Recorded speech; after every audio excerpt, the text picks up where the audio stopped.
Damn you little brats, how many times have you robbed my house, and you still dare to steal? I'm going to teach you a lesson this time. The vendor seemed to be very angry and kept punching and kicking the two little guys. The two children did not resist. The older child used his body to protect the smaller child and silently endured the kicking and beating. Suddenly, the middle-aged man stopped beating and scolding, and looked at the two children in front of him in horror. Under the kicks and punches of the vendor, the rags used by the two little ones to wrap their heads slipped off, revealing the two horns on their foreheads. A monster. No wonder he keeps stealing things. See those horns on their heads, maybe they're not human. The crowd of onlookers whispered to each other and then dispersed, fearing that they would be contaminated by evil spirits. Upon seeing this, the vendor quickly snatched the food from the little kid's hand, and without even bothering to scold or beat him, he turned around and hurriedly walked out of the alley. Only two skinny figures were left huddled in the corner, sobbing softly and wiping their tears with their thin arms. Seeing this, Aoki was about to walk over, but his friend beside him pulled the corner of his clothes. Hey, boss, there are already quite a few of us. Are you sure you want to take them in? You should understand, right? We can't save war orphans like this.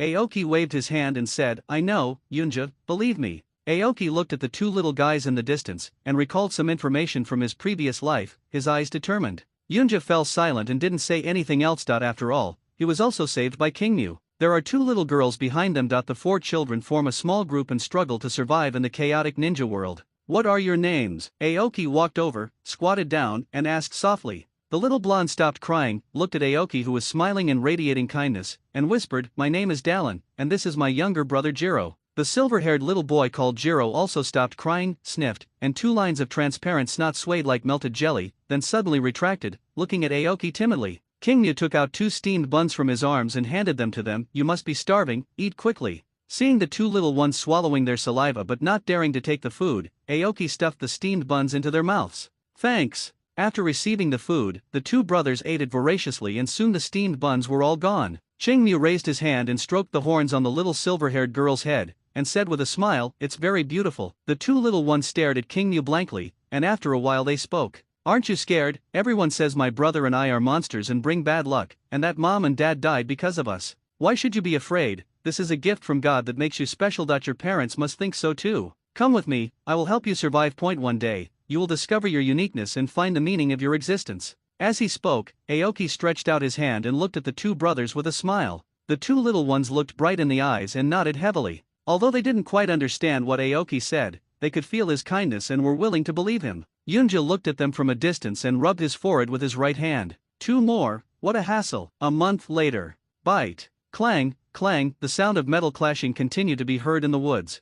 No more fighting, boss, let's take a break first. Beads of sweat dripped down Yunja's forehead. He gasped for breath, stopped moving, sat down on the ground, and couldn't help but sigh. Boss, you are such a monster. Aoki raised his hand and gave Yunja a loving touch on the back of his head. Speak properly. Yes, he didn't believe the eldest child's claim of being only 6. How could a 6-year-old have the same physical development as a 12-year-old? How could that be reasonable? Aoki lay on the ground, looking at the sky. In fact, he is really only 6 years old. He is not a native of this world, or rather, his soul is not. 2 years ago, his soul traveled into this body, and when he woke up, he found himself lying next to an abandoned temple. As for the reasons for his abnormal physical development, he himself didn't understand it. When he first crossed over, he was the same size as an ordinary 4-year-old child, but a year later, his height had nearly doubled. This situation scared him, but fortunately, after such a long time, no other abnormalities were found, which made him feel relieved. Over the past 2 years, Aoki has figured out where he traveled to. The world he lives in is an anime he watched in his previous life, called Legend of the Eyes, which can also be called Black Zetsu Saves His Mother, The Age of Beautiful Contact Lenses, etc. He traveled to the northwest of the ninja world, which was far away from the center of the ninja world and could be called a place that was not contested by military strategists. Although it is not the center of the ninja world, it has also experienced its share of wars. There are a lot of small and medium-sized countries in the northwest of the ninja world, and many of them don't even have ninja villages. They still use the Warring States period method of hiring ninjas to fight, which is quite old-fashioned. Konoha has been established for more than 20 years, and the first war has been fought, but it's still in such a mess. He knew quite a few ninjutsu and had watched many videos in his previous life, but there were almost none of them he could use. Although he knew how to make seals, he did not know how to extract chakra, let alone how chakra flowed. There are a lot of ninjutsu in my mind, but I can't use them at all. The situation did not improve until he met the seriously injured Yunja and rescued Yunja. Yunja taught him how to refine chakra and how to control the flow. He was born with extraordinary mental strength, could sense danger, had a lot of chakra, and had 4 chakra attributes: wind, thunder, fire, and water. Under Yunja's guidance, he grew rapidly. But Yunja is also a child, and there are many things he cannot teach that he can only rely on himself to explore slowly. After more than 2 years, the situation is constantly improving. Using the 5 elements ninjutsu requires knowledge of chakra flow. The more complex the ninjutsu, the more complex the chakra flow, which makes it more difficult for him. So what he is best at now are the 3 body techniques: the instant body technique, the multiple shadow clone technique, the shuriken shadow clone technique, etc., and the most important physical technique. The multiple shadow clone technique is his favorite ninjutsu and the only way to practice taijutsu and other ninjutsu. Aoki still has many ninjutsu in his mind, which will be a huge asset when he grows up. Influenced by the anime in his previous life, he initially thought that everyone here was a ninjutsu master. Later I found out that there were very few people who could use ninjutsu. Most of them use traps, long-range throwing shurikens, senbon and konoha. Even detonating talismans are precious strategic resources, and he doesn't see them often. The northwest part of the ninja world was also not peaceful. They encountered some unfriendly ninjas while wandering, and most of them were dealt with by relying on physical skills, so he attached great importance to physical skills. Okay, it's time to go back. After 2 days of rest, we will continue our journey. I heard that the country of Xia is relatively strong and the situation in the country is relatively stable. Let's go there, Aoki said after standing up. Okay, then let's go to the land of summer. Big brother, second brother, welcome home. As soon as King Mu returned to the cave, he saw Yinko pour 2 glasses of water and handed them to them, and the little yellow dog also ran over to say hello. Yinko is the second child he rescued. She is 10 years old and a quiet girl. Next to her is Xiaoying, who is 7 years old and lively and cute. They are all orphans and regard Aoki as their brother. Although Aoki is only 6 years old, he is more mature than the 12-year-old Yunja in terms of development. As for the title of Big Brother, after Aoki corrected him many times without success, he just let it go. 6-year-old Aoki, 12-year-old Kumaja, 10-year-old Yinko, 7-year-old Sakura, plus the 2 little guys with blonde hair and silver hair who just joined the group, formed a small wandering group. Based on Yunja's suggestion, everyone gave the small group a new name, the 6 of Hope, which means looking forward to the future with hope. After a month of conditioning, the 2 little guys, the blonde and the silver-haired, are getting healthier and healthier. They are no longer as thin as before. The only problem is that they can eat as much as Aoki. Aoki gave them new names, Kinkaku and Ginkaku, and he had high hopes for them. Now the 2 little ones have learned to refine chakra and are making rapid progress. The ninja world is about to be in turmoil again. The first ninja world war has ended for several years. According to the memories of the previous life, the second ninja world war is about to begin. If I remember correctly, the country that initiated World War II should be the Rain country.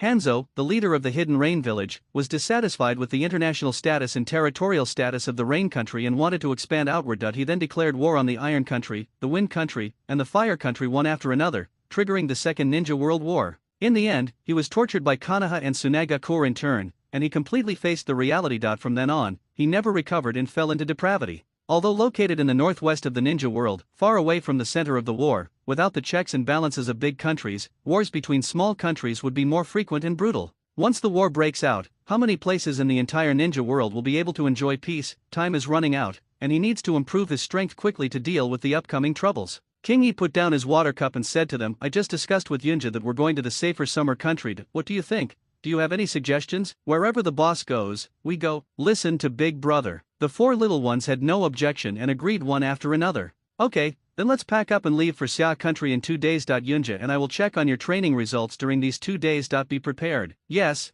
Big Brother. Yunji is quite powerful and is good at thunder escape and instant body movement. After being rescued by him, he has been following him everywhere. He never asked about Yunja's background. After all, everyone has their own secrets. Among the 4 little ones, Kinkaku and Ginkaku had just refined their chakra, and they were taught mainly physical skills and ninja tool throwing. Yinko and Sakura already have a certain foundation, and their physical skills are far inferior to his and Kumaja, so Aoki taught them some auxiliary ninjutsu based on their respective attributes to assist Aoki and Kumaja in battle. Yinko's chakra attributes are water and wind, and Sakura's are earth and water, both of which are good chakra attributes. There are many ninjutsu of earth and water jutsu that are good at defense and assistance. In the woods, King Mu and Yinko stood opposite each other. Yinko, let me test the results of your practice. I won't let you down, brother. After saying that, King Mu flew quickly and approached Yinko. Wind style. Fierce wind palm. Yinko quickly formed hand seals, and a strong wind blew towards King Mu to prevent King Mu from getting close. Then with a whoosh, the 1,000 books in his hand shot out at high speed. Aoki dodged sideways and said with a smile, not bad. Don't underestimate me, brother. The next moment, dense swarms of senbon attacked Aoki like raindrops. King Mu quickly retreated and dodged, using the cover of the trees to continuously close the distance between him and Yinko. Yinko retreated while throwing Senbon to delay Aoki's close attack, and his ninja tools were also being consumed rapidly. Without delaying for too long, King Mu used the instant body technique to appear behind Yinko. It's over, Yinko, it's pretty good, brother, it's not over yet. Aoki looked down at his feet. Black runes slowly crawled all over his body and he could no longer move. Binding technique, Yinko actually set a trap. But the smile on Aoki's face remained unchanged. With a bang, everything turned into smoke and dust, and applause rang out from the trees next to him. It's beyond my expectation, Yinko. After the test, Yinko was exhausted and panting, with beads of sweat on her forehead and a frustrated expression. King Mu walked over and touched Yinko's head, comforting her. It's pretty good, keep it up. Yes, big brother. 2 months later. At this time, the 6 people had already entered the Kingdom of Summer, but King Mu felt that the border area was not safe, so he continued to lead them inward and finally found a nice place with farmland and woods and a good environment. Along the way, everyone stopped and walked, practicing while traveling. Little Golden Horn and Little Silver Horn made rapid progress and could barely keep up with Xiao Ying's practice progress. They encountered several dangers along the way, but King Mu sensed them and avoided them all, so they had a safe journey. Brother, are we going to live here in the future? The youngest girl, Sakura, asked Aoki with anticipation. Yeah, do you like it here, Sakura? Aoki rubbed her little head and said, yeah, I like it. Woof, woof woof. Even Dewang was excited. His 4 paws kept tumbling and his tail was spinning rapidly. In 2 months, Xiao Huang had grown into Dewang. Okay, then we'll settle here. Then Aoki opened Hajime assigned the task. Sakura, you come with me and help the 2 brothers Kinkaku and Ginkaku pack their luggage. Yunja, you and Yinko should change into some tattered clothes and go visit the village to see what the villagers have to say. If everything goes well, then we'll be settled. Yes, big brother. Yes, boss. While King Mu and a group of little ones were packing their luggage, Yunja and Yinko returned with frustrated looks on their faces. What happened,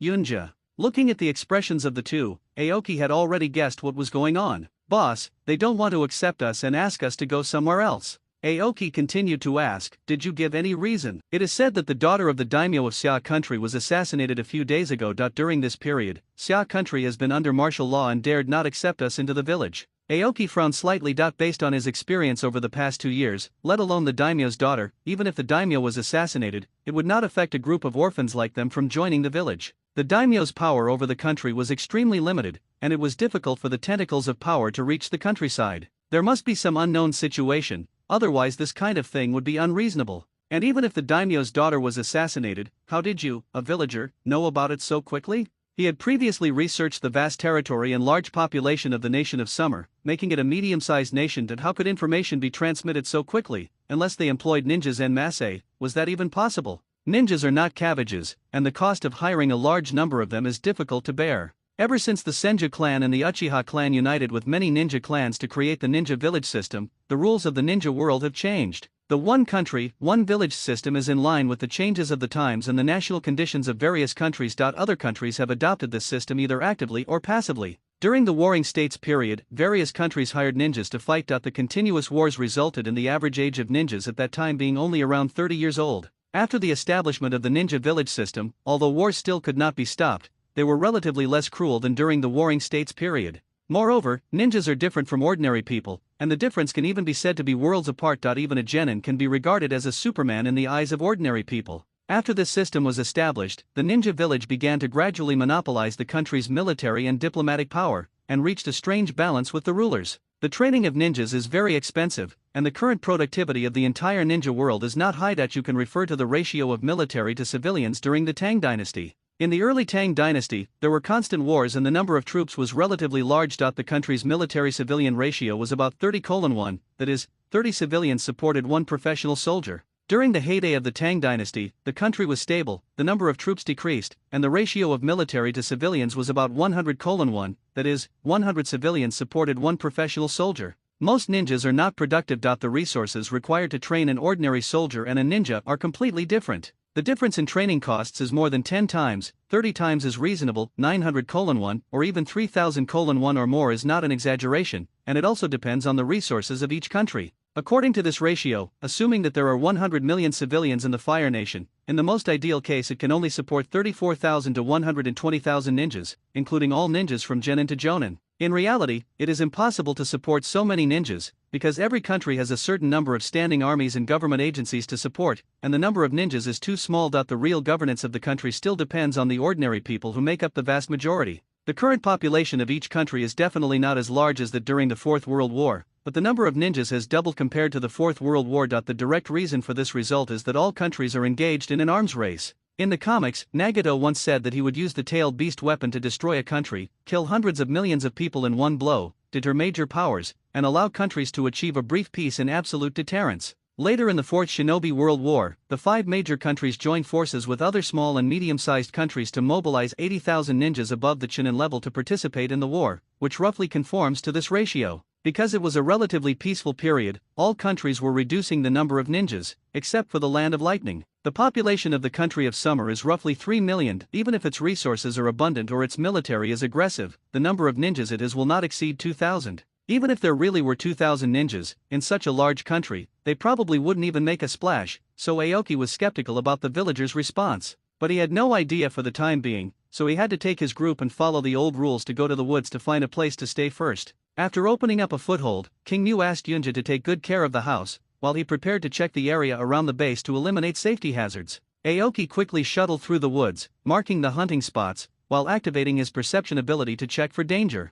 Suddenly, he sensed someone approaching rapidly from a distance. Judging from the perceived chakra intensity, the danger level was very high, and the direction of movement was exactly their new home. Aoki looked up at the dim sky and guessed that the other party might be looking for a place to settle down. Coincidentally, the area where their new home was located was very suitable for settling down. It was too late to return to the base to inform his family. After a brief thought, Aoki quickly set up a trap on the way and formed seals with his hands to perform transformation. He needed to figure out the other party's intentions. A long-haired young man from the oncoming ninja team spoke in a hoarse voice. There's an unknown ninja directly ahead. At our current speed, we'll encounter them in about 3 minutes. Do we need to change our route? Keep moving forward and reach the designated location before dark. The white-haired captain replied without changing his expression. At this time, Aoki had already set up the trap and was waiting for the other party to arrive. Soon, he saw the other party's figures. It was a 4-man team, the standard elite team model for carrying out missions in the ninja world. The 4 of them stopped opposite Aoki and were also observing him. If there was no conflict in mission,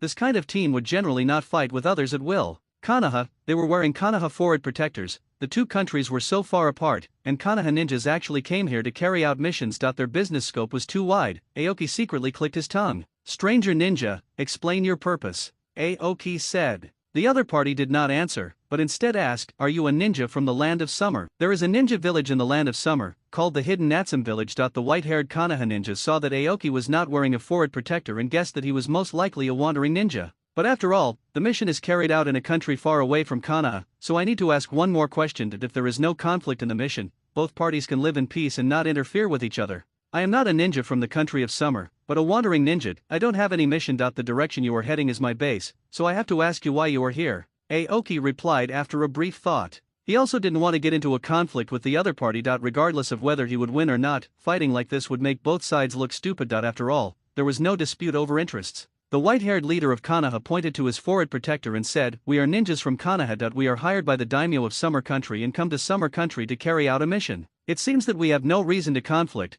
but the direction you are heading is my stronghold, and I don't want to be disturbed, so please understand, Aoki said after careful consideration. Hee, what a dishonest fellow. He actually used the transformation technique to test us. Don't worry, we have no ill intentions. Besides, your trap is too obvious. The black-haired young man opposite spoke with a cold expression and a hoarse voice. He didn't look like a good guy at first glance. Oh, really? This guy is so powerful that even I was fooled. The white-haired hedgehog-headed young man at the back of the team was shocked, but his expression was a little exaggerated, which made him look a bit like a mockery. Orochimaru, Jiraiya, stop talking. The blonde girl hurriedly stopped them from speaking to prevent unnecessary conflict. Orochimaru, Jiraiya, and that blonde girl must be Tsunade. At this time, the 3 ninjas of Konoha were not yet famous. Aoki, who was seen through, remained calm and didn't say a word. He continued to look at the white-haired leader opposite him, secretly wondering if the person opposite him was the famous Konoha White Fang, Heitake Sakumo. You should not be alone, don't worry, we have no ill intentions and can supervise each other. The white-haired leader seemed to understand something and spoke. Aoki nodded. His underwear was seen through, and there was nothing to hide. Let alone 4 people on the opposite side. Even if there was only one person, it would probably not be something he could deal with easily. The 4 of them watched Aoki quickly dismantle the trap and retrieve the ninja tools without saying anything else. Come with me. After saying that, Aoki turned around and returned to the base. The 4 followed him, keeping a distance. Boss, who is that person over there? Seeing King Mu's serious expression, Yunja asked. The ninjas from Konoha are here to carry out a mission in the land of summer. Don't worry about them, Aoki replied. Where is Konoha? Xiao Yinjiao asked in a low voice. Stupid brother, Konoha is the ninja village of the land of fire. The boss told us, and you forgot it so quickly, Jinjiao said angrily. Oh, I understand. Yinjiao sniffed and spoke aggrievely. I'll be on guard tonight, so don't sleep so deeply to prevent any accidents, King Mu said to Yunja. Yunji nodded. Judging from the boss's expression, the group of people on the opposite side were probably very strong. Brother, I can also keep watch. Yinko also volunteered. It's not time for you to protect me yet. You need to rest well and practice hard. Got it. Seeing her elder brother's determined expression, Yinko said nothing more, but just clenched her small fists and nodded heavily. After nightfall, Aoki stayed outside the stronghold, adding firewood to the campfire. The crackling sound was particularly prominent in the silent night. Come out, stop hiding. Aoki stood up, holding a kunao, his expression tense. Ha ha ha. I didn't expect to be discovered. The young man with a white hedgehog head walked out, scratched his head, and looked embarrassed. Seeing that the person coming was Jiraiya, Aoki let down his guard, put away his kunao, and continued to sit cross-legged by the campfire. Hey, kid, do I look like such a good person? Jiraiya said in surprise. This isn't intuition, you don't understand. Aoki smiled, took out a bottle of wine from his arms and threw it to Jiraiya. Interesting kid. Jiraiya shook the bottle, opened the seal, took 2 big gulps, and wiped his mouth with satisfaction. This time it was Aoki's turn to be surprised. Jiraiya actually drank the wine he gave him directly. Ha ha ha. Kid, this is also a feeling, you don't understand. Looking at the somewhat surprised Aoki, Jiraiya said proudly. Aoki was a little confused that he believed in Jiraiya because he knew what kind of person Jiraiya was. No one in the entire ninja world understood Jiraiya better than him. Why did Jiraiya trust him? This was the second time they met, and they hadn't exchanged many words. Can I drink alcohol while on a mission? Can I drink alcohol given by a stranger? Jiraiya ignored his thoughts and walked straight to the campfire and sat down. What's your name, kid? My name is Aoki, what's yours? Great question. Jiraiya jumped up and stood up. I am the toad spirit of Mayaboku-san, immortal pseudo, commonly known as the toad sage Jiraiya. Watching him introduce himself while posing strangely, the corners of Aoki's mouth twitched slightly. He really didn't know how to respond, so he could only clap his hands to show his approval. When people are at a loss, they always do some meaningless actions, just like Aoki, who was clapping at this moment. He and Jiraiya got along very well, and spent most of his time listening to Jiraiya tell some interesting stories about the ninja world. It seems your companions care about you very much. Aoki pointed behind Jiraiya. When Jiraiya saw the person coming, he laughed out loud, put his arms around Aoki's neck, and whispered, Hey kid, did you see that? This blonde beauty has been pursuing me, and I haven't agreed yet. So, how about I teach you how to pick up girls? Haha. Is that so? Thank you so much, Aoki said embarrassedly. Tsunade, who was standing next to him, was furious when she heard this and shouted, Jiraiya, you idiot, if you dare to say anything nonsense again, I will beat you to death. Haha, don't take it so seriously, Tsunade. Jiraiya scratched his head, sat back, and then volunteered to introduce the two parties. Tsunade, this little guy is called Aoki, and he's my new friend in Summer Country. Aoki, this is Tsunade, the one pursuing me. With a bang, before he could finish his words, he was punched by Tsunade and embedded in a stone in the distance, which made Aoki's mouth twitch. Jiraiya struggled to get rid of the stone, sat back down, and continued, Hey, Aoki, do you have any dreams? Aoki's face froze that he didn't expect Jiraiya to ask this question. At the moment, he only wanted to improve his strength and hadn't thought about anything else seriously. It doesn't matter if you don't have it for now. Life is always full of unknowns. One day you will find your own answer. Jiraiya patted Aoki's shoulder and said with a smile. Aoki nodded and said he would think about this issue carefully later. Looking at the two people who kept talking, Tsunade was a little surprised at how could two people who had only met twice be able to chat so well. It was as if they were old friends for many years. Orochimaru sat on a tree in the distance, watching them quietly. After a long time, Sister Tsunade, can I exchange ninjutsu with you? Aoki asked. Tsunade was also taken aback, then asked, What ninjutsu do you want to exchange? Medical ninjutsu. Why do you want to learn medical ninjutsu? Because some of my companions are injured. I am worried that they will not be able to get timely treatment. After all, the ninja world is full of dangers, and no one can guarantee that they and those around them will never get hurt. Aoki replied seriously. During the conversation just now, he learned that Tsunade is now very proficient in medical ninjutsu, which is very useful and he really doesn't know it. Moreover, in today's ninja world, ninjas who know medical ninjutsu are extremely rare. It wasn't until the Third World War that medical ninjas really became popular. It was Tsunade who proposed the reform at the end of the Second World War, and then the four major countries followed suit. Aoki, learning medical ninjutsu requires talent and a lot of time. Do you understand? Tsunade replied after careful consideration. I understand, Sister Tsunade. If I can become the leader of the Natsukaka village in the future, I will definitely invite Konoha to cooperate. Sister Tsunade can't refuse then, Aoki said with a smile. Kid, wait until you become the leader of the hidden summer village first. Sister Tsunade, don't underestimate me. It's easy for me to become the leader of the hidden Natsum village, Aoki also boasted with a smile. Looking at Aoki in front of her, Tsunade couldn't help but think of her younger brother Nawaki. She stopped mocking him and instead smiled and encouraged him. Really? Then you have to work hard. The next morning, Aoki waved goodbye to everyone in Konoha and turned around to devote himself to training. No matter where you are, improving your strength is the most important thing. Daimyo-sama, the Konoha Jonin Heitake Sakumo has arrived with his squad to receive your orders. Then I'll leave it to you. Don't let me down. The daimyo's tone seemed a little low. Yes. Haven't those kids left yet? Shiui asked. Yes, village chief. They are currently settling in the snake forest and don't seem to be planning to leave. What should we do? Should we hire ninjas from the hidden summer village to drive them away? Not for now. Let's observe their background first. If they are really suitable, we can consider letting them join the village. Shiui replied after a little thought. But, village chief. I understand, Sanada. Isn't this how we got here? I know what you're worried about. Don't worry, it's okay. Yes, I understand, village chief. Then Sanada's figure disappeared from the room in an instant. It has been nearly 2 weeks since they came here, and Aoki has finally finished touring this area. They live on the outskirts of the forest. This forest is vast and is home to countless wild beasts. Most of the beasts are huge and extremely dangerous. There are some places that even he dare not set foot in easily. After investigating, he learned that the area was called Snake Forest. Aoki could only say that the name was well-deserved, as the number of snakes here was truly astonishing. During his exploration, he encountered 2 ferocious giant snakes, one black and one white, whose fighting power was ridiculously strong. What shocked Aoki even more was that there were 2 faint bulges on the heads of these 2 giant snakes. Aoki was delighted to see the prey and wanted to make them his own spirit beasts, so he challenged them to duels many times. The 2 giant black and white snakes were so annoyed by being disturbed that they finally spoke in human language, asking Kingya not to bother them anymore. However, Aoki was determined, and the 2 giant snakes had no choice but to agree to Aoki, expressing their willingness to sign a psychic contract with Aoki and telling Aoki their names. The black snake is Lanja, and the white snake is Longjiao. At first, Kingya thought that the 2 brothers were from Longdi Cave, that he was very yearning for Longdi Cave, or he could say that he was very yearning for immortal arts. However, after communicating with Lanja, Kingya realized that they were not from Longdi Cave, but had only heard of Longdi Cave. It is said that Longdi Cave is a holy place for snakes, but the giant snake brothers are dismissive and even arrogantly declare that one day they will successfully transform into dragons and build a holy place that surpasses Longdi Cave. In response, Aoki expressed his absolute support for them, and called all his brothers and sisters to sign psychic contracts with the giant snake clan one by one. Everyone's strength has been greatly improved. Unfortunately, except for Kingmu, no one else can currently summon a leader-level giant snake as powerful as the black and white brothers.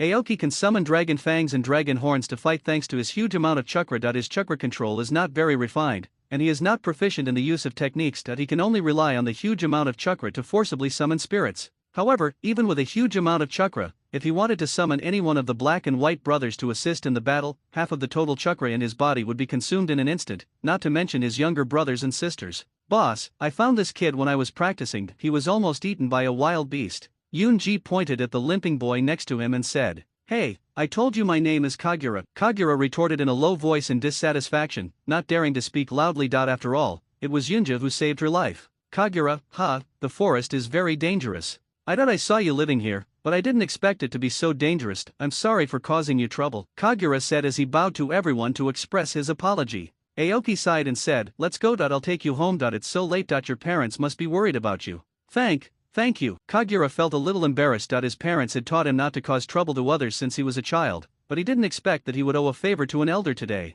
Aoki carried Kagura on his back, turned around and said to Yunja, I will be back soon. Sorry to bother you at home. Well, leave it to me, boss. 10-year-old Kagura lay on Aoki's back, looking around. She was very curious and excited at the trees that were constantly retreating in front of her. Along the way, he asked Aoki many strange questions, and Aoki patiently answered them. During the conversation, Aoki learned that the child was actually the son of the village chief. After sending Kagura back to the village chief Siwi came out to receive her personally and expressed his gratitude to Aoki. Aoki, thank you. If something really happened to Kagura, I really don't know what to do. Kagura's mother was very excited and kept thanking Aoki. You're welcome. We met him by chance. Fortunately, he's a lucky guy, so nothing serious happened. On the way back to the village, he and Kagura had already agreed to conceal the encounter with the wild beast and just say that Kagura accidentally fell and got injured. The reason is that Kagura was afraid that her family would worry, so she asked Aoki to help keep it secret. The Kagura family was too enthusiastic. After Aoki finally got rid of them, he hurried back to the base.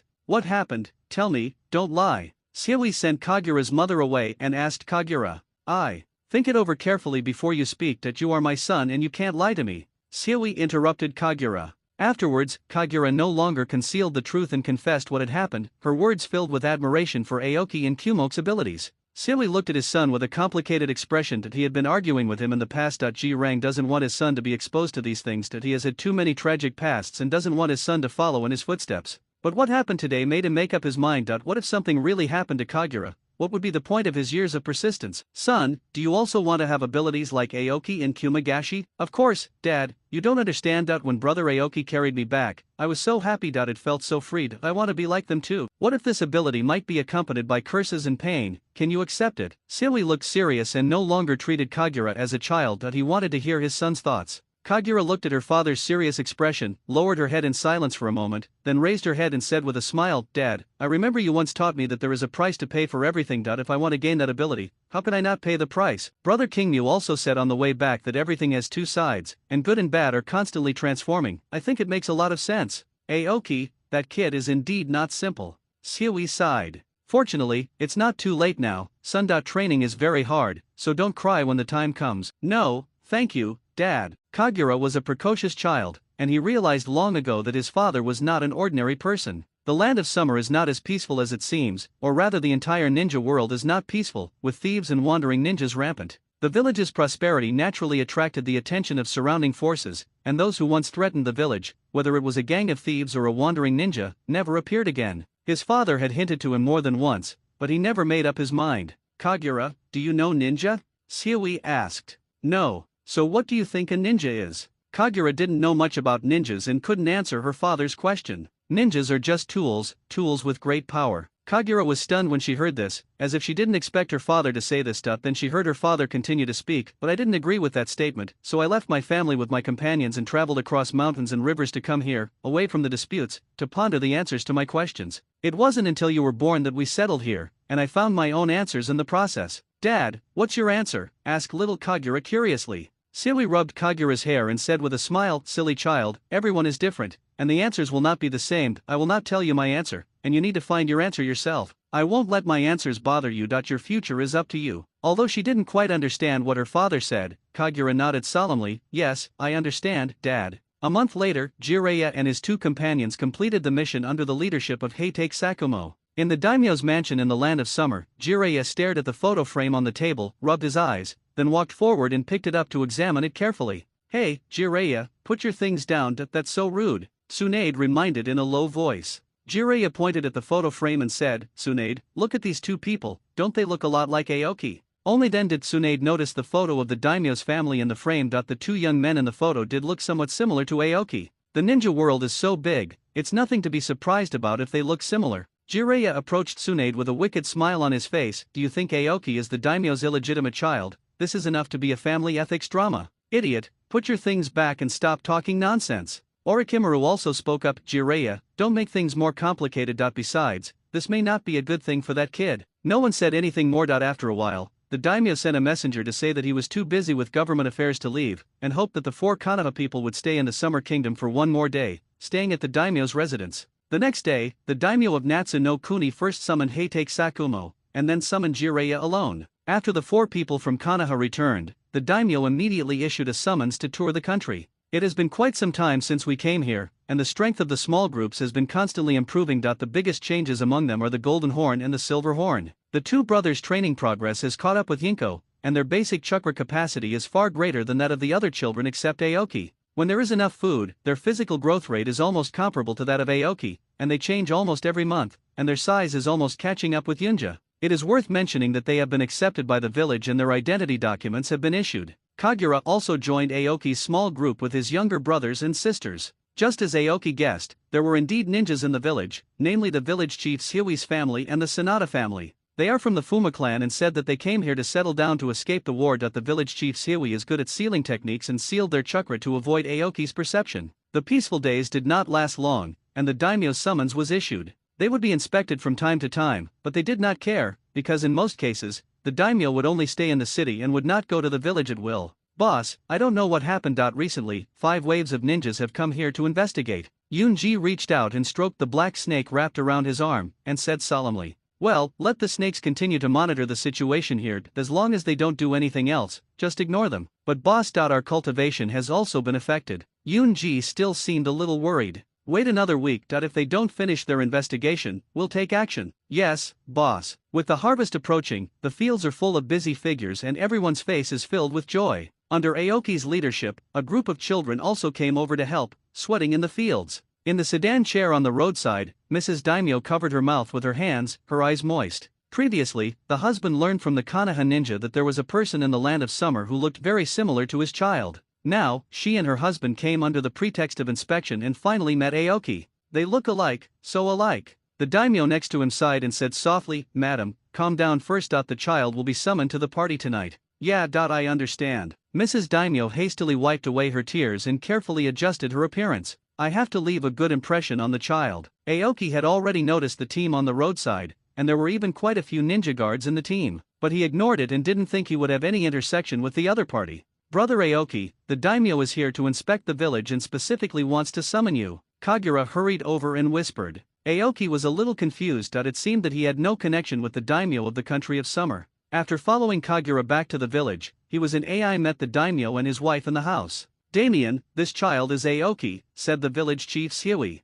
Daimyo nodded. Well, you go down first. We need to talk to this child alone. Soon, there were only 3 people left in the room. The daimyo's wife looked at Aoki with some excitement, while Aoki was also observing the daimyo and his wife. Child, how old are you this year? Asked Mrs. Daimyo. Ma'am, I am 6 years old. 6.6 years old? The daimyo's wife looked a little surprised, then she stood up and walked to Aoki, took Aoki's hand, and looked at him repeatedly. Aoki had no choice but to explain. My body developed quickly, so I look more mature. Then he was pulled by the daimyo's wife to sit at the seat. After taking their seats, the daimyo's wife held Aoki's hand and kept asking him questions, her words full of concern and love. The daimyo was silent and just watched quietly most of the time. At first, Aoki also felt uncomfortable, but perhaps he was infected by the daimyo's wife's emotions, and he gradually relaxed after a while. Before he knew it, the meeting had lasted from noon to evening, but the daimyo and his wife had no intention of letting Aoki leave, which made him a little confused. Just as Aoki was about to find an excuse to leave, the daimyo's wife spoke first, her tone gentle and sincere. Aoki, are you willing to be our child?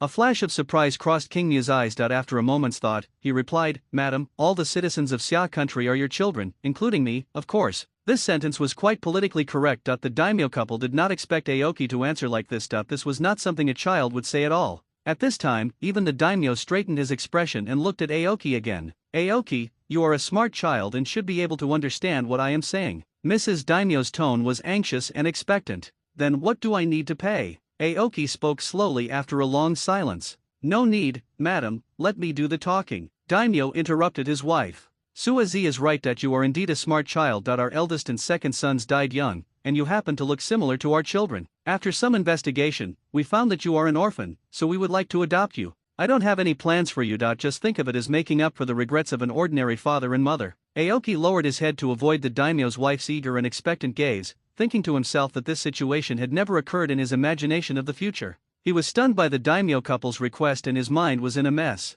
Aoki really didn't know how to respond, so he could only say, I'm sorry, this is so sudden. I have younger brothers and sisters to take care of, so I'm afraid I can't agree to your request. Seeing that Aoki did not explicitly refuse, the daimyo's wife's eyes brightened, and she grabbed Aoki's arm and said sincerely, it's okay that they can go to Zaido with you as study companions and live in the Daming Mansion. Zaido has the best resources and can help them grow better. Aoki opened his mouth and said with difficulty, Daimyo, madam, please allow me to think about it. Okay, we'll stay here for a while and wait for your reply. Mrs. Daimyo smiled, but her tears couldn't stop flowing. She kept wiping them away. Even Aoki felt a little uncomfortable watching her. Aoki is not a heartless person, he has a faint sense of kindness and malice. In the daimyo's wife, this kindness is so dazzling. After Aoki bowed and left, he returned to his new home next to the village. Without hiding anything, he recounted the details to his companions. Brother, it's okay. As long as you are here, we can go anywhere. Yinko expressed her thoughts. Sakura thinks so too. Sakura also raised her hand to show that she agreed with Yinko's idea.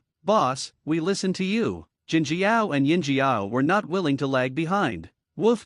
Woof. Dawang squatted beside the table. Although he didn't know what everyone was saying, he was wagging his tail vigorously to agree. Then, Aoki turned his gaze towards Yunja. Yunji shrugged. Why are you looking at me? My life was saved by the boss, so of course I support his ideas. Aoki took a deep breath and said, let's go to Zayadu. A month later, the news that the daimyo and his wife adopted an orphan spread throughout the country of summer. People on the streets were discussing this matter and envying the lucky guy. The daimyo of the summer country is a distant relative of the daimyo of the fire country, and his surname is Suekyu, so now Aoki is also called Suekyu Aoki. The daimyo and his wife did not interfere with Aoki's freedom and did not arrange many courses for him. The mansion is very large, and the space in the back mountain is enough for the group's training needs, but at present everyone is feeling their way forward, and most of them are using unconventional methods, and they urgently need the guidance of a famous teacher. If you ask which ninja village is the strongest and has the best teaching ability in the current ninja world, it must be the Hidden Leaf village in the Land of Fire. So Aoki once again hired Konoha's ninjas in the name of the Crown Prince of Summer Country, Heitake Sakumo, Jiraiya, and Tsunade. Normally, Konoha does not accept teaching missions, but with the help of the daimyo of Summer Country, connections were used, and a huge amount of money was spent. Konoha was reluctantly persuaded to agree, and the training was secret, nominally as a guard for the Crown Prince of Summer Country. He has already assigned teachers to his companions. Heitake Sakumo is responsible for himself and Kumoji, Tsunade is responsible for Yinkwa and Sakura, and Jiraiya is responsible for the brothers Kinkaku and Ginkaku. Haven't seen you for a long time. Aoki smiled and greeted the three-man team from Konoha. Aoki, I never thought you would actually become the Crown Prince of the Kingdom of Summer. Although Jiraiya had expected it, he was still surprised when he actually saw it. Jiraiya, don't be rude. Heitake Sakumo stopped Jiraiya from speaking rudely. Normally, among the three-person team of Konoha, except Tsunade, who was named a princess by the daimyo of the Land of Fire, everyone else has to add Sir or Your Excellency after Aoki's address. The hierarchy in the ninja world is extremely strict. Sakumo Jonin, don't be so serious. Just call me Aoki. I'm going to trouble you for the next 3 months. Heitake Sakumo is not an old-fashioned person. After all, he is the one who invented Konoha's secret ninjutsu 1,000 years of killing. He doesn't look old-fashioned at all. I didn't expect that you didn't become the leader of the Hidden Summer Village, but instead became the future daimyo of the Land of Summer. Tsunade also marveled at the magic of fate. Sister Tsunade, I've been coveting your medical ninjutsu for a long time. You can't keep it to yourself. As long as you can learn it, it doesn't matter how much you learn. Tsunade crossed her arms and said with a look of disdain. Next, Aoki arranged accommodation for them in the mansion. The next morning, Jiraiya and Heitake Sakumo rushed to their respective training grounds. Tsunade was teaching medical ninjutsu and did not need the training ground for the time being. On the second training ground, Jiraiya stared at Kinkaku and Ginkaku in front of him in amazement. It's no wonder that Jiraiya was so surprised. The two brothers in front of him were really too similar to the famous gold and silver brothers in the ninja world. The older brother also has blonde hair, and the younger brother has silver hair. They both have amazing physiques and huge amounts of chakra, and are simply mini versions of the gold and silver brothers. Tsunade, who was responsible for teaching Yinko and Sakura, had a much easier job because Aoki had been training the two sisters chakra control from the beginning. After coming to Zayadu, he also invited an excellent doctor to teach them a lot of medical knowledge. Although Tsunade is young now, she has a good talent for teaching, so Aoki can rest assured to leave the two sisters to Tsunade's teaching. In the number 1 training ground, Heitake Sakumo didn't say any more nonsense and drew out the short sword White Fang. He needed to know what level Aoki and Kumo were at now. Teacher Sakumo, do we want to fight directly? Yunja hesitated. Fighting is the best way to understand you. Don't worry about my safety. Attack with all your might. Boom! As soon as he finished speaking, Heitake Sakumo's aura exploded instantly, blowing away the sand and gravel around him. The heavy pressure made Yunja's whole body stiff. King Mu also looked solemn, and said in a deep voice, Yunja, now is the time to test the results of our training. Don't embarrass yourself. Yunja gritted his teeth, gripped the chakra metal dagger tightly in his hand, adjusted his breathing, and tried to calm himself down.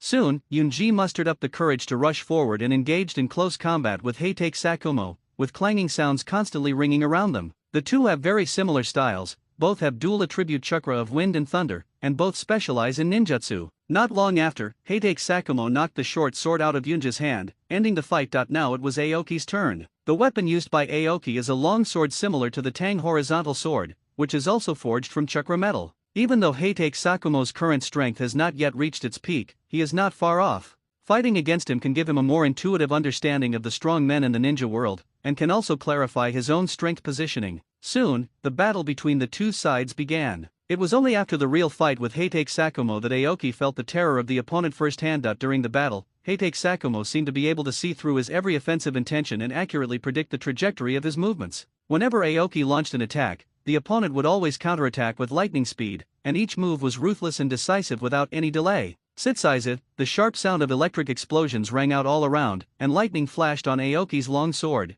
Heitake Sakumo still looked at Aoki calmly, with a milky white light on his white teeth. Yunji stood in the distance, his eyes fixed on the two people fighting on the field, but he could hardly see their movements clearly. When he first met Aoki, he was just an ordinary kid with a strong physique. In less than 2 years, he had far surpassed him, which dealt a heavy blow to Yunja's self-confidence. For the entire morning, Yunja and Aoki basically took turns fighting with Heitake Sakumo, and it ended around noon. After each battle, Heitake Sakumo would point out their shortcomings and provide targeted instruction. Yunja, your foundation is good, but there are still many areas that need improvement. The angle of the sword, the force, and the use of chakra, etc., all have a lot of room for improvement. Don't slack off. I understand, Teacher Shumao. Yunja could clearly feel that he was getting stronger, and he liked this feeling very much. As for Aoki, Jiraiya is actually more suitable to teach you. My style is not suitable for you. What Heitake Sakumo said was right, and Aoki himself realized it. The massive amount of chakra and monstrous physical fitness are not suitable for Heitake Sakumo's style of pursuing a one-hit kill.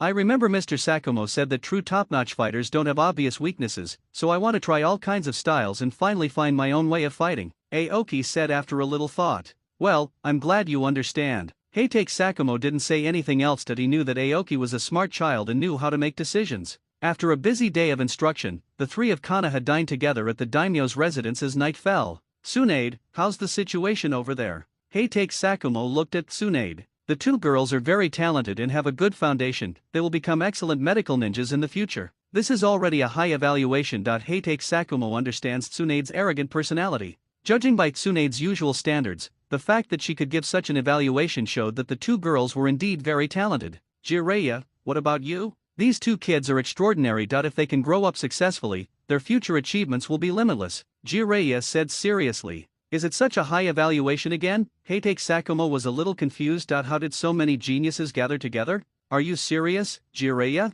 Tsunade asked in surprise. Jiraiya nodded. Tsunade, do you still remember the gold and silver brothers from the hidden cloud village? What do you mean? Tsunade frowned slightly. Of course she knew about the brothers Kinkaku and Ginkaku who assassinated the second Raikage and her second grandfather. Those two little devils are also called Gold Horn and Silver Horn. They are also brothers. Tsunade's expression froze. Jiraiya, what do you mean? Those two brats are simply the younger versions of the Gold and Silver brothers, with strong physiques and abundant chakra. I'm not exaggerating in my assessment. Two more monster-level brats? Heitake Sakumo couldn't help but sigh. Captain Sakumo, how is the situation on your side? Tsunade asked Heitake Sakumo. A child named Kumokazushi is very talented and will become an outstanding ninja in the future. What about Aoki? Tsunade continued to ask. Aoki, that kid has a monstrous physique, a vast amount of chakra, and outstanding combat talent, but his status as the daimyo of Summer Country limits him. Becoming a daimyo means that Aoki has completely lost contact with the ninja village. The power struggle between the daimyo and the ninja village is far more cruel and fierce than imagined.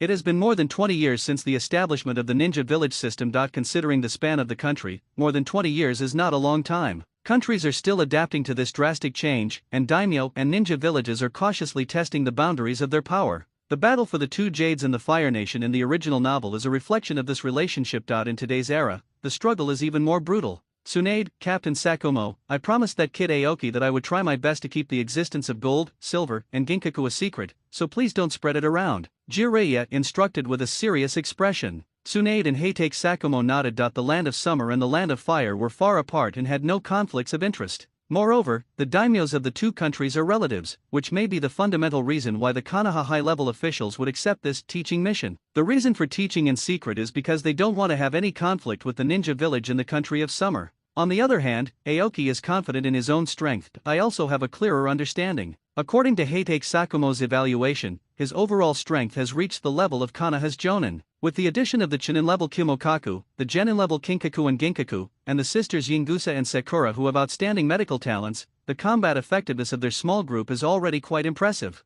Of course, this is only an evaluation of combat power, because the Chunin is already the backbone of a ninja village, and the selection is extremely strict. A qualified Chunin needs to possess 5 basic abilities. The first is reconnaissance and intelligence analysis capabilities. When performing tasks, it is necessary to collect intelligence quietly to avoid being detected by the enemy, and to analyze intelligence to formulate strategies. The second is teamwork and command ability. Chunin often serves as team captain and needs to be familiar with the strengths and weaknesses of team members, reasonably allocate tasks, and coordinate actions. The third is survival and combat capability. Chunin needs to survive or perform tasks independently in harsh environments, and must possess a certain degree of combat capability and the ability to adapt to harsh living conditions. Fourth, strategy and awareness of the overall situation. Chunin needs to have strategic thinking, analyze the trend of the battle, formulate response strategies, and ensure the correctness and efficiency of decision-making. Fifth is loyalty and responsibility. Chunin needs to be loyal to the village and always put the interests of the village first during missions.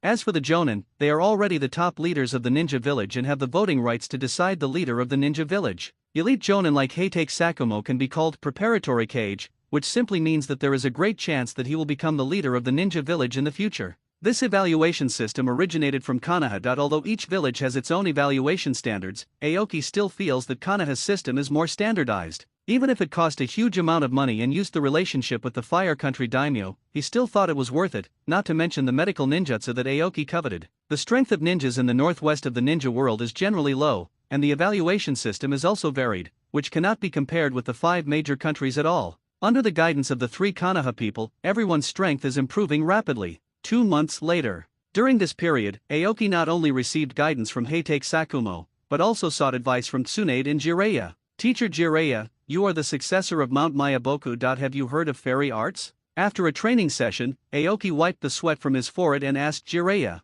Jiraiya looked at Aoki in surprise. How do you know about senjutsu? I learned this from the ancient books of the kingdom of Xia. In fact, this is all nonsense from Aoki. He learned this from watching anime in his previous life. Immortal arts are a powerful force. If one can master the immortal arts, his strength will change dramatically in a short period of time, so King Mu is very yearning for it. He had also sent people to investigate the 3 holy places, but found nothing, so he set his sights on Jiraiya. After all, Jiraiya was the authentic descendant of Mount Mayaboku and the guide of the Son of Prophecy. Jiraiya did not hide anything and said, Mayaboku Mountain does have a legacy of immortal arts, but it is extremely difficult to practice and very dangerous. If you are not careful, you will lose your life. Even I haven't succeeded in practicing it yet. Are you thinking of practicing immortal arts? Boy, I advise you to give up this dangerous idea. Even if you don't rely on immortal arts, you will definitely become a strong man in the future. Teacher Jiraiya, I have reasons why I have to learn fairy arts. Can you help me? Aoki didn't say much, but asked Jiraiya directly and sincerely. Jiraiya was silent for a moment, then looked at Aoki seriously. Aoki, I can sense that you seem to be carrying something, that you have a maturity that shouldn't be present at your age. This pressure is constantly forcing you to pursue power. Can you talk to me about it?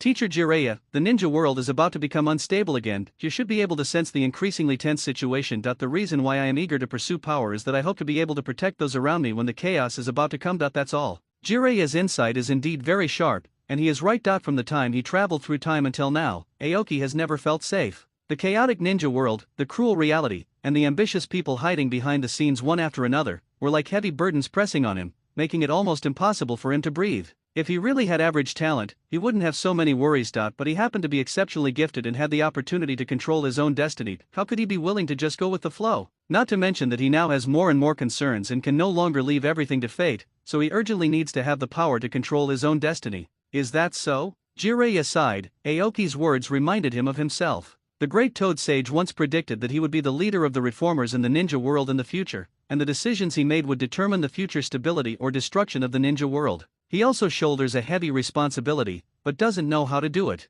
Jiraiya looked at Aoki, and the prophecy of the great Toad Sage emerged in his mind. Aoki, are you the child of prophecy I am looking for? I can help you communicate with Maya Bokuzen, but I can't guarantee the outcome. Aoki nodded. Then I'll trouble you, Jiraiya-sensei. The next day, Jiraiya took out a huge summoning scroll and slowly opened it in front of Aoki. Aoki, this is the spiritual contract of Mayaboku Mountain. Write your name on the scroll with blood and press the seal of the contract. Yes. Aoki didn't hesitate. He bit his finger, quickly wrote his name, and pressed the fingerprint of the contract. The two then used the reverse summoning technique and went to Mount Mayaboku. As soon as he arrived at Mount Mayaboku, Aoki met the 2 great immortals of Mount Mayaboku, Fukazaku and Shima. Boss, big sister, why did you come to greet me in person? Jiraiya was surprised. Little Jiraiya, after you told us about that incident yesterday, the master ordered that if you arrive, we should take you to see him as soon as possible, said the sage Fukazaku. Oh, I see. Jiraiya nodded and introduced Aoki. These are the 2 immortals of Mount Mayaboku, Fukazaku and Shima. Greetings, the 2 immortals. My name is King Mu.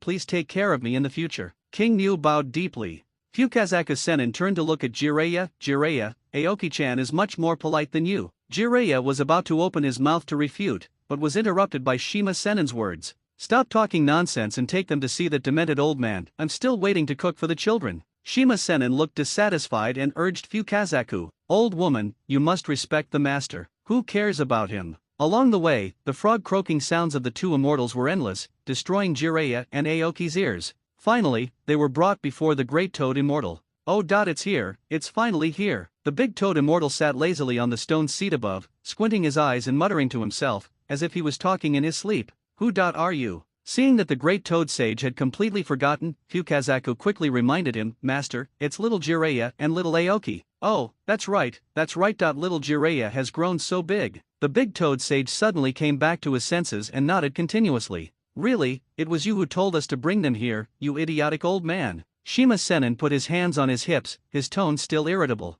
Upon hearing this, the immortal Fukazaku quickly advised, Mother, please stop calling me master, that you should at least show some respect. Seeing that they were about to quarrel again, the big toad fairy gently dissuaded them. Okay, Dante, if you quarrel, the couple should live in harmony. By the way, who are those two over there? Asked the great toad immortal with a confused look on his face. Fukazaku-sennin sighed helplessly and reminded again, it's little Jiraiya and little Aoki. Hearing this, Jiraiya and Aoki looked at each other with helplessness on their faces, but in just a moment, it was completely forgotten again. Aoki looked at the great toad sage and felt a lot of emotions in his heart. The long life of the sage almost spanned the entire history of the ninja world. He possesses an ability that can be called a cheat-level ability, predicting the future. When they were young, Gamama Sage was a good friend of the Sage of Six Paths and once assisted the Sage of Six Paths in defeating Kagaya at Satsuki. Since then, Mayaboku Mountain has always maintained contact with the ninja world, watching the changes in the ninja world. Aoki couldn't help but wonder whether his arrival would rewrite the future direction of the ninja world. Could the Great Toad Immortal's predictions come true as he remembered? This unknown made him curious. The Great Toad Immortal's gaze fell on King Mu, his tone full of emotion. Little King Mu, you have the aura of an old friend of mine. It's been a long time since we last met. Looking back, it really feels like a long time. Aoki frowned slightly and looked at the Toad Immortal with some confusion. The big Toad Immortal also stared at King Mu intently, but King Mu always felt that the other party's eyes did not seem to be looking at him. This feeling instantly sent a chill down King Mu's spine, and a thought flashed through his mind, could it be that someone had tampered with my body? It's not impossible. There are too many people in the ninja world who have special abilities, such as the wedge of the Atsutsuki clan. Planting a wedge in the target's body can allow the Atsutsuki clan to reincarnate in the host's body, similar to taking over another's body. So King Mu hurriedly asked, Senior Immortal, what did you just say? Who is the old friend you mentioned? Why do I have his aura? The Great Toad Immortal seemed to sense King Mu's inner uneasiness and said in a gentle voice, Don't be afraid, little King Mu, he won't hurt you. It won't harm you. King Mu also realized his own loss of composure, and after calming down, he continued to ask, Senior Immortal, can you tell me who he refers to? Xiao King Mu, you need to find the answer yourself. Hearing this answer, Aoki's temples throbbed, and he immediately realized, this big toad sage wants to be a riddler again. He is not Jiraiya, can't he just tell him the truth? The key point is that the Great Toad Immortal has lived for thousands of years and he has too many old friends. Among the many mysterious beings that Aoki knew about were the Slug Sage, the White Snake Sage, the Six Paths Sage, and so on. Although not much is mentioned in the comics, this is the real world, and he must have more old friends, so he has no idea where to start. Even though the Great Toad Sage said that he would not harm him, Aoki felt uncomfortable all over when he thought that someone might have a plan for him, like someone else's puppet. Aoki must figure out what is going on, otherwise he will never be able to sleep or eat. Senior Immortal, please give me a hint. King Mu asked the Toad Immortal. If you can't tell me directly, then at least give me a hint. Xiao King Mu, you can practice immortal arts here for the next period of time. If you master the immortal arts, you may be able to find the answers you want. As soon as he finished speaking, the big Toad Immortal slowly closed his eyes, and his round belly rose and fell rhythmically with his snoring. Obviously he had fallen asleep. Doesn't the Great Toad Sage have anything to tell me? Looking at the Great Toad Sage who was falling into a deep sleep, Jiraiya scratched his head and asked a little confusedly, Little Jiraiya, don't worry. The master has fallen asleep, he may tell you when he wakes up next time. Fukazaku Sage comforted him. Then Fukazaku-sennin looked at Aoki and said, Come with me, little Aoki. I will teach you how to practice immortal arts. Aoki nodded, Then I'll trouble you, Fukazaku-sennin. Half a month later, Fukazaku-sennin looked at Aoki meditating with his eyes closed beside the waterfall and fell into deep self-doubt. The practice of immortal arts is extremely difficult and carries the deadly risk of being petrified at any time. There are many humans who come to Mayaboku Mountain to practice immortal arts. The stone statues of toads beside the waterfall are silent witnesses of the failure of the pursuit of this power. telling of the cruelty and danger of this road. But the Aoki in front of him completely overturned the cognition of the sage Fukazaku. In just half a month, Aoki had initially mastered the natural energy, condensed the sage chakra, and successfully entered the sage mode. This had a huge impact on Fukazaku's senin's perception that he had never met a human as special as Aoki. Even he couldn't help but wonder, could this little guy be the son of prophecy that the old master mentioned, the one who would bring great changes to the ninja world in the future? But on second thought, he felt that it was unlikely, otherwise the master would not have told him those words. After a long time, Aoki slowly opened his eyes, feeling the earth-shaking changes in his body, clenched his fists, and finally had a certain ability to protect himself. During this period, he not only practiced immortal arts, but also asked the immortal Fukazaku many questions, such as the reason for his abnormal physical development.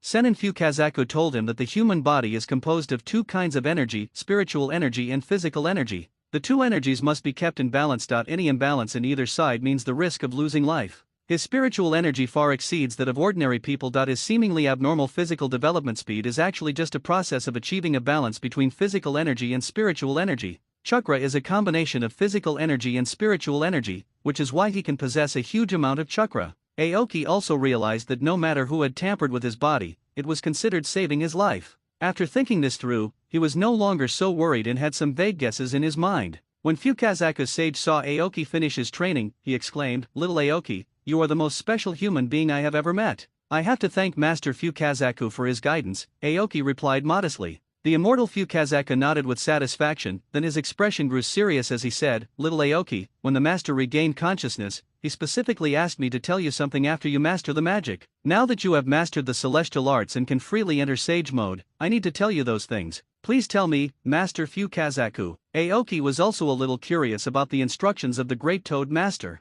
Fukazaku opened his mouth, seeming to speak several times but stopping himself. Finally, he gritted his teeth, made up his mind, and said in a deep voice, "Aoki-chan, from now on, you have nothing to do with Mayaboku-san. Do not mention this place to anyone. As for sage mode, just say you realized it by chance." "Aoki? This familiar feeling that hits me, I have become Sun Wukong?" Fukazaku Senin looking at King Mu, who was full of astonishment, he sighed helplessly, "Little King Mu, this is what the master ordered." King Mu rubbed his forehead and smiled bitterly. It seemed he had truly become the great sage expelled from his section. What had the great toad immortal dreamed, or had he foreseen the disaster he would cause? "I understand. Thank you very much for your guidance during this period. If there is anything you need from me in the future, please feel free to contact me." Fukazaku nodded. "Although I will terminate the spiritual contract with you later, I will leave a contact toad in the land of summer. Even though you're no longer the heir of Mount Mayaboku, daily interactions shouldn't be a problem." "That would be great." Aoki looked around. The scenery of Mayaboku Mountain was beautiful and full of natural energy. Various giant plants grew in disorder.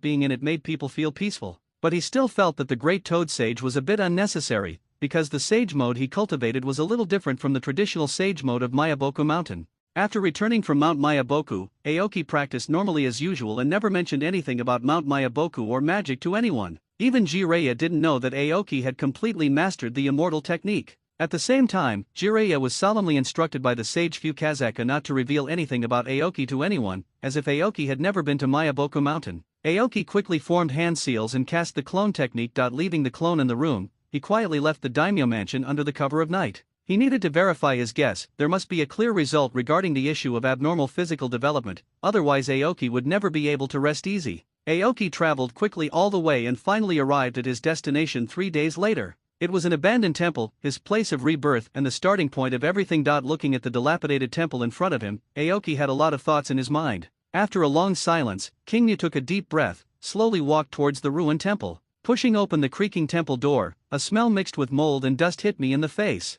He glanced around and saw the ground was littered with broken rubble and rotten wooden beams. In the corner, several dilapidated statues lay leaning to one side, their empty eye sockets staring straight at Aoki. The dilapidated temple was eerily silent, with only the occasional cold wind blowing through the empty doors and windows, making a whimpering sound. Aoki didn't find anything else unusual. Could it be that my guess was wrong and it wasn't here? Suddenly, he felt a faint breath in his body, which resonated with the broken statue. Aoki's heart moved, and he immediately sat cross-legged and entered the sage mode. In an instant, the natural forces around him surged into his body like a tide, condensing into fairy chakra. At this moment, King Mu's body seemed to be wrapped in fluorescent green flames, his long hair fluttered in the wind, and the skin on his forehead slowly squirmed, growing 2 white horns. The faint breath suddenly grew stronger, and the sky and the earth spun in an instant. King Mu felt dazed, and in the blink of an eye, he found himself in an unfamiliar space. Is it finally here? Aoki's Adam's apple rolled and his eyes were fixed on the old man in front of him. Although he had expected this before, his heart still beat violently when he actually saw him. In front of him was an old man wearing a white jade robe and holding a black scepter in his hand.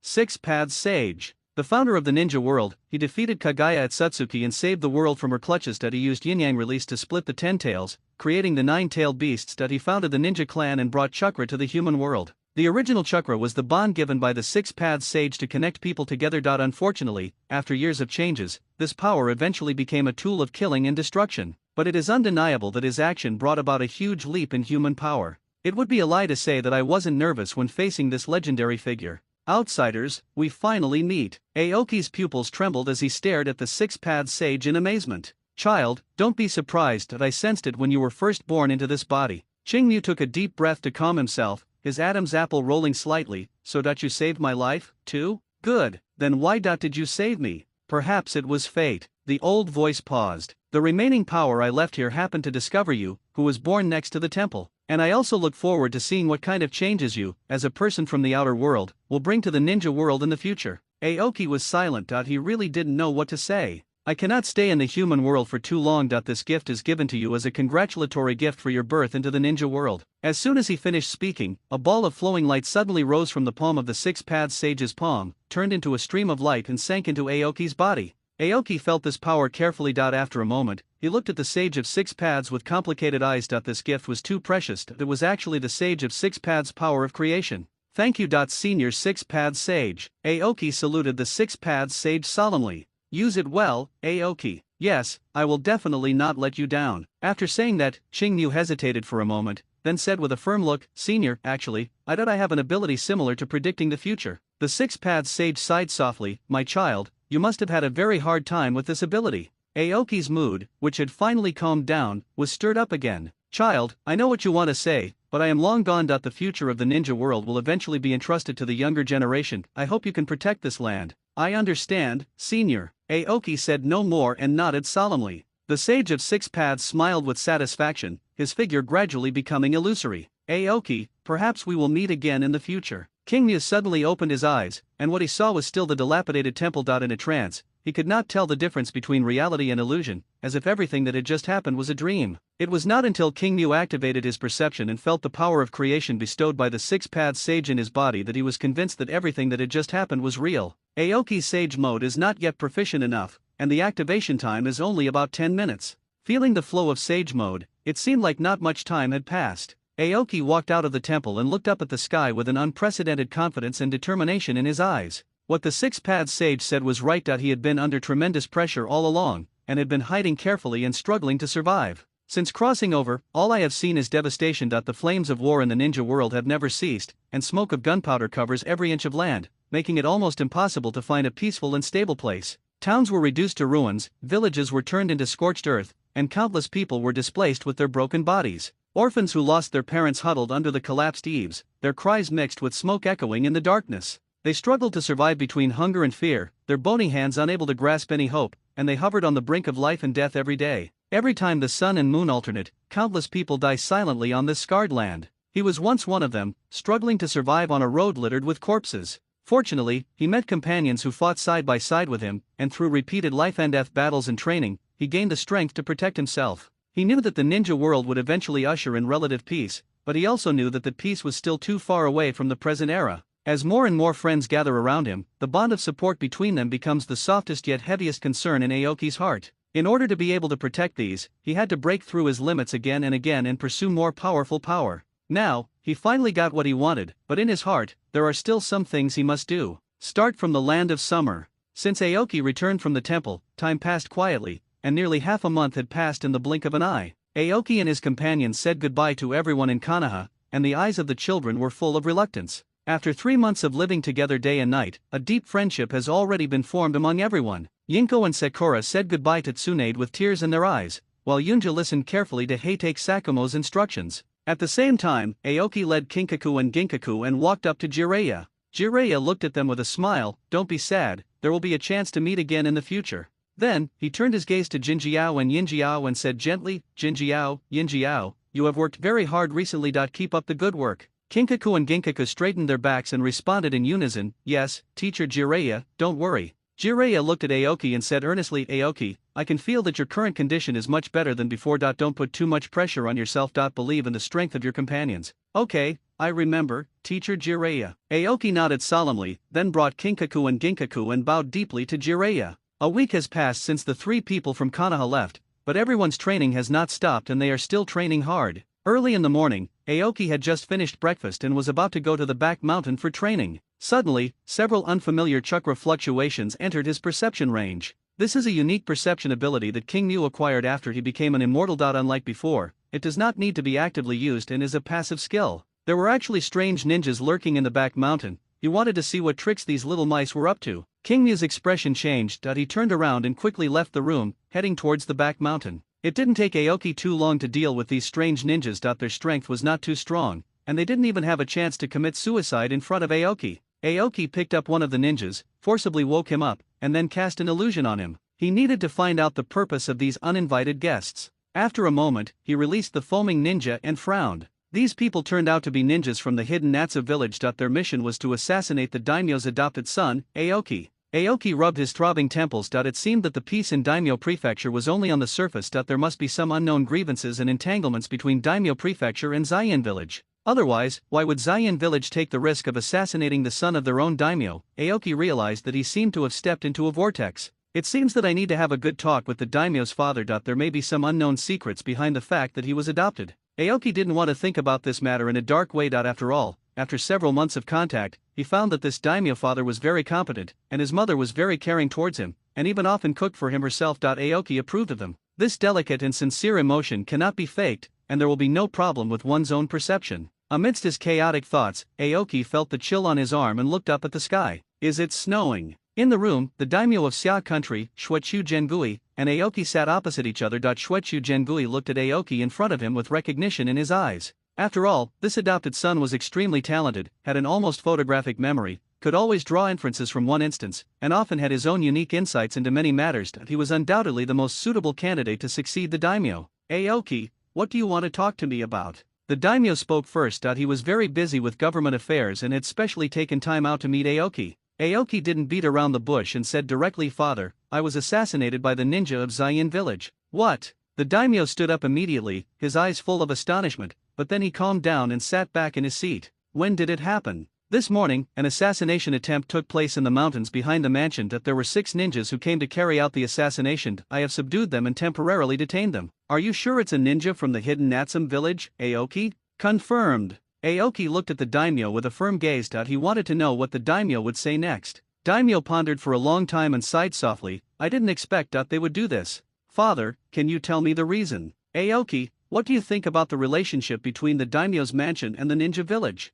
The daimyo did not explain the reason, but asked Aoki a question. The ninja village is part of the country of summer. Aoki replied after careful consideration. What if there is a conflict between the two? What will you do? The daimyo's voice suddenly became a little deeper, and the atmosphere in the room suddenly became solemn. Father, there can only be one voice in the land of summer. King Mu sat up straight, looking at the daimyo with a sharp gaze. That is the daimyo mansion. Shuechu Jengui stared at King Mu in a daze, as if he saw himself when he was younger. When he was young, he was also full of ambition and believed that he could properly resolve the power conflict between the ninja village and the daimyo's mansion. Many years ago, he tried to take control of this power and sent his 2 sons to the hidden summer village to become ninjas. But in the end, they all died in the process of carrying out their mission. When he realized that the situation was out of control, it was already irreversible. In the end, he had no choice but to compromise and let go completely and no longer interfere in any affairs of the ninja village. I thought that everything would be peaceful from then on, but I didn't expect that in just a few years, the ambition of the ninja village would grow,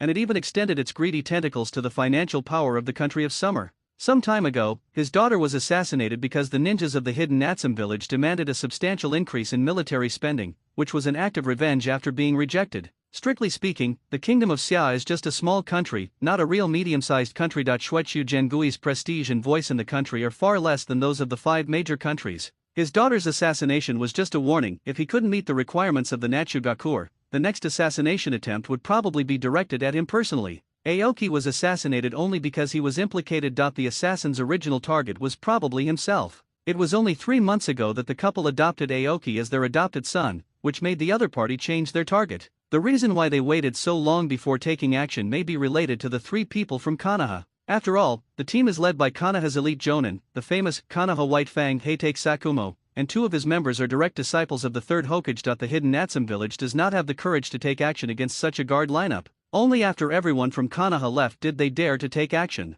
After thinking it through, Shuechu Jengui decided to tell Aoki Masama the reason. Shuechu Jengui decided not to hide the truth anymore and no longer treat Aoki as a simple child. Instead, he talked to the future daimyo of Xia Kingdom as the current daimyo of Xia Kingdom. He looked at Aoki solemnly and said in a low voice, "Aoki, originally this matter is too early for you, but it is a problem you must face after becoming the daimyo in the future. I will tell you all the contradictions between the daimyo and the ninja village, and then you can decide for yourself." Aoki looked serious and nodded solemnly. As the daimyo continued to talk about the changes from the Warring States period to the present, Aoki also gained a new understanding of the order and rules therein. Since the establishment of the one country, one village system, the struggle for power between the daimyo and the ninja villages has never stopped, and this is true for all countries. This was a groundbreaking system that brought together the originally loose ninja tribes and gave the ninja villages a significant voice in the country. That the power that originally belonged to the daimyo was constantly being eroded. Military power and diplomatic power have successively fallen into the hands of ninja villages, regardless of whether they are big or small countries, without exception.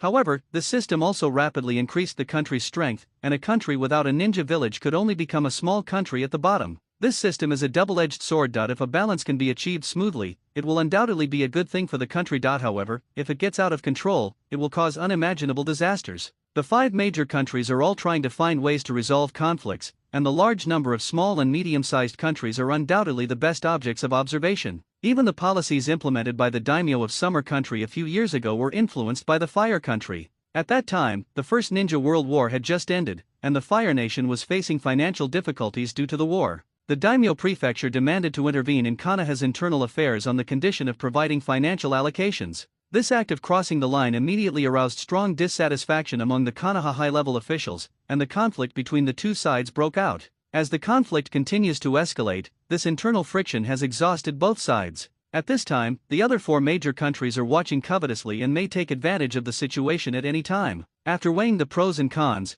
both sides seemingly took a step back and reached a settlement agreement, thus avoiding further deterioration of the conflict. In fact, this power game ended with the compromise of the daimyo prefecture. Not only did the Fire Country daimyo fail to intervene in Konoha, he was also forced to exile Kaketa Funishuk, the first ruling minister of the Fire Country who advocated a tough policy. The place of exile was the country of Summer, which was a distant relative of the daimyo of the country of Fire. When he was young, Yukiaki Masake consulted Kazakadira Funosuk many times, and his revolutionary ideas were formed at that time. Through the daimyo's narration, it is not difficult for Aoki to guess that the daimyo of the Land of Fire was unwilling to accept defeat and was preparing to use the Land of Summer as a new testing field. Kaketara Funosuk, the former first ruling minister of the Land of Fire, is probably the center of the conflict between Konoha and the daimyo prefecture. In the name of exile, it is actually protection. By the way, it provokes the Summer Kingdom and observes the fighting between the ninja village and the daimyo mansion in the Summer Kingdom, making advance plans for the future relationship between the daimyo mansion of the Fire Kingdom and Konoha. In this way, the kingdom of Xia became a pilot. Aoki was initially puzzled as to why Konoha would accept this teaching mission so easily. You know, the mission involves the teaching of high-level combat ninjutsu, and even the elite students in the village need to go through layers of screening before they can get involved. In the environment where each village is strictly guarding its core secret techniques, Konoha's attitude is too abnormal. Aoki guessed that it was not only the Fire Country daimyo who helped, but Konoha was also taking advantage of the situation and taking this opportunity to observe. Aoki rubbed his head. Isn't this what small countries are like? In this way, he listened carefully to the daimyo's father's story until a long time had passed. Aoki, my thoughts have changed a lot in the past few years. Maybe I'm really getting old. The daimyo's eyes were filled with fatigue and helplessness. But the ninja village's increasingly unbridled greed terrifies me. I'm afraid that if I'm not careful, the entire Summer Country will be dragged into an abyss of no return. After a moment of silence, his tone became even lower. Now I just want my family to be safe and the ninja village to return to its original state. How can I solve the problem that the 5 major countries can't solve? Maybe no one can solve it at all. After saying this, he seemed to have aged a lot. Then leave it to me. Aoki looked at daimyo with burning eyes. Father, if I have enough power to change something bad but don't do it, I will definitely regret it in the future. Leave this task to me. I now have enough strength to protect myself, my family, and my companions. This is not only my father's long-cherished wish, but also my ambition. The daimyo stared at the confident Aoki in amazement. After a while, he asked Aoki solemnly, are you really ready? Father, you should also be able to see that the ninja world is currently turbulent, and peace will not last long. If you can't even solve the problems at home, how can you guarantee that the Summer Kingdom can survive the upcoming reshuffle? It seems that your ambition goes beyond this. The daimyo looked at Aoki with a serious expression. Father, the 5 great nations did not appear out of thin air, and the kingdom of Xia may not have existed. A chance to see the scenery from above. Aoki's tone was still full of confidence. The daimyo nearly dropped the teacup in his hand and asked in a hoarse voice, "Where do you want to take the Summer Kingdom?" "I have no idea." Aoki sat up straight and continued, "But I know that if we remain trapped in the shackles of the ninja village and the old system, the ninja country will always be just a fish on the chopping board, at the mercy of others." Shuechu Gengui's pupils trembled, and he looked at Kingmu with complicated eyes, as if he was getting to know this adopted son again. "Then what are you going to do?" Shuechu Gengui wanted to hear Aoki's opinion. After all, Aoki was still young, and many things could not be decided on a whim. "I want to reform the law and implement new policies." Aoki no longer concealed his thoughts and directly expressed his thoughts. "It seems he is still too young." The daimyo sighed and then continued, "Let's not discuss whether the new policy you mentioned is good or bad. Do you know the price of change?" "Father, I know, but there are some things that cannot be avoided, and I happen to have the ability to do them now." Aoki looked at the daimyo with a firm gaze. The daimyo knew Aoki Ninja's identity and that he was quite capable. Seeing the confidence and determination in his eyes, he thought, perhaps this young man can truly bring a turnaround to the Summer Kingdom. "Aoki, don't deal with those ninjas from the hidden summer village for now. Just detain them. I will summon the main ministers of the Kingdom of Summer to discuss government affairs tonight. You will participate?" "Yes, father." In the dim and closed room of Xian village, 4 old men sat around a wooden table in a solemn atmosphere. The purple-haired old man in the lead said, "The mission failed. The people we sent are missing." The remaining 3 looked at each other in silence. Finally, someone asked, "What should we do? Should we confront the Daming Mansion directly?" As soon as he finished speaking, another person retorted, "No, our actions will not be supported. Forcing a showdown with the daimyo prefecture will only result in losses for both sides. We shouldn't do this unless it's absolutely necessary." "You're right, our goal is to increase financial allocations. As long as the daimyo doesn't interfere in the affairs of the ninja village, there's nothing else we can't discuss." They didn't really intend to kill the daimyo's family, but simply to intimidate him into agreeing to the village's demands. The 3 of them discussed for a long time without any result. Finally, they all turned their eyes to the purple-haired old man. "Great elder, what do you say we should do next? We will all listen to you." The purple-haired elder tapped the table with his fingers, thought for a moment, and then slowly spoke. "It's been 3 days. Since the daimyo hasn't directly held the village accountable, it means that the daimyo doesn't want to make things out of control. The daimyo will probably make some moves next. We should just wait and see. He will compromise sooner or later." After hearing the words of the great elder, the 3 nodded and said no more. These days, Aoki has been mainly studying. He did not have much experience in government affairs before. The daimyo not only introduced the core ministers of the Xia kingdom to him one by one, but also allowed him to participate in the decision-making of major and minor national affairs. Since the conversation between father and son, the content of which was never revealed to the public, the daimyo's transformation in just a few days has attracted the attention of the ministers. What shocked everyone even more was that the daimyo was actually preparing to restart the policy from many years ago.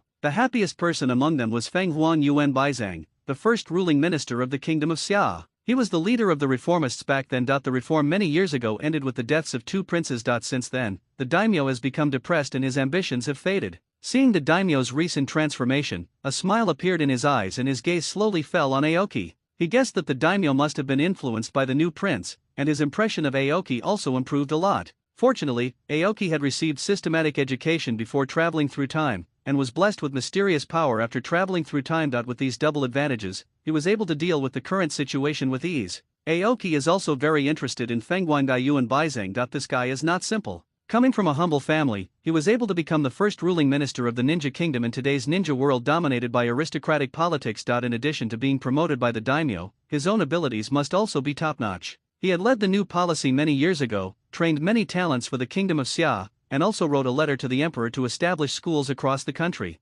Although it ultimately failed due to various reasons, the daimyo still adopted some of his suggestions and established several schools in the summer capital, thus preserving some spark for the new policy. The daimyo told Aoki that although Fenghuan Baizang was extremely talented, there was another person in the country of summer whose wisdom could make the sun pale in comparison, and asked Aoki to visit him. This legendary figure is none other than Kaketara Funosuk, the first ruling minister of the Land of Fire. Aoki couldn't help but secretly complain, isn't this metaphor too exaggerated? And even if Kaketara Kazunashuk really has extraordinary talent, he is not a ninja, so it is difficult for him to make any waves in the ninja world. As we all know, the strong are respected in the ninja world, and powerful ninjutsu is enough to rewrite everything. The stronger the ninja, the more accustomed he is to using force to solve problems. Even if ordinary people are numerous and intelligent, they can only become supporting roles under the order constructed by ninjutsu. Aoki stood in front of the mansion. This was his third time visiting Kazakadera Fujinasuke, and the previous 2 times he was rejected for various reasons. 3 visits to the thatched cottage. Do you think you're Zhuge? I'm not Liu Bei. King Niu was speechless.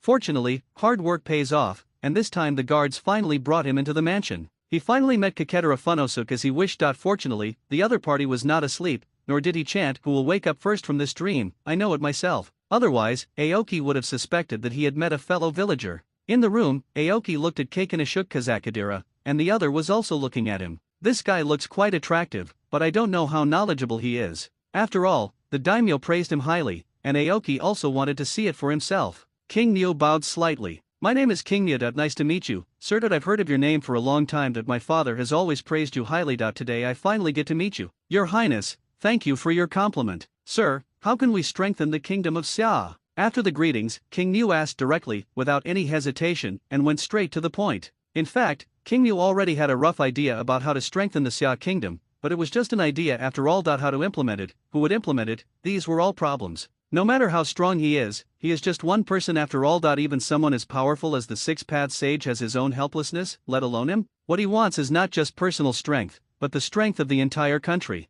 Your Highness, what do you think of the current ninja world? Now is a time of great contention, with wars and conflicts among nations. The strong will become stronger, and the weak will perish. Aoki's expression was solemn and his eyes were sharp. Fang Shizu's eyes lit up slightly. What do you want to do, Your Highness? The only way is to reform and strengthen the country. Then what should Your Highness do? Fang Zisuk continued to ask. Aoki shook his head and stared at Kazanashuk. That's exactly the question I wanted to ask you, sir. Fang Shizu pondered for a moment and said, I can sense your ambition and tell you how to do it. These are just minor details and not worth mentioning, but whether it can be achieved is up to Your Highness to consider. After all, in the ninja world, the power of the ninja determines everything. Aoki sat up straight after hearing this. Sir, please speak. First, a strong country must reform. If you want to reform, the first thing you need to do is to take back the military power of the ninja village. Only with sufficient military force can you have the foundation for reform. Secondly, centralize power. Take back the autonomy of the territories of the various vassal states scattered across Xia country, and ensure that the daimyo's decrees reach every corner of Xia country. Third, we must reform the economic system, select cutting-edge talent, and improve laws and regulations to build a national development system that integrates government, military, and finance. These are just rough outlines. As long as Your Highness can achieve the above points, when the ninja world is reshuffled, the summer country will be able to lay a solid foundation with its advantages and seize the initiative. After listening to this, Aoki breathed a sigh of relief. He had clear ideas and strategic plans. He was indeed a talented person. So he continued to ask, what's next? Your Highness, what I am about to say may contradict your understanding. If you want to achieve your ambitions, please consider it carefully. Aoki nodded seriously and signaled Kaketa Fujinasuke to continue with his eyes. The monarch chooses wise ministers, and wise ministers will also choose the monarch. This is how Kaketara Fujinasuke sees it. Not every daimyo could understand what he just said. Most daimyo would be immersed in luxury and desire and unable to extricate themselves. They don't even understand the most basic situation in the ninja world, let alone agree with what he said. Moreover, even if a few daimyos could understand it, they would not do it, or they simply could not do it.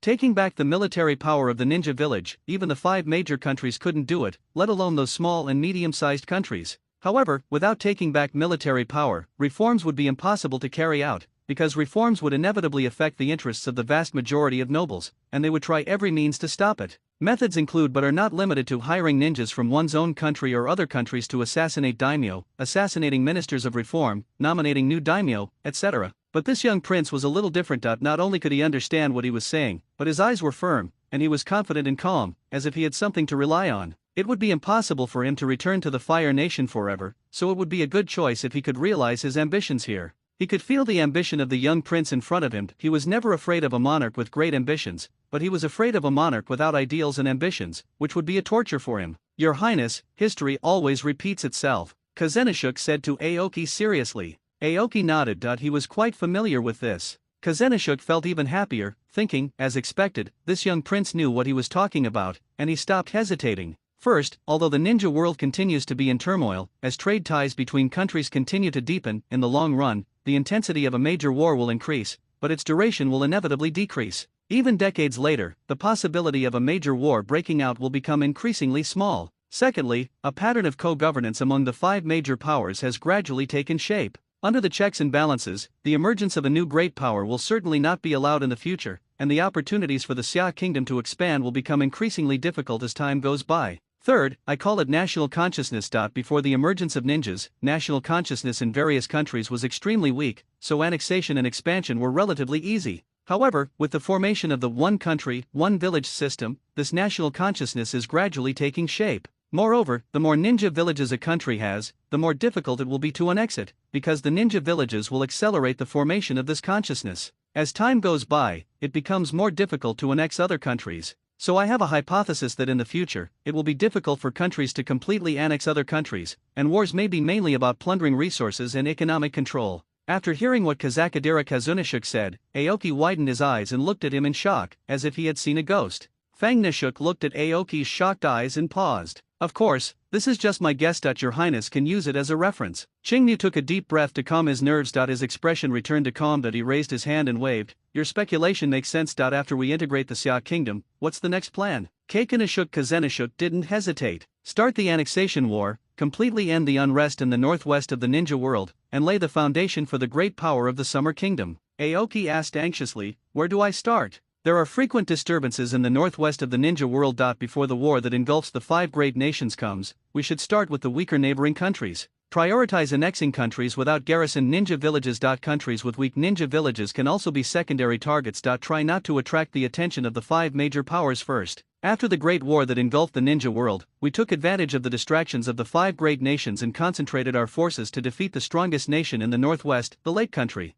The Lake Country controls the important roads and resource hubs in the northwest. Once it is taken over, it will be able to control the lifeline of most of the northwest and become the true overlord of the northwest region of the ninja world. As for those countries that are neither strong nor weak, they will no longer be able to resist the kingdom of Xia. At that time, we can order them to disarm their ninja villages, recruit their ninjas, and finally annex their territories one by one. Good, good, you are worthy of being called a gentleman. By that time, the kingdom of Xia will be a truly great power. Aoki picked up the tea on the table and drank it all in one gulp, looking excited. Your Highness, not yet. Kazenashuk interrupted Aoki's fantasy. Aoki calmed down, thought for a moment, and then suddenly realized, you mean? Feng Shizi said solemnly, that's right. The five great powers, because the five great powers will not sit idly by and watch Xia's Higuo become a great power. We must be prepared to be attacked by one or two major powers at the same time, so we need to build defense lines on the border and store food and grass in advance. Only by withstanding the interference of major powers can we be considered a true great power. If we cannot resist, everything we have done before will come to nothing.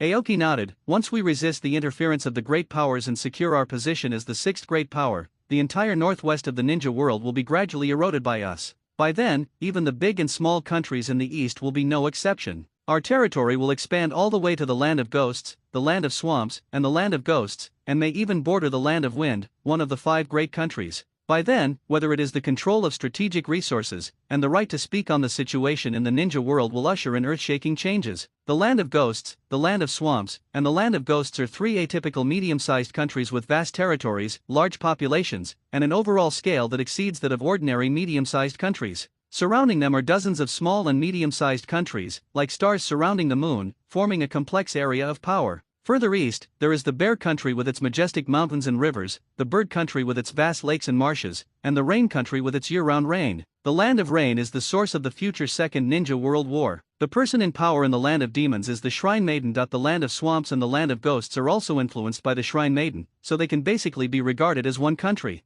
The land of demons and the land of swamps seal away horrific monsters like the golem, and even the five major countries are reluctant to touch them easily. Because of this, these countries can serve as a natural barrier for the future Xia kingdom to resist foreign enemies. Of course, if possible, Aoki still prefers direct annexation, but this only exists in Aoki's fantasy at present. It is still a long way for him to take back the military power of the ninja village. Your Highness is right. Once the northwest of the ninja world is fully integrated, the territory of the Summer Kingdom will become extremely vast. It extends from the endless desert in the south to the snow country in the north, to the West Sea in the west, and to the swamp country in the east. The territory will be larger than the other four kingdoms, second only to the Wind Kingdom. The Kingdom of Wind has a vast territory, but 80% of it is desert. Aoki sighed softly. This is just the ideal scenario. The first step right now is to take back the military power of the ninja village. Only by controlling this power can we truly take the next step. Kaikanashuk shrugged and said helplessly, I am not a ninja, I can only give advice to your highness and handle some trivial matters.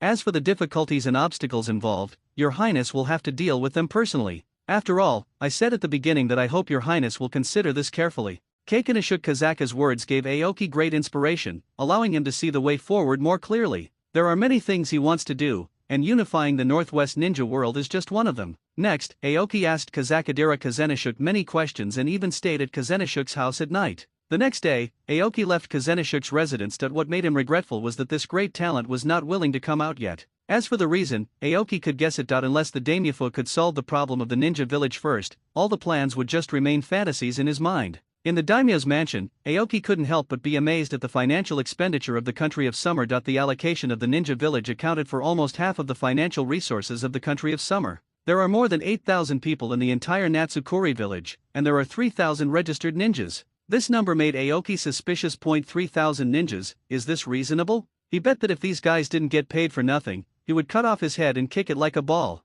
In the following days, the daimyo of Xia Kingdom frequently summoned his ministers, and for a time the daimyo's mansion was crowded with people and very lively. The actions of the daiming mansion were not kept secret, and Zayan village also received the news. They had been waiting for the next move of the daiming mansion. When Zayan village was on high alert, waiting for the daimyo mansion to make a move, the daimyo mansion's first action was not directed at them. Instead, the scale of the school was expanded, and those talented people who had left due to the failure of the new policy also received letters of recall from the daimyo. Similar measures have been taken one after another, but they have never been directed at the ninja village. Instead, they seem to be preparing for the implementation of new policies. Everyone in the ninja village was confused for a moment, as if nothing that had happened before had ever happened, but they could clearly feel the increasingly tense atmosphere in the land of summer. Finally, Zayan village received news from Daiming Prefecture. The daimyo agreed to the request made by the ninja village to significantly increase military funding, but there was one condition: that the Natsugakure village must accept the financial advisor appointed by the daimyo. The daimyo prefecture conducted real-time monitoring of the financial expenditures of the ninja village under the pretext of rectifying the village's finances.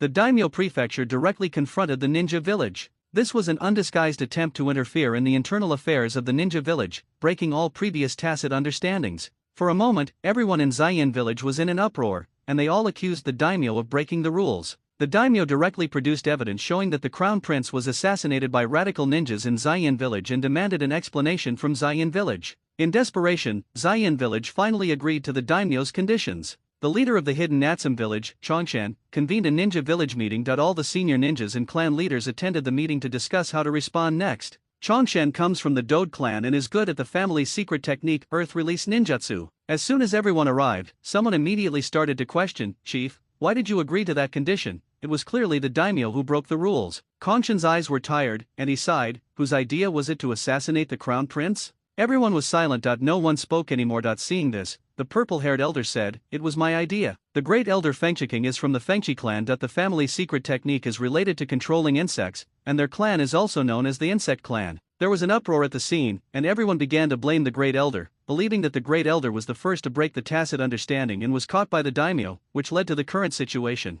The great elder was not panicked. "We didn't intend to actually assassinate the crown prince, we were just trying to intimidate him. It's the same purpose as the last time we assassinated the princess. The daimyo was just taking advantage of the situation. He has interfered with the ninja village before." A jonin stood up and asked, "Grand Elder, why would you do such a thing?" "We do this for the sake of the village. The ninja world has been in turmoil for years, and the current financial allocation is not enough to develop the village. If nothing changes and the status quo continues, the hidden summer village will sooner or later perish." Many ninjas present agreed that the allocated funds were indeed not enough. They could also feel that the funds for developing the ninja village were becoming increasingly tight, and even many ninjas were affected. Although they had endured for a long time, they had never truly considered opposing the daimyo. Because when the village was first established, it received strong support from the former daimyo of Xia Kingdom. The previous daimyo recruited many homeless ninjas and various ninja clans to form the current village. At that time, the village and Daiming Prefecture worked together to resist foreign enemies. The reason why the country of summer maintains peace in the turbulent northwest of the ninja world is directly related to the large number of sacrifices made by the ninja village ninja. However, within a few years, the situation in the village deteriorated. As more and more ninjas were affected, dissatisfaction with the daimyo government grew, leading to the emergence of radical factions. Many ninjas in the hidden summer village don't understand why it has gradually become what it is now. The meeting lasted for a long time, but no satisfactory result was reached. "Chief, we will use our own methods to save the village." After the great elder Feng Chiking finished speaking, he stood up and left the venue. Several elders and senior ninjas also followed him. Changshan rubbed his forehead. It was really hard to be a leader. He was well aware of the root causes of the village's problems, but was powerless to correct them, which made him extremely distressed, and he could only try his best to maintain the situation. Nowadays, the various forces in Xiyan village are complicated and intertwined. If one of them is not handled properly, it may cause the village to fall apart. After a long silence, he sighed and signaled everyone to continue the discussion. In the daimyo's mansion, Aoki and the daimyo finally reached an agreement. No one was more suitable than Aoki to be the financial advisor. Although the daimyo tried his best to dissuade him, he was finally persuaded by Aoki.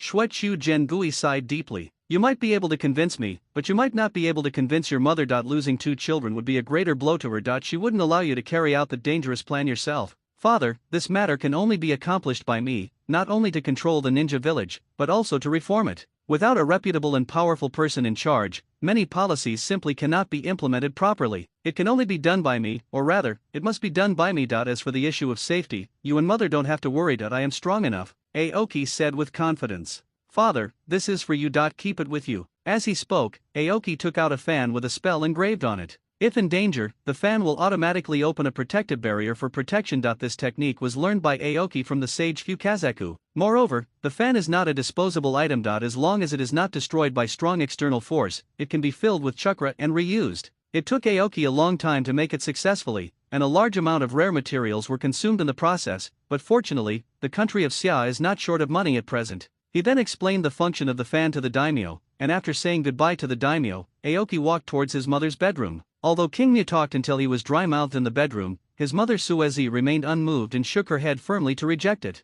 But King Mewtwo also had his own insistence. In the end, Suezi could only sigh helplessly, nodded silently in agreement, her eyes full of heartache and reluctance. Before leaving, King Mew gave his mother a jade pendant he had prepared. There was also a pair of earrings prepared for her sister, which she asked her mother to pass on to her. The older sister's name is Shuechu Hanako. She often visits Aoki. She is a carefree girl with a good personality. The jade pendant and earrings were also engraved with rituals, just like the fan he gave to his father. After resolving these issues, Aoki gathered all his partners and solemnly told them his next plan. As expected, as soon as the words fell, everyone started clamoring to go together. After being taught a lesson by Aoki, they gradually quieted down. King Mew looked solemn and repeatedly reminded them to practice well. They didn't need to get involved in these things at this stage. All they had to do was work hard to improve their strength. After careful consideration, Aoki took the relatively powerful Yunja with him to carry out the mission. He was not worried about the safety of the daimyo's mansion now. The mansion was well protected by many ninja guards hired by the daimyo. The most important thing is that Jinjiao and the others have become proficient in using the art of psychic communication. Once you encounter a strong enemy, you can work together to use psychic magic to summon the giant snake brothers Lanja and Longjiao. In the land of summer, apart from the powerful Aoki, basically no one can pose a threat to the pair of giant snake brothers. A group of 3 walked through the woods after the snowfall. Kumokazu, with his short sword, and Aoki and Fumashiki, with their long swords on their waists. Among them, except Aoki, Yunja and Fuma's Hiwi all wore masks, adding a bit of mystery. Aoki went back to the village specifically to find Fuma's Hiwi, and it took a lot of trouble. He explained to Fengma's Hiwi in detail the details of the new policy of the country of Xia, and focused on analyzing the serious consequences of the failure of the new policy. After persuading them with both emotion and reason, and finally after Aoki promised that he could abandon the mission and escape alone if he encountered deadly danger, Fuma's Hiwi finally joined them. There are really too few available talents in the country of summer, so Aoki had to set his sights on him. Fuma's Hiwi has been wandering in the ninja world for many years, is knowledgeable and powerful. He had tested it himself, and according to Konoha's evaluation standards, Fumashiki's strength was comparable to that of a Jonin, which was a rare talent in the land of summer. In fact, in the northwest region of the ninja world where ninja strength is generally weak, a clear and standardized system of strength division has not yet been formed. In the battle for resources and discourse power, the 5 major countries are keenly aware of the importance of regulating the ninja ranks. After a long period of research and practice, a set of evaluation standards covering Genin, Chunin, Special Jonin, and even Elite Jonin were initially formed. Seeing this, other small and medium-sized countries followed suit. Relying on their profound ninjutsu heritage, huge resource reserves and complete training system, the 5 major countries have each established an independent ninja evaluation system. Although there are slight differences in assessment focus and promotion mechanisms among countries, the core standards are similar. In contrast, other small and medium-sized countries find it difficult to replicate the system model of the 5 major countries due to their lack of historical accumulation and resource support. They can only explore on their own based on local needs, resulting in a wide variety of evaluation standards and even many absurd and bizarre assessment rules. According to the evaluation standards of the 5 major countries, students who have just graduated from the ninja school are considered to be genin. After completing missions for a period of time and accumulating experience, you can take the Chunin exam and be promoted to Chunin. The abilities required to become a Chunin have been introduced before. Becoming a Jonin requires a long period of accumulation, independently completing at least 100 A-level tasks, and mastering 2 types of chakra changes. He is the real leader of the 5 major ninja villages and has the voting power to decide the cage of each village. Special Jonin are ninjas with unique talents in certain areas. Unlike the all-round Jonin, their strength is usually between Chunin and Jonin. Elite Jonin usually master more chakra property changes, but there is no fixed standard for the specific number. Their strength far exceeds that of ordinary Jonin, and they are the top among Jonin. They have reached extremely high levels in ninjutsu, taijutsu, genjutsu, etc., and some even master S-level ninjutsu or forbidden techniques, able to handle more complex and dangerous S-level missions and possess the ability to change the local battlefield. There is no corresponding assessment for cage-level strongmen, but according to the current general standards in the ninja world, cage-level strongmen all have the power to decide the direction of the battlefield. Above the level of cage, the only ones recognized by the ninja world at present are Uchiha Madara and Senju Hashirama, and the vast majority of ninjas have no concept of this. Of course, these are just rough divisions, and the actual evaluation criteria are probably more complicated, but this is the approximate division criteria. The blessing of the magic allowed Aoki to leap into the ranks of cage-level powerhouses. This power was enough to attract the attention of many veteran powerhouses in the ninja world. But the ninja world hides too many unknowns, and he knows very well that his current strength is not enough. But Aoki is not in a hurry. As he grows older, the fairy chakra flowing in his body is still undergoing transformation, and he is still far from reaching his peak. Soon, his feet he paused, and the 2 people behind him immediately stopped as well. Aoki had already captured the chakra fluctuations of the person who came with his keen perception. Combined with the recent situation, he immediately guessed that it was most likely a ninja sent by the hidden Natsu village. As for their purpose, it is naturally self-evident. The financial advisor will monitor the village's financial expenditures in real time, which means that the village will be strangled by the Daiming prefecture. Although Zayan village had no choice but to agree to the daimyo sending a financial advisor, whether he could take office smoothly depended on whether the financial advisor sent by the daimyo was lucky enough. Moreover, Aoki's task is not only to monitor the village's financial expenditure, he also has to thoroughly investigate the details of Zayan village's financial expenditure over the years and find out where every penny of funds has gone. They come with bad intentions. Aoki couldn't help but sigh as he looked at the ninjas surrounding him like a tide. It's obviously you who are coming. Fangma's Hiwi's low response came from under the mask. He was living a good life in the village, but was forced to work by Aoki, and he felt a little resentful. I thought I could spend the rest of my life peacefully, but I didn't expect that because of this kid, the trajectory of my family's life would change. After sighing, he slowly tightened his grip on the long sword in his hand, as it seemed that he still had no choice but to face the fight. This is the fate of the ninja, a curse ingrained in their bones that they can never escape no matter where they flee. Normally, ninjas carrying out assassination missions would not act so high profile, but these ninjas from the hidden summer village were completely different. I don't know if it's out of self-confidence or arrogance, but he doesn't even bother to do the most basic stealth disguise. The murderous intent around him was not concealed at all, and he had no intention of hiding it at all. It was obvious that he was ready to rush forward and kill Aoki and his group. Looking at the ninjas who were constantly surrounding him, Aoki did not panic. Instead, he watched their actions with interest. Fangma's Hiwi and Yunja were not so relaxed, and looked as if they were facing a formidable enemy. Looking at Qingniu, who looked calm and confident, Fang Emoji couldn't help but say, "Hey, there are too many of them, I can't hold them off for too long. You should seize the opportunity and escape. Don't do anything, I'll take care of it." Aoki waved his hand and said with a smile, "You." Looking at the still confident Aoki, Fuma's Hiwi's mouth twitched slightly under the mask. He had no idea what Aoki was thinking. This cannot be blamed on him. Aoki did not use the Sage mode when fighting him, so he did not know Aoki's true strength at this time. Watch this, don't blink. As soon as he finished speaking, the air suddenly stagnated, and with a snap sound, Aoki's hands suddenly clasped together. In an instant, his body was wrapped in emerald green flames. The skin on his forehead slowly squirmed, making a slight cracking sound, and 2 white jade-like horns grew out. His long black hair danced wildly in the flames. It was also the first time that Yunji saw his boss in this state. His Adam's apple rolled unconsciously, and like Fang Emo's Hiwi, his eyes widened in shock. The surging aura surrounding Aoki was reflected in the pupils of the 2 men, and their hearts were beating violently in their chests. Immortal Law Weiguo. In an instant, there was a loud bang, and black ripples exploded in a ring with the 3 people as the center, and the invisible airwaves swept in all directions in an instant. The snow covering a kilometer radius exploded and rolled back into the sky like a tide. The sturdy trees made unbearable cracking sounds under the invisible pressure, and the bark cracked inch by inch. The black dark patterns swept in all directions, and the attacking ninja instantly foamed at the mouth, lost consciousness, and fell to the ground. Even Yunji and Feng Yamoshiwi's pupils suddenly shrank, veins on their necks bulged, and they groaned. Their heads felt as if they were being crushed by a huge rock, their fingertips trembled uncontrollably, their bodies were stiff and unable to move.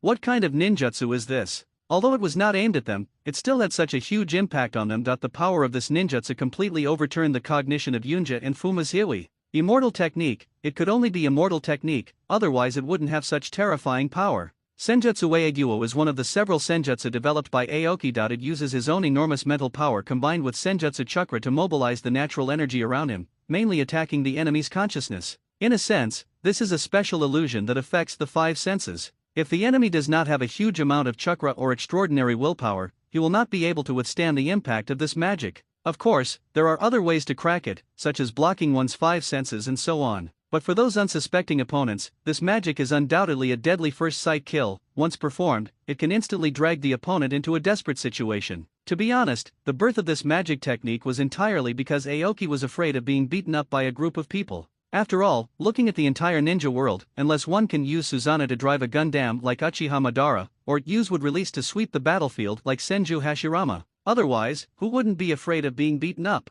If you don't believe it, just look at the third Raikage in the original work, the tough guy who could single-handedly defeat the eight-tailed Gyuki. In order to cover his retreat, he was surrounded by tens of thousands of ninjas from the Uegakur village like a tide. He fought alone for 3 days and 3 nights, and finally died of exhaustion. Kingya didn't want to face the desperate situation where there was no chance of survival, so this magic technique came into being. Who can not like the magical skill of clearing soldiers on a large scale? This magic technique has only been initially developed. As Kingya becomes more proficient in it, he will be able to use it instantly without any seals in the later stages. This will be one of his confidences when facing the 5 major countries in the future. After a while, Fengmashiwi and Yunja came to their senses and gasped heavily. They had no time to react and did not mobilize chakra to resist. They were completely unprepared and were directly affected by the terrifying power of the immortal magic. I'm sorry, I'm not proficient in this technique yet, and I couldn't control it for a moment. I'm really sorry. Aoki apologized repeatedly. After recovering from his shock, Yunja's eyes lit up and he stepped forward impatiently. Boss, the power of this move is too terrifying. What kind of ninjutsu is this? Kingya patted his shoulder and said in a steady tone, this is a magic technique. It requires the use of natural forces to perform. Once you have polished your foundation to the point where you can carry on the magic technique, I will teach you step by step. Yunji responded with a heavy okay, his clenched fists trembling slightly with excitement. He had great trust in his boss. Following him, he would eventually master this power. Just thinking about it made his blood boil. Feng Yamoshiwi stood aside without saying anything. He was not Aoki's man, but was hired by Aoki to perform the task of protecting. Even if he was curious, he would not ask about the mission. A ninja's techniques, habits, and even a tiny combat habit can be exploited by the enemy. Once key information is leaked, the consequences may be fatal. Even the most powerful ninja will not have a good ending if he is targeted, so he could only suppress his curiosity and do what he should do. Fumashiwi glanced coldly at the ninjas stumbling around under the tree and said in a deep voice, are you going to get rid of them all? Aoki waved his hand, why kill them? These are all ninjas from the hidden summer village, and they are also part of the land of summer. Fumashiwi's expression changed slightly, as if he didn't expect Aoki to answer like this. He originally thought that Aoki would order the murder without hesitation, but unexpectedly Aoki chose to hold back. This was completely different from the decisive and ruthless image of a ninja in his perception. After a brief moment of daze, Feng Yamoshiwi suppressed his surprise and asked, so what should we do next? I went to Zayan village to solve the problem. Only by finding the crux of the problem can we find the right remedy. Aoki's eyes swept over the unconscious ninjas below, and he spoke in a calm tone, then turned to Fumashiki and Kumokazu, Uncles Hiwi, Yunja, please gather them together. Once they wake up, I want to ask some questions and confirm some things. Although Fumashiki did not understand Aoki's behavior, he and Kumaja dragged the ninjas who had collapsed on the ground to a place neatly. Next, everyone made a fire and waited for the ninjas to wake up. As night fell, the bonfire crackled in the darkness, and sparks flew everywhere. The 3 of them prepared food around the fire, and the aroma of barbecue mixed with the smell of burning wood filled the air. They talked in low voices while keeping an eye on the unconscious ninja not far away.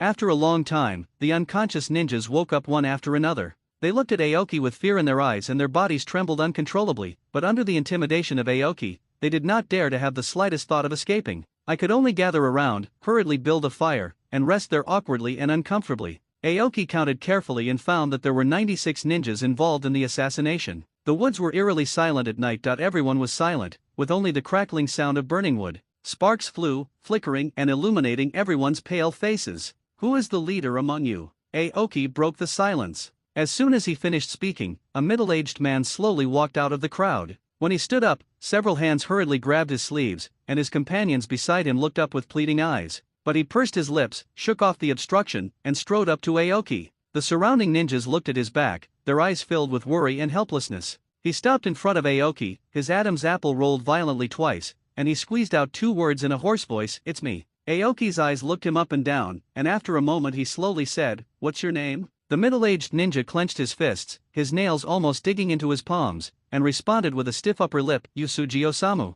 "Yusuji Osamu, my name is Yukiaki Aoki." Aoki smiled and waved at him in a gentle tone, "Don't be so restrained, sit down and talk." Yusuji Osamu's Adam's apple moved slightly, and he stared at Aoki's face with complicated eyes, as if he wanted to see some murderous intent in the other's smile. Finally, he pursed his lips, did not dare to refuse, and sat down by the edge of the campfire, his body still stretched straight. "How are you living in the village?" Yusuji Osamu was startled, his Adam's apple rolling, and he couldn't speak. The surrounding ninjas also looked at each other, some clenched the corners of their clothes, and some subconsciously shrank back. The campfire reflected their stiff faces, and even the sound of the firewood crackling seemed particularly abrupt. Obviously, no one expected Aoki to ask such a question. Yusuji Osamu's eyes dimmed instantly that he wanted to say something, but in the end he just shook his head slowly and did not answer Aoki's question. Aoki narrowed his eyes slightly, looking at the other person's silent and bitter expression. He already knew the answer. After a moment of silence, Yusuji Osamu couldn't help but ask, "Why don't you kill us?" Aoki asked seriously, "Why should I kill you?" Yusuji Osamu lowered his head even lower, clenched his fists tightly, and said in a trembling voice, "Because we are here to assassinate you." As soon as the words fell, the scene fell into silence. Aoki sighed and said, "I believe you wouldn't assassinate me for no reason. There must be some reason. You are ninjas from the hidden summer village, and also citizens of the land of summer. That you have been fighting on the front lines of the land of summer for many years, fighting the enemies on the cruel battlefield, and defending the peace of the land of summer with your blood and lives. If I kill you directly, wouldn't that be a foolish act that would bring sorrow to my loved ones and joy to my enemies?" The ninjas sitting around the campfire stared at him intently. Some of them had pupils trembling violently, and some had Adam's apples rolling but could not speak. The eyes of several young ninjas instantly turned red, and they hurriedly wiped them with their worn sleeves. In the cold iron laws of the ninja world, ninjas are just tools. This is a cruel truth that everyone knows, especially those low-level ninjas, who ran around like ants on the bloody battlefield. Once one dies, apart from a few tears from one's loved ones, one will soon be completely swallowed up by the torrent of the ninja world, leaving not even a trace of one's name. As long as you step into the Shura field of the ninja world, the cycle of killing and being killed will follow you like a shadow. They struggled repeatedly between life and death, their souls being gnawed by pain and sin day and night. This may be the saddest background of the ninja world, and also the most unsolvable and cruel curse in the ninja world. Aoki only understood these cruel truths after traveling through time. As an ordinary person, he would vomit violently just by seeing the body parts at the scene of a car accident, let alone being stained with blood. However, in the 3 years after he traveled through time, he struggled in the bloody storm, facing life and death again and again. Perhaps it was a dying enemy's plea for mercy, or perhaps it was a do-or-die battle that he had to fight. Unconsciously, he is now able to end someone else's life with his own hands without batting an eyelid, as if it has become as natural as breathing. Yusuji Osamu murmured, "A big shot like you, would you really care about the life and death of your tool?" Aoki took a half step forward, staring straight at Yusuji Osamu. "Yusuji Osamu, you are not a tool." Before he finished speaking, he opened his arms, taking everyone present into his sight, and his voice resounded throughout the camp, "You are not tools either. You are the indispensable backbone of the Xian nation, people who defend their homeland with their lives, people with flesh and blood, with joys and sorrows." Aoki's words hit everyone's heart like a hammer, and the camp fell into an oppressive silence. The ninjas lowered their heads, some bit their lips tightly, veins bulged in their necks, some had their shoulders trembling violently, their knuckles tightly grasping the corners of their clothes, and tears silently dripped onto the land illuminated by the bonfire. The sobbing sounds that came one after another, mixed with the occasional suppressed whimper, broke the dead silence. "I know the difficulties the village is facing now, but I came here to completely solve these problems so that everyone can live a better life." Aoki swept his eyes across the crowd with a firm gaze, his voice steady and powerful. "You don't have to believe me now, but I will prove everything with actual actions." The ninjas all looked up at him, their eyes filled with a mixture of confusion and vigilance. Aoki had already anticipated these doubts, and he was ready to break down the barriers with facts. Seeing everyone's tense expressions, Xingmu suddenly chuckled and softened his tone. Zai, how many people are there in your family? Yusuji Osamu was visibly taken aback, and after a moment's hesitation, he whispered back, 5, how's your day? Aoki leaned forward, and the light from the campfire reflected in his eyes, appearing particularly gentle. Yusuji Osamu's eyes dimmed as he stared at the dancing flames. After a long silence, he smiled wryly and spoke, it's just a way to make ends meet. As soon as he finished speaking, several ninjas around him sighed. Although the atmosphere was still solemn, it had quietly gained a touch of the warmth of everyday life. Next, Aoki quickly mingled with everyone and carefully asked about the situation of each of them. The firelight illuminated everyone's faces as their vigilance gradually subsided. Aoki sat cross-legged beside the campfire, listening quietly to their stories, sometimes frowning and asking a few questions, sometimes nodding. Unconsciously, the tense atmosphere turned into sighs and sporadic laughter. In order to record their questions, Aoki took out paper and pen from the sealed scroll. He wrote down everyone's difficulties stroke by stroke on the paper, his expression looking extremely serious. After learning about it, Aoki discovered that the reality was far more cruel than he had expected. The truth soaked in blood cut into his heart like a knife. There is no such thing as pension in the ninja world. The so-called pension is just a joke in the ninja world. At this stage, only the 5 major countries have taken such preliminary measures. Although the big countries can barely maintain the surface of decency by relying on their huge national strength, how many of them actually fall into the hands of the lower-level ninjas? More often than not, a cold corpse is the final reward for those who sacrifice their lives for peace. This is the case with the 5 major countries, not to mention other small and medium-sized countries, which simply have no such concept. Especially in the northwest of the ninja world, this awareness is even weaker. To them, a ninja is dead and is just a tool that they can always hire other ninja clans or ninjas to fight. The key point is that even the ninjas themselves are poisoned by this kind of thinking. Even if they are extremely resentful and painful in their hearts, they still rarely resist. This is the cruelest part of the rules of the ninja world. For example, Yusuji Haruya, his parents died on the battlefield in their early years and did not receive any compensation. In the conflict with foreign ninjas last year, his eldest brother had his legs blown off by an enemy ninja using an explosive tag. Although he survived, he will never be able to walk again. He has 2 young children and a sister-in-law who has no ninja talent at home. He worked hard day and night to take on jobs, but the wages were getting lower and lower every year, and the money he earned was only enough to barely supplement his family income. Relatives and friends occasionally give him some money, but in order to reduce the burden on his family, he has not married yet. In order to make a living, my sister-in-law sat by the dim window all day doing needlework in exchange for a meager amount of money, and the family could barely survive. There are many ninjas like Yusuji Osamu in the village, and some are even more miserable. How did such a village survive in the turbulent ninja world? Is it relying on the numb obedience of the ninjas, or the indifference of the rulers who turn a blind eye? Could it be that his idea of trying to change the status quo is truly incompatible with this cruel ninja world? Is he the out-of-place outlier? The country of Summer is obviously considered wealthy among the neighboring countries. According to common sense, the funds allocated to the village are sufficient to support its development. But why are the ninjas here still struggling to make ends meet? Aoki had countless questions in his mind and asked the ninjas for advice all night. After a long conversation all night, although the night was still dark, a bridge of trust was quietly built between him and everyone. Everything he saw further strengthened his determination to reform the ninja village and transform the country of Summer. As long as he is able, he wants to make things better. He wants to prevent ninjas from being mere killing tools and put an end to the bloody curse that has lasted for many years and has brought despair to people. Since fate has thrown him here, he must leave some footprints to prove that he has been here. He wants to try to change this cursed world according to his own ideas. Then, in this cursed land, you will forge a path no one has ever walked before. A group of people were chatting around the fire. After an unknown amount of time, the bonfire slowly went out, leaving only ashes and a few wisps of white smoke occasionally rising. The originally quiet forest gradually became lively, the birdsong became clearer, and the warm sunlight shone on them. Everyone rubbed their stiff shoulders and smiled at each other. Then they realized that it was already dawn. Before leaving, Aoki looked solemn and firm as he told them not to lose hope in the village and the Summer Kingdom. He asked everyone to go back and tell their families and friends that he swore in the name of the Crown Prince of Xia that he would improve everyone's living conditions. Aoki smiled and waved goodbye to everyone. The initial hostility in their eyes when they looked at Aoki was gone, and they were now full of trust and expectation. They believed from the bottom of their hearts that Aoki could change all this. Aoki looked at them, his heart filled with infinite emotion. These people didn't ask for much. They risked their lives, and all they asked for was the most basic protection. At the same time, Aoki was also thinking about the future of ninjas and ninja villages. Although I have a general direction in mind, I still need to arrive at the ninja village and conduct on-site investigations to come up with a practical plan for its implementation. My father was right, change is never something that can be accomplished with a wave of the hand. This involves the livelihoods of millions of people, and is like trying to move a tangled mountain. It seems like a simple push, but in fact, the movement of each stone will affect the roots buried deep underground. If you are not careful, it will cause uncontrollable turmoil. Compared with the huge size of the summer country with millions of citizens, the small size of the ninja village has become an advantage. The population is relatively concentrated and the contradictions are clearer. Zion Village is Aoki's breakthrough point to tear apart the old system, and it is his first step to leverage the changes in the entire Summer Kingdom. In the room of Zion Village, the radicals of Zion Village gathered together. We failed again. This prince is much more difficult to deal with than the previous two princes. His strength is extremely powerful. I'm afraid we can't defeat him. I think. An elder looked at the chief elder hesitantly. The great elder Feng Shiking stared at him coldly. The elder's throat suddenly tightened,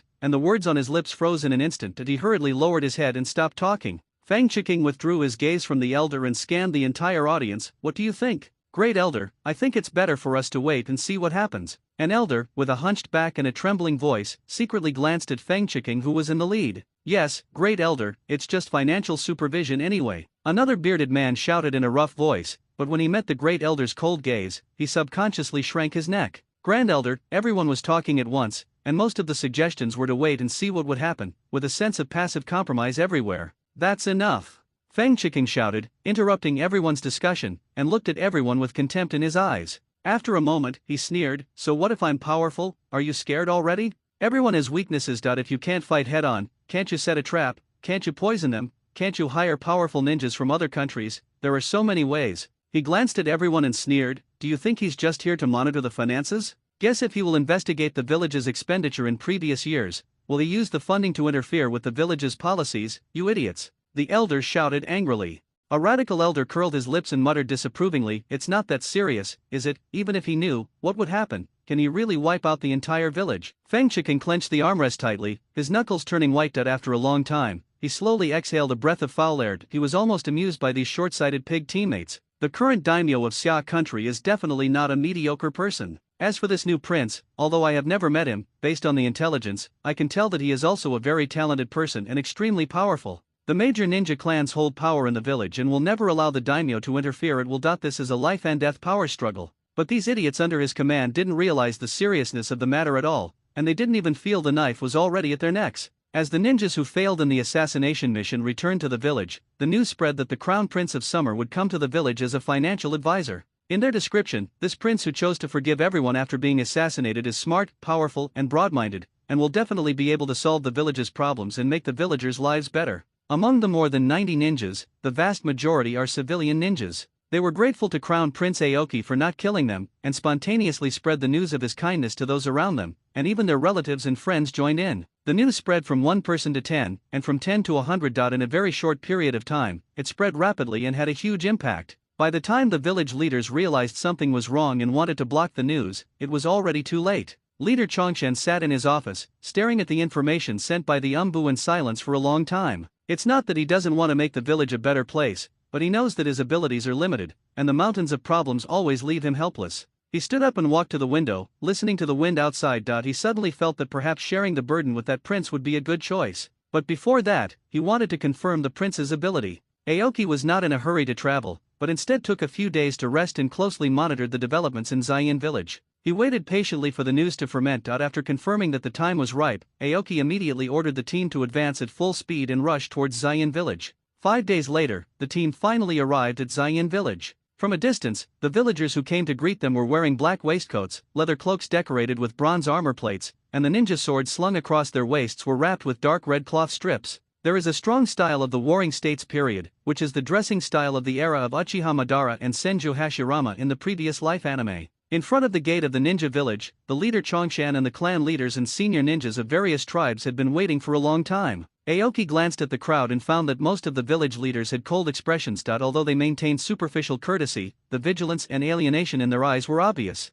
Obviously, they did not welcome Aoki's arrival, but were forced to go through the formalities of welcoming him due to pressure from their leader. The chief, Chongshan, stepped forward with a broad smile. I am Chongshan, on behalf of the entire Zion village, welcome your highness. I hope that under your highness's guidance, we can make the village a better place. You are too polite, Chief Chongshan. I am still relatively young and have a lot to learn from you. King Mu responded with a smile. After the greetings, Aoki and his group followed Chongshan into the hidden summer village. He wanted to know more about the village, so he looked around the village and asked questions to the leader Chongshan. Then he silently memorized these answers in his mind, repeatedly compared them with the information provided by Yusuji Osamu and his group of ninjas, and pieced together the truest appearance of the village. A week passed quietly. Since the last assassination attempt, Aoki and his companions lives in the hidden summer village returned to peace, and no assassins attacked them again. Perhaps it was because during these 7 days, Aoki was not in a hurry to perform his duties of supervising finances, but instead focused his energy on visiting various parts of the village.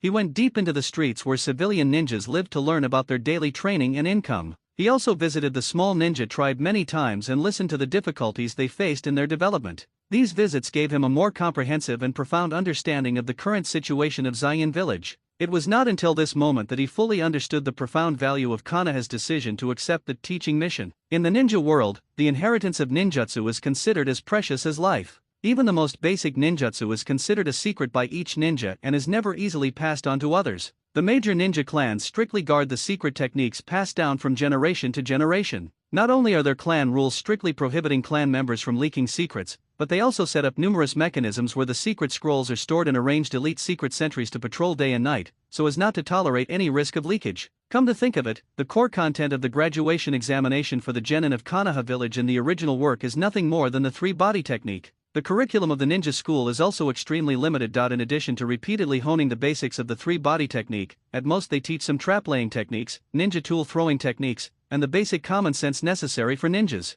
Even the most basic entry-level ninjutsu is not accessible to ordinary people. Even the Konoha village, which has a profound heritage, is so cautious about teaching ninjutsu, not to mention the Natsukuri village, which does not even have a formal ninja school. Aoki secretly sighed in his heart. The class gap in the ninja world is far greater than it was even more difficult than he had expected. If Aoki wants to truly control the hidden Natsum village, the most difficult obstacle facing him is the complex and intertwined ninja clans. Although civilian ninjas account for more than half of the village, most of them do not even master basic ninjutsu. They can only fight by relying on physical skills, throwing ninja tools, fiddling with detonating tags or setting traps. In the face of the absolute advantage of the ninja clan in mastering secret techniques, their strength seems particularly weak. In the ninja world where bloodline is the measure of power, the ninja clan firmly holds the commanding heights of power with their unique ninjutsu and secret techniques passed down from generation to generation. Not only are they far stronger than ordinary ninjas, they also use this to control the core resources and voice of the ninja village, holding power firmly in their hands.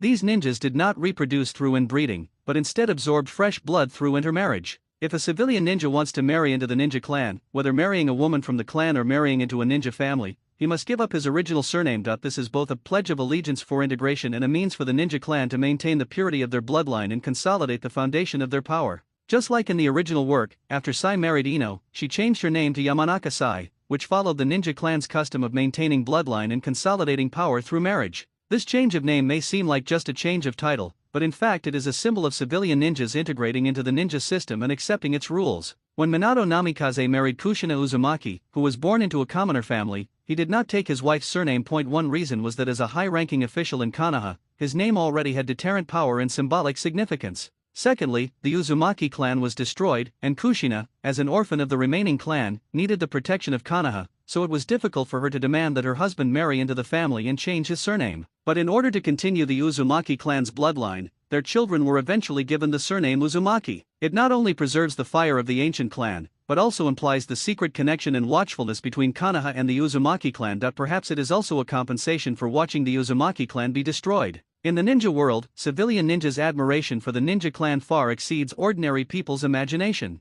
Those ancient surnames that have been passed down for hundreds or thousands of years are not only a symbol of glory, but also mean the qualification to practice secret arts and the possibility of entering the center of power. Countless civilian ninjas were willing to give up their surnames just to be called the ninja clan. This almost obsessive pursuit seems absurd and bizarre in Aoki's eyes, but it is the tacit survival rule and customary practice of everyone on this land. In the room, Aoki already had a general idea. He planned to adopt the policy of uniting the majority and dividing and isolating the minority of stubborn ninjas. Unite a large number of civilian ninjas and small-scale ninja clans, gather the power of the majority, and use this as a fulcrum to promote comprehensive reforms in the hidden summer village. During his in-depth contact with the villagers, Aoki keenly realized that the spark of change had quietly ignited in Zion village. The vast majority of villagers expressed an urgent desire to change the status quo. What surprised him even more was that the faction headed by leader Chongshan also had the desire to reform. Moreover, their ideas are pragmatic and steady, unlike other radicals who are impulsive and aggressive. They are undoubtedly excellent partners for promoting change.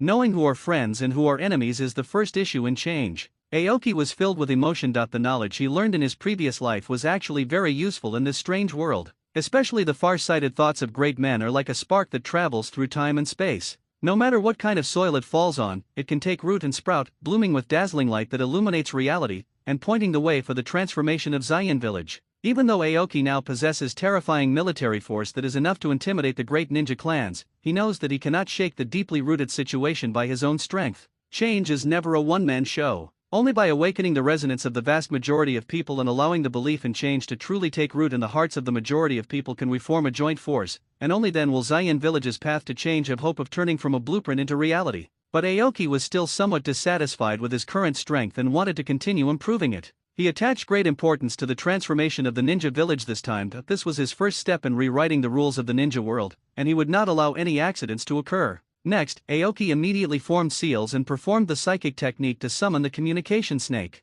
He then used the shadow clone technique, leaving behind a shadow clone, and then ordered the contact snake to pass the message to the giant snake brothers in the Snakevilla forest. The next moment, with the use of the reverse spiritualism technique, his figure instantly disappeared from the spot, and in a blink of an eye, King Mu's real body had arrived in the Snakevilla forest. The two brothers, Lanja and Longjiao, stared at King Mu in front of them, feeling a little puzzled. They asked, "Why are you looking for us so urgently? What's the matter?" "I have an idea about your transformation into a dragon. Are you willing to put it into practice?" King Mu said to the giant snake brothers with a serious expression. Hearing the word transform into a dragon, the giant snake brothers instantly lost their composure. Longya suddenly thrust his huge body forward, causing a gust of wind. The dragon horns coiled up its huge body, almost covering half of the sky. Desire burned in his scarlet vertical pupils. "Do you have a way to turn us into dragons? Tell us now, Aoki." This was an idea that came to Aoki after he obtained the power of creation from the Six Paths Sage. He planned to use the power of creation as the foundation, integrate his own fairy chakra, and utilize natural energy to help the giant snake brothers complete their transformation. However, this technique is extremely dangerous, its success is unpredictable, and it may even be life-threatening. To show respect, he had to honestly tell Lanja and Longjiao the pros and cons and let the two brothers make their own decision. Even though Aoki was eager to strengthen the foundation of the change, he still stuck to his bottom line and would not use the lives of the giant snake brothers as bargaining chips. In his view, this is not only about the acquisition of power, but also about respect for trust. Therefore, he will lay out the risks and benefits of the magic and give the final choice to Lanja and Longjiao. Is it possible to die after failing to transform into a dragon? After listening to King Mu's story, the two brothers slowly lowered their huge heads. But just a moment later, the giant snake brothers suddenly raised their heads and let out earth-shaking laughter. The terrifying sound waves blew away the snow, and the swinging long tail made the surrounding trees creak. The violent momentum swept through the forest like a hurricane. "Ha ha ha ha. Our lifelong wish is to turn into a dragon. This risk of losing our lives is nothing." The dragon horn laughed wildly, and the snake tail slammed heavily on the ground, causing gravel in the woods to fly. Lanja's scarlet pupils stared intently at King Mu, and the fine scales clanged with excitement. "King Mu, don't underestimate us. Use whatever methods you have. We will cooperate with you even if it means our lives." "I see. I underestimated your determination. I'm sorry. Dragon Fang, Dragon Horn." Seeing that the giant snake brothers were determined to risk their lives, Aoki apologized to them sincerely. In the long life of the giant snake brothers, transforming into a dragon is an obsession engraved in their bones and cannot be shaken. Now that they have finally waited for the opportunity, even though they know it is a life or death situation, they are determined to give it a try. This is the thought that has kept them alive for so many years. They have long been prepared for this and are prepared to give it everything. "Aoki, stop dawdling. I can't wait any longer." Longjiao excitedly swung his tail, creating a deep hole in the ground. Aoki didn't say much and immediately took the giant snake brothers straight into the mountains. After passing through layers of dense forests, a huge lake appeared before our eyes, with mist rising from the surface of the lake. The natural energy here is relatively rich, and it is the most suitable place for the giant snake brothers to transform. King Mu's eyes flashed and he began to prepare. He took out the sealed scroll without hesitation. The scroll contained the key item for the giant snake brothers' transformation, toad oil. This is a unique product of Mayaboku Mountain. Every drop of it is wrapped in thick natural energy. But once this thing leaves Mayaboku Mountain and comes into contact with the outside world, it will vaporize in a short period of time. These 100 jars of toad oil were specially obtained by Aoki from the immortal Fukazaku in advance. At this moment, a light golden magic seal was still condensed on the mouth of the altar. The body of the altar is engraved with dense spells, as if putting layers of shackles on these liquids containing violent natural energy. For 3 whole days and 3 nights, huge dark clouds gathered over the huge lake. The wind was raging, thunder was roaring in the sky, and dense purple arcs of lightning were wandering freely in the clouds. The surface of the lake was like boiling water, the water flowed back wildly and rose into the clouds, mixing with the dark clouds into a chaos. In the hazy state, it seemed as if a huge monster was churning violently in the gray clouds, and deafening roars were heard from time to time. The sound was full of pain and made people's backs chill. 3 days later, Aoki's true body had returned to the hidden summer village. The look in his eyes was more confident, and the aura he exuded was full of composure and confidence. After a long period of visits and careful analysis, Aoki now has a deeper understanding of Zayin Village. The actual situation of the ninja village was very different from the information previously provided by the daimyo. The entire Zayin village was bustling with people, and the permanent population was around 10,000. However, based on his careful investigation and calculations over the past few days, the number of people who can truly be called ninjas and have combat capabilities will never exceed 1,000. This number was less than he expected, and it made him think about his next actions. Looking at the document in his hand, Aoki's mouth twitched fiercely. There were as many as 3,000 registered ninjas in Zayin village. This false report is clearly an attempt to fool Daming Prefecture and Xia Kingdom. Despite demanding huge military funding every year, the ninjas in the village are still struggling to make ends meet. Where is the money? Where does it go? After a long time, Aoki sighed slowly, and his eyes became more determined. The transformation of Zayin village could not be delayed. The next day, King Mu went directly to visit the leader Chongshan. Chief Chongshan, the hidden summer village is about to fall apart, and the land of summer will also fall into chaos. After the two sat down, Aoki looked tense and was the first to break the silence. Chongshan looked at him in astonishment, and it took him a long while to come back to his senses. He asked solemnly, "Why did your highness say that?" The conversation lasted for the entire morning. Chongshan simply put aside all government affairs and had a long closed-door talk with Aoki about the future of the ninja village. The sounds of their heated discussions could be heard from inside the house from time to time, and even the ninjas guarding the door noticed the change in their leader's attitude. The next morning, Chief Chongshan issued an order authorizing financial advisor Suekia Kingmyu to form a ninja security department, granting him the special authority to call upon any ninja in the village. This decree shook the entire hidden summer village. The villagers were talking about it, unable to guess the intention of the two men's actions, and were also confused about the ninja security department. It was not until Aoki made a public statement that the functions of this new department gradually became clear.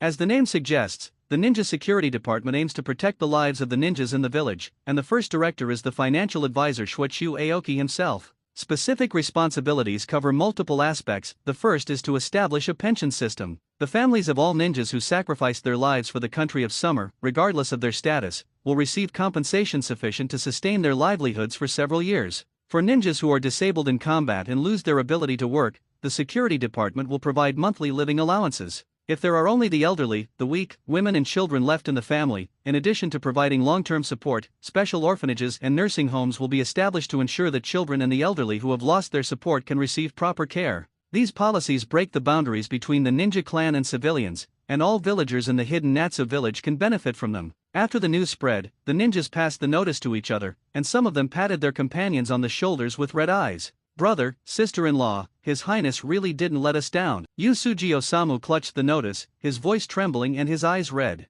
My eldest brother and sister-in-law took the paper and read the contents word by word, their Adam's apples rolling. After a long time, their eyes were red and tears kept flowing out, dripping onto the notice. The pain and anxiety that had been pent up for many years finally found an outlet. The family hugged each other tightly, sobbing and not separating for a long time. Similar situations continued to occur in the hidden Natsum village, and the civilian ninjas represented by Osamu Yusuji were particularly excited. They are well aware of how important these policies are, and they undoubtedly create a crack that allows light to shine in for themselves and their families. That night, a large number of ninjas took the initiative to find Aoki, straightened their backs, and expressed their determination to serve the ninja security department. The ordinary villagers also couldn't hide the smiles on their faces, as most of their families had joined the ninja world. In the days when we are on the edge of a knife, accidents are always around. Now that we have this policy, it feels like we have been given a reassurance, and we have something real to rely on in the days ahead. After the policy was announced, it caused an uproar among the radical faction within the department.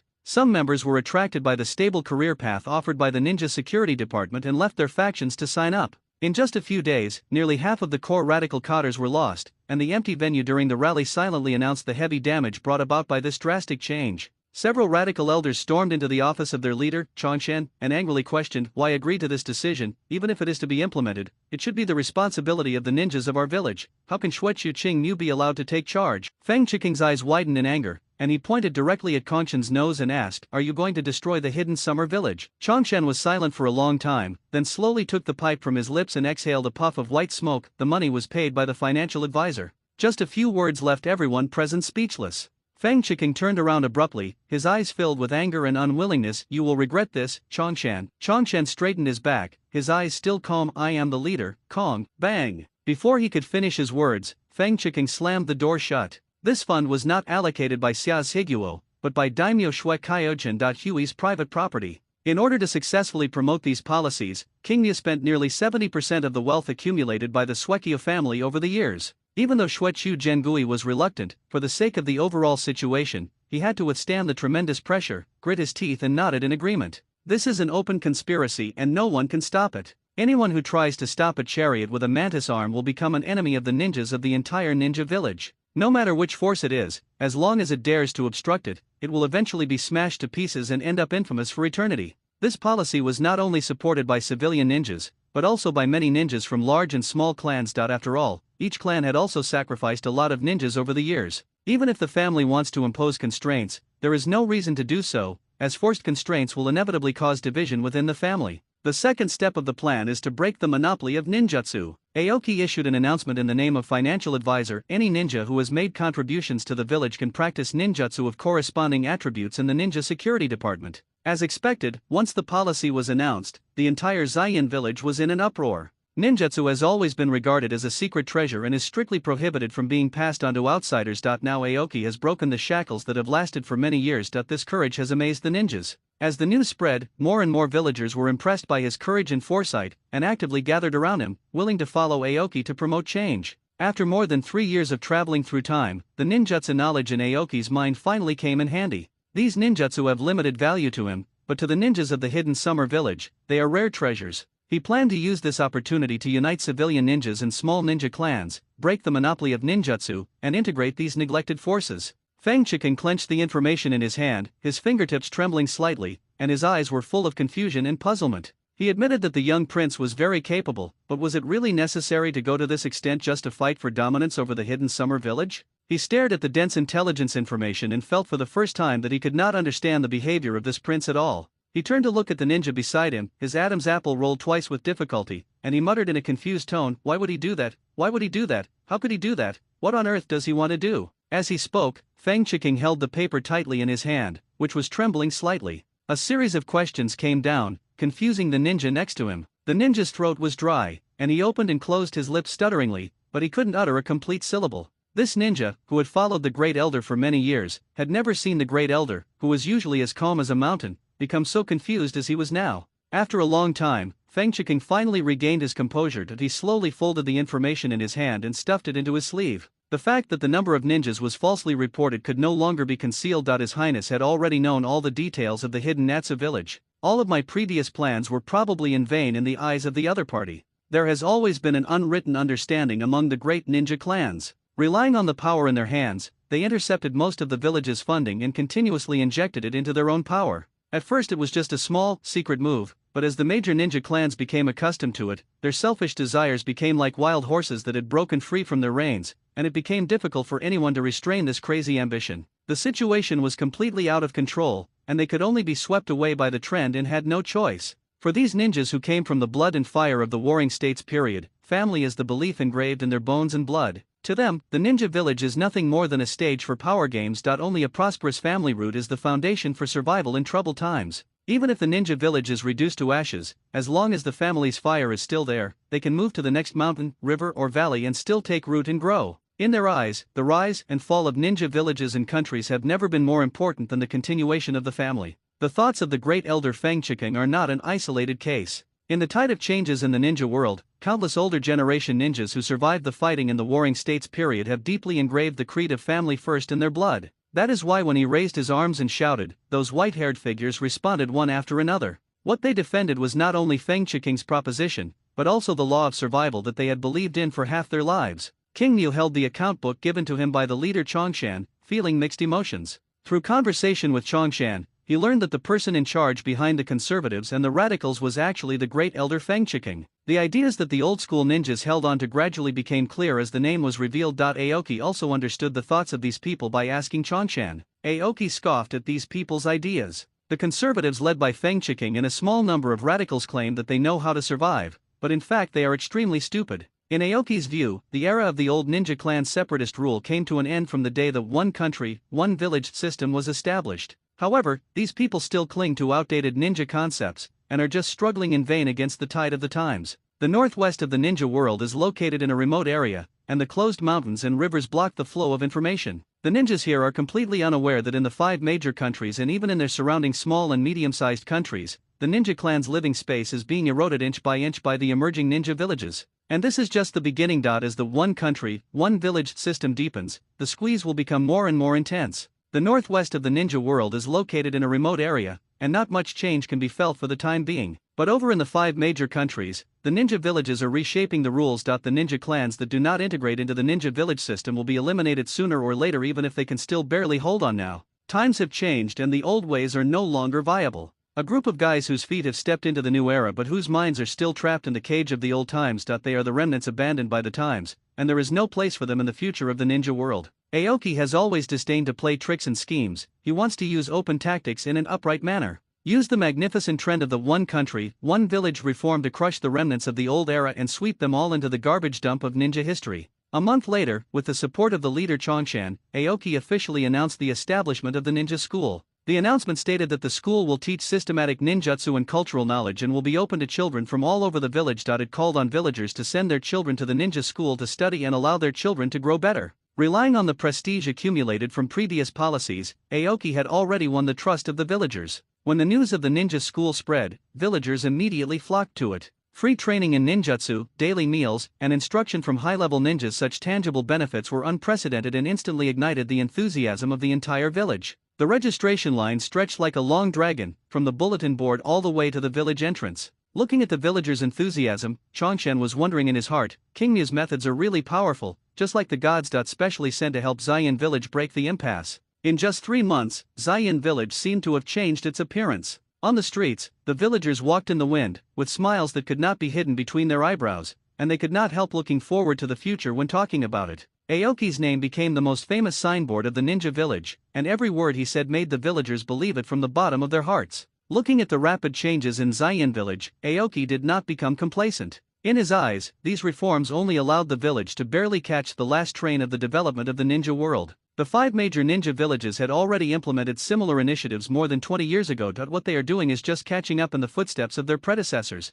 which is far from being an innovative breakthrough. Moreover, Xian village still faces many problems, and Aoki is very clear-headed. The village has just survived, and the real difficulties are still ahead. The most fatal one is the lack of talent. Whether it is teaching, management, or policy implementation, there are difficulties everywhere. Those newly introduced systems are just a framework full of loopholes. They are still a long way from being mature and perfect, and there is really nothing to boast about. Aoki already had an idea in his mind that once the situation in Natsugakure village was completely stabilized, he would personally lead the team to Konoha. He wanted to see with his own eyes the demeanor of the current overlord of the ninja world. The road ahead is long and there are countless things to learn. If conditions permit, Aoki hopes to establish contact with Konoha. He hoped to take advantage of Konoha's momentum and introduce a group of experienced talents. With the help of these experts, the construction of Xian village will definitely avoid many detours and truly get on the right track. At the same time, he also had to request assistance from the daimyo of the Fire Nation. This aid was related to the next reforms in the Summer Nation, and he needed to go to the Fire Nation in person to negotiate and confirm it.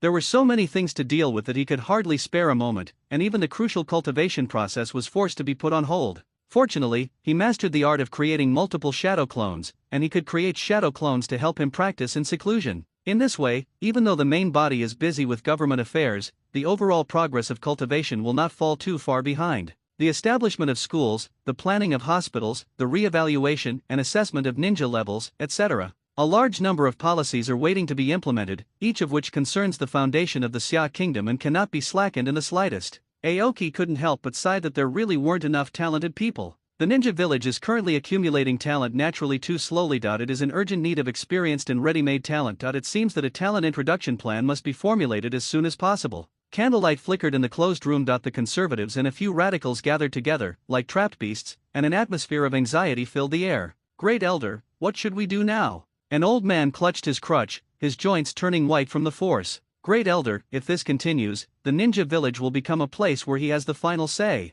Someone slammed the table so hard that the tea in the cup splashed out. Think of a solution quickly. Amidst the constant urging, everyone turned their eager and anxious gazes towards the old man who was sitting in the first seat with his eyes closed. They have many means of checks and balances, whether it is a network of personal connections or behind-the-scenes operations, which have always been effective in the past. But now, the new policies launched by Aoki are aboveboard and in line with the will of the people. Each one of them accurately hits the chronic diseases of the ninja village and crushes all their plans. By establishing the Ninja Security Department to provide living protection and promotion channels for low-level ninjas, Aoki quickly won the hearts of the people. He then established a ninja school, teaching the precious ninjutsu that had been kept secret until now, thus breaking the monopoly of the major ninja clans on military power in one fell swoop. The interconnected new policies exploded like thunder, throwing them into disarray and leaving them at a loss. Apart from futile discussions in the dark room, they had no power to fight back. Aoki's subsequent plan has become clear. He will definitely use the growing power in his hands to gradually cut off the complex resource chains of the major ninja clans. The recaptured resources will be transformed into new people-friendly policies to rally more people's hearts and become his bargaining chip to reshape the structure of the ninja village. If this cycle continues, the once powerful ninja clan will eventually decline.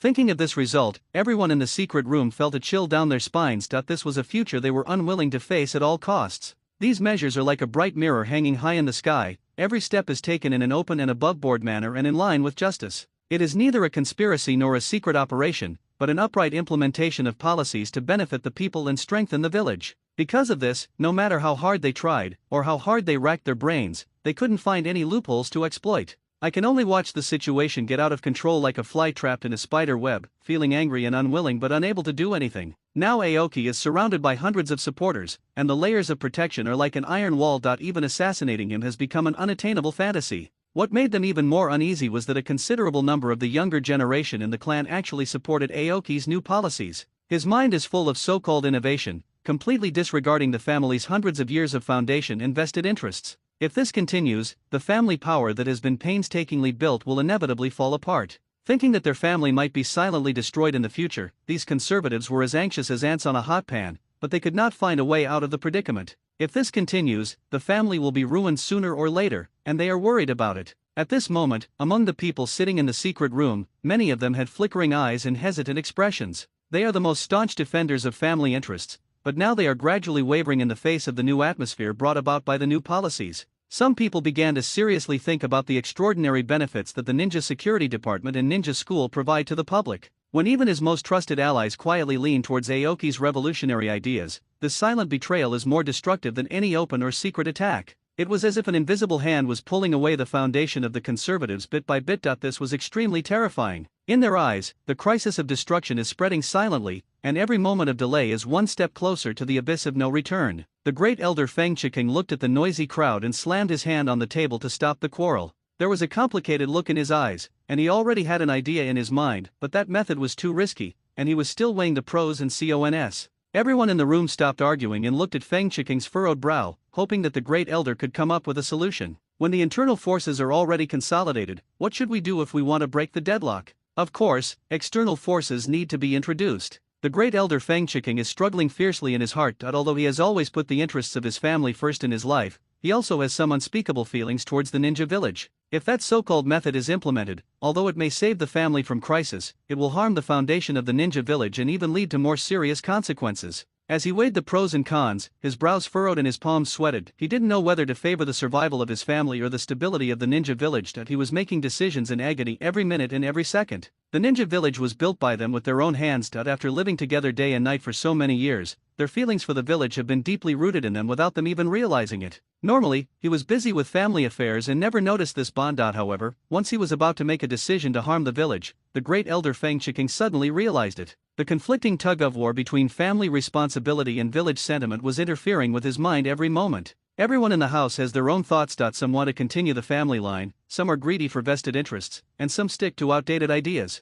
There are various reasons why they gather here. Feng Chiking knew that even if he was determined to carry out his plan to harm the village, not everyone present would agree. After all, everyone has different bottom lines and considerations, and this game is far more difficult to control than imagined. In the end, Feng Chiking disbanded the meeting. After thinking for a long time, he decided to follow his heart and regrouped people he thought were reliable. In the sealed room, Feng Chiking stroked the clan emblem and lowered his voice. This is 4. Survival. In the office of the Ninja Security Department, Lord Aoki, someone has delivered a secret letter. A ninja handed over the letter. Aoki looked at the contents of the letter and sighed. Has it finally come to this? Aoki is not completely unfamiliar with the ideas of the conservatives. Those people abide by the rules passed down from countless generations of the ninja world and have an instinctive resistance to unknown changes. But Aoki could not bear to continue to use old shackles to constrain the development of the village and the country. They have all protected the brothers and sisters of the Xia kingdom together. Unless it is absolutely necessary, he really does not want to point the blade at his compatriots. Regardless of success or failure, it will be his own loss.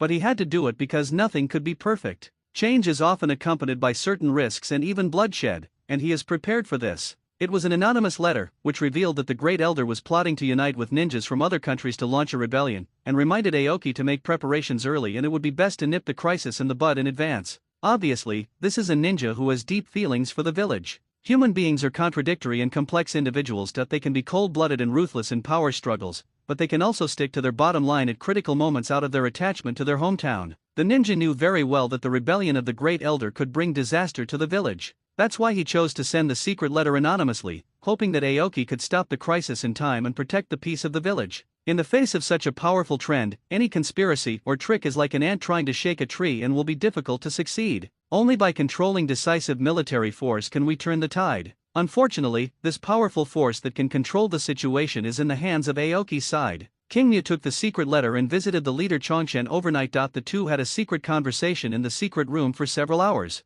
In the following half-month, he received 5 more anonymous letters. Without exception, they all convey the same message: the Great Elder is colluding with foreign enemies and is about to rebel, and they hope Aoki can prevent this catastrophe. Looking out the window, Aoki couldn't help but sigh. These guys still had the desire to protect the village at the last moment. They really didn't want the village to be destroyed because this village also embodied their hard work. Aoki knew that this was because the birth of Natsugakure village was completely different from other villages. It was formed by the former daimyo of the Summer Kingdom, bringing together wandering ninjas and ninja clans. After its construction, the village successfully resisted foreign invasions many times, and many ninjas forged deep bonds with the village during the war. However, the ninja concept that has continued from the Warring States period has always influenced their behavior. He wants the village to develop and continue, but he also considers the interests of his family. There is complexity and contradiction between his words and actions. The previous daimyo played a key role in the development of Natsugakure. He had visited the ninjas many times in person, and had long talks with them, painting a picture of peace after the end of the chaotic times.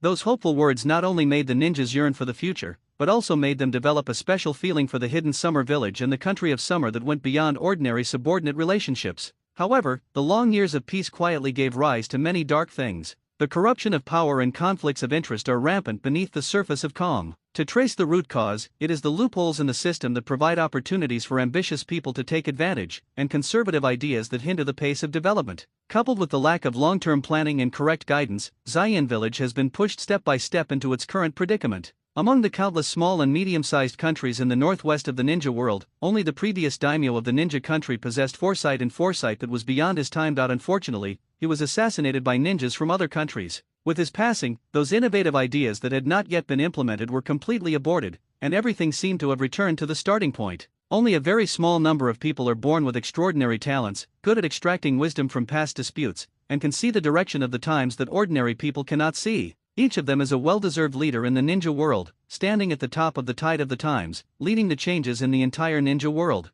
Not everyone has the far-sighted vision, powerful strength, and unshakable faith of Hashirama Senju, Madara Uchiha, and Tobirama Senju. As top figures leading the times, their appearance is by no means accidental and difficult to replicate. Throughout the long course of history, people who can see through the fog of the times and open up new paths are rare. People act based on their own cognition. The more they understand, the more they feel their own ignorance. The country of Summer is located in the northwestern border of the ninja realm, far away from the core area of prosperous civilization, and its ideological development has always lagged behind. Since traveling through time, Aoki has traveled to many countries and met many different kinds of people. After becoming the crown prince of the kingdom of Xia, he came into contact with more talented people due to his status. However, after all this wandering, I have only come across one person who can truly be called a visionary and able to see through the fog of the times, the first minister of the land of fire Kajidera Kazenashuk. Aoki was able to gain insight into the structure of the ninja world thanks to his memories of the original work before traveling through time and the knowledge he had accumulated.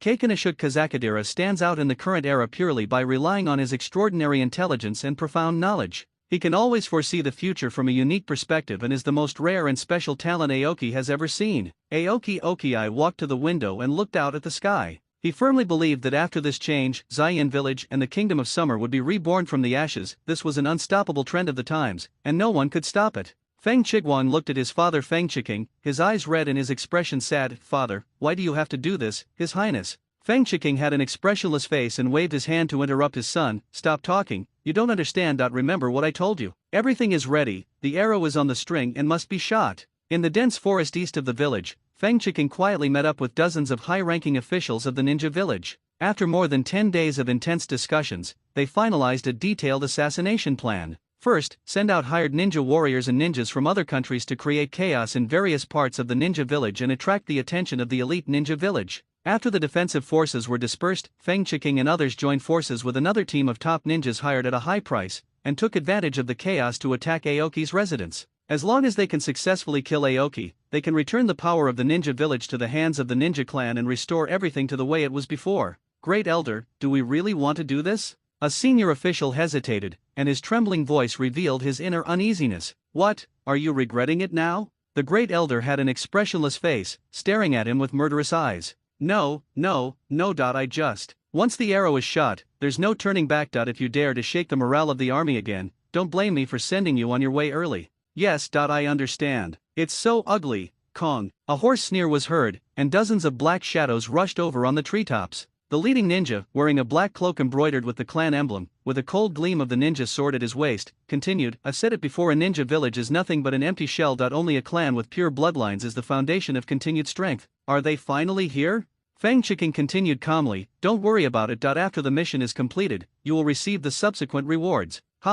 Take money from others and help them get rid of disasters. This is the truth we believe in. What are you waiting for? Let's act now." Some ninjas could no longer hold back and started to urge them on. In recent years, the abundance of the country of summer has attracted the envy of neighboring countries and major ninja clans. Aoki and Chongshan had already made preparations, and this counterattack could also be used as a deterrent to the outside world. Looking at the dozens of people in the room, King Nya said, "The tasks have been assigned. I will go to the Great Elder myself. Let me go." Chongshan took a deep puff of his cigarette and looked at King Nya. As Feng Chiking's old friend for many years, he wanted to see him off for the last time. After a moment of silence, King Nya nodded and agreed to Chongshan. "It's such a peaceful scene, but it's a shame it can only end here." The white-haired masked ninja's voice was hoarse. The art of spiritual communication. Several people joined forces to use the psychic technique, and the earth suddenly shook violently. 3 giant rhinos as big as hills broke out of the ground. The rhino's horn shone with a cold metallic light, and its roar made everyone's eardrums hurt.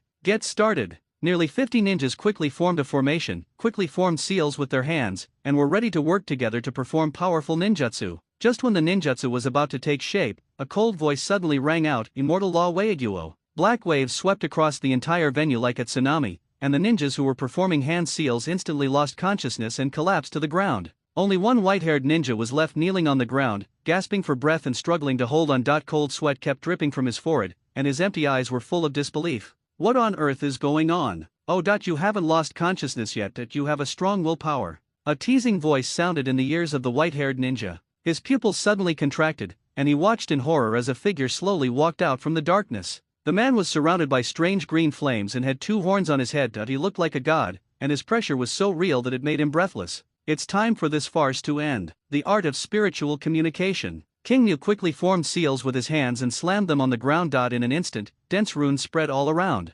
Bang! A huge smoke screen enveloped the entire venue, and 2 huge figures gradually became clear in the smoke screen. Roar! A deafening roar sounded. The white-haired ninja stared at the huge monster rising from the summoning array, his pupils suddenly constricted. The winding and coiling body and the single horn burning with a faint light, this is clearly the dragon recorded in ancient books. The transformation of the giant snake brothers was a life-or-death struggle. When they were on the verge of failure, they gave up their obsession with transforming into dragons directly and instead sought another possibility. In the end, they turned into dragons in an incomplete form that although they did not truly transform into dragons, they grew a single horn and 4 legs, exactly like the legendary dragons. In an instant, thick, inky fog rolled in from all directions, and 2 dragons, one white and one black, appeared. They rode the fog straight into the sky, and their huge bodies blocked out the moonlight. In the clouds, arcs of lightning roamed freely like silver snakes, and 2 dragons rolled violently in the depths of the dark clouds, causing bursts of roars. 2 huge dragon heads emerged from the thunderclouds, and their scarlet vertical pupils swept across the area below. The 3 giant rhinos froze in place instantly, instinctively feeling fear,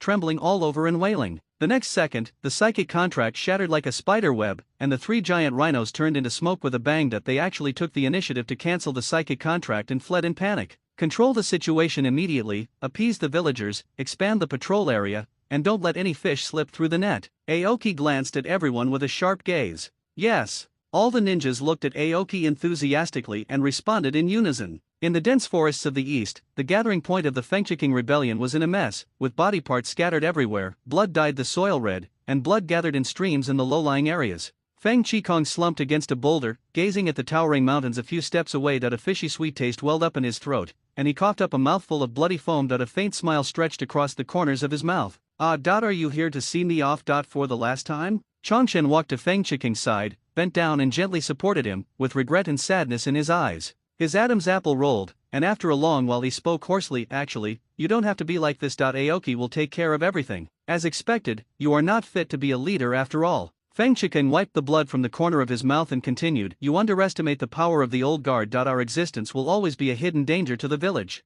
You and that prince are both too soft-hearted and will surely cause disaster in the future. Now that I've decided to take action, I must naturally eliminate all destabilizing factors for the village. Only by completely clearing away these stumbling blocks can the village move forward with ease and truly prosper. Don't talk for now, I'll take you to the medical department for treatment. Chongshen interrupted Feng Qiking and wanted to reach out to help him up.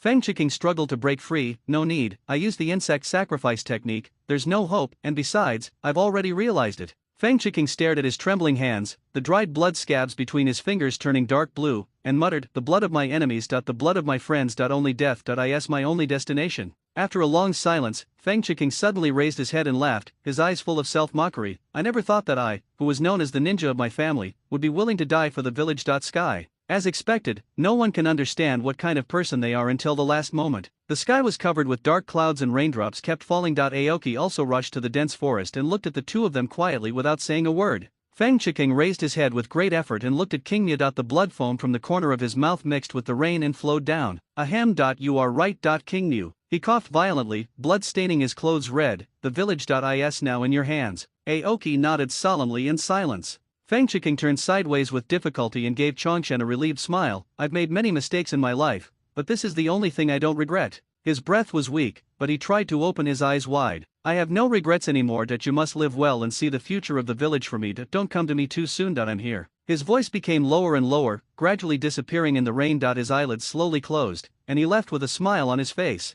Feng Qiking no longer worried about right or wrong. The drastic changes that Kingya made after taking charge of the village, those heroic deeds that broke the old conventions, shook his heart and made him finally choose to entrust his life to him. Chongshen knelt in the mud, hugging his old friend's cold body tightly. The great elder did not betray the village. He followed his inner guidance and made his choice without hesitation. He practiced the morality in his heart in the most tragic manner. This seemingly rebellious decision was actually the road to new life he paved for the village with his life. The day before the rebellion, Chongshen received a secret letter from Feng Qiking. The letter detailed their route of movement, as well as the location and time of the attack. Chongshen immediately discussed with Aoki, secretly mobilized ninjas to make preparations, added secret sentries at important places, and transferred the villagers to a safe place in advance. When the rebels attacked the next day, the village was well prepared and successfully stopped the enemy, so it suffered little major damage. At the same time, Feng Qiking set up a barrier in the dense forest in advance, hired ninjas who were lurking in the surrounding area and were hostile to the village and the Kingdom of Summer, and trapped them all in the barrier.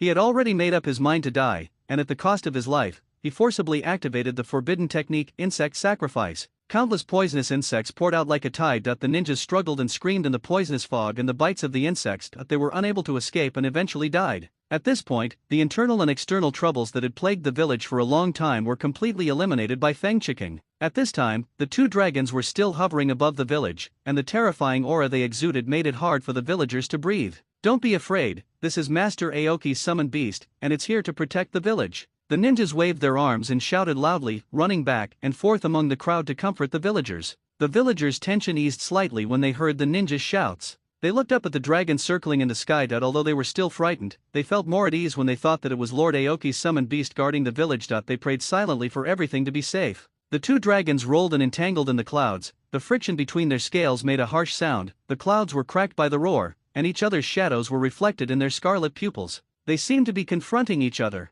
The villagers' hearts, which had just been relieved, were hanging in the air again, their eyes fixed on the terrifying figure in the sky that could erupt into a fierce battle at any time. Aoki rubbed his forehead and waved helplessly into the air. The two dragons noticed King Mu's call and immediately stopped the confrontation. Their huge bodies shrank rapidly, turning into two streams of light that swooped down and wrapped around his arms. The rolling thunderclouds in the sky slowly dissipated, and the moonlight poured down again, covering the village and restoring peace to the village. Lanja swung his tail and said in a deep voice, King Mu, we plan to build a new holy place in the kingdom of Xia. You are smarter than us, so help us come up with a more domineering name. Longjiao also approached King Mu with a smile. Yeah, King Mu, help us think of one. The name that idiot brother came up with is too ugly. It's even worse than the fishy smell on its body. Get lost, brother. What did you say? Lanja roared. Say it again, and I'll break off your horns and use them as torches. Okay, stop arguing. King Mu raised his hand to stop the two dragons from fighting, his fingers subconsciously stroking his chin. After a moment, a light flashed in his eyes and a smile appeared on his lips. Why not call it Dragon Palace? What do you think?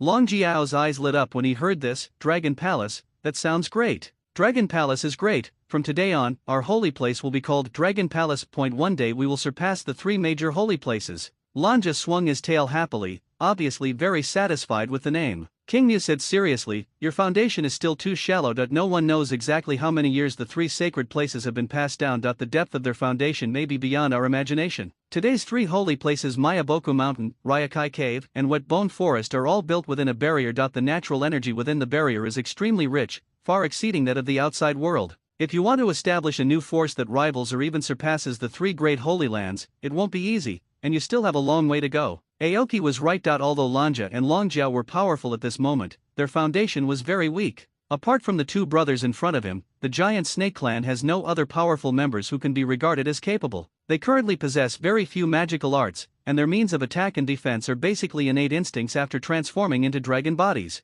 For example, the art of flying in the clouds and the art of controlling everything are simply incapable of being learned by other members of the same clan. These alone are not enough to rival the three holy places. The two brothers also need to continuously accumulate resources for cultivation and hone their secret techniques in magic. These are not problems. We are all studying the ninjutsu manuals you left behind, and the ideas for creating immortal arts have also given us a lot of inspiration. It won't be long before we can make up for our losses, Lanja said confidently. If you need anything, just let us know. The summer country will do its best to assist you. Aoki nodded and said sincerely, thank you so much, Aoki. You've been so helpful to us. From now on, our Dragon Palace will stand side by side with the Kingdom of Summer. Lanja solemnly promised Aoki, and Longjiao nodded in agreement. Okay, I look forward to the day when we can truly fight side by side. King Mu's eyes were burning as he extended his fist first. Lanja and Longjiao looked at each other and simultaneously extended their scaly dragon fists. The three forces collided heavily. The next morning, the notice board was crowded with villagers chatting to each other. It describes the course of the riot last night. The general idea is that the opposition forces in the village secretly colluded with foreign ninjas in an attempt to overthrow the ninja village government. Fortunately, the conspiracy was eventually crushed in time. There was a vermilion seal printed at the end, and the last piece of news sparked heated discussion among the crowd. Following a decision by the top leadership, starting today, Xian Village will be officially renamed Longian Village. Longian Village and Takigakur Village have different pronunciations in Japanese. The new name symbolizes the rebirth of the village and also embodies Aoki's wish that everyone can be like a dragon. Taking advantage of this incident, Aoki implemented reforms more vigorously. With a wave of his hand, he overturned almost all the practices that had been followed in the ninja village for many years. The most shocking move was to directly abolish the profit-sharing privileges that the major ninja clans had enjoyed for a long time. The huge amount of funds that were once divided among the major ninja clans are now all under the management of the village. Aoki injected these benefits back into the entire village, accumulating strength for the future development of Longian Village. 2 months passed in a flash, and the storm gradually subsided. Seeing that the situation was completely stable, Aoki contacted Snake and called back all his companions from Daimyofu. As Ryuan Village prospered, the Sanada family and the Shiwi family also moved to Ryuan Village. Fuma's Hiwi finally agreed with Aoki's ideas and was willing to lend a helping hand. At the same time, the hospital in Longian Village was officially established. Yinko and Sakura quickly became the backbone of the medical department with their superb medical ninjutsu, while Kinkaku and Ginkaku joined the ninja school to continue their training and improve their strength. Aoki resigned as the principal of the ninja school and handed it over to Fumashiki. He resigned from the position of director of the ninja security department, and Yunja took over the responsibility. From then on, he only retained the important position of financial advisor, while also serving as assistant to the leader of the ninja village. He plans to devote more energy to behind-the-scenes coordination and plan for the future of Xia Kingdom in another way. At the same time, Aoki's information also appeared in the black market. He was the crown prince of the country of Summer, the assistant of the chief of the ninja village, mastered the mysterious magic, and was suspected to be the descendant of the Ryokai cave. These days, Aoki has re-evaluated all members of the Ryuan village based on the ninja rating system that Konoha village has used for many years. The densely packed rating results on the scroll are shocking. This cold data was like a heavy hammer, making Aoki deeply aware of the huge gap between the Ryuan village and the old ninja villages. Judging solely by strength, among the nearly 1,000 ninjas in Longian village, after re-evaluation, the number of jonin added up to less than 60. The vast majority of them are at the genin level, and there are even very few chunins. This strength is not even comparable to that of a top-ranked ninja clan in Konoha. Chunin and jonin have always been the backbone of the ninja village. They not only need strong strength, but also practical experience, leadership skills, and strategic wisdom. Longian Village's foundation is too shallow. It has neither a complete assessment system nor scientific promotion standards. For now, Aoki can only use pure strength as a measurement standard, supplemented by simple assessments. There is no other way. Aoki frowned slightly, and he couldn't help thinking, it's time to go to the Land of Fire and Konoha village to learn from their advanced systems and management experience. If we can successfully gain the support of Konoha village, introduce their mature ninja training system, and then seek the assistance of more outstanding ninjas, it will undoubtedly inject strong impetus into the development of Longian village and accelerate the development of the village. After all, the Second Shinobi World War is imminent. It is difficult for him to cope with many challenges alone, let alone realize his ambitions. Only when the overall strength is enhanced can the kingdom of Xia gain a firm foothold in troubled times. During that rebellion, a considerable number of foreign ninjas were imprisoned in the village. Aoki did not choose to execute them, but instead spread the ideas of Longian village to them and publicized the new policies of Longian village. He also personally led them to visit the appearance of Longian village after the implementation of the new policy, influencing them at the ideological level. Aoki then ordered the release of these ninjas. Most of the senior leaders of Longian village were confused by King Mu's actions. Only a few people, such as the leader Chongshan and Feng Mashiwi, vaguely realized his true intentions. On their way back to their respective families or villages, many ninjas fell into silence. Aoki's actions greatly impacted their inherent ideas. They found it hard to understand why the Hidden Dragon village would choose to release them. After all, in other ninja villages, faced with similar situations, they would first extract information and then kill them all. In fact, instead of taking such measures, Longian village took the trouble to spread the concept of the ninja village to them. Initially, these ninjas scoffed at this, but the current prosperous situation of the Hidden Dragon village brought them a huge shock, causing their minds to fall into a fierce struggle. After all, in the chaotic northwest of the ninja world, no one does not yearn for a peaceful and stable life. They are not born bloodthirsty, but the cruel ninja world has forced them into their current situation.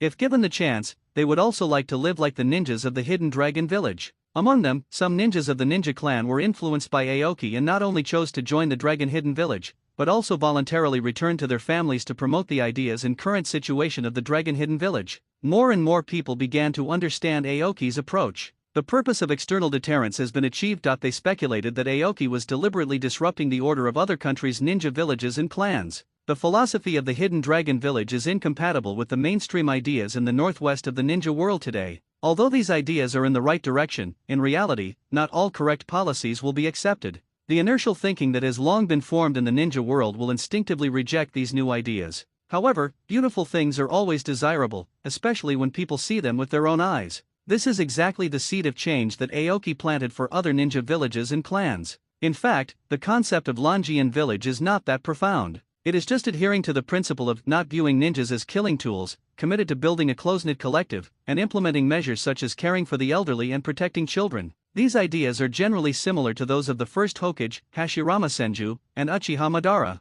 However, in the northwest of the ninja world, such an idea still seems too advanced. It is worth mentioning that even the current Konoha village has not been able to fully implement these concepts. Moreover, Aoki knew very well that in the near future, under the cruel pressure of war, Konoha would be forced to abandon more such ideas. They will push children back onto the battlefield and use ninjas as tools. The death of Hideki Sakumo is the most vivid manifestation of this contradiction. Cruel war will change many things. Although Aoki hates war, he also knows that in the future, only by proactively provoking a full-scale war can the dilemma of endless unrest in the northwest of the ninja world be truly resolved, because he understands that many problems cannot be solved simply by good intentions and ideals. It is worth mentioning that after Aoki successfully solved the ninja village problem, Keikonoshuka Kadira not only decisively moved his family to the land of summer, but also specially sent his son and daughter to study at the Ryuan village ninja school. Aoki couldn't help but sigh, this guy is a monster. Not only did he see through his intentions, he also gambled everything, betting everything on himself and his family. Moreover, Kazenoshuke's actions soon attracted the attention of a small number of officials, businessmen and nobles in the Kingdom of Summer. They followed suit and sent their children to the Ryuan village ninja school. Aoki realized that he had underestimated these people's vision, but he was also happy to see it happen. The transformation of Longian village is only the first step. Once he has accumulated enough strength, he will launch a more thorough transformation in the Kingdom of Xia. The small number of officials, wealthy businessmen, and nobles who sent their children to ninja schools may have foreseen the future situation and chose to place their bets in advance. Aoki not only does not reject this behavior, but rather welcomes it. Not everyone has the long-term vision and determination to change, but in the future, most of these people will become his staunch supporters. As I said, change is never a one-man show. Whether it is the grassroots people or the upper class, only when the majority of people have the desire to change the status quo can change be successful. He did not want to completely destroy the Kingdom of Xia and then rebuild it because it was not realistic. The economic base determines the superstructure. There are still many things he needs to do, and he has already planned his direction of action. Although these few officials, wealthy businessmen and nobles who placed their bets in Longian village in advance had advanced vision, they only received preliminary recognition from Aoki. The subsequent changes in the Summer Kingdom will be very large, and it is hard to say whether they will continue to stand on Aoki's side. The prerequisite for change is to have the resources to drive change, and those who possess these resources are often the ones who are laid off. Aoki does not want too many people with vested interests to participate in his next reforms. Even if someone participates in the reform he leads, he will not be lenient towards any individual or any force. As long as they dare to stand in his way, he will crush them without mercy. The problems in the ninja village have been almost dealt with. The next step is to seek help from the Fire Country, which is related to his next plan. 7 days later, the Fire Nation's daimyo received the official letter from the Summer Nation that the Summer Nation's Crown Prince Suekia King Mu will soon visit the Fire Nation for a state visit. Oh, this amazing little guy is finally coming to the Fire Nation. The daimyo of the Land of Fire, holding a folding fan, spoke to the minister beside him. My lord, in my opinion, his purpose for coming here is probably more than just a state visit. A minister with a serious face spoke out his thoughts. The other ministers looked at each other and nodded in agreement. Many ministers were confused about why Aoki chose to visit the Fire Country at this time, but the daimyo of the Fire Country was clear about it. He always keeps in touch with Keikidera Kazenoshuke and has a thorough understanding of the changes being carried out in the ninja village of Summer Country. From the letter of his old friend Kazakiji Kazunoshuke, he learned that the Crown Prince of the Summer Kingdom, Suekio Aoki, his distant nephew, was very ambitious, and his old friend was determined to assist him. This made the daimyo curious about Aoki, and he was eager to meet him and see what kind of boy Aoki was, who was praised so highly by Kaketara Fujinosuke. The power struggle between the daimyo prefecture and Konoha village has a long history, especially since the First Ninja World War, and there has been peace for more than 10 years now. Over the past decade, the two sides have engaged in many open and covert struggles for power. The methods are endless and the situation is ups and downs, which can be said to be extremely tragic. Keikonoshuke Kazakadera was forced to flee to the Land of Summer because of his failure in the struggle. The daimyo seemed to be lost in thought. After a long pause, he addressed his ministers, saying, "The Kingdom of Xia is very important to us that we must give His Highness a grand reception according to the highest etiquette." Yes. The ministers bowed and nodded. The daimyo gently waved his folding fan and asked, "So what's the next topic?" "Your Excellency the daimyo, we will now discuss the amount of military funding for the ninja village in the new year." A minister bowed slightly and replied respectfully, "Well, don't be in a hurry. Let's talk about it after we meet the Crown Prince of the Xia Kingdom." The daimyo stroked the folding fan in his hand and said with a deep look in his eyes, "Yes, Lord Daimyo," the minister agreed, then raised his head and added, "Next is." Aoki from Longian village has packed his luggage and taken the carefully prepared gifts from the Kingdom of Summer, ready to set off for the Kingdom of Fire. A group of villagers were seeing Aoki off in front of the gate. It is worth mentioning that in addition to Aoki, there are two powerful senior ninjas accompanying him on this trip, who are responsible for protecting his safety. The senior ninja Feng Chi Guang has a handsome and mature face. He is the son of the late great elder Feng Chi Kong. He inherited the family heritage since childhood and is good at the secret technique of insect manipulation and perception. Another senior ninja, Izuka Kuru, is a strong man from the Izuka clan. He is the nephew of the leader Chongshan and has profound attainments in earth-style ninjutsu and physical techniques. Yoonji is the head of the ninja security department and cannot leave it will due to his duties. As the principal of the ninja school, Fuma's Hiwi is also overwhelmed with affairs. However, Yinko, Sakura, Kinkaku, Ginkaku and others were still young, and considering the risks of the journey, Aoki did not take them with him. Finally, he asked the leader Chongshan to arrange elite guards for him. Both ninjas are genuine jonin, their strength is unquestionable, and they have both passed Aoki's assessment. In addition, his own strength is strong enough. Originally, Aoki felt that he did not need a guard, but Chongshan insisted that letting Aoki go to the fire country alone would damage the dignity of the ninja village, so Aoki had to nod in agreement. Yoonji frowned slightly, his expression full of confusion, and after a while hesitantly said, "Boss, what should I do after you leave? In the past, I always consulted you on many of the security department's tasks, as I was afraid I wouldn't be able to do them well." Aoki patted Yoonja's shoulder and said gently, "It's okay, it's not difficult, we just need to dispel the ninja's concerns and solve the problem properly. If you don't understand something, you can ask Feng Sizhuo or write to me through Contact Snake, but the most important thing is to believe in yourself. Also, you must never slack off in your cultivation that your own strength is the foundation of your life. Do you understand?" Yoonja nodded, "I understand, boss, I won't let you down. Do a good job, I believe in you." Aoki looked at Yoonja with a smile. The leader Chongshan walked up to King Mu and said, "King Mu, be careful on the road." Green Mu nodded, "Well, I will pay attention." Chongshan then turned to Fengchi Guang and Shudu Heiyeo and said, "Heiyeo, Guang, Assistant Aoki's safety is in your hands." The two of them nodded solemnly. "Lord Aoki, have a safe journey. Lord Aoki, please go home early." The villagers in front of the gate said goodbye to Aoki and others loudly. Aoki waved to everyone, then strode away with Guang and Heiyao. Shortly after leaving the border, Aoki sensed that there were ninjas following him and his group. "It seems that this journey is not peaceful,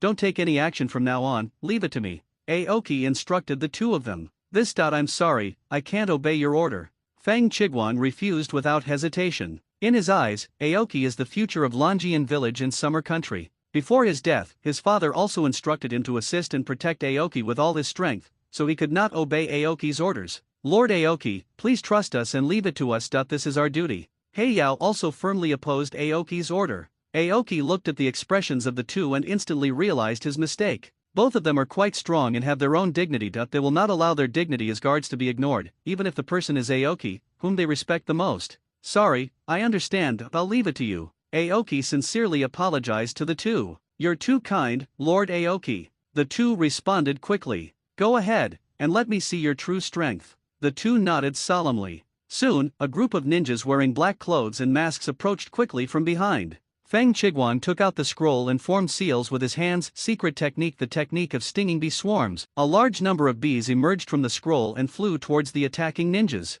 At the same time, Obsidian quickly formed a seal. Earth escape, earth flowing river. Instantly, the ground surged and flowed violently like a raging river, disrupting the formation of the attacking ninjas. Then Heiyao continued to form seals. Earth escape technique, hardening technique. The surface of Heiyao's body was quickly covered and hardened by the earth-style ninjutsu, and then he immediately flew towards the assassins who were in a mess. In less than 10 minutes, the battle was over. The enemy was not strong, with only one ninja who could barely reach the level of a jonin, and he was also defeated by Guang and Heiyao together. Looking at the two who had already dealt with the attacking ninja, Aoki said seriously, "You two still have a lot of room for improvement. I will give you special training while we're on our way." "Yes, Lord Aoki." The two men straightened their backs at the same time and responded loudly. The journey to the land of fire was not peaceful. Aoki and his group encountered 3 ambushes, but they successfully resolved them all. The group soon arrived at the territory of the fire country. Looking at the scenery in the fire country, Aoki couldn't help but sigh at the richness of this place. No wonder the other 4 nations are eyeing the Fire Nation covetously. The overall terrain of the Fire Nation is flat, mainly plains and hills, so the country has vast arable land and a dense population. With its abundant resources, this place can not only maintain a large group of ninjas, but also breed many powerful ninja clans. This kind of resources is unmatched by the other 4 major countries. No wonder they always work together and can't wait to bite off a piece of meat from the Fire Nation. What the 4 major countries fear most is the potential of the Fire Nation. If such abundant resources are allowed to develop steadily, it will inevitably leave the other 4 countries far behind, which they cannot tolerate. After more than a decade of peace, the economic development of various countries gradually became unbalanced, and the 4 major countries increasingly felt the strong pressure brought by the Fire Nation. Although the military strength of the Fire Nation is difficult to estimate, its economic strength has far exceeded the level before the First Ninja World War. And economic strength will, to a certain extent, feed back into its military strength. Although everything seems calm on the surface, the four major countries are taking more and more actions in secret, creating friction on the border from time to time. If this continues, the outbreak of war is inevitable. As the current overlord of the ninja world, the strength of the Hidden Leaf Village in the Land of Fire is formidable. Although the four major powers have coveted it for a long time, no one dared to be the first to tear their faces off and openly declare war. This is due to the profound influence left by the first and second generation Hokage. As the makers of the Order of the Ninja World, their prestige still plays a role today and continues to influence the other four major countries and their ninja villages. Just like the Versailles-Washington system and the Yalta system that reshaped the international landscape and the real world, the ninja order established by the first and second generations of Hokage also continues to regulate the behavior patterns and power boundaries of various countries with its strong historical inertia. Although the ninja villages of the other four countries have keenly noticed the decline of Konoha's military strength. However, because of the deterrent power left by the first and second generation Hokage, they are afraid to act rashly, and no one has dared to break this fragile balance. But Aoki knew that this status quo would not last long. As time goes by, a group of strong men from the Warring States period are getting old, and Konoha will usher in an unprecedented period of weakness.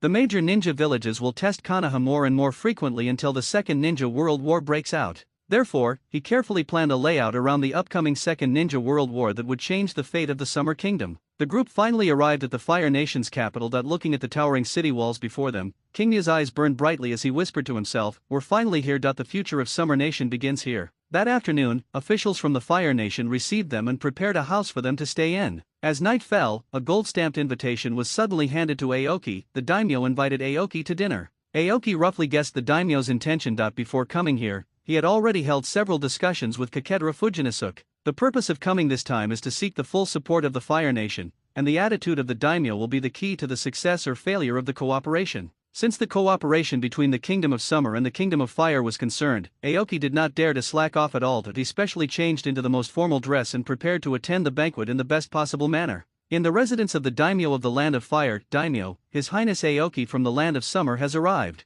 The maid walked into the hall in small steps and bowed to report. "Oh, is he here? Please invite him in." Daimyo tapped the folding fan in his hand and gave the order. "Yes." The maid bowed and quietly left the palace. Soon, a handsome young man in gorgeous clothes walked into the hall. The boy looked to be only 15 or 16 years old, but his features were somewhat similar to Daimyo's. This unexpected coincidence immediately made Daimyo feel favorable towards him. "I, Suekia Kingmu, the Crown Prince of the Kingdom of Summer, greet His Excellency the Daimyo of the Kingdom of Fire." Kingmu bowed and spoke seriously. "Xiao Kingmu, today is a family dinner, don't be so restrained, take a seat." The daimyo waved his hand towards Aoki with a smile on his face, and then continued, "Xiao Kingmu, according to the family tree, you should call me uncle." Hearing this, Qingmu smiled and said, "Then I will respectfully obey your command, uncle." "That's right." Daimyo laughed heartily and patted the seat next to him. "Hurry and take a seat." After Aoki sat down, the daimyo shook his head slightly, with a look of envy and helplessness on his face. "Xiao Kingmu, the new policies you implemented in Xia country have opened the eyes of many old guys.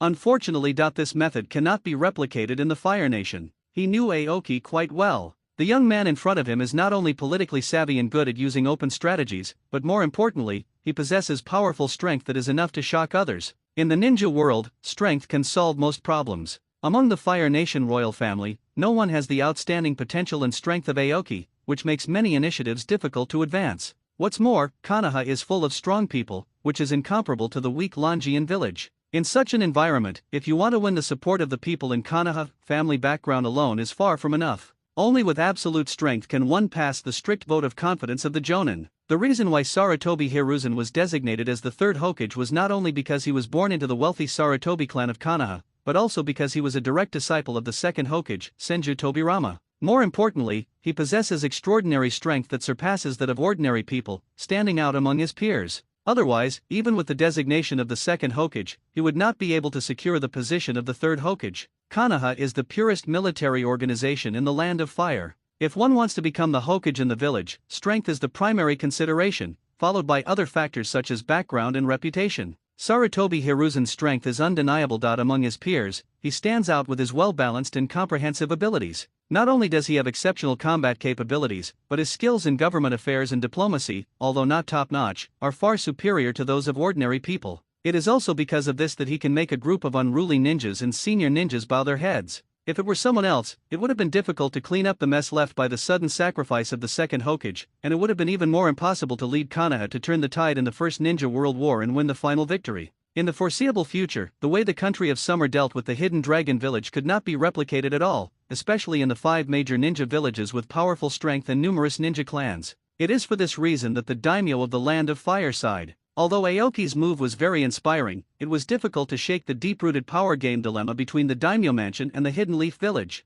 Aoki and daimyo were not in a hurry to talk about business, but just chatted about family matters. The daimyo was very friendly, and Aoki gradually relaxed. After a long time, the daimyo raised his hand to signal the maid to remove the teacup, and nodded slightly to the guards at the door. The door closed heavily, and there was no more footsteps outside the carved screen. Only daimyo and Aoki were left in the room, sitting opposite each other. Xiao Qingyu, tell me, what do you want to do next? The daimyo sat up straight, looked serious, and asked. Aoki nodded slightly, and did not directly answer the daimyo's question. Instead, he looked at the daimyo with burning eyes. Uncle, the ninja world is becoming increasingly chaotic, and the Land of Fire needs an ally. A partner who can truly share the pressure with the Fire Nation and solve the difficulties it faces. The daimyo waved his fan, motioning Aoki to continue. Uncle should have noticed the tense situation in the ninja world right now. A second war that will sweep across the ninja world is bound to break out. It's just a matter of time. The Fire Nation is located in the center of the continent. Its well-connected terrain is both an advantage and a battleground for military strategists.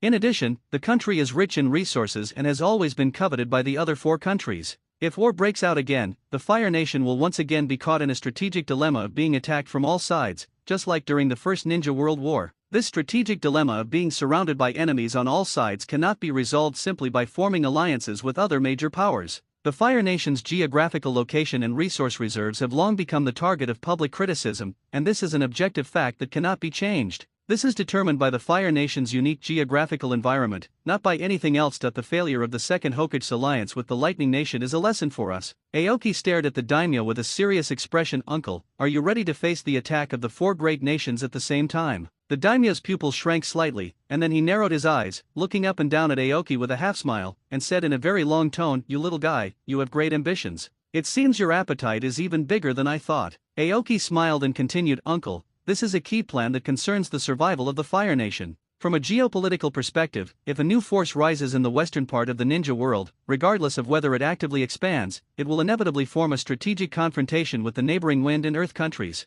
In this way, the Fire Nation will be able to greatly alleviate the pressure on its western and northern defenses through a 3-way balance of power. This is an objective law that cannot be changed by individual will. Therefore, the Summer Nation needs the full support of the Fire Nation. This not only concerns the future of the Summer Nation, but also provides an opportunity for you, Uncle, to change the strategic dilemma facing the Fire Nation. After Aoki finished speaking, he looked at the daimyo with a burning gaze. The daimyo gently waved his folding fan and fell into deep thought. Aoki did not disturb him and waited quietly for the daimyo's reply. The daimyo stroked his folding fan, staring deeply at Aoki. After a long moment, he slowly spoke, The kingdom of Xia is located in the northwest borderland. Its resources and manpower are far inferior to those of the 5 major nations. Do you really think it has the potential to join the table? Uncle, I believe you have already received information about me. In terms of strength, the Xia nation has already initially possessed this qualification. However, we lack strategic resource reserves and diplomatic foundations. Only with the full support of the Fire Nation can we truly fill these fatal shortcomings. If the Kingdom of Summer can successfully rise in the West, it will inevitably put tremendous pressure on the Kingdom of Wind and the Kingdom of Earth. By then, even if it is impossible to directly support the Fire Nation in the upcoming war, it will be able to completely break the strategic dilemma of the Fire Nation being surrounded by enemies. Once the new ninja world is formed, the history of the Fire Nation being besieged will come to an end. The daimyo frowned slightly, his fingertips tapping the table unconsciously, his eyes fixed on Aoki, and he said in a deep voice, Can you guarantee that the Summer Kingdom will not be an enemy of the Fire Kingdom in the future? Uncle, you're worrying too much. The Summer Nation and the Fire Nation are hostile to each other, which is tantamount to cutting off their own path to survival. The rise of the new Kingdom of Xia will inevitably face suppression from the 2 major countries of Wind and Earth. From resource complementarity to military joint defense, the cooperation between Xia and Huo is a natural win-win situation. This is not a simple exchange of interests, but a community of shared destiny firmly bound by the geopolitical laws of this continent. Aoki did not deceive the daimyo. The future Summer Kingdom and the Fire Kingdom will not be adjacent to each other. If one wants to get his hands on the territory and resources of the Fire Kingdom, he must first cross the Wind and Earth Kingdoms. The rise of the Kingdom of Xia would naturally arouse the vigilance of these 2 countries. No country would tolerate the rise of a powerful force around it, no matter whether this new force was a friend or an enemy. By then, the Wind and Earth Kingdoms will inevitably disperse a large amount of military forces to deal with the Summer Kingdom. This will undoubtedly be an excellent opportunity for the Fire. A week later, Aoki and the daimyo had their last secret conversation in the quiet study. As the candlelight flickered, the two men discussed many key issues in low voices. Their words contained plans for the future situation and also contained the weighing of power games. After the secret talk ended, Aoki bowed solemnly to the daimyo and said goodbye, then left the capital of the Land of Fire. The next stop on his journey was Konoha village. He will start this crucial visit as the assistant to the leader of Longian village. There is still some distance from the capital of the Land of Fire to Konoha village. Knowing that time was running out, Aoki discussed with his two companions and decided to travel non-stop in an effort to finalize the cooperation with Konoha as soon as possible. While speeding along, King Nya suddenly sensed an unusual natural energy and his steps stopped unconsciously. Then he took the two of them into the nearby village. As the three of them reached the village entrance, they were stopped by two people. Judging from their unique clothes, they should belong to a ninja clan. Their tattered clothes had the family crest sewn on them, a pattern Aoki had never seen before. He turned to ask Guang and Heiyao beside him, and they both shook their heads, saying that they had never heard of this family. "Who are you? What are you doing here?" A ninja spoke first and asked Aoki and his group. Someone in their clan sensed the aura of unfamiliar chakra, so they sent two people to inquire about the purpose of these strange ninjas. "Don't be nervous, we are ninjas from the Dragon Village in the Land of Summer, which is very far away from the Land of Fire. Not long ago, we just finished our visit to the daimyo's mansion in the Land of Fire and were preparing to visit Konoha village. I just happened to sense some special energy fluctuations on the way, and out of curiosity I took the liberty to come here. I hope you don't mind our abruptness. Ninjas from the Hidden Dragon Village, please leave here. This is not the place for you." The two ninjas looked at Aoki and his group warily. They did not welcome visits from strange ninjas because it often meant trouble. Qingmu closed his eyes and sensed for a moment, then said, "I can sense that the life breath of the person carrying the special energy is very weak. If you don't mind, I might be able to help him with treatment. I'm actually a medical ninja." The two looked at each other, and after thinking for a moment, one of the ninjas finally said, "Please wait a moment, I will go and make an announcement." Not long after, the ninja who went to report hurried back and told them that the clan leader wanted to invite Aoki and his party to enter the village. Looking at the decorations and slogans along the road in the village, Aoki finally realized that this was the Sunny Day clan who could control the weather. This clan is very special. After their bloodline limits awaken, they can even control the weather with their emotions. Their abilities are quite impressive. In his impression, the Sunny Day clan has always made a living by selling weather. Later, a member named Yoda appeared in this family. He awakened his bloodline limit at a young age, but unfortunately died young. In later lives, Yuta was used by Orochimaru as a test subject for impure world reincarnation and released to the vicinity of Konoha village. During this period, Yoda also became good friends with young Naruto, Shikamaru, and others. During the Fourth Ninja War, Yoda was resurrected by the Master of Dreams, Kabuto Yakushi, using the impure world reincarnation technique and thrown onto the battlefield, where he met Naruto and his crew again. The child's optimistic and kind character left a deep impression on Aoki. Aoki and the other two followed the two ninjas through the winding alleys and came to a spacious house. When they opened the door, they found that it was already crowded with villagers with different expressions. A tall, middle-aged man stepped forward, smiling, and spoke first. "Hello, I'm the village chief of this village. My name is Qingtian Yangdu." Aoki nodded slightly and responded politely, "Hello, Chief Yangdu, we are ninjas from the Dragon Village in the Land of Summer. My name is Aoki, and these two are my companions, Guang and Heiyao." As he spoke, he turned sideways and gestured to the two people beside him. After everyone exchanged greetings, Yangdo couldn't help but ask, "Aoki-kun, you just said you are a medical ninja. Can you help treat my son? Don't worry, we will pay you." "Chief Yangdu, you're welcome. Let me take a look at your child first." "Okay, please follow me." Aoki followed Yangdu into a room. The room was dimly lit and filled with a faint smell of medicine.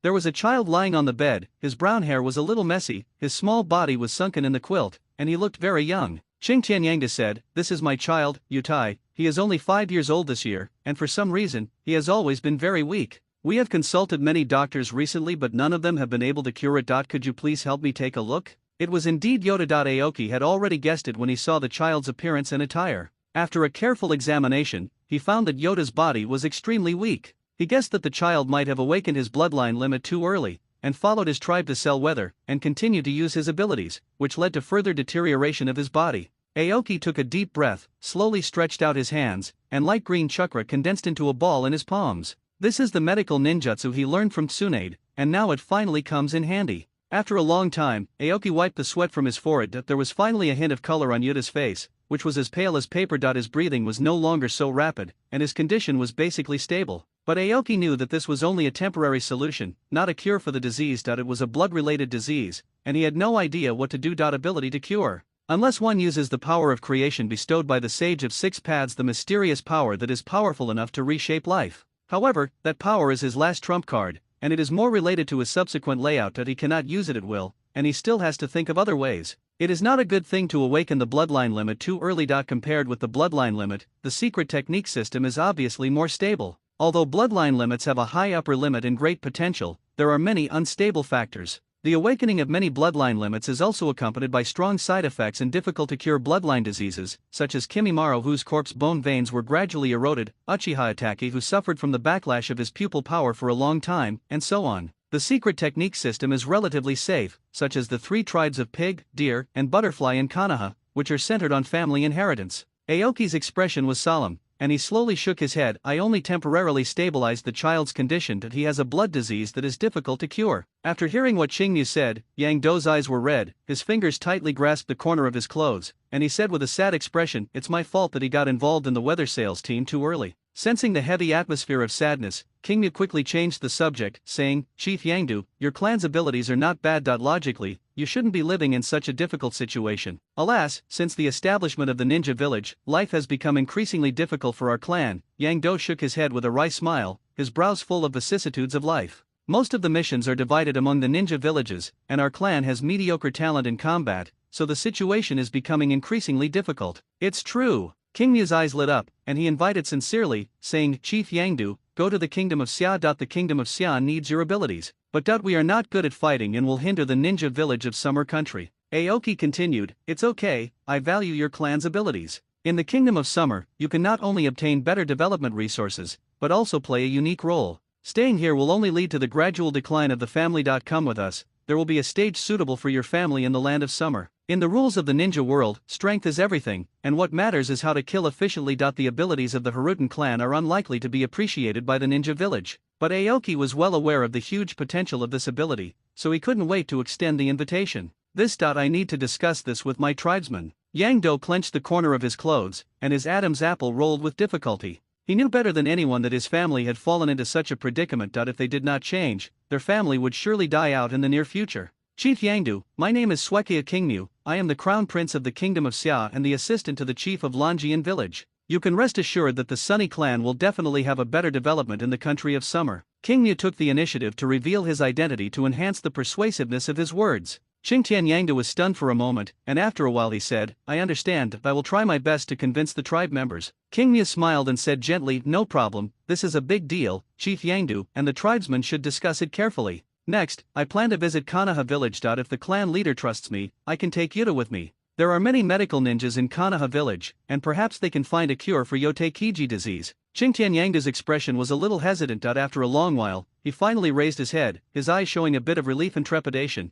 Thank you. Yutai, thank you for your help. Please rest assured, clan leader Yangdu, I will let Heiao stay in the village as our liaison. After visiting Konoha, I will lead your clan to the land of Summer. He nodded vigorously and said in a hoarse voice, everything. I'll leave it to you. Haruto Yuto has made his decision. Their family situation was too difficult and their finances were on the verge of collapse. Now that they have received Aoki's invitation, it is like grabbing a life-saving straw. Even if it is a gamble, they must make changes. For the next 3 days, Aoki devoted all his efforts to helping Yuta with his treatment. After Yota's physical condition improved a little, Aoki left Heiao in the village to be responsible for communication. After visiting Konoha, he would take everyone back to the land of Summer. The third Hokage of Konoha village, Sarutobi Hiruzen, sat in the Hokage's position, holding a pipe and blowing out a puff of white smoke. What do you think about the daimyo's request? Yutain Koharu and Mito Kato and exchanged a glance. As the advisors responsible for liaising with the daimyo, they were the first to learn of the news. They didn't think too much about it. It was just supporting a small country, which was not a big problem for Konoha.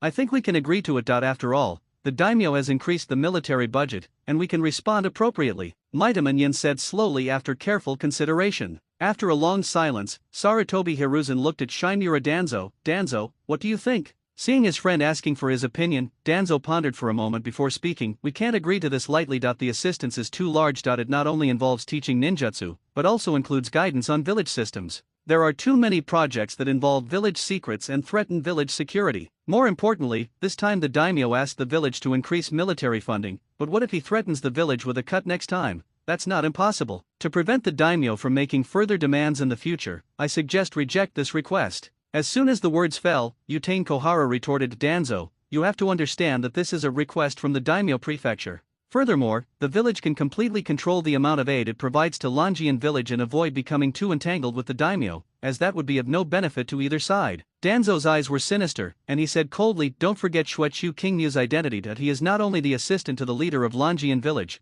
but also the future daimyo of Xia Kingdom. Do you also hope that Konoha will become like the Hidden Dragon village in the future? Mitamanian frowned and said with a bit of impatience, Danzo, are you exaggerating? I don't believe you don't understand. The situation in the Hidden Dragon village cannot be replicated in the 5 great nations. And after that prince of the Xia kingdom passes away, everything will return to its original state, so you don't need to make a fuss about his identity. Danzo crossed his arms and snorted coldly, his tone still icy. You underestimated that young man, and you also underestimated the ambitions of the Summer Kingdom. Danzo, you're making a mountain out of a molehill. Sarutobi Hiruzen watched the 3 people arguing without saying a word. He knew in his heart that this aid must be provided. Because even if the daimyo and the ninja villages continue to fight, it is essentially just an adjustment of internal power, and all they need to do is find a suitable balance point. However, the predicament of being surrounded by enemies from all sides has not changed at all. If the dragon hidden village in the country of summer really has this potential, Konoha will not be stingy in providing assistance. Everything depends on whether Longian village has the capacity. In the eyes of most high-ranking officials in Daimyo Prefecture and Konoha village, even if they fully support the country of summer, at best they can only make it a regional power. It can barely be used to balance the 2 major countries of Fang and Tu and attract their attention. If necessary, we can even sit on the mountain and watch the fight between the 2 major countries and the kingdom of Xia. This is the best-case scenario. At that time, the Fire Nation will only need moderate assistance and will not have to pay too much to drag the hostile superpower into the quagmire of war, which can effectively alleviate external pressure, so this deal is quite cost-effective. After thinking for a long time, Sarutobi Hiruzen calmed down and knocked the table with his pipe, stopping the 3 people arguing and speaking slowly. Assistance is necessary. As for the extent of the assistance, we'll discuss the specific details after we meet that young man. Danzo snorted coldly, but ultimately did not refute, and the other 2 did not say anything more. Wow, is this the Hidden Leaf village? It's so huge. Yutai tilted his chubby little face, his sparkling eyes filled with wonder, and skipped on tiptoe. At just 5 years old, he had never seen such a large village.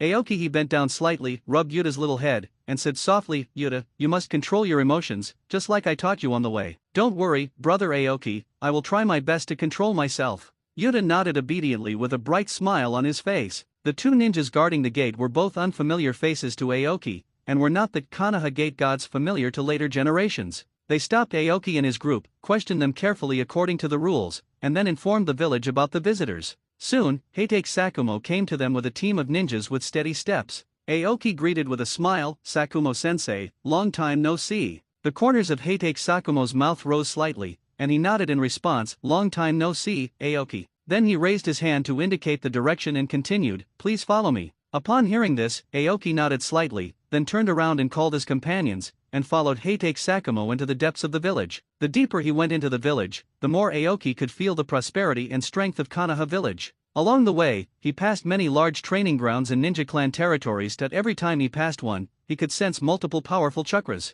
Those powerful chakra fluctuations hidden everywhere silently demonstrate Konoha's profound heritage. The amount of chakra is not the same as the strength of chakra, and each person's chakra characteristics are different. Through continuous practice, the strength of chakra can be effectively improved. In this way, whether performing ninjutsu or illusion, not only can a large amount of chakra be saved, but the power of the technique will also be significantly enhanced. After a long time, the group finally arrived at the Hokage building. Climbing up the spiral stone steps one by one, we finally arrived at the door of the Hokage's office on the top floor. Heitake Sakumo pushed open the door and saw several familiar figures in front of him, the 3rd Hokage Sarutobi Hiruzen sitting in the middle, Shimura Danzo standing on both sides, Yutain Koharu, and Mito Kato, and all 4 of them looked at him at the same time. Aoki glanced at the seated Sarutobi Hiruzen, the gloomy Danzo, and the other 2 advisors, thinking to himself, it seems that Konoha has received the message from the daimyo of the Land of Fire. Even the 4 core senior officials are present, and it is obvious that they attach great importance to this aid.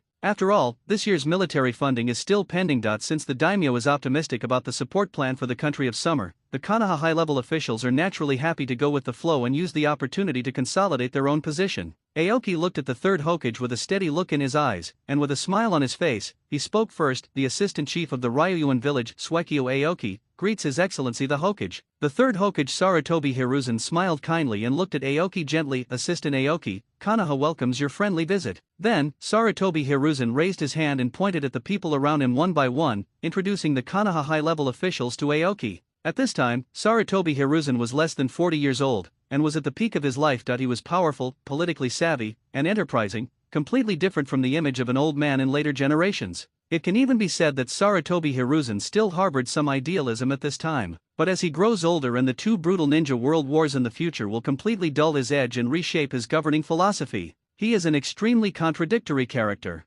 Influenced by the first and second generation Hokage in his early years, he took it as his responsibility to protect the village, and his ideal was to allow the villagers to live in a peaceful and happy environment. However, the increasingly brutal war in the later period was like a blunt knife cutting flesh, gradually eroding his most cherished beliefs and eventually forcing him to bow to reality. The bottom line is that the philosophy of the first Hokage, Hashirama Senju, requires extremely strong support. Whether it is the military power to deter other countries or the prestige to reconcile conflicts, these abilities are not something that ordinary people can possess. It can even be said that only Hashirama Senju himself can achieve such an idea. After all, his strength as the god of ninja is unreplicable in the entire ninja world. The Fire Nation's abundant resources are destined to make it coveted by other major powers, and its special geopolitical environment means that it will always be affected by the war. The shadow of war always hangs over the Fire Nation. The numerous brutal wars and the sacrifice of a large number of ninjas in the later period completely shattered Sarutobi Hiruzen's idealism and forced him to abandon the beliefs he once held.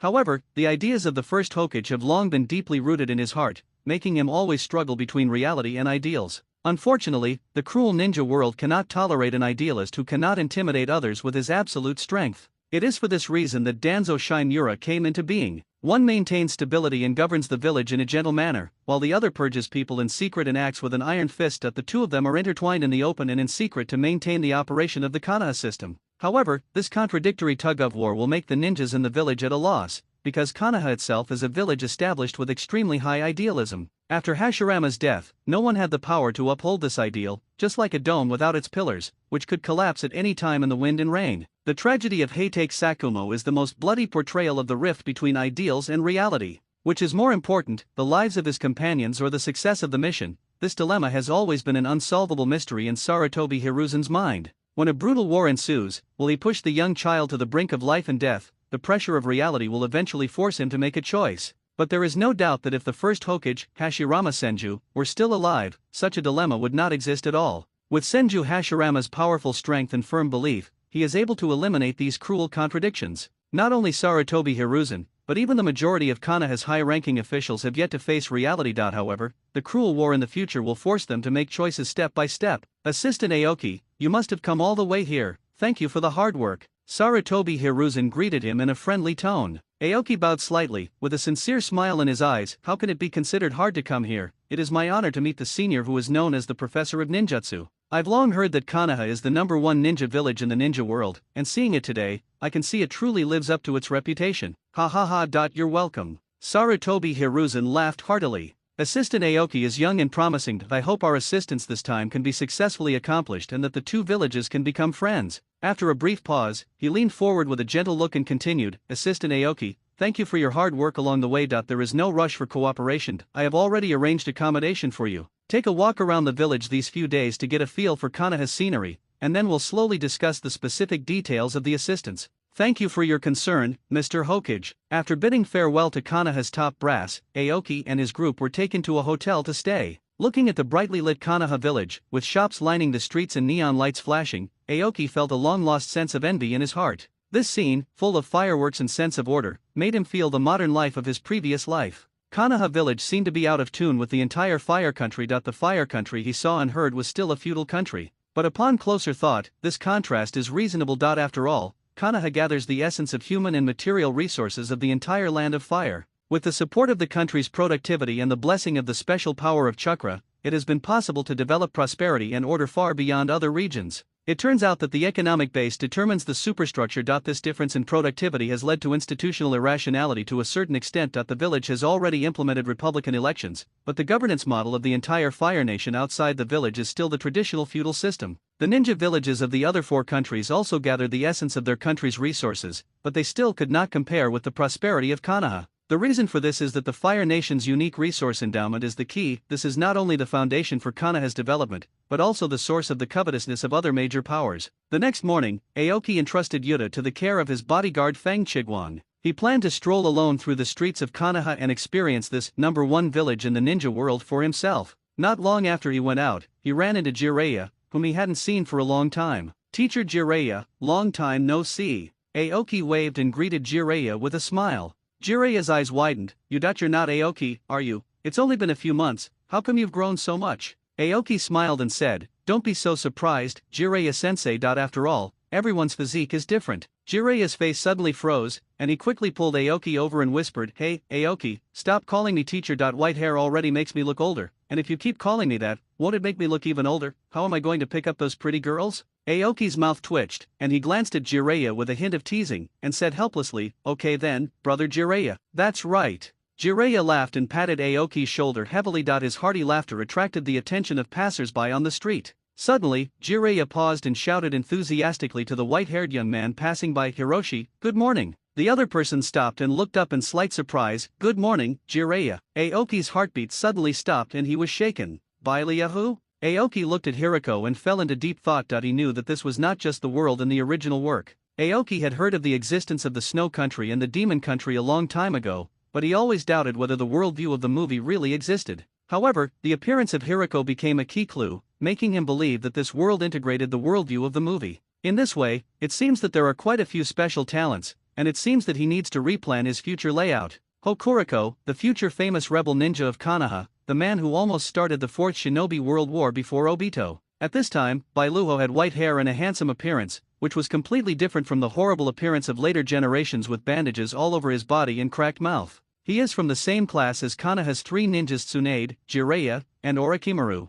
Although he is of similar age, he does not have the talent of the son. Eager to prove himself, he gradually loses his way and goes astray in the pursuit of power. In later life, he developed the Kiyomizu no Jutsu through his research. Not only could he absorb humans or summon beasts to fuse with them, significantly increasing his own strength, he could even seize bloodline limits for his own use. In the end, he successfully collected all 5 bloodline limits, hoping to become an immortal and perfect ninja. However, when his plan was about to succeed, he was stopped by Heide Kakashi and Uzumaki Naruto. But in Aoki's opinion, Bailuho had taken the wrong path. If it was really so easy to survive, it would not be his turn. Even the ancestors of Kekii Genkai, Etsutsuki Higoromo and Etsutsuki Hamura, could not transcend life and death, let alone Etsutsuki, who had only integrated 5 Kekii Genkai. Scientific research genius plus talent that is not recognized. Isn't this the talent that Zayas Higuo urgently needs? Aoki loves it. The current Bailuaho should not have turned evil yet, so we must abduct him. And recruit him back to the kingdom of Xia. With such a talent for scientific research, why not go to the land of summer to study immortal arts and natural energy, but stay in a cave every day to figure out how to merge? Isn't this a pure waste of talent? In Aoki's view, fairy arts are the answer to the version and the key to his future fight against the alien enemy, the Etsutsuki clan. The only thing he can rely on is magic. If we give up the magic, we can only use the abilities of the Etsutsuki clan to fight against the Etsutsuki, and it will all come back to the issue of bloodline. He did not have that kind of special bloodline, and was destined to become a marginal figure in the later period, unable to contend with those terrifying enemies from outer space. As we all know, the Etsutsuki clan is born to be masters of chakra and can extremely restrain pure chakra users. Aoki already had an idea that he wanted to improve the magic and take it to the next level. Using senjutsu chakra and natural energy to cultivate ultimate mental and physical abilities, he created a new path of training and abandoned most of the flashy ninjutsu. This special path of cultivation was created to deal with the Etsutsuki clan. Aoki wants to achieve his goal in one step and become version T0 directly. In order to stay at the forefront of the version, he decisively regarded the Etsutsuki clan as the imaginary enemy of the future. The transformation of the dragon teeth and horns of the giant snake clan is the first step in his related layout, and it has already achieved initial success. This plan requires the participation of many top talents, and Baileahu is undoubtedly one of the best candidates. Most of the extremely talented ninjas are the main force of each village and can be called the treasures of each village. It is extremely difficult for Aoki to recruit them. For example, if Aoki wants to recruit a top talent like Orochimaru, Konoha will be the biggest obstacle. Aoki is not so arrogant as to become an enemy of Konoha, let alone he is still counting on Konoha's assistance. The situation in Baileahu was quite different. According to the mainstream evaluation standards of the ninja world, he has ordinary qualifications, limited contributions to the village, and is a marginal figure. His highest achievement in the future is to become a special jonin. In addition, his scientific research talent has not yet been revealed, which makes him a hot commodity in Aoki's eyes. This time, Aoki came to provide assistance for the unappreciated talents of Konoha. He was already drooling over the talents of Konoha. Aoki strode up to Baileahu, smiled brightly and extended his hand. "Hello, Baileahu, I am Suekio Aoki, a ninja from the Dragon Village in the land of Summer. Nice to meet you." Hirahu was a little surprised, as if he didn't expect Aoki to come over and say hello. After all, he always kept to himself in the village, and his only friends were a few people like Jiraiya. After a moment, Baileahu hesitantly extended his hand, a slightly awkward smile on the corner of his lips. "Hello, Aoki, my name is Baileahu." Jiraiya's eyes narrowed with laughter, and he rubbed his hands excitedly and suggested, to celebrate Aoki's arrival, "Let's go to the Akimichi family's barbecue restaurant for a big meal. How about it? It's my treat." Baileahu seemed a little hesitant. But I still need to practice. It's so early. He had mediocre talent, and thinking about the gap between himself and his companions, he was full of training plans. But looking at Jiraiya's expectant eyes, the words of refusal got stuck in his throat and he couldn't say them. Jiraiya strode forward, with his signature bright smile on his face, and put his arm around Hiriko's neck. "Hey, Baileahu, you need to combine work and rest during your training, otherwise it's easy to hurt your body. Let's go, I'll treat you." Aoki also smiled sincerely and advised, "Yes, Baileahu, I just came to Konoha and am not very familiar with this place. I would like to trouble you and Jiraiya to introduce it to me." Before Hiriko could open his mouth to refuse, Jiraiya grabbed his arm and dragged him to the Akimichi clan's barbecue restaurant. Jiraiya walked with big strides, looking back from time to time. He raised an eyebrow at Aoki, signaling him to hurry up and follow. In fact, Jiraiya had long noticed that his old friend had been in a low mood recently, but he didn't know how to comfort him, so he could only use this lively way to help his old friend relieve his mood. Seeing this, Aoki hurriedly raised his hand to stop Jiraiya. "It's still early, there's no rush for barbecue, how about we go to the training ground first?" Afterwards, the group arrived at the empty training grounds and, without further ado, began chatting away. Breaking down moves, using chakra. Everyone became increasingly engrossed in the conversation, and the time flew by. Seeing that it was getting late, Hirahu clenched his fists with a fiery look in his eyes and took the initiative to challenge Jiraiya. He wanted to test the results of his recent training. However, not long after, he fell to the ground in a mess and declared defeat. Seeing his friend's lost expression, Jiraiya hurried over, half-hugged Hirahu and started talking to him. Baileahu tried hard to force a smile in response, but his fingertips unconsciously clenched the corner of his clothes, and he couldn't hide the disappointment in the corners of his eyes. Aoki noticed all these subtle emotional fluctuations. His eyes lit up slightly, realizing that the moment he had been waiting for had arrived. "Brother Jiraiya, please go to the barbecue restaurant and reserve a table first. I'll chat with Hiriko. We'll be there soon." Aoki patted Jiraiya's shoulder and said in a relaxed and confident tone. Jiraiya frowned slightly, looking back and forth between Aoki and Hiriko. After hesitating for a moment, he finally nodded slightly, turned around and walked out of the training ground. Aoki sat down next to Baileahu and said, "You must be very unwilling. I understand how you feel." The air was utterly still. Baileahu stared at the swaying training stakes in the distance, his nails digging deep into his palms. "I practice hard day and night but still can't see my friend. How can I express it with just one word: understanding?" Besides, he didn't think anyone could understand his feelings.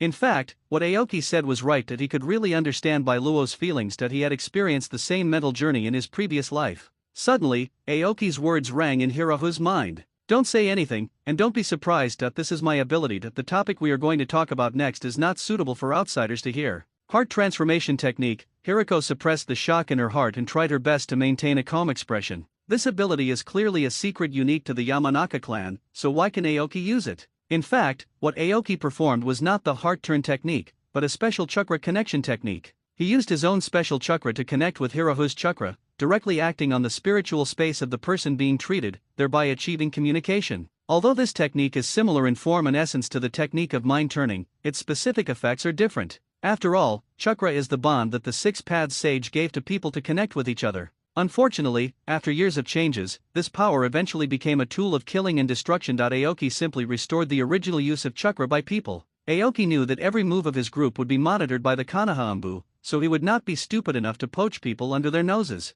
"What if I have a way to improve your training aptitude?" Aoki dropped a bombshell on Baileahu. "You.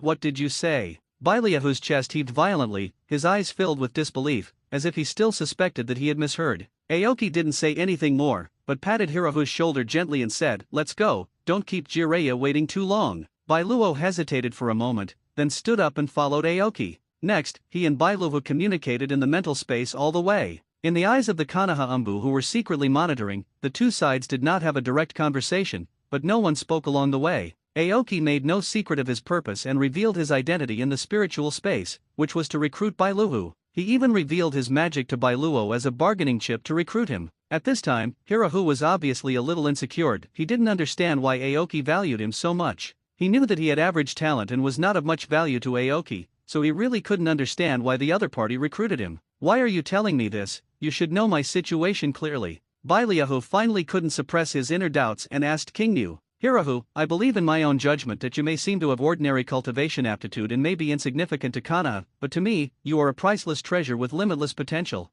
So, please don't underestimate yourself. I'm optimistic about your future, and that's why I recruited you. Aoki explained seriously. Bailuo became even more silent. What potential did he have? In this world, who else could understand his own mediocrity better than himself? Was he really worthy of the attention and respect paid to him by the crown prince of Xia country and the leader of Longian village? Go fill your stomach first. I'll let you experience the power of magic this afternoon. Bailuo nodded slightly, stared at Aoki's back for a moment, then quickly followed. Jiraiya was naturally cheerful and sunny, and the meal ended with everyone laughing and chatting. Next, Hirako suggested continuing training in the afternoon. Jiraiya raised an objection, but it was rejected by Aoki. In the end, the score was 2-1, the minority obeyed the majority, and the two men held Jiraiya on the left and right, half pushing and half dragging him towards the training ground. Hokuriko challenged Jiraiya again without giving in, and Jiraiya had no choice but to accept. Aoki calmly injected a small amount of Senjutsu chakra into Hirahu's body to help strengthen his strength. Even though he had eliminated most of the side effects through secret methods, in his current state, Higurashi still could not withstand the impact of too much Senjutsu chakra. Bang! Accompanied by the roar of the exploding air wave, Jiraiya's figure flew backwards like a kite with a broken string. He originally wanted to control the strength of his attack, but he didn't expect that Bailuo's strength would suddenly increase. He was completely different from the person he was in the morning. This led to him being knocked away by Bailuo as soon as they started fighting. He looked at the confident Bailuo with a serious look. Since the other party showed such strength, there was no need for him to hold back. The two soon started fighting. Bailuo felt the powerful force surging in his body. This feeling he had never experienced before made his pupils shine, and he was completely fascinated by it. However, after a fierce battle, he was defeated by Jiraiya again. Jiraiya's chest heaved violently, and he panted, Hirahu, I didn't expect you to hide your strength. Bailuo knelt heavily on the ground, his pale face filled with confusion. He stared at his trembling hands and muttered to himself in despair, Why am I still so weak? Suddenly gaining powerful strength, he was confident that he could defeat his friend, but unexpectedly he was still defeated. This huge feeling of frustration filled Bailuo's heart like a tide. Aoki looked at Hirako, who was lying on the ground and doubting his life, and felt a little disappointed. It seemed that he was still too young. The man before him was far from the calm and fierce Bailuo of later generations, and he really needed some guidance. King Mu walked up to Bailuo and said in a cold and merciless tone, Did I overestimate you? Bailuo clenched his fists violently, his knuckles turning white due to the force, veins on his neck bulged, and his eyes were red. He stared at the ground. Aoki's words deeply hurt his self-esteem. Hey, Aoki, what are you talking about? Say less. Jiraiya was a little angry and stopped Aoki from continuing. Aoki ignored Jiraiya's dissuasion and sighed deeply. What I am disappointed about is not your defeat in this battle, but your current state of dejection. With your original qualifications, you don't even stand a chance of fighting Jiraiya. Growth requires a process, just like a tree cannot grow into a good tree overnight. From being completely defenseless in the past to being able to fight him briefly this time, maybe we can tie him next time, and maybe even defeat him the next time. Don't you even have the courage to accept failure? After hearing what Aoki said, Bailuo's confused look disappeared, and his expression gradually regained its composure. He slowly stood up and said, Thank you, Aoki, I understand. Qingmu patted his shoulder and said with a smile, That's right, Bailuo, you are definitely more than this. I believe in you. Hirahu nodded heavily, responding to Aoki with a firm look in his eyes. He is a man with a strong sense of self-esteem, but because of his limited talents, this self-esteem has become the cruelest torture. Now that he has seen hope, what he needs to do next is to turn his dream into reality step by step. He has long been tired of the hopeless days in the past. Jiraiya suddenly realized it this time and finally understood. It turned out that Aoki used some method to increase Hirako's power. Jiraiya looked at Aoki solemnly and said in a serious tone, Aoki, this method will cause harm to Hirako's body, right? Aoki smiled and shook his head. Brother Jiraiya, the pursuit of power will of course come at a price, isn't that natural? And this is Hirako's own wish. Jiraiya stared at Aoki blankly, as if he had recognized him all over again. Aoki. You Jiraiya had already roughly guessed the method Aoki used, which was most likely a fairy technique. He was well aware of the dangers of practicing immortal arts. If one was not careful, one could lose his life. It was no exaggeration to say that it was a life or death situation. Therefore, he wanted to stop Billahu from pursuing such dangerous power. Jiraiya walked towards Billahu, grabbed his shoulders, and looked at him sincerely. Billahu, this power is too dangerous, you must not indulge in it. Billahu looked calm and took away Jiraiya's arm from his shoulders. Jiraiya, you can't understand me. No matter what the price, I will not stop chasing this power. The atmosphere suddenly became a little solemn. Aoki laughed when he saw this and stopped teasing Jiraiya. Don't worry, brother Jiraiya, I will control the danger within an acceptable range. Even though Aoki said this, it still couldn't dispel Jiraiya's worries. When he was about to speak again, he was suddenly interrupted by a voice. Jiraiya, Aoki-kun is right. A low, hoarse voice came from the woods nearby. Orochimaru slowly walked out from the shadows of the woods and came in front of the three people. Orochimaru, aren't you going on a mission? Jiraiya asked. I came back naturally after completing the mission. I didn't expect to see an interesting scene as soon as I returned to the village. Orochimaru licked the corner of his mouth with his tongue and said with a smile, Aoki-kun, we meet again. Yes, long time no see, Orochimaru. The last time we met was in the snake forest in Summer Country. Aoki also greeted Orochimaru with a smile. Orochimaru narrowed his eyes, and his gaze moved around Aoki like a snake's tongue. Aoki-kun, I can feel that your strength seems to have improved a lot compared to before. This transformation is truly fascinating. Would you be interested in a friendly match with me? Aoki's pupils shrank slightly, but he regained his composure in an instant. Orochimaru would not do such a boring thing because it was not in line with his character. He immediately realized the intention of Orochimaru's action, which was probably a test of him by the Konoha high-level officials. Aoki's eyes held a hint of caution, but he wasn't about to refuse. A proper display of strength was also necessary. Of course, please go easy on me. I won't underestimate you, Aoki-kun. Orochimaru licked the corner of his mouth, and a hint of excitement flashed in his eyes. He had a lot of information about Aoki. Although this attempt was instigated by Konoha's top brass, he was not opposed to it. The White Snake Sage was also very interested in Aoki and wanted to explore the source of his magical power, which gave Orochimaru the motivation to test it himself. The two of them quickly walked to the center of the training ground. Jiraiya and Hiriko retreated to the periphery, staring intently at the two people who were about to fight. Shadow Snake Hand. Orochimaru took the initiative and used his special skills. His arms moved rapidly, instantly transforming into countless long snakes, which quickly attacked Aoki. Sizzle. Aoki drew the long sword from his waist, the sword flashed with purple light, and the sharp sound of thunder crackled. Puff. He cut off the attacking snakes and quickly attacked Orochimaru. Gravel flew everywhere, dust filled the air, and the aftermath of the fight between the two men plowed countless deep grooves on the ground of the training ground. Orochimaru's strength at this time was already very strong. He could skillfully perform various 5-element escape techniques, form hand seals at a very fast speed, and use the substitution technique at just the right time. Often when Aoki thought he had hit Orochimaru, Orochimaru would dodge it using a substitution technique. Orochimaru was even more surprised, as Aoki's strength was beyond his expectations. He could feel the vast chakra in Aoki's body. The other party had powerful physical skills, exquisite lightning escape techniques, and outstanding combat awareness. Especially the instant body technique, with the blessing of lightning escape, the speed is extremely amazing, and he was almost hit several times. As the two continued to fight, time passed quietly in the fierce confrontation. After a long time, Orochimaru stopped attacking first and looked at Aoki with a smile. It looks like a draw, Aoki-kun.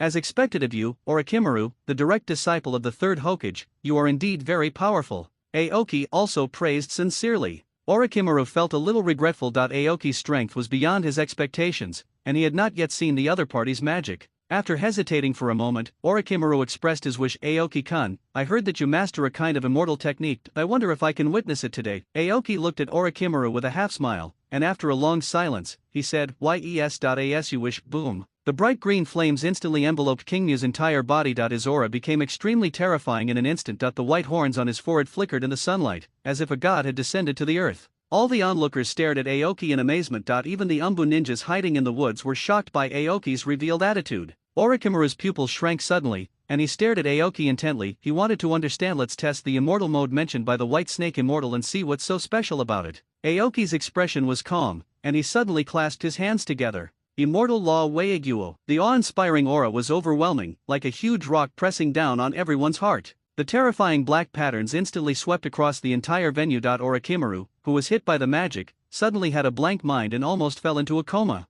He bit the tip of his tongue hard, suppressing the dizziness and trying his best to stay awake. Although conscious, his body felt as if bound by invisible chains, unable to move even a finger. He could only watch helplessly as Aoki stomped on the trembling ground, his body enveloped in a chilling pressure, advancing step by step towards him. There was no trace of fear on Orochimaru's face. Instead, his eyes were filled with enthusiasm and a smile played on his lips. This power is simply too wonderful. Looking at Aoki, who was getting closer and closer, Orochimaru's arms trembled violently. He moved slowly, trying his best to form hand seals and perform ninjutsu. However, before he could put his hands together, King Mu's blade, which was shining with lightning, was already on his neck, and the coldness seeped into his bones through his skin. Jiraiya and Hiriko, who were watching, widened their eyes. Even the Umbu who were in charge of surveillance were shocked beyond words. They had not expected that Aoki's power could be so strong. Now King Mu can freely control the power range of the magic, and it does not really affect them. They only felt a powerful aura passing by, and then they saw Orochimaru standing still, allowing Aoki to put the thunder sword on his neck.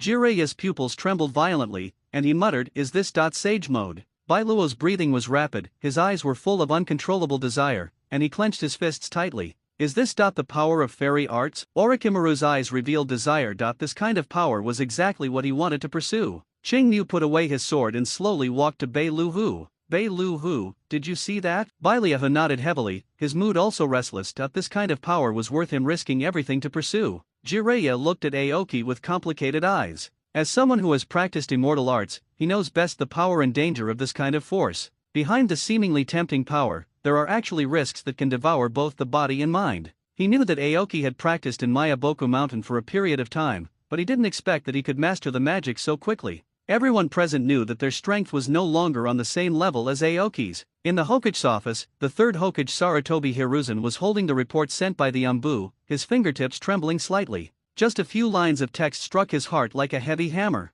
Being able to defeat his carefully cultivated disciple in an instant, this powerful and strange fighting method is really chilling. This sage mode posture is very similar to Ryokai Cave, one of the 3 sacred places. He had confirmed with the White Snake Sage through Orochimaru that Shuechu King Mu was not the descendant of Ryakadong. But this kind of thing cannot be asked directly to Shuechu King Mu. After all, in the ninja world, every ninja has an untouchable bottom line, especially when it comes to secrets such as esoteric techniques that are deadly enough. Keeping secrets strictly and not inquiring about other ninjas' taboo information is the unspoken rule of survival in the ninja world. In desperation, he can only seek help from the psychic beast ape demon, hoping to find clues to solve the mystery from this partner. The art of spiritual communication. After a loud bang, a massive monkey emerged from the smoke. Wearing a combat uniform and a konoha forward protector, it was none other than the Monkey King, the patriarch of the summoning beast monkey clan Yumo. Hundreds of years ago, the Sarutobi clan signed a spiritual contract with the Monkey clan to help each other. The two tribes are not only symbiotic partners who share glory, but also comrades who are willing to support each other in life and death. "Hiruzen, why did you summon me here this time?" The ape demon crossed his arms over his chest and leaned forward slightly, his eyes full of doubt. "I don't sense any danger around here." Sarutobi Hiruzen shook his head slightly, his eyes filled with a serious expression. "Sarutobi, I'm not summoning you to fight this time, I want to know the latest news from the summoning beast world." The ape demon frowned slightly. "Why do you ask? Did something happen?" Sarutobi Hiruzen sighed and informed Inma of Yukiaki Aoki's situation. After a moment of contemplation, the ape demon suddenly looked up and said, "I've got it." "Oh, what is it?" Sarutobi Hiruzen asked anxiously. It was news not long ago, and it caused quite a stir. It seems that in the northwest region of the ninja world, a pair of dragon brothers created a new holy land. Suekia King Mu's magic is likely related to them, Inma said solemnly to Sarutobi Hiruzen. Sarutobi Hiruzen took a puff of his cigarette, thought for a moment, then looked up at Tsurumo. "Tsurumo, do you know anything about this pair of dragon brothers?" "I don't know." The ape demon shook his head. "They are too far away. Our clan has no intersection with them." "Is that so? I understand. What is the name of the new holy land created by these two dragon brothers?" asked Sarutobi Hiruzen. "It seems to be called Dragon Palace," the ape demon said solemnly. "They dare to choose this name, which shows that they are very ambitious." The ape demon couldn't help but sigh that the world of spiritual beasts had not been so lively for a long time. The Jiaolong brothers named the new holy land Dragon Palace, obviously wanting to compete with the Dragon Cave. But I really don't know if this will cause disputes between the two major spiritual beast forces. Even the old masters in the world of spiritual beasts and the legendary White Snake Immortal did not give their forces such a name. Who are you, a pair of dragon brothers, and how dare you be so brave? Sarutobi Hiruzen nodded, thinking about providing assistance to the Ryuan village. Previously, he did not know about the potential connection between Longian Village and Dragon Palace and may have underestimated Longian Village. Now it seems necessary to revise the aid plan. Perhaps the country of summer can really rise up and play a role in restraining the two major countries of wind and earth, and create a more favorable strategic situation for Konoha and the country of fire. In this way, the strategic dilemma of the Fire Nation being surrounded by enemies can be greatly improved. Furthermore, Ryuan village is located in the western border, far away from Konoha. Even if the Ninth Kingdom rises in the future, due to the geographical distance, it is difficult for the two sides to have a direct conflict of interest, which undoubtedly puts a safety lock on Konoha's aid plan. Sarutobi Hiruzen is well aware of the difficulties Konoha and the Land of Fire are facing today. In recent years, ninja villages in other major countries have frequently created frictions, and all signs indicate that the ninja world may fall into turmoil again. If a new force rises in the west at this time, it will inevitably attract the attention of the Wind and Earth Kingdoms, thereby improving the situation of Konoha and the Fire Kingdom. Aoki has been traveling around Konoha these days. The third Hokage appointed Jiraiya as his guide to introduce him to Konoha's system and the functions of each department. Aoki listened carefully along the way and kept these things in mind. During his travels, he visited many important departments of Konoha and was particularly interested in the ninja school. As he entered the campus, he met many elites who would rise to prominence in the ninja world in the future. Namikaze Minato, Akimichi Choza, Nara Shikaku, Yamanaka Inoichi, and the Hayaga brothers. Among them, the one he cared about most was the future fourth Hokage, Minato Namikaze. At this time, Minato was still a shy little yellow-haired boy, calling his father Big Brother affectionately. Aoki couldn't help laughing. He walked up to him and rubbed his chubby little face hard, and ruffled his fluffy hair. Minato was so amused that he looked helpless, and even Jiraiya beside him couldn't help but hold his forehead with his hands, showing a helpless expression. Minato was an orphan since childhood and grew up in Konoha, that he just enrolled in the ninja school this year. At this time, the Whirlpool country had not yet been destroyed, and Uzumaki Kushina had not yet been sent to Konoha. Looking at the young boy in front of him, Aoki's heart began to ring with alarm. The Second Ninja World War seems to be not far away. Aoki thought carefully about the recent events. The attitude of these Konoha ninjas towards him was neither warm nor cold. They showed no affection, nor did they deliberately distance themselves from him. But this was not the effect he wanted. The attitude of the major ninja clans in Konoha is crucial to the success of the aid plan for the Hidden Dragon Village. If they always maintain an indifferent attitude, even if the aid is successful, it will be difficult to achieve the effect that Aoki expects. Aoki was thinking about where to break the deadlock. After a long time, he finally smiled, as if he had overlooked the most crucial person: Uzumaki Mito. Mito Uzumaki was the former princess of the Uzumaki clan, the wife of Hashirama Senju, the founder of Konoha village and the first Hokage, and also the first Nine-Tails Jinchuriki. Possessing powerful sealing techniques and a strong will, he is extremely powerful and has played an irreplaceable role in protecting Konoha and suppressing the Nine-Tails. With the accumulation of various identities, her prestige in Konoha reached a level that ordinary people could not imagine. This old man will undoubtedly be his next breakthrough. As long as the old man does not directly reject Aoki, even if he does not express his position clearly, other ninja clans or ninjas will not reject this assistance. King Mu already had a plan in mind, and immediately asked Feng Chiguang to bring the visiting card and write down the reason for the visit.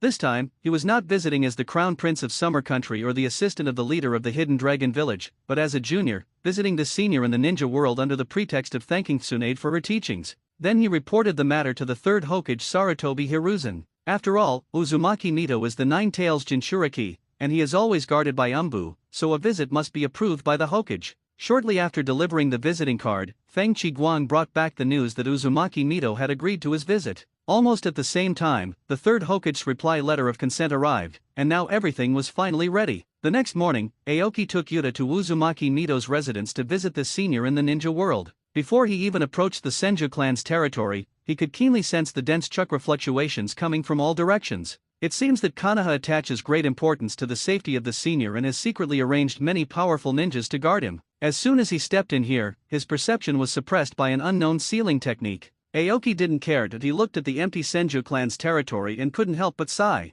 After the first Hokage, Hashirama Senju, and Madara Uchiha united many ninja clans to establish a village, in order to set an example, they disbanded the Senju clan and integrated them into the village. Many Senju people even changed their surnames, joined the bureaucracy of the Fire Nation, and have since dispersed throughout the Fire Nation. Except for the direct descendants of the clan leader Hashirama Senju who still retain the surname Senju, it is almost impossible to find other members of the once huge Senju clan with the surname Senju. The First Ninja World War was extremely brutal. It was divided into two phases and lasted for nearly 8 years, causing huge casualties to the entire ninja world. The first half begins after the death of Hashirama Senju, when the major powers gradually become ambitious, attack each other, and conflicts continue. In order to reverse the situation, the second-generation Hokage Senju Tobirama decided to change the Fire Nation's non-aligned policy and tried to balance other major powers by forming an alliance with the powerful Lightning Nation. However, the alliance failed. During the alliance process, he and the second-generation Raikage were attacked by the elite assassination troops led by Kinkaku and Ginkaku, and unfortunately died.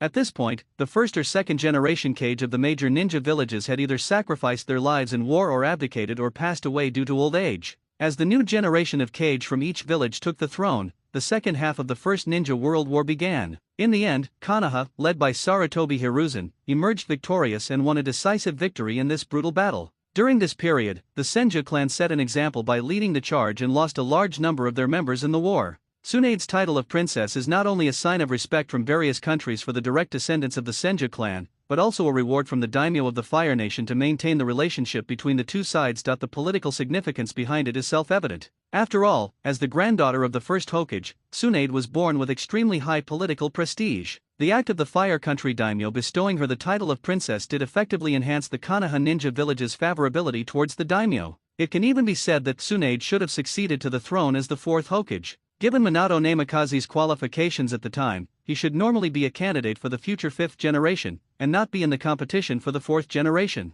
After the three wars, the third Hokage Sarutobi Hiruzen was getting older and older and was no longer able to take on the position of Hokage. Among his three direct disciples, Orochimaru had actually left the core faction of Hokage because he was too close to Danzo, and he also frequently conducted human experiments that were expressly prohibited by Konoha. All of this had already been noticed by Sarutobi Hiruzen, and as a result, Orochimaru was directly excluded from the candidates for Hokage. Jiraiya has both strength and prestige, but he is obsessed with pursuing the Son of Prophecy mentioned by the great Toad Sage. He travels around the ninja world all year round and has no interest in the position of Hokage. Tsunade, on the other hand, was filled with disgust towards the position of Hokage because of the sacrifices of her lover Kato Dan and her brother Senjin Ueki. His most beloved lover and dearest brother both vowed to become Hokage, but both ultimately died on the cruel battlefield. She believed that her lover and brother died one after another because they were cursed by the position of Hokage, so she stayed away from the village and no longer interfered in political affairs. In desperation, Sarutobi Hiruzen could only choose Namikaze Minato as the fourth Hokage. Although Minato Namikaze was powerful, he was too young and was a civilian ninja, so he lacked political prestige. Therefore, even after abdicating, Sarutobi Hiruzen still supported Namikaze Minato behind the scenes to suppress the many great ninja clans in the village and maintain the political balance. It can be said that if the three ninjas had no problems and ran for the position of Hokage at the same time, Tsunade would have a much greater chance of becoming the fourth Hokage than Orochimaru and Jiraiya. Whether in terms of age, identity, or strength, she is the most suitable candidate, and her political prestige is enough to suppress the major ninja clans. It's a pity that fate plays tricks on her. Aoki brought Yota to in front of the mansion. He raised his hand and knocked gently on the door. Soon, the door slowly opened, and a servant bowed respectfully before leading the two through the porch and into the courtyard dotted with flowers. A child slightly older than Yutai looked at them curiously, walked over, and asked, "Who are you? Why are you here?" The servant next to him replied, "Master Noeki, they are here to visit Mito-senpai." "Oh, you're here to visit Grandma, then go quickly." After saying this, Xiao Shensha turned around, fiddled with the kunao in his hand, and began to practice. But his little hand holding the kunao was a little tight, his steps were a little messy, and he was obviously absent-minded. He would occasionally pretend to glance at Aoki and Yota casually. Aoki and Yota followed the servant into the hall, where an old man with a kind face sat on the main seat. Uzumaki Mito smiled and said in a kind tone, "Your name is Suekio Aoki, right? I heard Tsunade mention you. Welcome to visit." "Hello, Grandma Mito, you are so polite. Just call me Aoki, and this is my younger brother Yota." Aoki also responded with a smile. "Hello, Grandma Mito, my name is Yota." Yota's eyes were shining, his voice was clear and loud, and he raised his head and introduced himself loudly. Hearing Aoki and Yota's affectionate address, Uzumaki Mito's smile deepened. As they spoke, the two looked at each other, and with smiles on their faces, they took out the gifts they had prepared long ago from behind their backs. Aoki bowed slightly and said, "Grandma Mito, this is a small gift from us younger generations." Uzumaki Mito smiled and gently patted the two people's hands. "Thank you for your gifts. Please stay here for lunch. The mansion has been a little quiet these days, so it would be more lively with more people."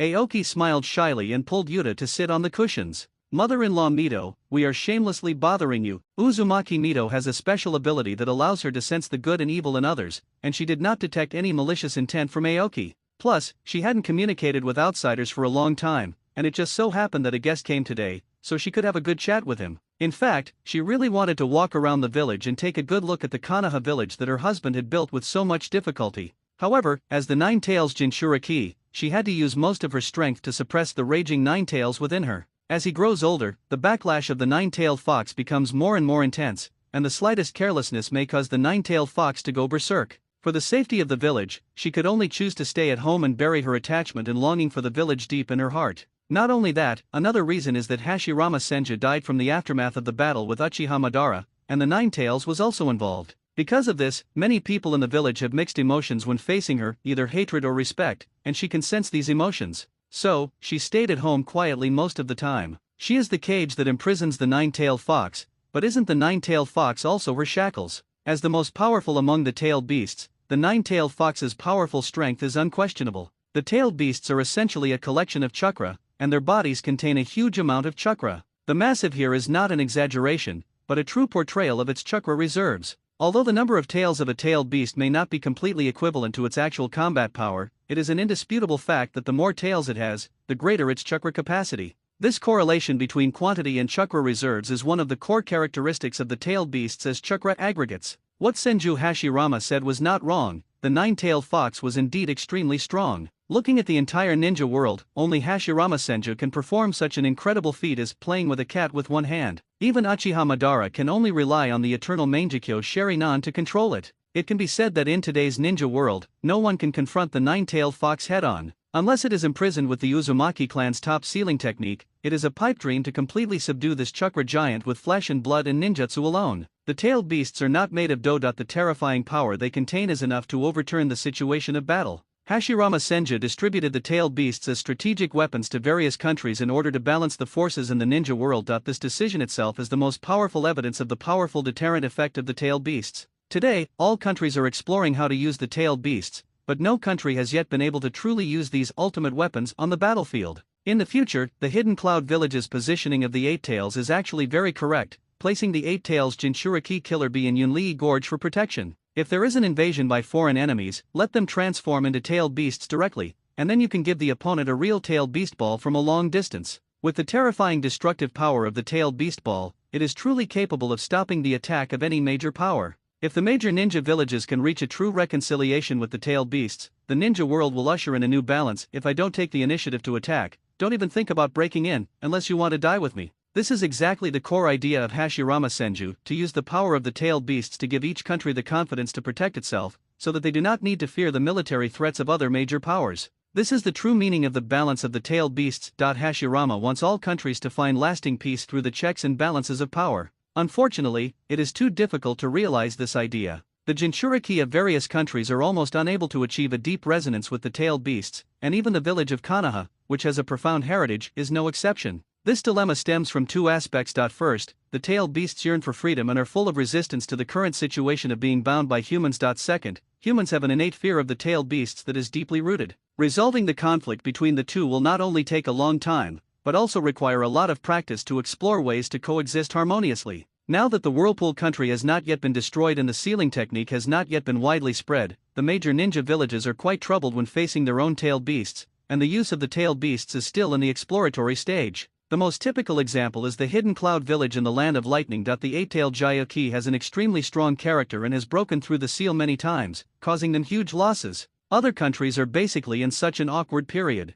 In the later period, with the popularization of sealing techniques and the gradual maturity of the Jinchuriki of major countries, ninjas will become more proficient in using the power of the tailed beasts. Even if one cannot become a perfect Jinchuriki, one can still do so by utilizing some of the power of the tailed beasts. Therefore, during the Third Shinobi World War, the Uegakure village and the Kumagakure village were the first to use this power on the battlefield. The tailed beasts are similar to the nuclear weapons in the real world that you can choose not to use them, but you cannot live without them. With them, you can protect yourself in the later stages, but without them, you can only wish for the best. Aoki actually had some ideas. The major ninja villages were very wary of their own tailed beasts, so it was simply a fantasy to want to obtain their tailed beasts. But isn't there still an unlucky guy? In the land of Water Trap, Shijiki Naneo of Takigakure village is his future goal. The water of the tailed beast is too deep, you can't control it, so let me do it. At this time, the nine-tailed fox in Uzumaki Mito's body was a little restless. It actually sensed the breath of the old man on Aoki. It was the six-paths sage at Satsuki Higoromo who created them, and they regarded him as a father figure.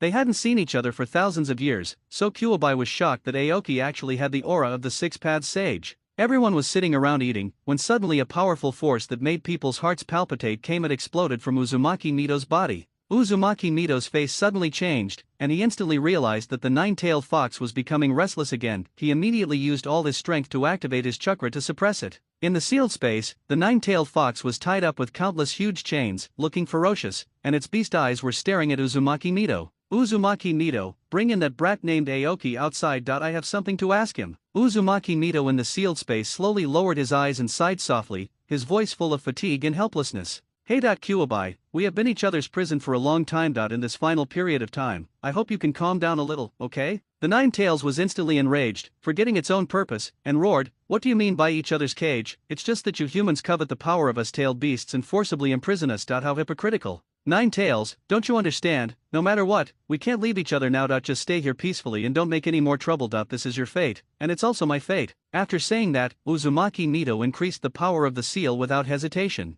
Bastard, damn Uzumaki clan brat, damn Senju clan bastard, damn Uchiha. Sooner or later, I will go out and destroy everything you cherish. Everything. The power of the nine-tailed fox was gradually suppressed and the scene returned to calm. Aoki looked at Mito Uzumaki, whose forehead was covered in sweat, with a worried look, and asked, Mito-chan, what happened? Are you okay? Uzumaki Mito forced a smile and patted Aoki's head. It's okay, I just felt a little unwell. This time, the nine-tailed fox's outburst was different from the previous ones. It was trying desperately to break free from the seal, forcing her to expend a large amount of chakra to suppress it. Aoki looked at the weak old man in front of him and could roughly guess what had just happened. It should be because of the nine-tailed fox. Mother-in-law Mito, Sister Tsunaden, and I have learned medical ninjutsu. Let me help you take a look, Aoki said with some concern. Grandma, I'll go find a medical ninja. Xiao Noeki looked at Uzumaki Mito with tears in his eyes. Yoda was also frowning beside him, his eyes full of anxiety. It's okay, don't worry. It's just that you consumed too much chakra. You will be fine after a rest. Uzumaki Mito comforted everyone in a soft tone without telling the real reason. Mother-in-law Mito, let me help you recover. A gentle smile appeared on Uzumaki Mito's pale face, and he didn't refuse. Okay, then I'll trouble you, Aoki.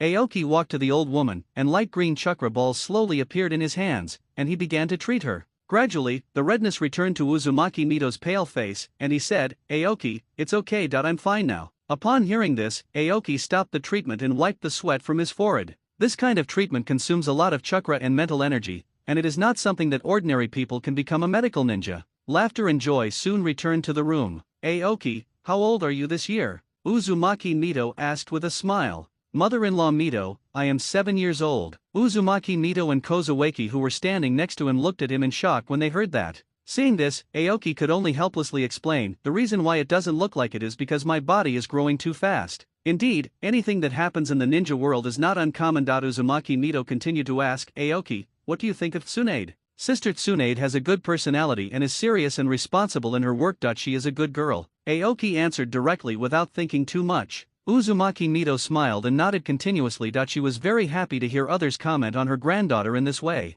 Then, brother Aoki, are you my sister's boyfriend? Xiao Shenshu asked curiously. Aoki smiled and patted Xiao Noeka's head gently. No, Tsunaden's sister is my teacher. Xiao Shenshu lowered his head and thought carefully. After a while, he seemed to have made up his mind. He raised his head with a childish face and said seriously, Brother Kingmu, can you teach me how to grow up quickly? If you can teach me, I will give my sister to you as your girlfriend. Aoki almost spit out the food in his mouth and coughed violently a few times, which made Uzumaki Mito smile kindly. She suddenly teased, Aoki-chan, I don't object. Aoki said helplessly, Mother-in-law Mito, please don't get involved. There's a huge age gap between me and Sister Tsunaden. The old man smiled so much that wrinkles appeared on the corners of his eyes. Xiao Qingmu, when it comes to love, age is not a problem. Aoki looked at the old woman in front of him speechlessly. He didn't expect that she had such a side to her. He had previously thought that the old woman had a serious personality. As expected, if you are not from the same family, you will not enter the same door. As expected of Hashirama Senju's wife, she is also a black-hearted person. What, do you mean I'm old? A cold female voice suddenly came from outside the door. Tsunaden had stood at the door without knowing when, looking at Aoki with a smile on her face and a cold tone. No, Sister Tsunaden, that's not what I meant. Aoki immediately waved his hand to explain. Sister, you're back. Before he could finish his words, Noeki rushed over like a small cannonball, hugged Tsunaden's waist tightly, tilted his head with a smile on his face, and a few drops of rice grain stuck on his mouth. Humph, you little traitor, I just heard you trying to sell me out to someone else. Tsunaden placed one hand on her hip and mercilessly gave her brother a loving touch, causing the young rope tree to grimace in pain. Looking at the warm scene in front of him, the smile on Uzumaki Mito's face became even more intense. It had been a long time since the house had been so lively. Tsunade is usually very busy and spends little time at home. Nueki will be going to the ninja school soon, so she longs for her family to be together, just like today. Grandma, I'm back, Tsunade said to Uzumaki Mito. My dear granddaughter is back, come sit down and have dinner. Uzumaki Mito asked Tsunade to sit down, and said to the servant beside him, Yang Hua, please inform the kitchen to make a few more dishes, which are Tsunade's favorites. Yes, Mito-sama, Yang Hua nodded with a smile. Tsunade smiled widely, Grandma still loves me the most. After dinner, Aoki's expression became a little solemn. He took the initiative to mention Yota's condition, and sincerely hoped that Tsunade could help diagnose the illness. The reason why Aoki and Tai came to Konoha was largely to find Tsunade to help him with his treatment. After all, the bloodline disease was extremely difficult to treat, and if there was anyone in the world who could cure it, it would definitely be Tsunade. Tsunade did not refuse and simply did a preliminary examination for Yota. Then she said seriously, hemophilia is a complex subject in the medical field. I just did a preliminary examination of Yota's body, and it's indeed quite tricky. Let's go to the hospital this afternoon for a thorough checkup, since there's no professional medical equipment here. Yutai was playing with Shenshu in the yard. The two children had similar personalities, were both optimistic and kind, and it was easy for them to play together. Aoki looked at the two children who were playing happily and said sincerely, thank you for your hard work, Sister Tsunade. You're welcome. Grandma hasn't been this happy in a long time. Just consider it a return gift for your visit. Tsunade waved her hand. After a moment's silence, Aoki looked at Tsunade with a serious expression and said, Sister Tsunade, tell me the truth, can this blood disease really be cured? Just now, while checking for Yutai, he noticed a complex look flashed across Tsunade's eyes, and Aoki keenly realized that Tsunade might not have chosen to tell the truth in order to comfort everyone. Tsunade turned her head away to avoid Aoki's gaze. After a long silence, she said, it's difficult. Based on previous cases, the cause of this blood-related disease is unknown, and the symptoms are deep in the bone marrow, making it impossible to completely cure. This disease may even have some connection with the patient's psychiatric condition, which is a completely unfamiliar medical field. After listening to Tsunade's explanation, Aoki finally realized the difficulty of bloodline disease. No wonder, in the original novel, Kimimaro, adopted by Orochimaru since childhood, ultimately died. This is a disease that affects both the body and the mind, and it's truly untreatable. Aoki speculated that bloodline disease might not be a disease in the traditional sense at all. Perhaps it can be said that there is no such thing as bloodline disease at all, but rather a simple imbalance between spiritual energy and physical energy, just like Aoki before. Aoki speculated that it might be because the bloodline ability awakened too early, and the underdeveloped body could not bear it, causing the balance between mental and physical energy to be broken, resulting in a series of sequelae. He told Tsunade his conjecture, but received an unexpected response. This theory had already been proposed by a doctor. But raising a question does not mean that the problem can be solved, at least there is no solution for the time being. Qingmu said seriously, can it be solved by sealing technique, not starting from the patient's body, but from the perspective of sealing technique? Develop a special sealing technique to limit the source of the bloodline, and when the patient's body grows to a certain level, perhaps the bloodline disease will disappear automatically. Aoki's idea is not without basis. In the world of Naruto, 99% of the problems can be solved with sealing techniques. The remaining 1% that cannot be solved is simply because the sealing technique is not strong enough.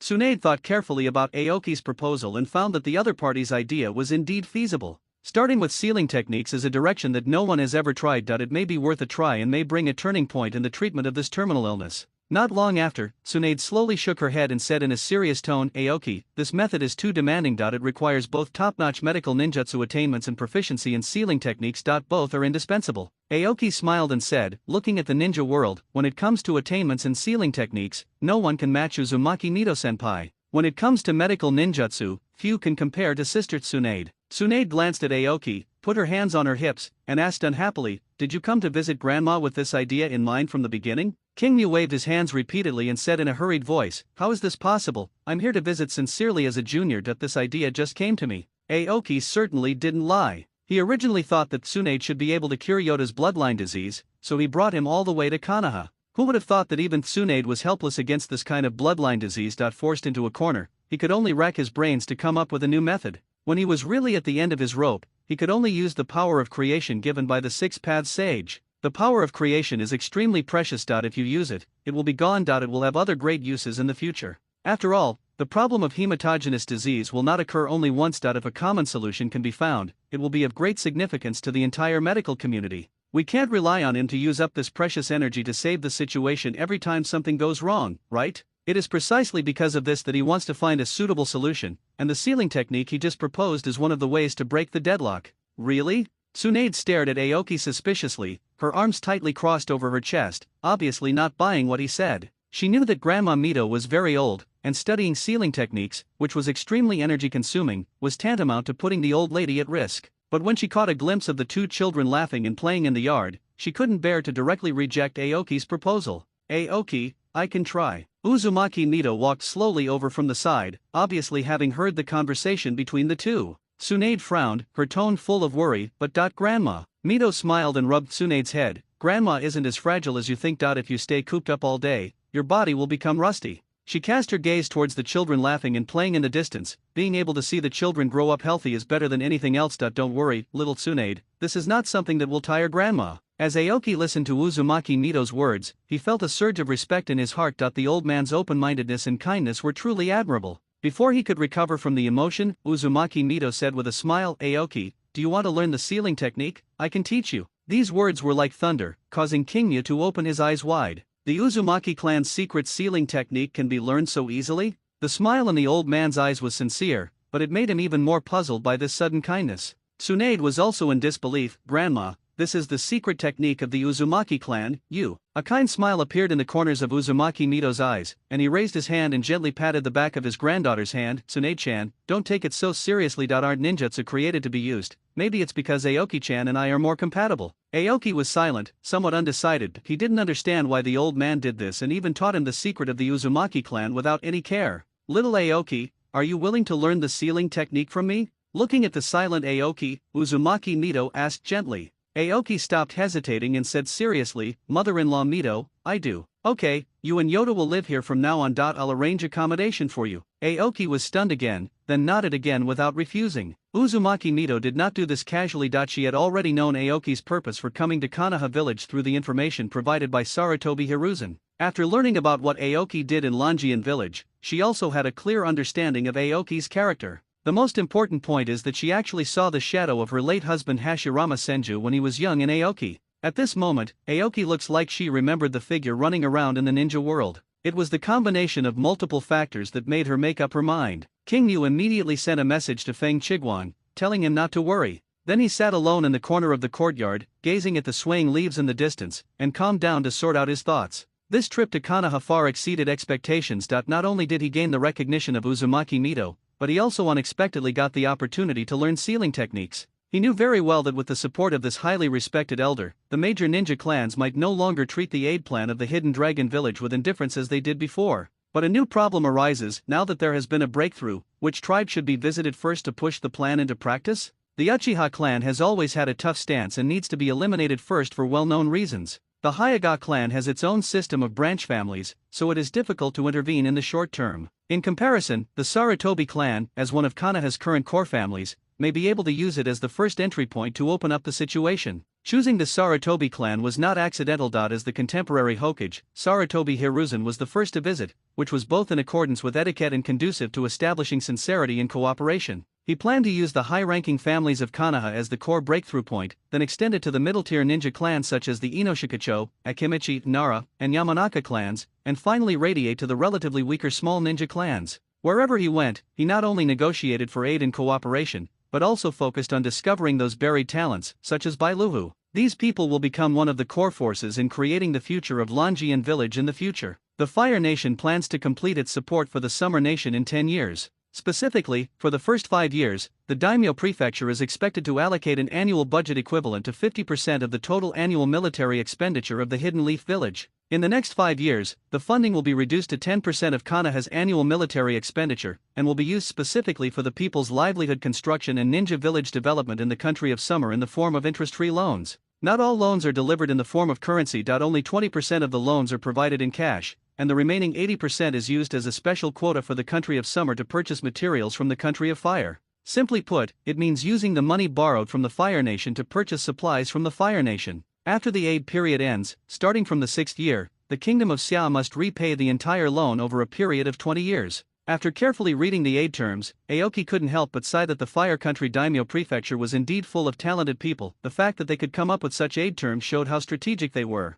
After careful consideration, he realized that this was clearly an alien version of the Marshall Plan. Once the aid plan is successful, although the country of summer will quickly become stronger, it will be deeply infiltrated and controlled by the country of fire politically and economically. But sorry, this is the ninja world, and only the power of ninjas can dominate. Aoki has already thought of the subsequent response plan. For Aoki, his goal has been achieved, the future of summer country is promising, and the situation is progressing steadily according to the steps he and Kazenishuk envisioned. He wanted to visit the major ninja clans with these tangible benefits. By rationally distributing the aid funds allocated by the Fire Nation daimyo and providing tangible benefits to each race, he won their favor and support. He planned to take advantage of the opportunity of assistance to absorb Konoha's high-end talents and advanced technologies to the maximum extent possible, and at the same time attract some ninjas to move to the Ryuan village with generous conditions. Even if it is impossible to persuade the ninja clan to migrate, we must try to introduce key resources to promote Konoha's advanced experience to take root in the Ryuan village. Only in this way can we live up to the Fire Nation's reputation. Aoki has always maintained close contact with Longian village and the daimyo prefecture of Xia Kingdom. The three parties communicate frequently through the liaison snake and have planned the use and allocation of this huge loan. Ryuan village will use part of the loan amount to participate in Konoha's aid plan. In the following time, he learned sealing techniques from Uzumaki Mito and visited the major ninja clans in Konoha.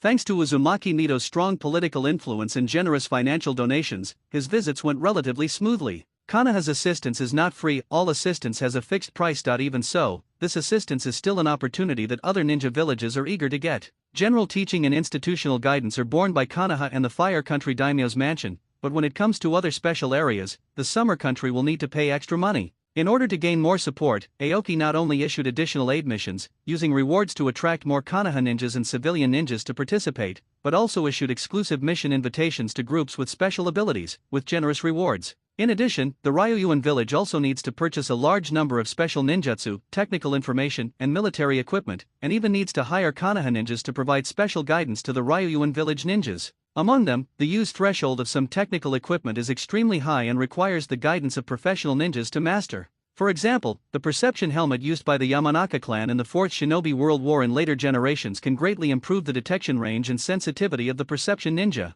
This kind of advanced technology is unheard of in the Hidden Dragon village, and it has no way to be applied. It requires hiring professional perception ninjas from Konoha to teach them. There are many similar advanced technologies and equipment. These advanced equipment are regular equipment of the 5 major ninja villages, but the related technologies are strictly blocked from other countries. Therefore, apart from the 5 major countries, very few other small and medium-sized countries have mastered these technologies. Not only military technology, but also many civilian technologies that Xia country does not currently possess. For example, construction, materials, breeding, machinery, electricity, etc. These technologies must be introduced and learned with greater efforts. Aoki particularly values civilian technology, which is the core driving force that can actually promote the improvement of Xia Kingdom's national strength and is also related to the subsequent development. On his way back from the Hyaga clan, he saw a special boy at the training ground. From Aoki's observation, the boy's physical fitness was extremely poor, but he was strengthening his body with extremely harsh training methods.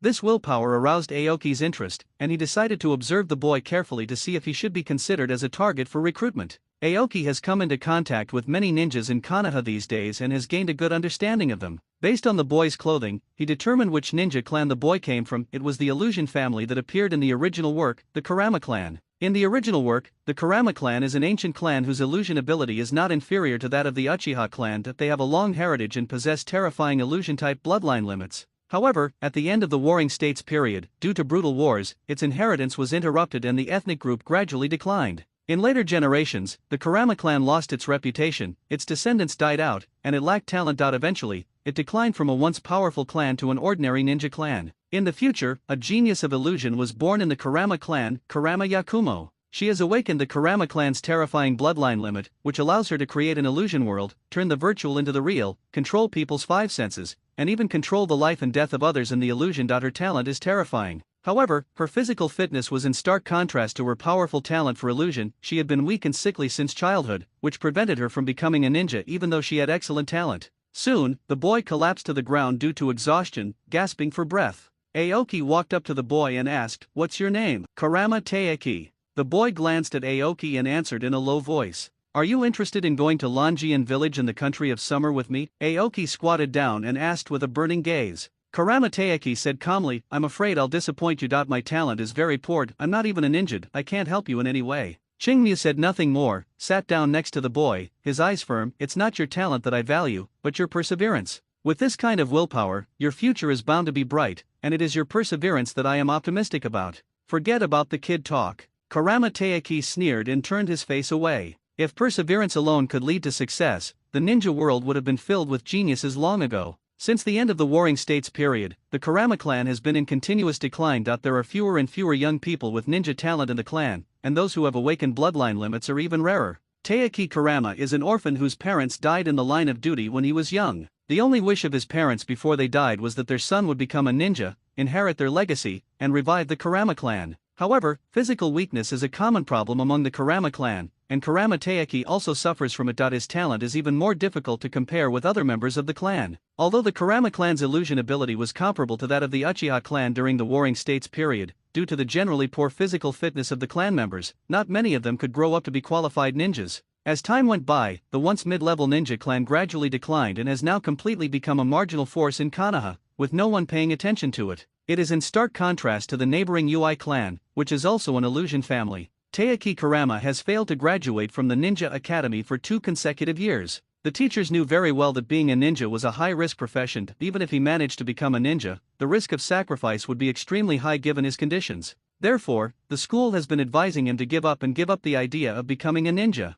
But Taiki Kurama never gave up. He tried his best to hone himself just to get the chance to become a ninja. This is not only his adherence to his parents' last wishes, but also the last spiritual sustenance his parents left him in his life. Because of this, even though he was repeatedly advised to quit by the teachers at the ninja school, and even though he always struggled with the ridicule of others, his inner beliefs never wavered. But Taiki Kurama is no longer a child. He deeply understands what talent means to a ninja, so he sneered at what Aoki just said. Aoki didn't take it seriously and looked at Kurama Taiki with a determined gaze. In the ninja world, there are many people with outstanding talents, but without the perseverance to persevere, they will not achieve much in the end. At least you already have half the possibility of success. Are you trying to comfort me? But thank you anyway. Kurama Taiki looked at Aoki, and although his tone was still a little doubtful, he softened his voice unconsciously. In his opinion, Aoki was one of the very few people who did not ridicule him or persuade him to give up, but instead gave him encouragement. This isn't a consolation, but a recognition of your perseverance. Taiki, given your current situation, even if you can successfully become a genin, what will your future path be? Aoki's eyes were burning, and the questions he asked hit the nail on the head. Taiki Kurama fell silent. For him, being able to overcome the gap in talent and become a ninja was a goal that he could only achieve with all his effort. He didn't dare to think too much about the more distant future. At least he would become a ninja first. Aoki's tone darkened. I visited the Kurama clan and am well aware of their plight. That even if you try your best to become a genin, what can you do to change that? Kurama Taiki pursed his lips and his eyes fell on the scars on his palms. After a long time, he raised his head and said, even if I can't change the current situation of my family, at least I can change myself. After listening to this, Aoki became even more satisfied with Taiki Kurama. He can find a way to solve the problem of talent. But cognition and will are difficult to change. He was sure that this young man was a talent that must be recruited, a hard-working talent. Aoki did not hide his intentions and said to him seriously, I have reached a cooperation with your Kurama clan. In the subsequent assistance, the Kurama clan will send ninjas from the clan to the Ryuan village in the Land of Summer to assist in the construction. Even if you are not a ninja yet, I hope to see you there. The Dragon Village will be the starting point for the revival of the Kurama clan, believe me. As soon as he finished speaking, he took out a task book from his pocket. This was something he carried with him to recruit talents at any time. Knowing the fate of the Kurama clan in the original work, Aoki knew that now was the best time to recruit them. Today, the Kurama clan is not only in a slump in development, but is also neglected because it is on the edge of power in Konoha. He has reached an agreement with the current patriarch of the Kurama clan in exchange for helping them improve their physical fitness and providing a large number of tasks. Some of their ordinary clan members and a small number of family ninjas will move to the Ryuan village. Today, he unexpectedly met Taiki Kurama. The characteristics of this young man caught his eye and he naturally hoped that he could also become one of the migrants. The powerful Konoha has a natural attraction to the ninja clan, and very few people are willing to abandon the stable Konoha and go to the Ryuan village with an uncertain future. This also resulted in his plan to recruit ninjas having little effect. The Kurama clan was one of the few exceptions that he successfully persuaded. In order to convince the Kurama clan, Aoki even went so far as to display his magical powers. After careful consideration, the clan leader finally agreed to allow a small number of ordinary clan members and a very small number of family ninjas to move to Longian village in the country of summer. Becoming a ninja, reviving the family, these things you can't do. I have the ability to help you achieve them. If you want to fulfill your parents' last wish, come to Longian village to find me. After Aoki handed the task letter to Taeki Kurama, he turned around and left. The young man held the paper in a daze, his knuckles turning slightly white from the force, and stood there for a long time. The next morning, after washing up, Aoki prepared to visit his last target, the Uchiha clan. As one of the direct descendants of the Six Paths Sage, the Uchiha clan possesses the terrifying Ijutsu-type bloodline limit, the Sharingan. Even if an Uchiha clan member has ordinary talents, his strength will be greatly improved as long as he activates the Sharingan. There is an iron rule in the ninja world: never engage in a one-on-one fight with a ninja from the Uchiha clan. The Sharingan can be called the battlefield bug of the ninja world, and its power is almost unstoppable. With its powerful dynamic vision, it can capture every subtle movement of the enemy, and can also use its unique eye power to analyze the flow of chakra and copy the opponent's ninjutsu moves. From 1 Megatama to 3 Megatama, every transformation is accompanied by a leap in strength. When it evolves into the Mangekyo Sharingan, its abilities will undergo a qualitative change, the user will awaken a unique eye technique, and their personal combat power will be terribly increased. If one were to further break through to the Samsara Eye, the power contained within would be even more incredible. The Uchiha clan is large and has hundreds of ninjas, including many jonin and elite jonin. The huge clan is strong enough to firmly sit on the position of the most powerful family in Konoha. With mixed feelings, Aoki walked through the streets and headed towards the Uchiha clan's territory outside the village. The Uchiha clan settlement was originally located far from the village center, in the outskirts. After the Nine Tails Rebellion, they were forced to move to an even more remote open space, completely away from the village. All of this stems from the policies of the second Hokage, Senju Tobirama. The second-generation Hokage, Senju Tobirama, knew the Uchiha clan very well, but because of this, he also felt deeply wary of it. He was afraid that another person like Uchiha Madara would appear in the Uchiha clan. Just as Orochimaru said later, he was really afraid and wary of Uchiha Madara to the extreme, and the policies he implemented became the root cause of Konoha's future turmoil.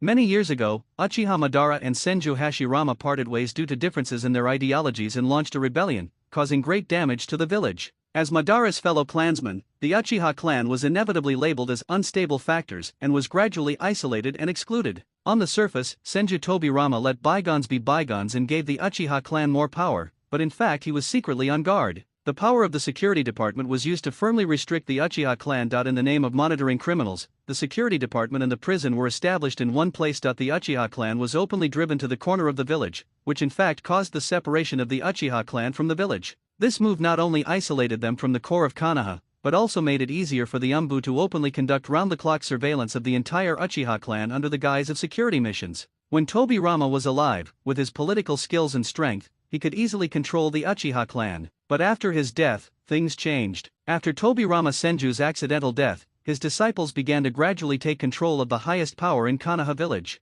However, due to his fear of the Uchiha clan during his lifetime, he had already subtly influenced these disciples, causing them to instinctively regard the Uchiha clan as a potential threat after coming to power, and their hostility and suspicion intensified. Senju Tobirama's disciples were far inferior to his political skills. Tobirama understood that simply suppressing the Uchiha clan could not eradicate the hidden dangers, so while being wary of the Uchiha clan, he also adopted a strategy of winning over and dividing them. Accepting Uchiha Kagami as his disciple was his key plan to try to disintegrate the Uchiha clan from within. His disciples did not have enough political wisdom. Sarutobi Hiruzen's attitude towards the Uchiha clan was to let it go, while Shimura Danzo was much more radical and he targeted the Uchiha clan almost everywhere. All these actions continued to intensify the discontent of the Uchiha clan, not only exacerbating the confrontation between the clan and the village, but also putting the Uchiha Kagami lineage into a dilemma. He was unable to fully integrate into the village, and was also suspected by the tribe members because of his connections with the upper echelons. The accumulated hostility eventually evolved into the isolation of the Uchiha clan by the entire village. This invisible discrimination was like a blunt knife cutting flesh, silently tearing apart the foundation of trust between the two sides. I don't know when it started, but isolating the Uchiha clan became the political correctness of Konoha. Most people cannot imagine how it feels to be isolated by their peers. Although the Uchiha clan paid a heavy price to protect the village in the First War, they still could not escape the fate of being suspected and excluded. It was for this reason that Aoki chose to visit the Uchiha clan last. Any radical move could potentially step into a minefield and negatively impact his carefully prepared aid plan. Senju Tobirama thought he understood the Uchiha clan, but in fact it was just his own subjective consciousness. He believed that the Uchiha clan would rebel sooner or later, so he was very wary of the Uchiha clan, and even caused the entire village to isolate the Uchiha clan. After the Nine Tails Rebellion, the Uchiha clan was finally forced into a corner and was forced to prepare for a coup, but was eventually exterminated by their own people. Then others would say, look, the second Hokage had already said that the Uchiha clan was a cursed bloodline, so he had been on guard against them for a long time. His previous isolation and defense against them were alright. This is simply another level of putting cause and effect before effect. However, Aoki did not have much prejudice against the Uchiha clan, and even extremely hoped that the clan could take root in the Ryuan village. He is ready. Well, I've made an excuse to visit the Uchiha clan. Aoki's goal was to get the Uchiha clan to migrate some ordinary clan members and a small number of family ninjas to the Ryuan village. They are one of the targets that Aoki most wants to recruit in this aid plan, and are also the most likely major ninja clan to be recruited. Facing the current clan leader Uchiha Yan, he believed that he had some confidence in achieving his goal. Not long after, he arrived at the Uchiha clan's residence, where thousands of ordinary Uchiha clan members lived. It had its own system and was more like a small town. Looking at the lively scene before him, he found it hard to imagine that in the future, when the Uchiha clan was exterminated, these ordinary clan members would also be affected and killed without a single one left. This method is extremely cruel. In Kakashi's memory, even the Umbu, who were used to seeing life and death at the time, sighed when they were ordered to move the piles of corpses of the Uchiha clan. Although it is a mission to move corpses, this mission is too cruel. Even the Umbu would sigh like this, which shows how tragic the situation was at that time.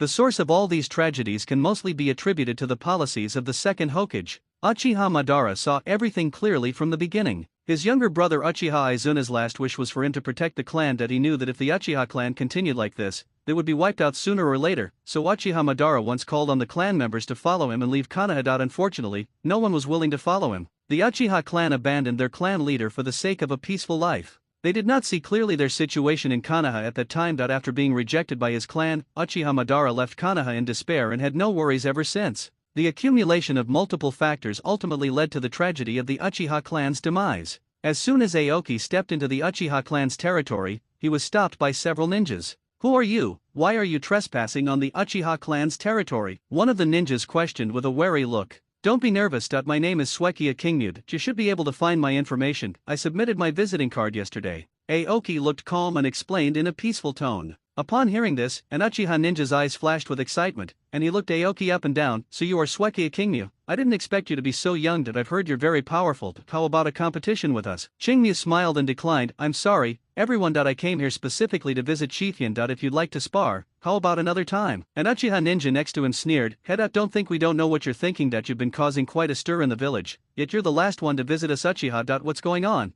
Do you look down on us Uchiha?" His question instantly attracted the attention of the surrounding Uchiha clan members, and everyone gathered around. Aoki sighed helplessly and said solemnly, "This is really unfair to me. The more important it is, the more you should save the visit until last. I think this is the highest respect for the Uchiha clan." "That's nonsense, you. That's enough, back off." He had barely finished his words when a deep voice boomed from a distance. An Uchiha ninja quickly approached, interrupting the argument with a commanding look. "Yes, brother Shu." Although he was a little unwilling, he didn't say anything more, but just looked at Kingmyu with an indignant look. Uchiha Shu bowed respectfully and said, "Assistant Aoki, we are being rude. Please follow me." Aoki smiled and waved his hand. "It's just a small matter, Captain Shu. You're welcome, please." The group soon arrived at the core residence of the Uchiha clan, the residence of the current clan leader, Uchiha Yan. Entering the mansion, a slightly older man dressed in traditional Uchiha attire came into view. He had a hairstyle similar to Uchiha Madara's, and his eyes and eyebrows exuded a sense of majesty, making him look a bit like the dancing king of the ninja world, which made Aoki almost think he had come to the wrong place.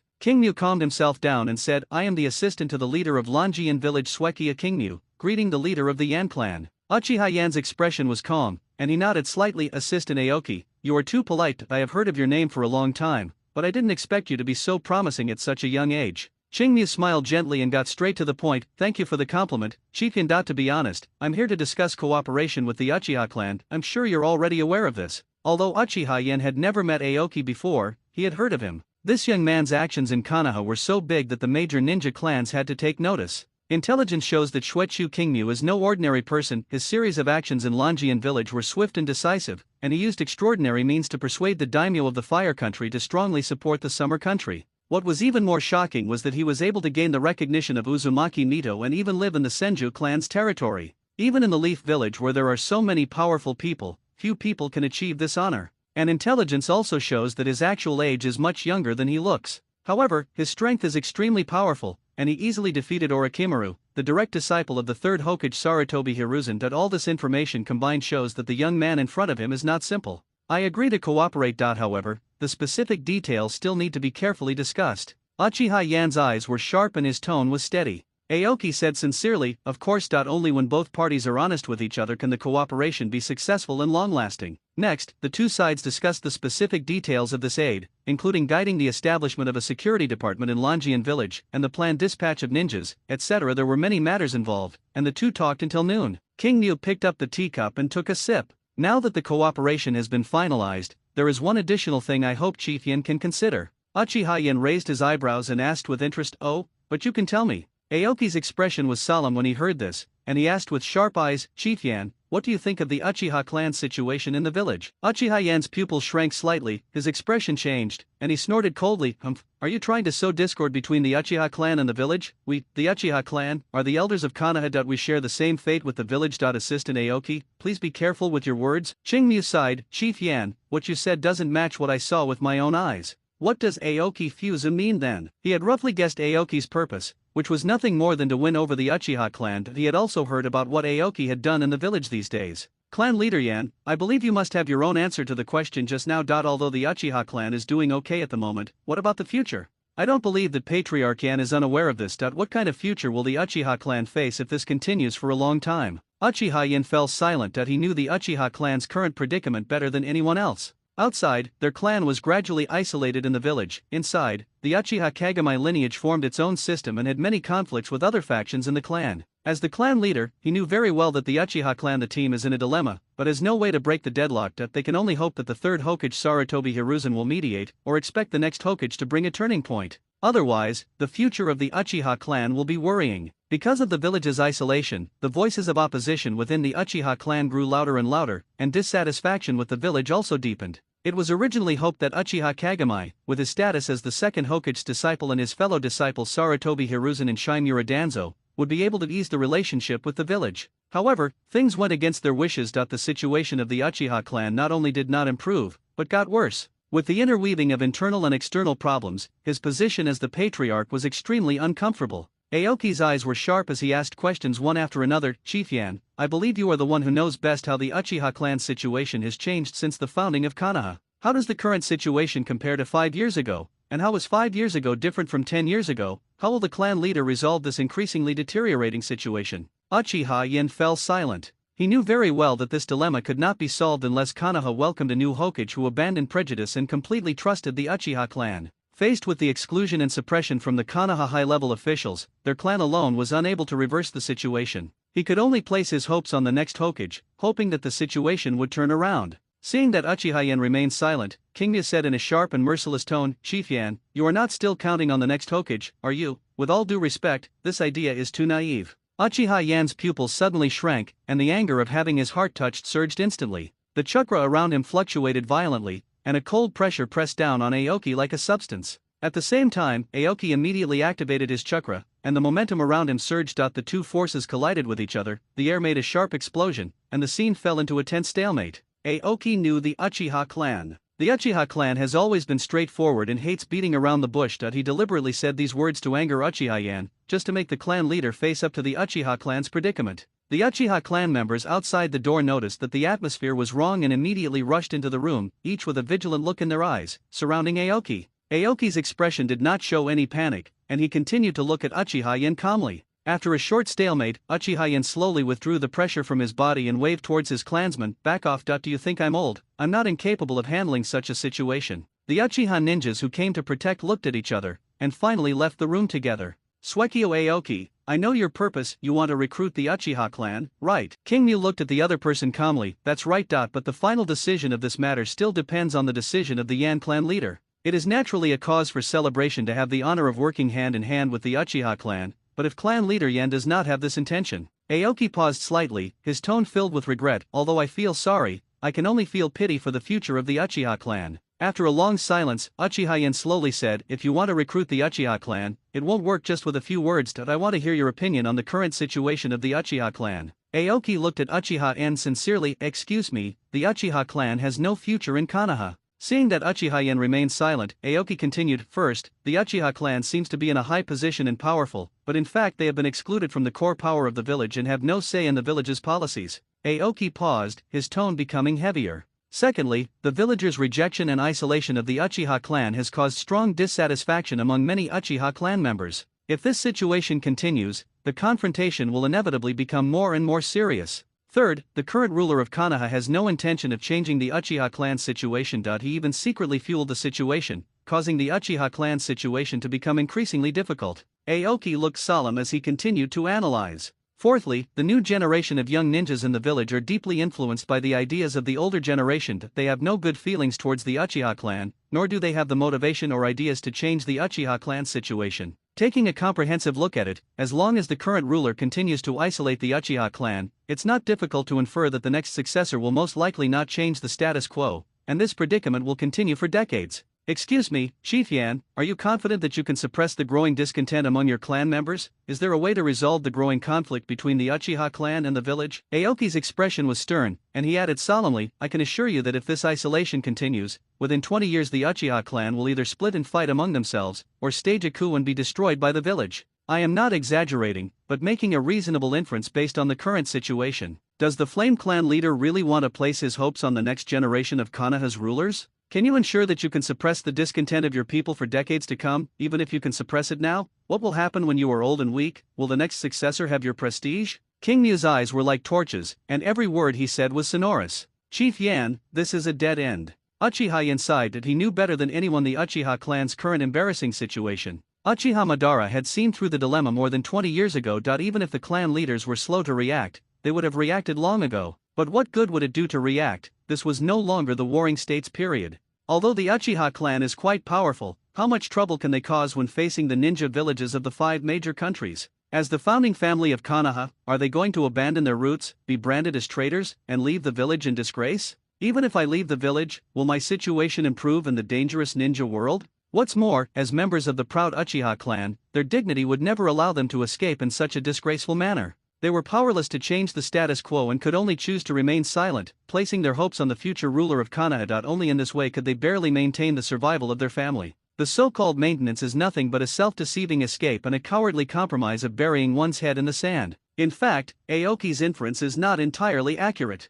because many years later, a young man will really appear who is willing to change the situation of the Uchiha clan. He is the 4th Hokage, Minato Namikaze. Minato Namikaze had no prejudice against the Uchiha clan. He conquered the Uchiha clan with his powerful strength, extraordinary wisdom and friendly personality charm. Not only did he take Uchiha Obito as his apprentice and teach him carefully, he also repeatedly fought for more opportunities for Uchiha to participate in village affairs at high-level meetings. It is no exaggeration to say that he is the one who truly implemented the will of the first Hokage. Unfortunately, God is jealous of talented people. Today, Minato Namikaze has just entered the ninja school and is still far from his glory days. For now, the Uchiha clan sees no hope. It is difficult for ordinary people to understand the pain of being isolated by their peers. The situation of giving everything but still being hostile and wary of one's own people has lasted for more than 10 years and will continue for even longer. This is hell for anyone. There is no hope and one can only exhaust their life in the long suffering. I understand the concerns of the Flame Clan leader. I'm not trying to recruit the entire Uchiha clan. That's unrealistic.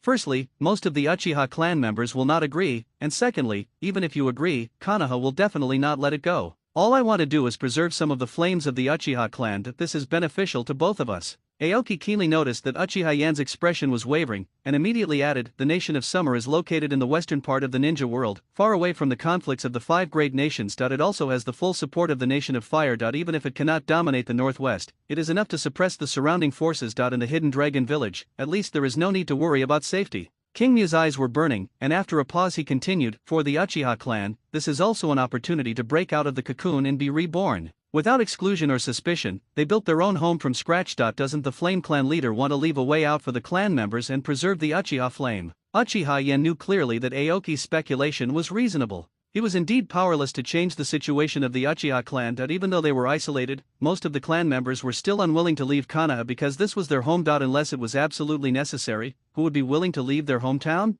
However, if the current situation is allowed to continue, the future of the Uchiha clan may really be as Aoki speculated. This is undoubtedly an unsolvable dead end.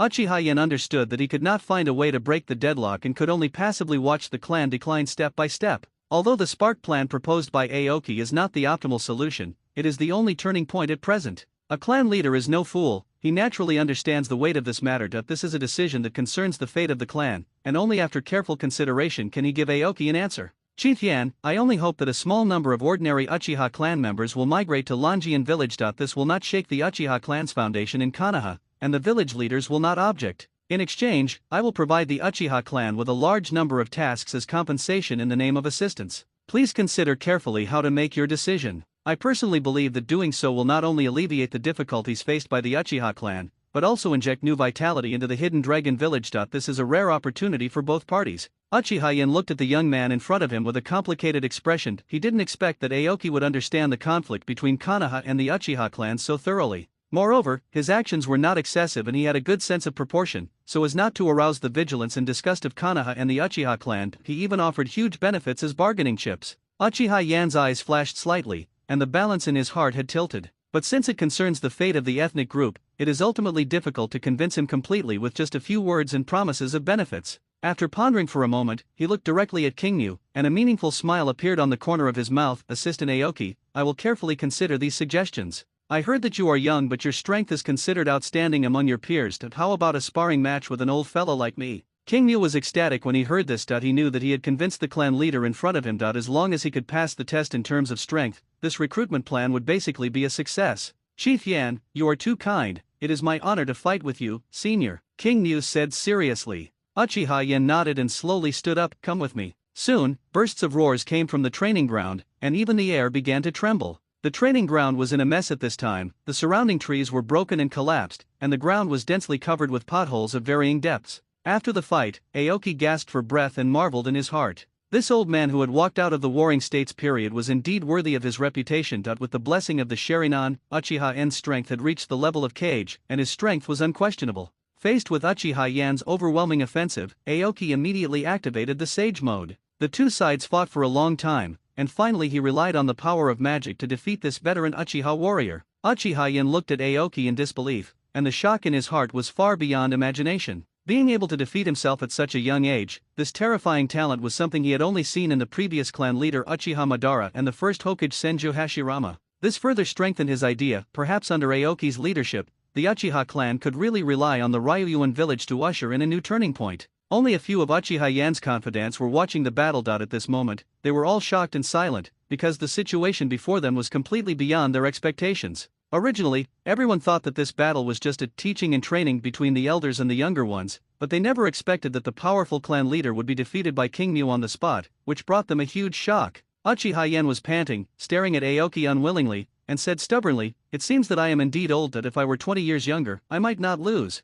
Aoki smiled and agreed, "Of course. If you were 20 years younger, I wouldn't be your opponent. Thank you for your guidance to date. I hope you will carefully consider my proposal." Uchiha Yen glanced at Aoki, then said seriously, "I will consider it carefully. In that case, I will not bother you anymore. I will wait patiently for the good news from the clan leader." After saying that, Aoki bowed slightly, turned around and left the Uchiha clan's residence. The Uchiha clan has thousands of ordinary members. Migrating some of them to Longian village for development will not affect the foundation of the clan. But Aoki was very envious of these people. As long as they were from the Uchiha clan, theoretically they had the possibility of opening the Sharingan. This clan would sooner or later become the backbone of the Ryuan village. On the other hand, he really didn't want to see the Uchiha clan come to such a hasty end in the future. In this aid plan, he extended olive branches to many ninja clans in Konoha, but the effect was not good, and not many ninja clans responded to his recruitment. Being able to convince the Uchiha clan and the Kurama clan is already the biggest gain of this plan. Longian village was just starting out and was in urgent need of talent. Relying on his own to slowly cultivate the talent would be too slow, so he had to find a way to recruit ready-made talent. However, these ninja clans were affiliated with Konoha after all, and Aoki knew that this was tantamount to poaching Konoha's people. Although the Konoha high-level officials turned a blind eye, he understood that their tolerance was limited and he couldn't go too far. Aoki is already very satisfied with the current achievements. Konoha's aid plan has been basically finalized and will be put into action soon. Aoki sighed, there is still a long way to go. The current Dragon Hidden Village is not strong enough, and other major powers will not watch the Fire Country support the Summer Country, especially the Earth Country, and the Kingdom of Wind will inevitably take action, and the Kingdom of Summer will need to respond carefully. Besides, the top combat forces in Longian Village are scarce, and in order to cope with the upcoming chaos, there are still many things he needs to do. In the Hokage's office building, Danzo looked at Sarutobi Hiruzen with a gloomy face. Hiruzen, are you still going to allow Suekio Aoki to do whatever he wants in the village? Everything he's done these days is challenging the bottom line of the village. If he continues like this, even the foundation of the village will be shaken. We can't leave him alone any longer. Sarutobi Hiruzen stood up from his chair and slowly exhaled a puff of white mist. Danzo, don't do unnecessary things, I have my own ideas about this matter.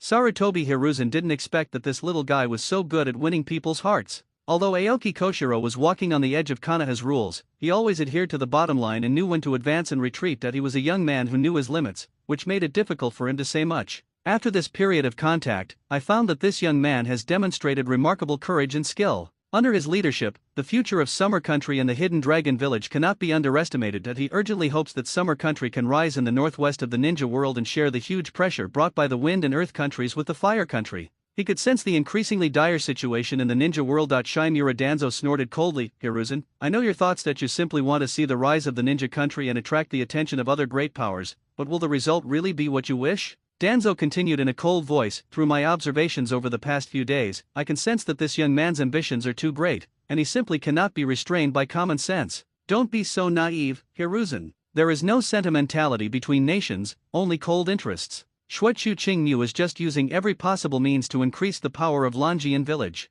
Even if the Xia kingdom can successfully rise, can you guarantee that it will behave itself and contain other major powers? Can you guarantee that he won't join forces with other great powers and weaken the Fire Nation? Don't tell me there's no such possibility. It may seem like a good outcome right now, but the future situation may not be what you want. Even if there's even the slightest risk of harming Konoha, you must carefully consider it. Sarutobi Hiruzen no longer wanted to argue with his old friend. This kind of argument was fruitless, as the two people's understandings were simply on different levels, but he was not too angry. After all, his old friend was also considering Konoha. He pondered for a moment and said, I understand that I will handle this matter with moderation. Hiruzen, these things must be. Before Danzo could finish his words, he was interrupted by Sarutobi Hiruzen with a wave of his hand. I understand, Danzo, I will take care of these things. Hiruzen, that's enough. Danzo. I am the Hokage. You're going to regret this. Hiruzen. Bang! Danzo walked out of the Hokage's office with a gloomy face. Before leaving, he slammed the door shut with a loud bang. Sarutobi Hiruzen raised his hand, rubbed his eyebrows, and let out a long sigh. This old friend's behavior has become increasingly extreme in recent years, and some of his methods have even deviated from his original intentions.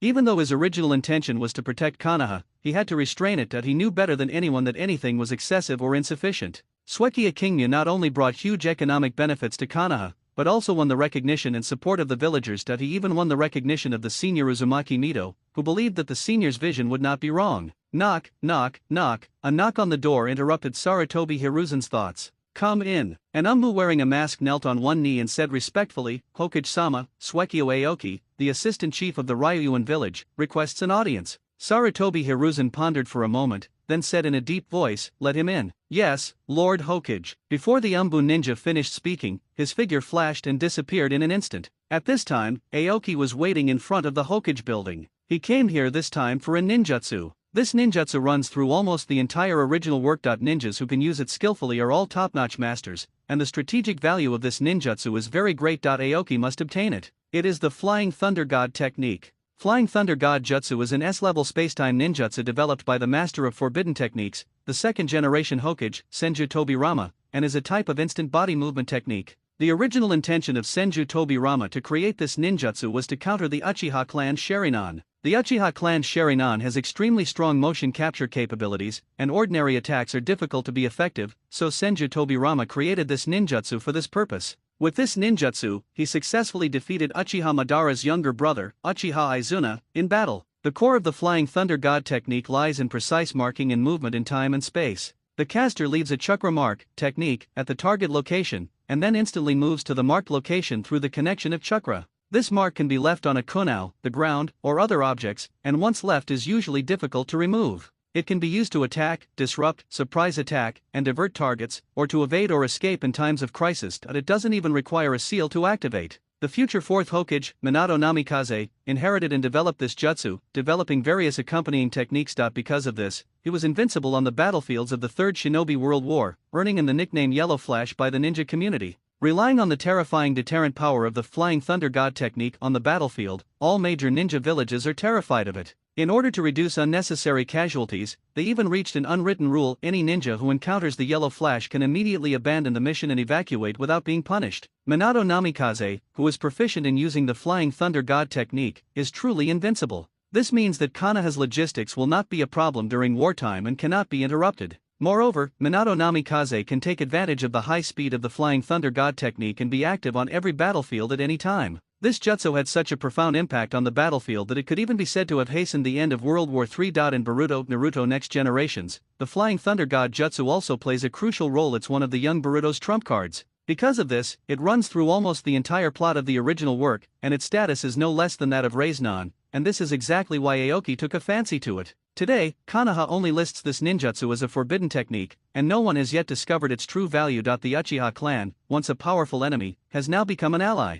Moreover, this technique is extremely difficult to learn. Over the years, no Konoha ninja has been able to truly master it. After all, learning this ninjutsu requires extremely high talent in time and space. Even Sarutobi Hiruzen shook his head when he saw it. Aoki wants to challenge his own extreme. The limit is to see if he has the ability to turn it into one of his trump cards. Once he masters this ninjutsu, with his vast chakra, where can he not go? Now is the honeymoon period between Ryuan and Konoha, and he must obtain such a strategically valuable ninjutsu. This time, Aoki did not ask for too much in the way of aid, nor did he ask Konoha for any ninjutsu above A level. Watching and learning the Flying Thunder God technique was not unacceptable to Konoha. In fact, a copy of the Flying Thunder God technique is also hidden in the Senju clan's territory. But he didn't want to cause trouble for Grandma Mito. This ninjutsu, as the signature of the second Hokage, was almost one of Konoha's iconic secret techniques. It could only be learned with the permission of Konoha's top leaders, otherwise many troubles would inevitably arise in the future. After a long time, Aoki walked out of the Hokage building. He obtained permission from the third Hokage Sarutobi Hiruzen to view part of the Book of Seals. Not only did he get the Flying Thunder God technique as he wished, but he also got another forbidden technique, the Eight Gates Ninjutsu. But he did not intend to use these two ninjutsu in combat. Every strong ninja has a unique fighting style, and his fighting style is mainly based on fairy techniques. Neither the Eight Gates Ninjutsu nor the Flying Thunder God technique is compatible with his fighting style. But he obtained the Flying Thunder God technique only because he saw the strategic value of this ninjutsu. Moreover, the value of this ninjutsu is not limited to the battlefield. If it can be put into civilian use, its potential will be even greater. Aoki plans to transform it into a special teleportation array. Once successful, material transportation, emergency rescue, and cross-regional trade can all be achieved instantly, and the value it brings will be immeasurable. The Sand Village in the Land of Wind. At this time, the second-generation Kaze Cage Shaman was gradually getting old, and his physical condition was getting worse day by day. He was worried about the issue of succession. He had a disciple named Tokisa, and Tokisa is the third-generation Kaze Cage who will be known as the strongest Kaze Cage in history in the future. Tokisa showed amazing talent in ninjutsu since he was young and was accepted as a disciple by the second Kaze Cage Shaman. With his outstanding strength, he has already become one of the most popular candidates for the third Kaze Cage. By studying the one-tailed Shikaku, Shaman mastered a special secret technique, sand manipulation technique, which allows him to manipulate sand at will. Not only did Tokisa inherit this secret technique, he also combined it with his own special physique to develop a unique bloodline limit. He can convert chakra into magnetism, freely control iron sand, and is both offensive and defensive, with extremely powerful strength. The current Sand Village is not the weakest in the ninja world in the future. The older generation includes a group of veteran strongmen such as Shaman, the middle generation is led by Cho, Abizo and Tokisa, and the younger generation also has talents constantly emerging. At this time, the Kingdom of Rivers had not yet separated from the Kingdom of Winds, and the situation was very good. The later River Kingdom was located between the Fire Kingdom and the Wind Kingdom. It has a vast area and fertile soil, making it a natural granary. At the first 5-Cage Summit, the first Hokage, Hashirama Senju, proposed a plan to distribute the tailed beasts to maintain the balance of the ninja world, but was opposed by the first Kaze Cage, Retsu. Raito bluntly stated that they have sealed one-tailed beast there since ancient times and don't need more.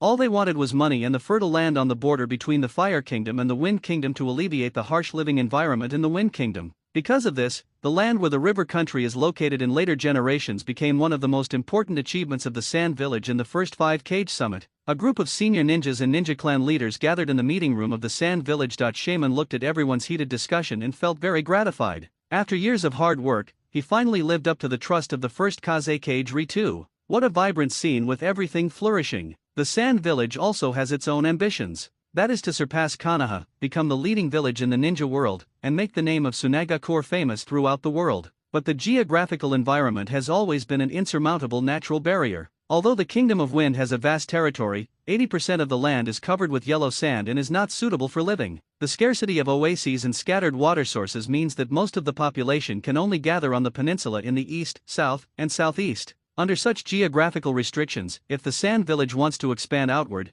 the obstacles it faces are far greater than one can imagine. The eastern part of the Wind Kingdom is adjacent to the Fire Kingdom and is strongly restricted by the Fire Kingdom. The south faces the endless sea, making it equally difficult to expand territory. The land in the west is barren, mostly mountainous, and requires crossing vast deserts. Such harsh natural conditions make expansion impossible. The north serves as a buffer zone between the Kingdom of Wind and the Kingdom of Earth, and is composed of several small neutral countries. Once the Wind country tries to expand, it will inevitably touch the sphere of influence of the Earth country. Given the tough style of the Uegakur village, it will definitely do its utmost to stop it. Although the northwest part has fertile land, it borders the land of ghosts, the land of swamps, and the land of ghosts. What's even more deadly is that the ancient monster Wanliang is sealed here, and even a strong village like the Sand Village is unwilling to touch it easily. Therefore, there is only one target left, which is the Rain country in the northeast. The Rain country is flooded with rain all year round and has extremely abundant water resources. If we can take over part of the Rain Kingdom's land, we can draw on abundant water resources and greatly improve the dry and harsh natural environment of the Wind Kingdom.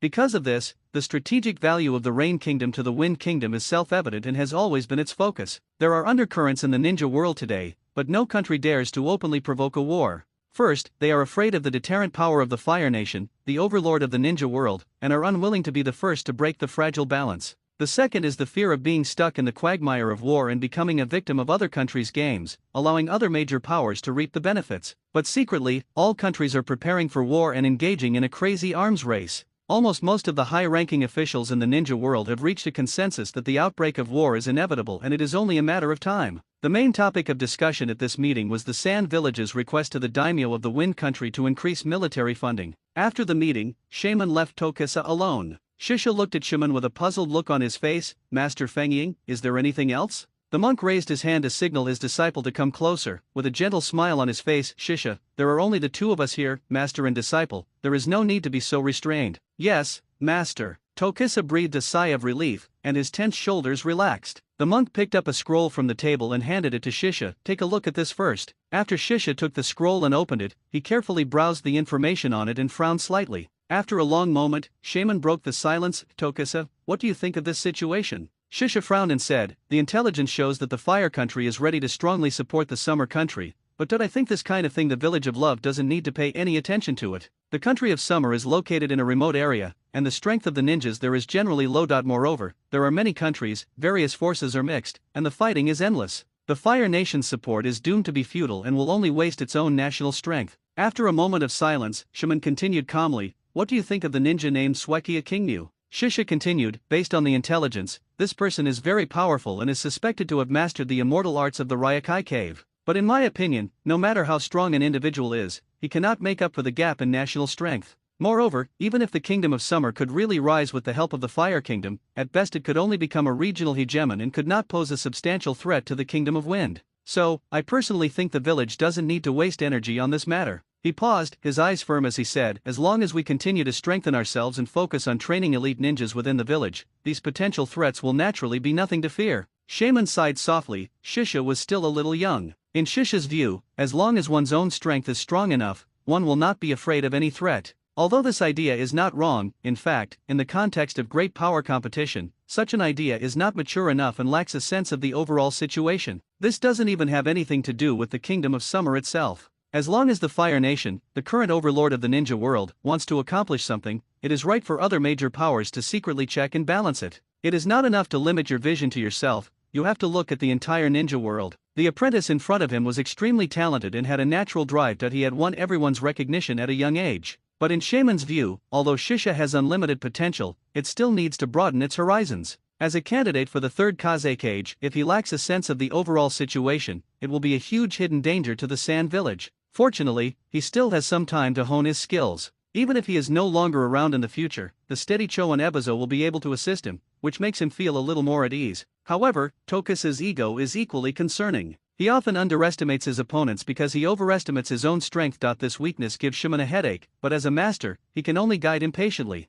He firmly believes that Shisha will become a truly qualified leader in the future. Stopping the chaotic thoughts in his mind, Shaman looked at Tokusa seriously and said solemnly, Tokusa, the government affairs of Sand Village are too complicated. It is my responsibility to teach you. From now on, you must set aside 1 hour every day to consult Elder Cho and Elder Ebizo, and I will arrange for them to teach you. Seeing that Tokusa remained silent, Shaman continued, if you want to lead Tsunagakure to surpass Konoha, you can't just focus on the development of the village, you must also have a clear understanding of the situation in the entire ninja world. These are things that the future Wind Shadow must accomplish, do you understand? After a moment of silence, Shisha said in a deep voice, yes, teacher, I understand. Hearing this, Shaman nodded with satisfaction and patted Shisha's shoulder. The news of the Fire Nation's support for the Summer Nation was not deliberately kept secret, as such a large-scale aid project would have been difficult to conceal. Soon, intelligence agencies of major countries received this news. Of these, the Wind Kingdom and the Earth Kingdom were most significantly affected. From a geopolitical perspective, if the Summer Kingdom rose, these two countries would inevitably bear the brunt and be the first to be affected.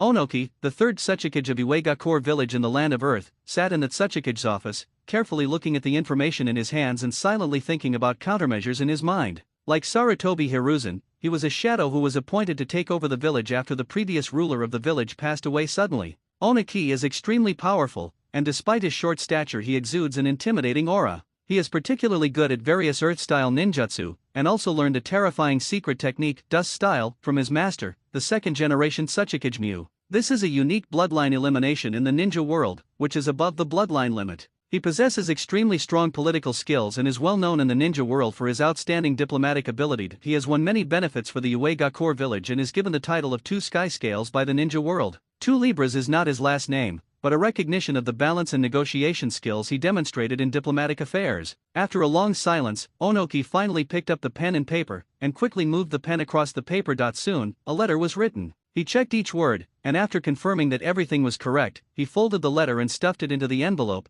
then called the ninja outside the door. Huantu, take this letter to the Sand Village, Onoki instructed solemnly. Young Huantu took the envelope, and with some curiosity, he couldn't help but ask, Father, what happened? It's not a big deal. The Fire Nation has been making some small moves recently, and we need to give them some trouble. After receiving the reply, be sure to send it back as soon as possible. I understand. Huantu put the envelope into his arms and replied seriously. Onoki nodded and asked in a deep voice, how's the progress with Zaihan? Huantu looked solemn and shook his head slowly. It's not going well. The power of the tailed beasts is too strong, far beyond our expectations. They can't be tamed easily. Onoki sighed, no matter what, we must control this power as soon as possible. The ninja world is about to become unstable again. We need to hurry and improve the village's combat capability. Let's first place them on the outskirts of the village. The villagers are too afraid of the Jinchuriki, and the tailed beasts go berserk from time to time. We can do that once they are confident in controlling this power. Huantu nodded. Perhaps this will be a good thing for them. Even I can sense the villagers' fear and alienation towards them. I'm sure they'll feel even more uncomfortable. I'll make arrangements before we leave. Onoki slapped his head suddenly, as if he had thought of something, and the reason why the tailed beasts cannot be tamed may be related to the sealing technique.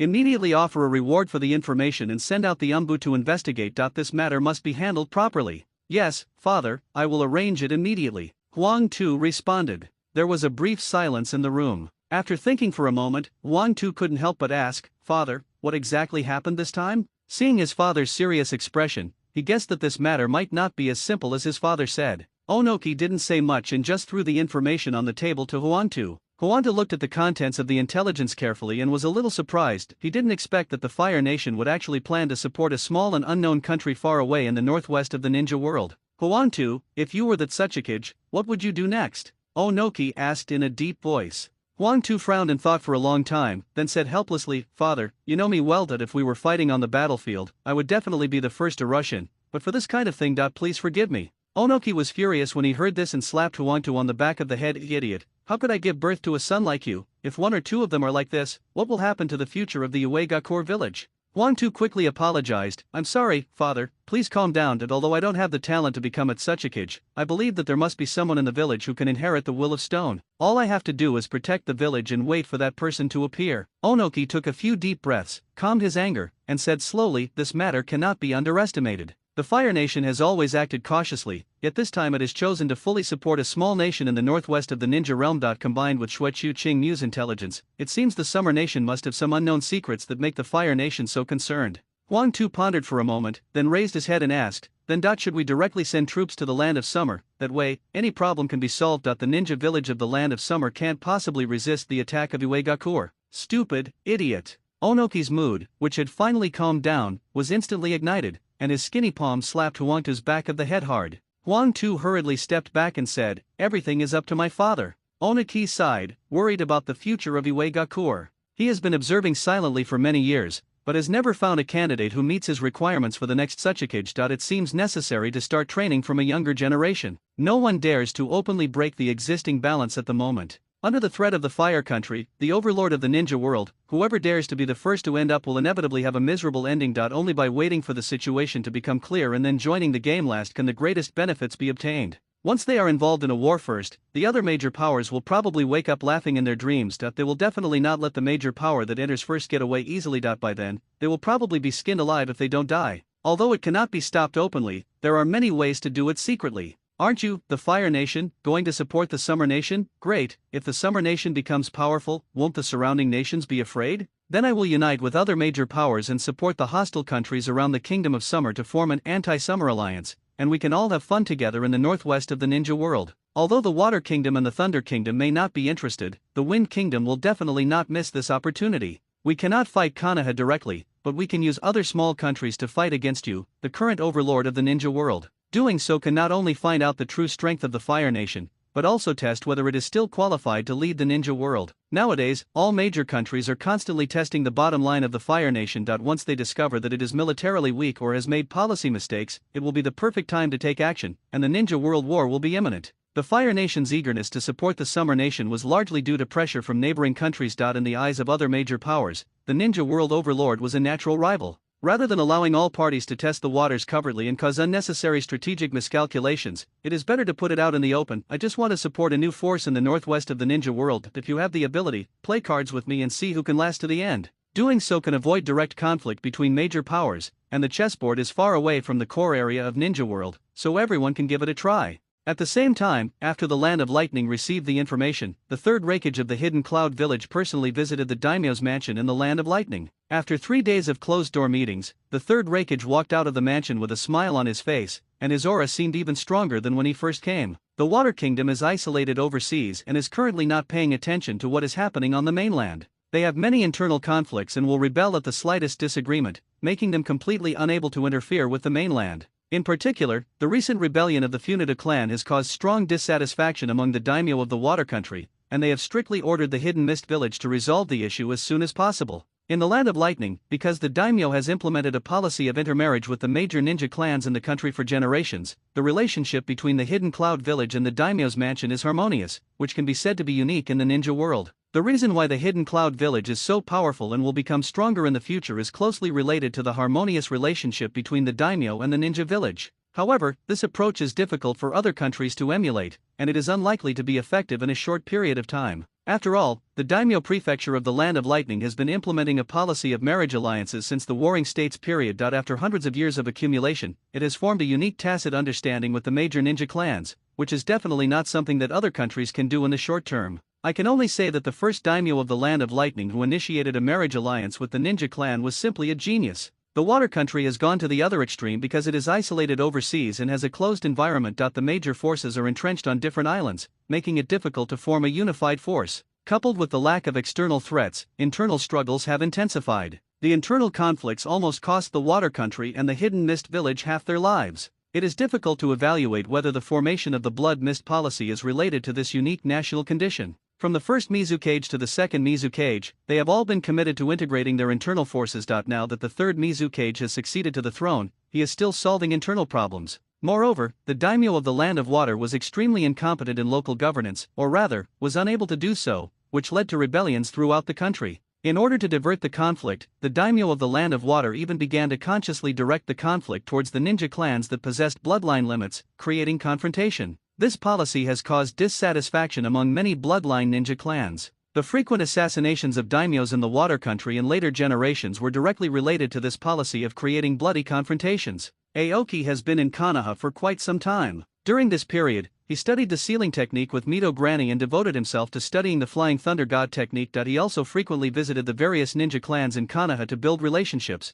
and he almost became a street stalker in Konoha. But this behavior did not cause dissatisfaction among the villagers. After all, Assistant Aoki was really willing to spend money. In the eyes of the major ninja clans, Aoki is a walking treasury. As long as the conditions are negotiated, he will throw out a large number of tasks, allowing the ninja clans to make a fortune. Even some konoha ninjas couldn't help but secretly discuss whether the assistant to the leader of the hidden dragon village was mentally ill or he was too young to understand the value of money. However, Aoki didn't care that he was determined to establish a deep bond with konoha and recruit a large number of ninjas. After all, the expenses would be borne by the Fire Country daimyo. As for repayment, he had already forgotten about it and was determined to hold on to the immediate benefits first. The Flying Thunder God technique is a special spacetime ninjutsu with extremely complex principles, which is somewhat similar to the summoning technique. With his talent, if he specialized in this ninjutsu, he would be able to master it, but this fighting style did not suit him. He preferred to use this ninjutsu as a teleportation array. This was also his original intention in acquiring this ninjutsu. Under the careful guidance of Uzumaki Mito, Aoki gained a deep understanding of Senju Tobirama's understanding of the Flying Thunder God technique. After this period of research, he has basically mastered the Flying Thunder God technique, and after a large number of experimental verifications, the effect is good. The amount of chakra consumed by this ninjutsu can be large or small, and it has a lot to do with the transmission distance and target size. These days, he's focused on developing methods for secure teleportation. Ordinary people can hardly withstand the impact of teleportation, just like the heaven sending technique of the hidden cloud village. Only those with strong physique or proficient in ninjutsu can resist the damage caused by teleportation. This problem troubled Aoki for a long time. Finally, at the suggestion of Uzumaki Mito, he found a perfect solution by setting up a protective barrier and sealing technique. Aoki summoned the ninjas of the Ryuan village through the communication snake, and placed the Flying Thunder God technique in the Ryuan village and the daimyo's mansion in the Land of Summer respectively. Such a long teleportation distance consumes a terrifying amount of chakra, and there is a strict limit on the number of people that can be teleported at a time. If he did not possess a vast amount of chakra, an ordinary ninja would die even if he could use the Flying Thunder God technique because of the instant depletion of chakra. The Flying Thunder God technique was originally a forbidden technique recorded in the Book of Seals, making it difficult for ordinary people to master it, let alone receive personal instruction from Uzumaki Mito, the living fossil of the ninja world. With the dual blessing of talent and the guidance of a renowned teacher, he finally mastered this ninjutsu and named it Flying Thunder God Formation. Since both parties were in the honeymoon period, he chose to share this ninjutsu with konoha. After all, the Flying Thunder God Formation not only has a very high threshold for cultivation, but is also difficult for those without exceptional talent to learn. Moreover, it consumes a huge amount of chakra when it is activated, which ordinary ninjas cannot perform at all. Sharing it does not require any concerns, and it can also gain the favor of konoha's high-level officials. Why not do it? Anyway, in a dozen years, this ninjutsu will also be popular. It will be carried forward by Minato Namikaze. After completing the Flying Thunder God Formation, he finally breathed a sigh of relief. The growth of the kingdom of Xia is urgent. This technique can greatly shorten the aid time, so that aid workers no longer need to waste energy on long journeys. More importantly, this completely eliminated the hidden dangers of other major powers secretly sending ninjas to obstruct an ambush on the way to aid. During this period, Jiraiya often came to Aoki to drink. After drinking too much, he would always shout that he wanted to write a book, that he wanted to put his beliefs into words and record them as a legacy. He even thought of the title of the book: Strength, Perseverance, and Endurance. However, Jiraiya was at a loss as to how to start writing and wanted to ask Aoki for help and inspiration. Aoki was at a loss for words. How could this inspire you? I'm not the son of prophecy. As the aid date approaches, the two sides finalize the specific time. At that time, the aid personnel and equipment will be quickly transported to Longian Village through Aoki's Flying Thunder God Formation. Longian Village was also prepared to receive assistance and expanded the village. The original Ryuan village could no longer accommodate such a large population, because since Aoki spread the policies of Ryuan village, it attracted many wandering ninjas and ninja clans from the surrounding areas to join. The village, which originally had a population of nearly 10,000, now has a population of nearly 17,000. After the population recruited in Konoha is moved there, the population of Longian village will exceed 20,000. This is an important achievement of his hard work in Konoha. These more than 3,000 people are one of the important achievements of Aoki's hard work in Konoha. Although more than 3,000 people may seem large, it is insignificant compared to the total population of Konoha village, which is over 100,000. Aoki's actions were not excessive. Most of the cooperation was achieved through friendly negotiations with the various ninja clans of Konoha, taking advantage of the honeymoon period with Konoha. In addition, with the huge aid from the daimyo of the Land of Fire, there is no need to worry about not being able to support them in the short term. In addition, he also has a new positioning of the role of ninja in his mind, but the change of concept needs to be gradual. He planned to have ninjas engage in production activities and create real value. After all, if this is not done, the country of summer will not be able to support too many ninjas. If one wants to improve productivity through industrialization and thus support a large number of ninjas, it is destined to be a long road that cannot be achieved overnight and requires years of development. During this period, the threats facing the country will increase day by day, and he must maintain a large base of ninjas to deal with potential crises in the future. Only by allowing ninjas to participate in the production of the summer country and create actual value can we support a large number of ninjas. In addition, most of the ninjas in the land of summer have limited strength, and the proportion of genin is extremely high. It is difficult to improve the overall combat effectiveness in a short period of time, and we need to think of solutions from other aspects. Aoki already has a preliminary idea about this, such as the Summoning Beast plan, the Ninja Tribe Introduction plan, etc. These have all been incorporated into his plan to enhance the combat effectiveness of Longian Village, and urgently need to be accelerated and implemented. Aoki knew very well that the outbreak of the Second Ninja World War was not far away. Time is running out, and he must use all means to enhance the combat effectiveness of Longian Village, even if it means taking the risk of kidnapping the Seven Tails from Takigakur Village. With the tailed beast's desire for freedom, he has many ways to drive them to help him. If necessary, he can even show the tailed beasts the power of creation given to him by the Sage of Six Paths. Look, I've been recognized by the Sage of Six Paths. Wouldn't it be inappropriate for you not to help me? Are you going to reject someone even the Sage of Six Paths recognizes? Are you still a good tailed beast? If he really encounters a situation where he has no other choice, Aoki will have no choice but to morally blackmail the tailed beasts. Forget about the tailed beasts from the 5 major nations. He is only thinking about the 7-tailed beast from Takigakur Village, which is one of his most important targets next. The departure date finally arrived. Konoha sent about 500 ninjas to the Hidden Dragon Village to carry out an assistance mission. Accompanying them were ordinary people with outstanding talents in various fields, totaling nearly 1,000 people. In addition, the aid supplies were also considerable. A large amount of military and civilian equipment and other important materials were piled up on the open space, forming a small hill. The Konoha high-level officials and the heads of various ninja clans were all present to see the aid workers off. This is just the first group of teams. More ordinary villagers from Konoha will migrate to Ryuan Village in batches later. The entire migration plan is divided into 10 batches, and Aoki will use the Flying Thunder God formation to transport them, ensuring that everyone can reach their destination safely.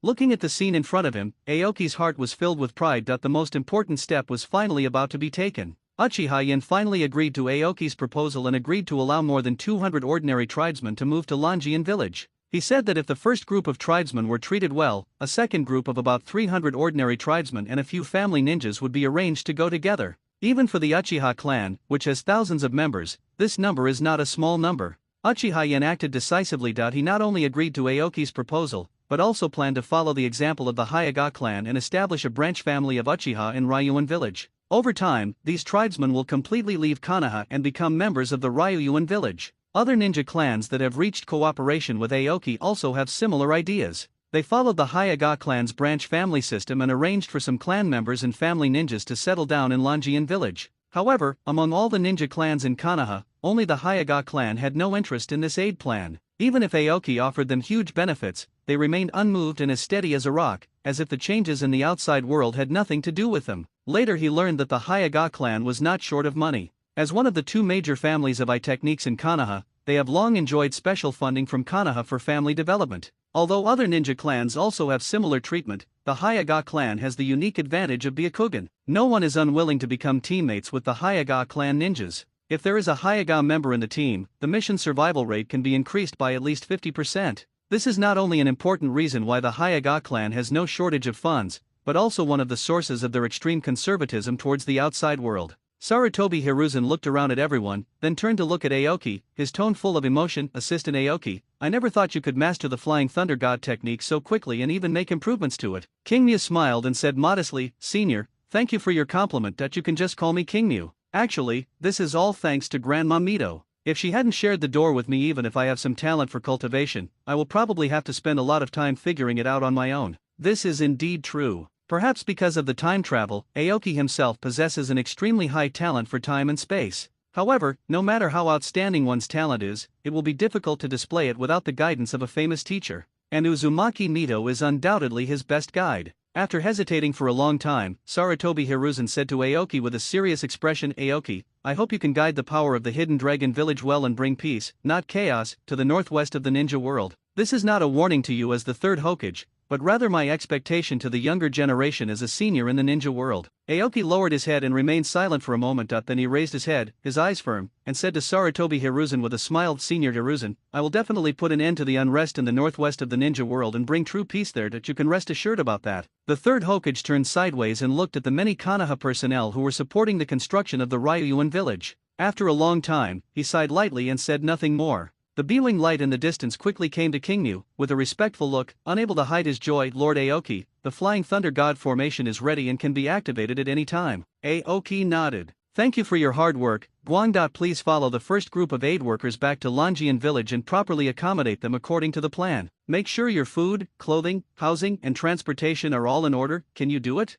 Yes, sir, I will not let Lord Kingmu down. Fang Chiguan promised solemnly. Good, very energetic, go get ready. Yes. A large number of aid workers have been arranged in batches, and each team is accompanied by a number of ninjas. Activating the Flying Thunder God formation requires a huge amount of chakra. This teleportation not only involves a large number of people, but also a long distance, and requires the coordinated cooperation of a large number of Konoha ninjas, including the ninjas in the Flying Thunder God formation. They need to work together to provide sufficient chakra to drive the operation of the technique. With the cooperation of many Konoha ninjas, the Flying Thunder God formation began to gradually glow. Qingmu stood in the main position and quickly formed seals with both hands, Flying Thunder God formation. As soon as the words fell, the light in the Flying Thunder God formation suddenly increased. In an instant, the support personnel in the formation disappeared. In this aid operation, Konoha's top leaders and major ninja clans sent a large number of young ninjas. They want to take this opportunity to let this new generation participate in the construction of Longian village and be tempered in the aid practice.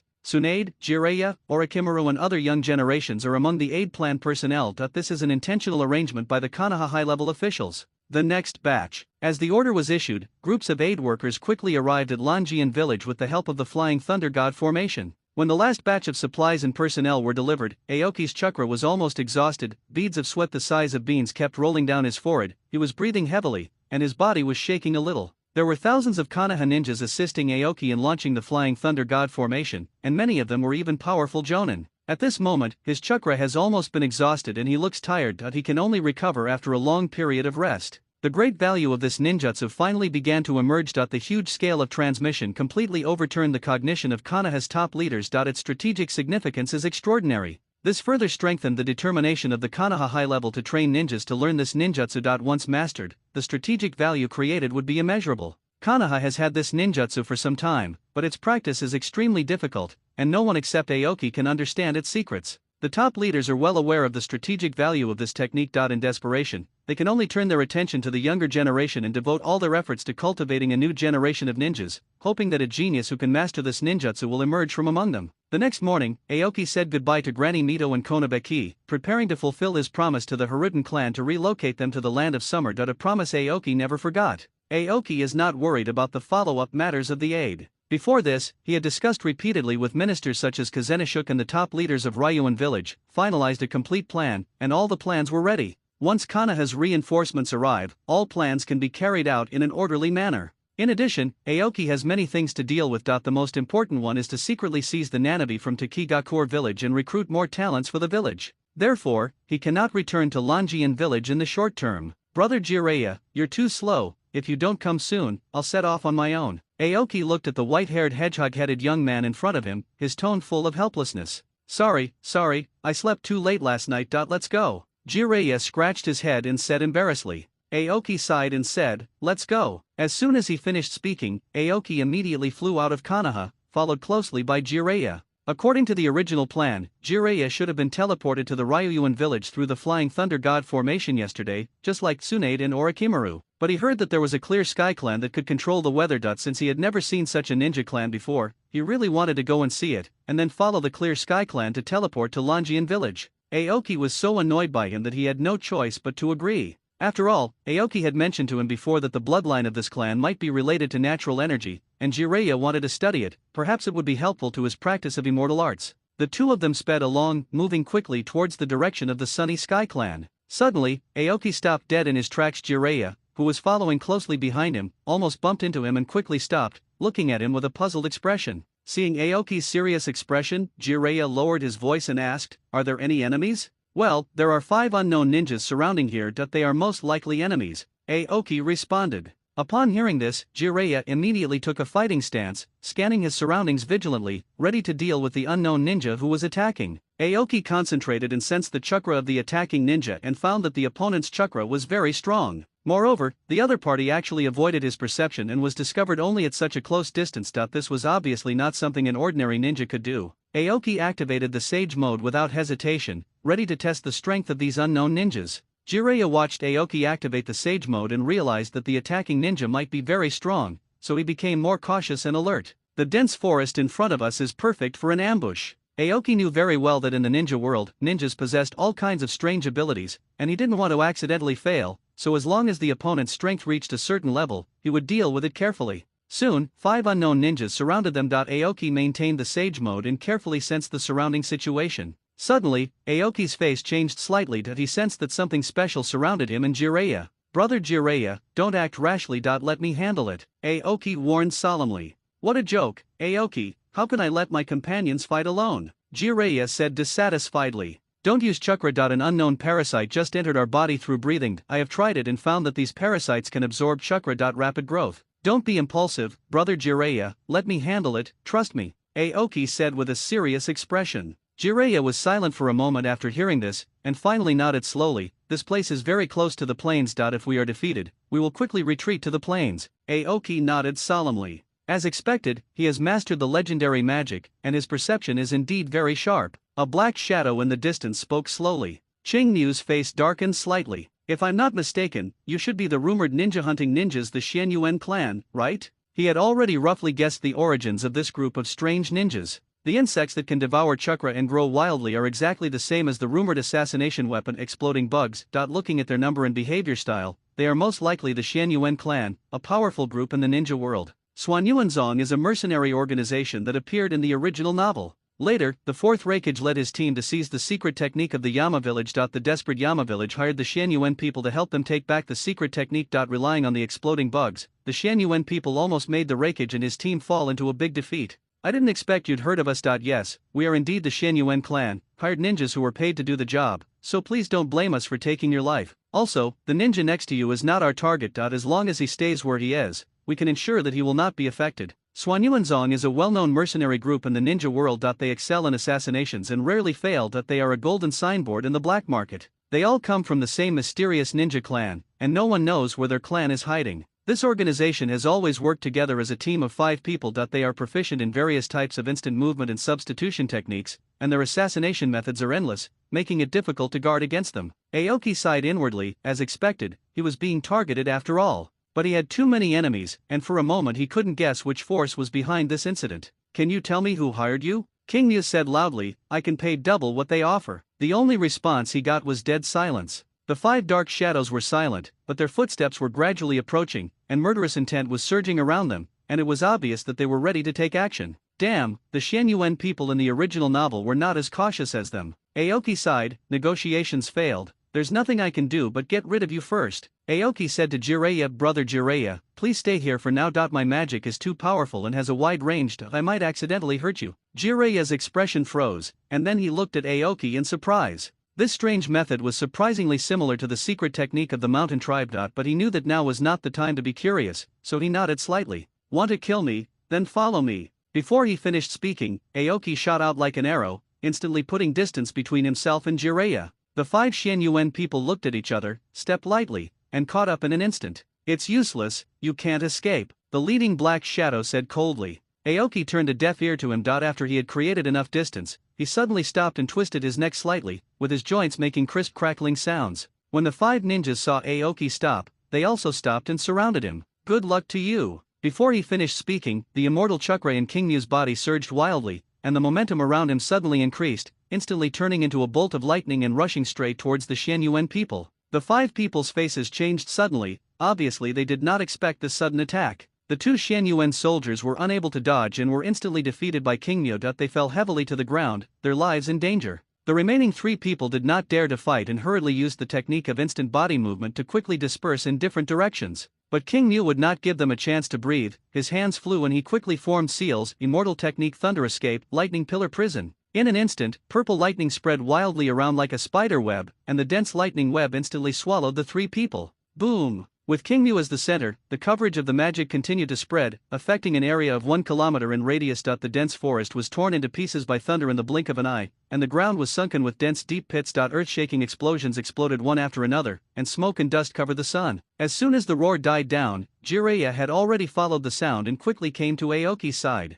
The 5 Shan soldiers collapsed in a heap on the scorched earth, their bodies charred and black, without even the strength to struggle to stand. Even though Kingmu had deliberately restrained the power of his magic, they were still unable to resist it. A Shan soldier had blood flowing from the corner of his mouth. He looked at Kingmu unwillingly and said intermittently, "Why? Aoki looked down at the 5 people and said calmly, "Exploding bugs. You underestimated me and don't understand fairy arts well enough. This result is only natural." Relying on the subtle perception ability of the Sage Mode, Aoki discovered the explosive insect larvae in the air and in his body early on. He calmly mobilized natural energy and strangled these threats in advance. The 5 Shan people in front of them obviously underestimated their opponents. They were superstitious about the power of the explosive insects, but knew nothing about Kingmu's methods. Because of their carelessness, they were defeated instantly by Kingmu. As we all know, ninja is a special profession with high attack and low defense. No matter how powerful a ninja is, once his intelligence is known, he may fall victim to common means such as kunao and detonating tags. Aoki would never make such a low-level mistake. After all, he knew better than anyone that in the ninja world, only by being careful and cautious could one survive long. The leader Shan Ryasuk suddenly laughed shrilly, blood foam oozing from the corners of his mouth, his eyes fixed on Aoki. Hey.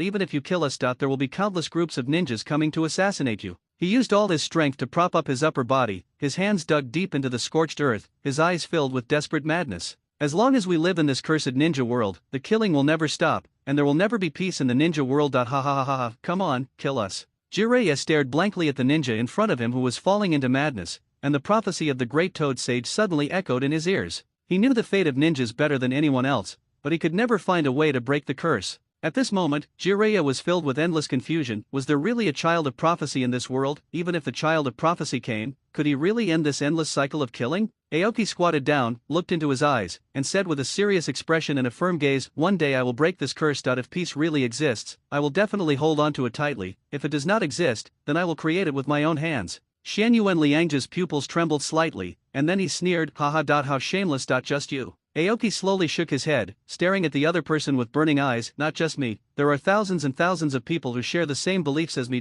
With their help, sooner or later we will be able to create true peace. Your Shan clan may seem reputable, but you're actually in a very difficult situation, aren't you? You've made countless enemies, forcing the entire clan into hiding. These dark days, I'm afraid even you yourselves are disgusted by them, right?" Shan Ryasuk remained silent and did not refute Aoki. Ching-Mu's eyes swept over everyone and he said seriously, "Give up this mission and I won't kill you." The Shan people looked at each other, with shock in their eyes. They all looked at King-Mu in disbelief, but the other party's expression did not seem like he was joking. At this moment, a crisp clang sound broke the silence, and a kunao engraved with special patterns was deeply nailed into the scorched earth in front of Shan Ryasuk. "Don't you believe I can break the curse of the ninja world?" Aoki pointed to the ground. "Take it to the dragon hidden village in the land of summer, and I will let you witness with your own eyes how true peace is created." He suddenly leaned forward, his expression half smiley. "Do you dare to take a gamble? It depends on whether you, the Shan clan, have the courage." Shan Ryasuk's Adam's apple rolled slightly, and he stared at the kunao on the ground, then slowly raised his head to look at Aoki, his expression difficult to hide his complexity. As an assassin, he had already memorized all the information about Aoki, but written records were cold after all. Aoki's actions before him were far more unpredictable than what was described in the information. After Aoki finished speaking, he ignored them and just gestured to Jiraiya. The two of them disappeared into the depths of the forest in an instant. Only 5 Shan people were left standing frozen in place, their injured bodies trembling slightly, and they took a long time to recover. After a long moment, Shan Ryasuk slowly drew his kunao and remained silent. The rest of the Shan group remained silent as well, a stagnant, dead silence filling the air. Everything that happened today overturned their cognition. The opponent's overwhelming strength and that meaningful invitation were like a fog, making it difficult to understand. They were not even sure whether King-Mu's last words were intended to recruit the Shan clan. After Aoki successfully eliminated the threat of the exploding insects for Jiraiya, the two of them were approaching the village of the Harutan clan. As he walked, Jiraiya unconsciously looked at Aoki beside him. The prophecy of the great toad sage surged in his mind, and he couldn't help but wonder, is Aoki really not the legendary son of prophecy? Every move he made was beyond his own expectations. Not only did he have firm beliefs, but he also gained recognition from too many people. He couldn't find another person who fit the image of the child of prophecy more closely than Aoki in front of him, and only the child of prophecy could do things that were beyond the comprehension of ordinary people. Inspiration suddenly exploded in his mind. Jiraiya slapped his forehead and excitedly grabbed Aoki's arm. His voice changed with excitement. Got it, I know how to write it. Aoki pulled his arm back helplessly. He roughly guessed what Jiraiya was talking about, but he still said in a joking tone, "What do you mean? Is this another weird coming-of-age story?" "Nonsense, this is slander." Jiraiya was furious, his hands on his hips and shouting, "I am a serious ninja. This is definitely a passionate and inspiring orthodox ninja masterpiece, the legend of the strong and perseverant ninja. Well, it's indeed not Intimate Paradise, which is the magnum opus after The Legend of the Strong and Perseverant Ninja." Then, Aoki said seriously, "Then I wish you to finish it soon. After you finish it, remember to send me a copy." Jiraiya threw his head back and laughed heartily, one hand on his waist and the other patting his chest. "You have good taste. When I become a famous writer in the ninja world, I'll give you a 20% discount on my autograph fee." Aoki smiled and said, "Okay, I'm waiting for the day when brother Jiraiya becomes a great writer in the ninja world." The two quarreled all the way and finally arrived at the village of the Sunny Sky Clan. With the help of Tsunade and Mito-san, Yota's condition has improved, and he has returned to the Ryuan village with Konoha's aid workers. There is no cure for blood-related diseases because they are not diseases in the traditional sense. With Tsunade's assistance, Mito Granny successfully developed a special sealing technique called Bloodline Seal. This technique can suppress the awakening of bloodline in a short period of time, but it needs to be reapplied every once in a while. The seal can only be completely lifted after the patient reaches adulthood and his body matures. During this period, the bloodline ability of the person being treated will be temporarily suppressed, and he or she will no longer be able to use bloodline limits, just like an ordinary person. They had speculated that this bloodline disease would most likely disappear gradually with age and physical development, but considering that the bloodline limit might have the possibility of further awakening and strengthening,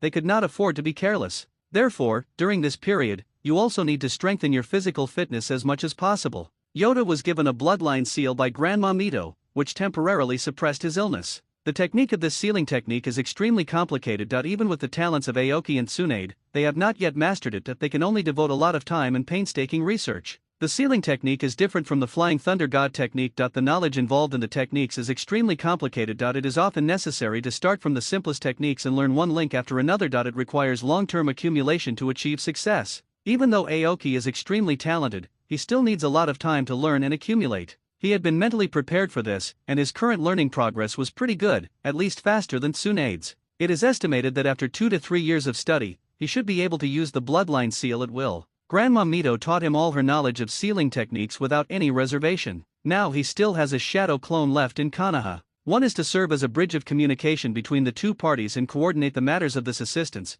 and the other is to continue to learn from Grandma Mito until he can fully master the essence of the sealing technique. Aoki also carries a letter written by Grandma Mito to her family. She entrusts Aoki to take the letter to her brother in Whirlpool Country. Aoki promised her that after sending the Harutan clan back to the Ryuan village, he would set off to the Whirlpool Country to deliver the letter. He also had the idea of recruiting the Uzumaki clan to join the Dragon Hidden Village. With his status as Uzumaki Mito's direct disciple, the Uzumaki clan would not reject him, and the probability of him successfully recruiting the Uzumaki clan was extremely high. The Uzumaki clan and the Senju clan are distant relatives. They are born with strong physiques and large amounts of chakra, and have the richest and oldest sealing technique inheritance in the ninja world. They have a variety of sealing techniques, and even have a unique sealing technique called Vajra Seal, which can only be performed by members of the Uzumaki clan. This technique can even temporarily suppress the nine-tailed fox. Aoki has been coveting this clan for a long time. Now that he has the opportunity, he must seize it. At least they should do what the Uchiha clan did and bring a small number of Uzumaki clan members to live in the Hidden Dragon Village to preserve the flame, because he knew that in the near future, the Whirlpool Country would be destroyed, and the Uzumaki clan would be forced to scatter throughout the ninja world, and their situation would be worrying. Even if it was to repay the kindness of Grandma Mito for her teaching, he had to preserve the most basic inheritance for the Uzumaki clan.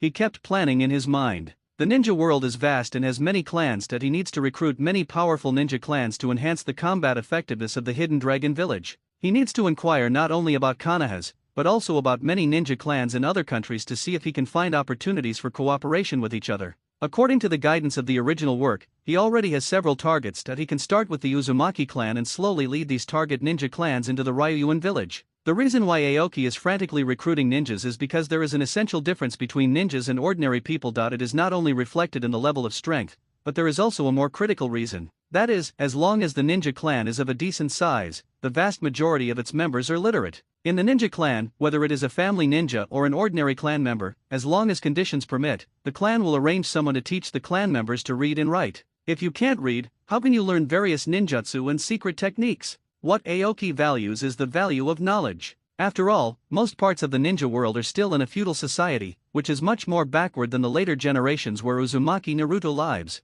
The construction of the country of summer urgently needs a large number of literate people. However, relying solely on the country's own training would take too long. Recruiting a large number of ninjas can alleviate this problem to a certain extent. After all, even ordinary ninja members are capable of teaching children to read and write. This is exactly what Aoki values most, and it is one of the important reasons why Aoki is persistent in recruiting ordinary ninja members of Konoha to settle in Longian village. Because Konoha is so wealthy, even the smallest ninja clan has members who are literate. Aoki's ambition is not limited to changing Longian village. He also plans to bring about a huge change in the entire Summer Kingdom. The foundation of this change requires the participation of countless educated individuals. Soon, the two entered the village of the Sunny Sky clan. The people in the village were very happy that they had inquired around and found out that even the Fire Nation was providing strong support to the Summer Nation. That this prince had not lied to them, and their clan's hard days were finally coming to an end. Aoki brought Jiraiya into the meeting room. Zhao raised a familiar smile. Chief Yangdu, long time no see. Qingtian Yangdu stepped forward quickly, his eyes full of respect. Your Highness Aoki, long time no see. Thank you for your appreciation for our Qingtian clan. As he spoke, he raised his hand to his chest and bowed solemnly. We will definitely do our best to contribute to the development of the Kingdom of Summer and the Hidden Dragon Village. King Mia smiled and waved his hand, his eyes gentle but firm. Chief Yangdu, if you can live well in Xia country, it will be the greatest help to the construction of Xia country.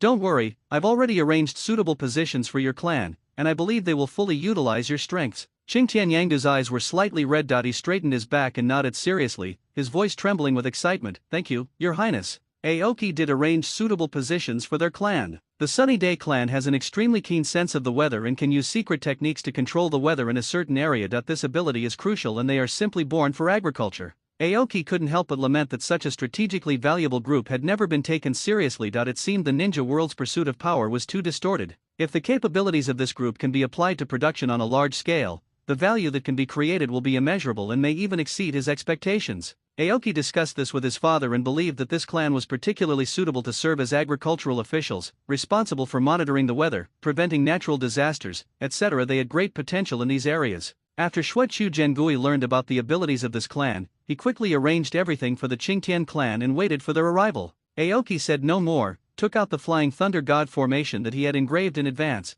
and set it up in the center of the village. More than 500 villagers, looking excited, stood in the center of the Flying Thunder God formation with their few luggages, silently waiting to be teleported. Jiraiya walked forward and put his hand on Aoki's shoulder, his eyes full of concern. Aoki, be safe and go back early. I will wait for you to drink in Longian village. He knew very well that Aoki was now being targeted by all the major ninja villages and was in a dangerous situation. Aoki smiled and patted the back of Jiraiya's hand, his eyes firm as he said, I understand, brother Jiraiya, goodbye. Take care. Jiraiya released his hand, nodded slightly, and walked into the Flying Thunder God formation. Aoki took out the scroll that stored chakra and quickly formed seals with his hands. In an instant, a strong light suddenly burst out, and the Naruto clan in the Flying Thunder God formation, including Jiraiya, instantly disappeared from the spot. Aoki looked at the empty village, didn't stay any longer, and turned to leave. Next, he must go to the Uzumaki clan first. No matter what, he must first recruit some members of this clan to Longian village. Because he didn't know the exact time of the demise of the Whirlpool country, he only knew that it happened before World War II. Under the urgent time pressure, recruiting the Whirlpool clan has become the top priority. Snow.chu.aoki, Swekia.kingneo.stop.him, prevent. Aoki suddenly woke up from his sleep and looked around in confusion. What is going on? After a moment, he activated the Sage mode and concentrated on sensing every place around him, but found nothing unusual. King Mew had woken up from dreams for 3 consecutive days that he only vaguely remembered that someone was talking to him in his dream, the voice sometimes far away, sometimes near, but he couldn't hear the whole thing. For him, dreaming was a rare thing. With Aoki's strength, he would never dream under normal circumstances, let alone repeat the same dream for 3 consecutive days. This abnormal phenomenon obviously foreshadowed something, but he searched his memory and could not find any clues. Is this a sign of something? Aoki frowned, feeling uneasy. After pondering for a long time, he decided to ignore the dream for the time being. The most important thing right now was to rush to the Uzumaki clan and get the business done. So, in the following time, Aoki moved quickly and soon arrived at the coastal area of the Land of Fire. There were many fishing villages scattered around, and next to them, a huge port. After buying a boat ticket, Aoki headed towards his destination, the Land of Whirlpools. The country of Whirlpools is isolated overseas and was independently founded by the Uzumaki clan. In the ninja world, it is extremely rare to establish a country with the power of a single ninja clan. Such a country can only survive by relying on a vacuum of order. While other major powers have not yet intervened, it may be possible to survive in peace, but once it is involved in a dispute, its future will be worrying. Being surrounded by the sea on all sides means a natural strategic advantage for a major power, just like a water country, which is not afraid of external threats. But for small countries, especially those with small land areas and weak national strength, being surrounded by the sea means that there are loopholes on all sides, making it difficult to resist the attacks of powerful forces. Currently, there are very few ships traveling from the land of fire to the land of whirlpools, and economic exchanges between the two countries have almost been cut off. The reason is that the daimyo of the fire country has repeatedly advised the whirlpool country to abandon its name and merge into the fire country, so that the fire country can guarantee its safety. However, this request was rejected by the daimyo of whirlpool country, the head of the Uzumaki clan. Since then, the daimyo of fire country has gradually severed trade with whirlpool country. In fact, it was not the daimyo of the land of fire that signed the alliance with the land of whirlpools, but konoha that signed the alliance on behalf of the land of fire. This alliance was completely against the will of the daimyo. The fire nation only wants to annex the whirlpool nation and does not recognize the Uzumaki clan's right to rule the country. Because of this, even though konoha maintains an alliance with the Uzumaki clan, it cannot openly go against the daimyo's wishes. In order to maintain the alliance and avoid conflicts, konoha can only deal with various forces in secret and find a balance. The daimyos of other major countries also maintained a tacit understanding on this matter. They unanimously declared that the Uzumaki clan's rule in the whirlpool country was illegal, and united many countries to isolate the whirlpool country and impose extremely severe economic sanctions on it. The four major countries have all issued statements: as long as the Uzumaki clan does not give up its rule over the whirlpool country, the countries will not lift sanctions and will never recognize the independent status of the whirlpool country. In response to this, the daimyo of the land of fire also adopted a tacit attitude. Konoha was caught in the middle and was in an extremely awkward situation. The Senju clan and the Uzumaki clan are distant relatives, and their friendly relationship has been maintained from the Warring States period to the present. But now is no longer the era of one family or clan, but a pattern of co-governance between the ninja village and the daimyo prefecture. The ninja village must be consistent with the daimyo prefecture at the national policy level. When Hashirama Senju was alive, the daimyo of the land of fire naturally did not dare to say much, and the other four major countries would not adopt such a radical policy towards the land of whirlpools. But now that Hashirama was gone, who would care about the tiny whirlpool nation, especially since the fire nation daimyo had tacitly accepted the extreme policies adopted by other nations toward the whirlpool nation? It is blatantly targeting you, the Uzumaki clan. You, a ninja clan, want to control a country. Even the names of countries cannot accept it. The fact that other countries did not destroy the whirlpool country immediately was the greatest respect for Konoha's dominant position. Once Konoha loses the strength to suppress the other four major ninja villages, the whirlpool country under the rule of the Uzumaki clan will definitely be the first to be destroyed. In order to recruit the Uzumaki clan, Aoki went to great lengths. Through intelligence, he has gained a clear understanding of the Uzumaki clan's situation from the Warring States period to the present, just to increase the probability of successful recruitment as much as possible. Aoki currently does not know the specific situation of the Uzumaki clan in the land of whirlpools. After arriving in the land of whirlpools, he plans to travel around the country for a few days to investigate the current situation, and then combine the existing intelligence to formulate a more comprehensive recruitment strategy. After all, only by knowing yourself and your enemy can you win every battle. In addition, Aoki is the direct disciple of Uzumaki Mito, and this identity will undoubtedly help him to get closer to the Uzumaki clan more quickly. He had not yet seen the appearance of the Uzumaki clan and was full of anticipation for the upcoming journey. After all, there are many rumors about the Uzumaki clan in the outside world, and he will soon be able to witness this mysterious clan with his own eyes. After disembarking at the port, he walked into a building where the registration officer needed to verify and record his information. The Hidden Dragon Village in Summer Country? The red-haired girl in charge of registration frowned slightly. Obviously she had never heard of this place. Aoki explained helplessly, I came from Konoha. I was asked by someone to come to the land of whirlpools to visit relatives and friends. The girl nodded and tapped the register with the tip of her pen. Do you have a letter of recommendation? Aoki's expression froze. He thought that a certificate from the Fire Nation would be enough, but he didn't expect that a letter of recommendation would be needed. The rules of this whirlpool country are stricter than I imagined. Aoki shrugged helplessly and spoke in a slower tone. I don't have a letter of recommendation, but there is a way to prove that I have no ill will towards the whirlpool country and that I am indeed here to visit relatives and friends. The little girl's fingers were unconsciously twisting the corners of her clothes, and her eyes were looking back and forth at him suspiciously. Seeing that the other party didn't speak, Aoki sighed and continued, You should be from the Uzumaki clan, right? Hearing this, the little girl finally nodded slightly. Aoki's tense shoulders relaxed, and a reassuring smile appeared on the corner of his mouth. Next, I will perform a sealing technique to prove my identity. Please don't misunderstand me. After saying that, Kingna took a few steps back and quickly formed seals with his hands. Soon, his body was covered with dense runes, glowing with a faint light. The red-haired girl widened her eyes and looked at Aoki in astonishment. You are also from the Uzumaki clan, but your hair. The reason she was so shocked was because she saw the sealing technique performed by Aoki. That is a technique unique to the Uzumaki clan, which can produce a faint resonance with the blood of the Uzumaki clan. Only core members are qualified to learn it, and it can be regarded as proof of the core identity of the Uzumaki clan. However, Aoki did not have any characteristics of the Uzumaki clan. As we all know, the core members of the Uzumaki clan have always been marked by red hair, but the young man in front of him has black hair and obviously does not belong to the Uzumaki clan. Red hair is the most obvious feature of the Uzumaki clan. The stronger the physique and the more abundant the basic chakra, the brighter the hair color. Only when they are old and weak will their hair gradually turn white. But there are exceptions. For example, Uzumaki Mito, even in his old age, his hair always remains red because he possesses the power of the nine tails. In later generations, Uzumaki Naruto had golden hair. The reason is still unknown. Perhaps he inherited Minato's stronger bloodline, but this is just speculation. Apart from these two people, there are very few exceptions among other members of the Uzumaki clan.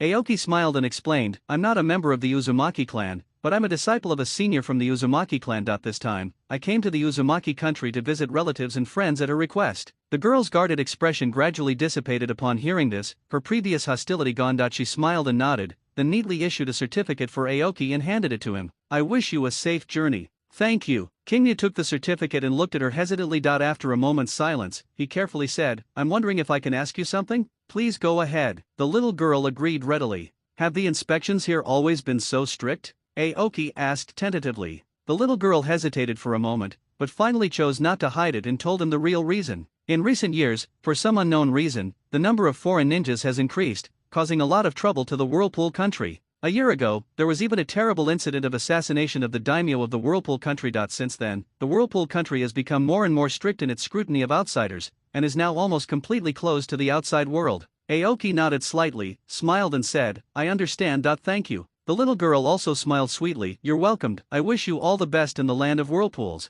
Thank you for your good wishes. King Mu raised his hand and waved, goodbye. Be careful on the road, goodbye. She stood on tiptoe and waved goodbye to the receding figure. In the next few days, Aoki traveled around the Whirlpool country and obtained a lot of information. He learned that the current daimyo of the Whirlpool country was named Uzumaki, and the person he was going to visit, Uzumaki Candle, was the father of the current daimyo, the current patriarch of the Uzumaki clan, and the younger brother of Mito Granny. Uzumaki Candle did not live in the capital of the Whirlpool country, but settled in the Uzushiagakur village as the current clan leader. He is in charge of the Uzumaki clan. It is worth mentioning that the Uzumaki clan did not choose to integrate all its members into the system of the Uzumaki country. Nearly half of the tribe still maintain the independent structure of the ninja village and continue to exist as a national military force. Due to the sanctions, the foreign trade of the Whirlpool country was almost cut off, and the lives of ordinary citizens fell into difficulties, even more difficult than the ordinary people Aoki saw when he traveled to the Fire Country. The Uzumaki clan holds most of the power in the Uzumaki country, but performs poorly in governing the country.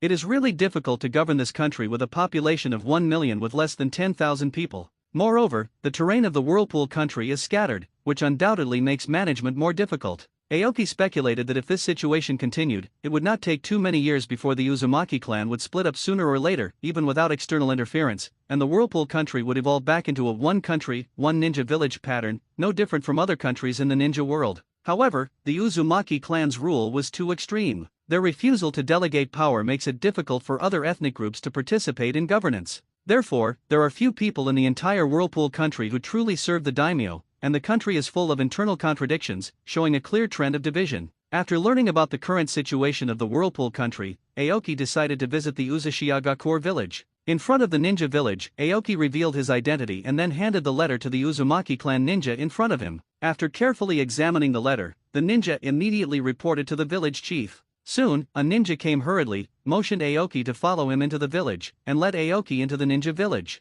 Aoki looked around the Uzushiagakur village along the way and found that most of the people in the village had red hair. With his perception, it was not difficult for him to detect that the Uzumaki clan was extremely powerful and had a profound foundation. They were worthy of being a ninja clan that could form an alliance with the Senju clan. Their strength was actually almost the same as that of the Uchiha clan of Konoha. After witnessing all this, King Mu became more determined to recruit this clan. After stepping into the reception room, Aoki immediately saw Uzumaki Taku sitting in the main seat. He was not only the current patriarch of the Uzumaki clan, but also the leader of the ninja village. He looked somewhat similar to Grandma Mito, with a calm complexion and gray-haired. He sat there quietly, exuding an aura of majesty without even being angry. King Mu was the first to bow and said, "My name is Suekia King Mu. Greetings to Senior Zu. Please don't mind my intrusion." A smile appeared on Uzumaki Candle's face. "Aoki, you don't have to be restrained. My sister mentioned you in the letter. You are her disciple, right?" Aoki's face straightened. "That's right, I have received instruction from Senior Mito and am her direct disciple. The clan leader can consider me a member of the Uzumaki clan.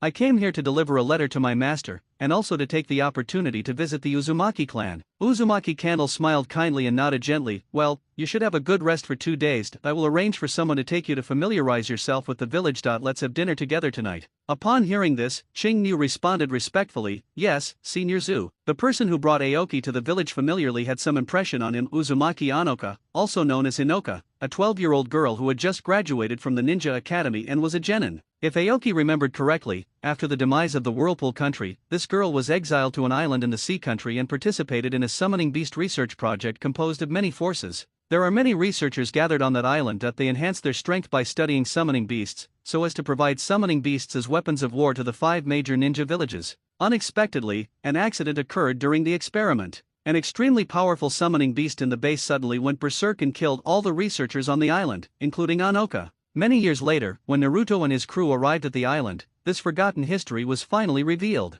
After Uzumaki Anoka's death, her soul did not dissipate, but was preserved in some special way. She guides people to the psychic island just to deal with the runaway psychic beast on the island. With the cooperation of Yamato, Yamashiro Aoba, Uzumaki Naruto, and other konoha ninjas, they successfully controlled the runaway monster. In the end, Uzumaki Anoka's soul turned into the Uzumaki clan's unique sealing chains, which tightly entangled the monster and fell into the depths of the volcano together. As the magma engulfed both of them, her soul was finally redeemed. Aoki had already secretly gathered information about the psychic island. Existing intelligence shows that at this time, the Tongling Island forces led by the Sea Country have taken shape, various forces have been connected, and a large number of researchers have also gathered on the Tongling Island. Aoki also had the idea of using summoned beasts to improve the village's combat effectiveness. To this end, King Mu not only collected information about the psychic island everywhere, but also contacted the 2 brothers Lanja and Longjiao, and mobilized the giant Snake Clan to jointly search for the whereabouts of the psychic island.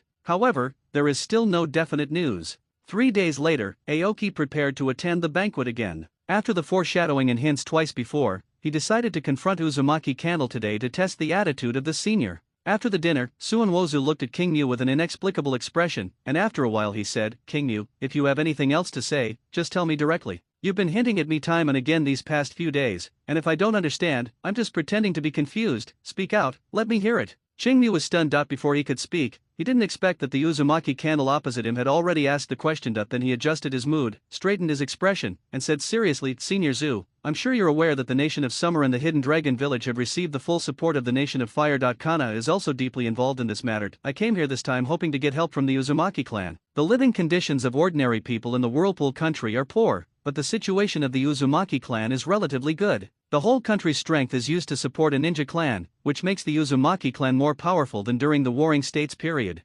However, this situation also lays hidden dangers. I can agree to cooperate with Longian village," Uzumaki Candle said. Ching Mu's expression was solemn. "Chief Zu, you should understand that what I'm seeking is not simply cooperation. My goal is to recruit the Uzumaki clan." Suonwozu's brows were instantly twisted into a knot, and a sense of oppression permeated his body, but he did not speak. Aoki looked at the silent Uzumaki Taku and continued, "Next, I will speak with you as the assistant to the leader of Longian village. I hope you will forgive me if I have offended you." Uzumaki Candle stared at Aoki for a long time, and finally nodded slowly. Chingmu sat up straight, staring directly at the Uzumaki Candle with a sharp gaze, and spoke in a calm tone, "Chief Zu, the Whirlpool Nation will soon be destroyed. Once the war spreads, the Uzumaki clan will inevitably be implicated, and their situation will be extremely dire. Do you still not understand the crisis your clan faces now, or have you been avoiding such a future?" Uzumaki Candle's expression was calm, not angry at all. He simply looked back at Aoki with a steady gaze and said slowly, "The Uzumaki clan now controls the entire Uzumaki kingdom. Their strength far exceeds that of the Warring States period. I don't see the crisis you're talking about." King Mu leaned forward slightly, his eyes firm as he said, "Patriarch Zu, I say this because I have my own judgment and it is a reasonable analysis based on the current situation." Uzumaki Candle scoffed, leaning back in his chair and crossing his arms. Is that so? I also made this judgment based on the current situation of the Uzumaki clan, but it's not as pessimistic as you describe. King Mu was not discouraged. He had anticipated this situation. He paused and continued. Then, would Chief Zu be willing to hear the reasons why this junior made this judgment? He did not continue to provoke Uzumaki Candle that if he wanted to convince others, he also needed to care about their emotions. Being tough all the time would only distance him from the other party, which was not what Aoki wanted to see. Suin Wozu said calmly, then I'll listen. Chief Candle, the ninja clan's model of ruling the country has isolated the Whirlpool nation from almost all of the surrounding countries, and has even been collectively targeted by the 4 major nations except the Fire Nation. On the surface, the Uzumaki clan has a superior status in the Uzumaki country and their situation seems to be good, but the people at the bottom are living in poverty and suffering. If this continues, the country will inevitably collapse amidst internal and external difficulties. This is the first point. Secondly, there have long been numerous factions within the Uzumaki clan. One faction advocates complete integration into the Whirlpool country, one faction sticks to the status quo,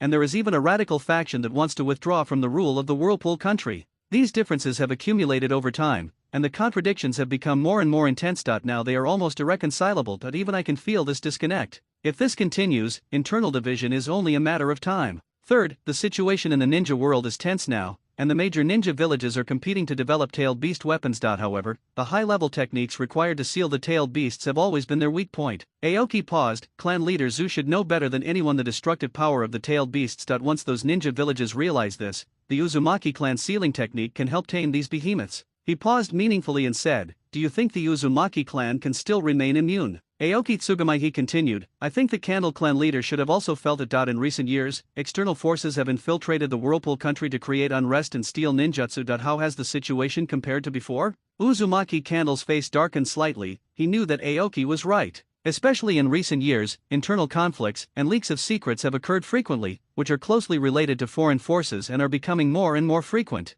Fourthly, the Uzumaki clan is isolated overseas. Even if Konoha wanted to support them, it would be difficult to predict when the enemy would attack, and it would be impossible to arrive in time to rescue them. The fifth point, and the most crucial one, is that even if other forces attack the Whirlpool country, whether Konoha will send troops to rescue them is probably far less optimistic than the Candle clan leader thinks. Uzumaki Candle frowned and interrupted Aoki in a stern tone. The Land of Fire and the Land of Whirlpools have signed an alliance. According to the agreement, if the Land of Whirlpools is attacked, they will never remain indifferent. Uzumaki Taku's judgment was indeed reasonable. He firmly believed that even if the Land of Whirlpools and the Land of Fire were at odds, the Land of Fire would not sit idly by. After all, the Land of Whirlpools was Konoha's strategic barrier against the Land of Water. However, he clearly underestimated the complexity of the situation. This barrier is far less indispensable than he imagined. On the strategic chessboard of the Fire Nation, emerging forces such as the Wave Nation can also fill its gaps. King Mu sighed heavily. Chief Zu, you also came from the Warring States period. I really didn't expect that you would actually hold out hope for a peace of covenant.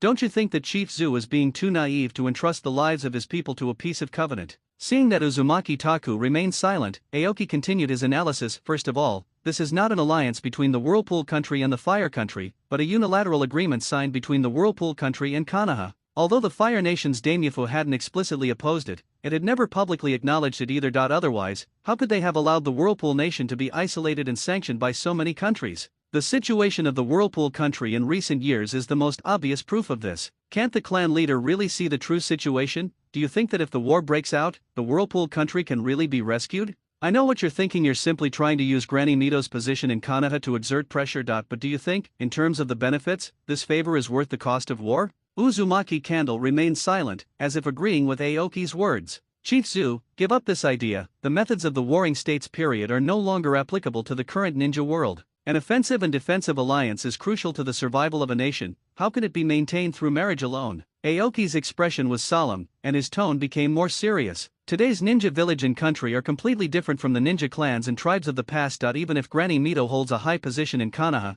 it is difficult for her to influence the village's foreign policy. He stared at the Whirlpool Candle with a burning gaze and said slowly, with your experience, you couldn't have failed to notice these changes over the years, right?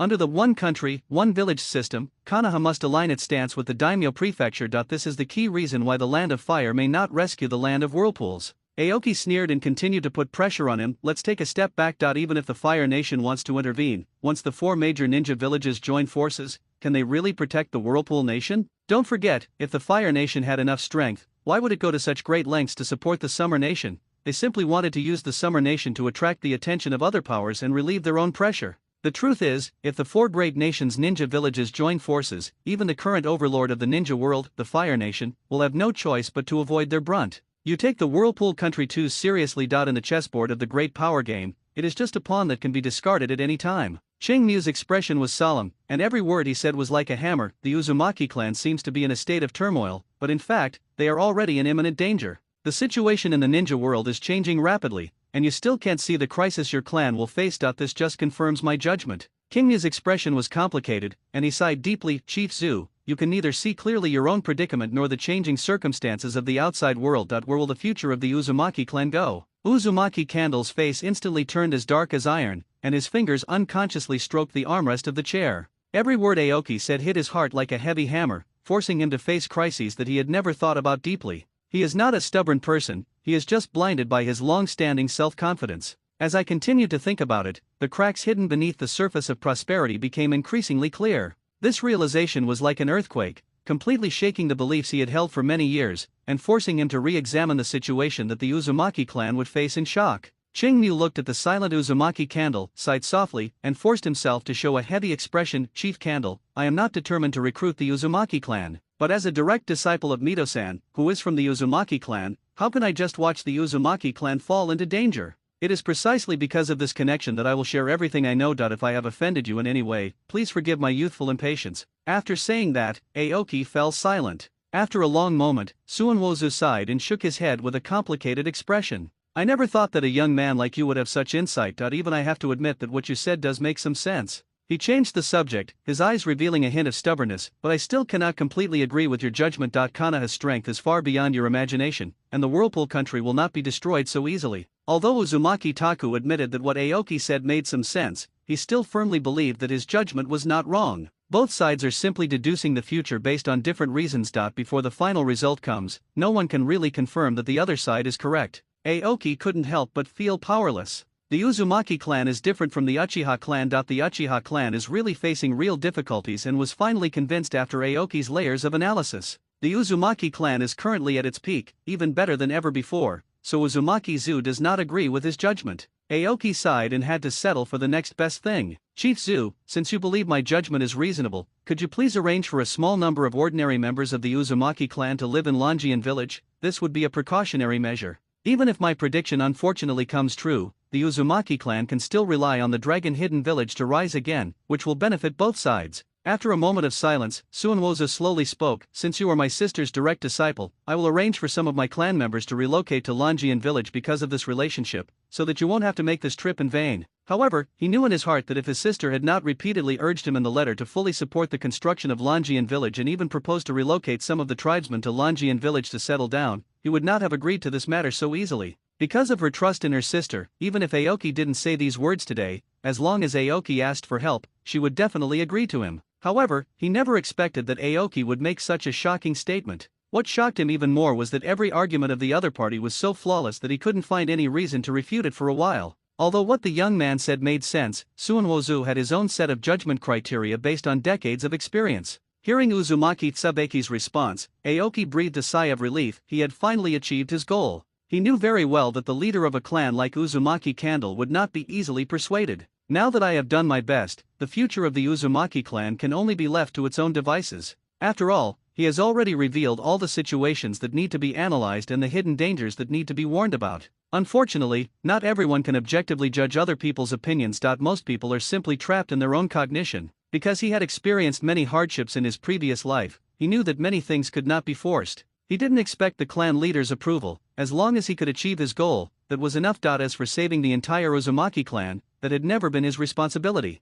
King Miz solemnly promised, "Thank you for your trust, Chief Zhu. I will definitely take good care of every member of my tribe and will never let you down." Whirlpool Candle looked solemn and nodded slowly. Afterwards, Aoki and Uzumaki Taku discussed the details of the aid plan. The two of them discussed until late at night. Seeing that it was getting late, after discussing the final decision, Aoki got up, said goodbye to Uzumaki Candle, and returned to his residence. After watching Ching Mu leave, Uzumaki Zhu slowly returned to the main seat, his eyes wandering. He was still thinking about Ching Mu's initial words. The contact over the past few days had made him realize the extraordinary nature of this young man. Not only was he highly capable, but he also had a methodical approach to his work. During the conversation, he calmly tested King Mu with the tribe's problems, but he didn't expect that the other party could actually give many mature suggestions. This was completely beyond his expectations. The other party actually had extremely high political literacy. It was this ability of the other party that made him re-examine his own thoughts. He was afraid that his judgment was wrong, and he was even more afraid that the future of the Uzumaki clan would be ruined in his hands.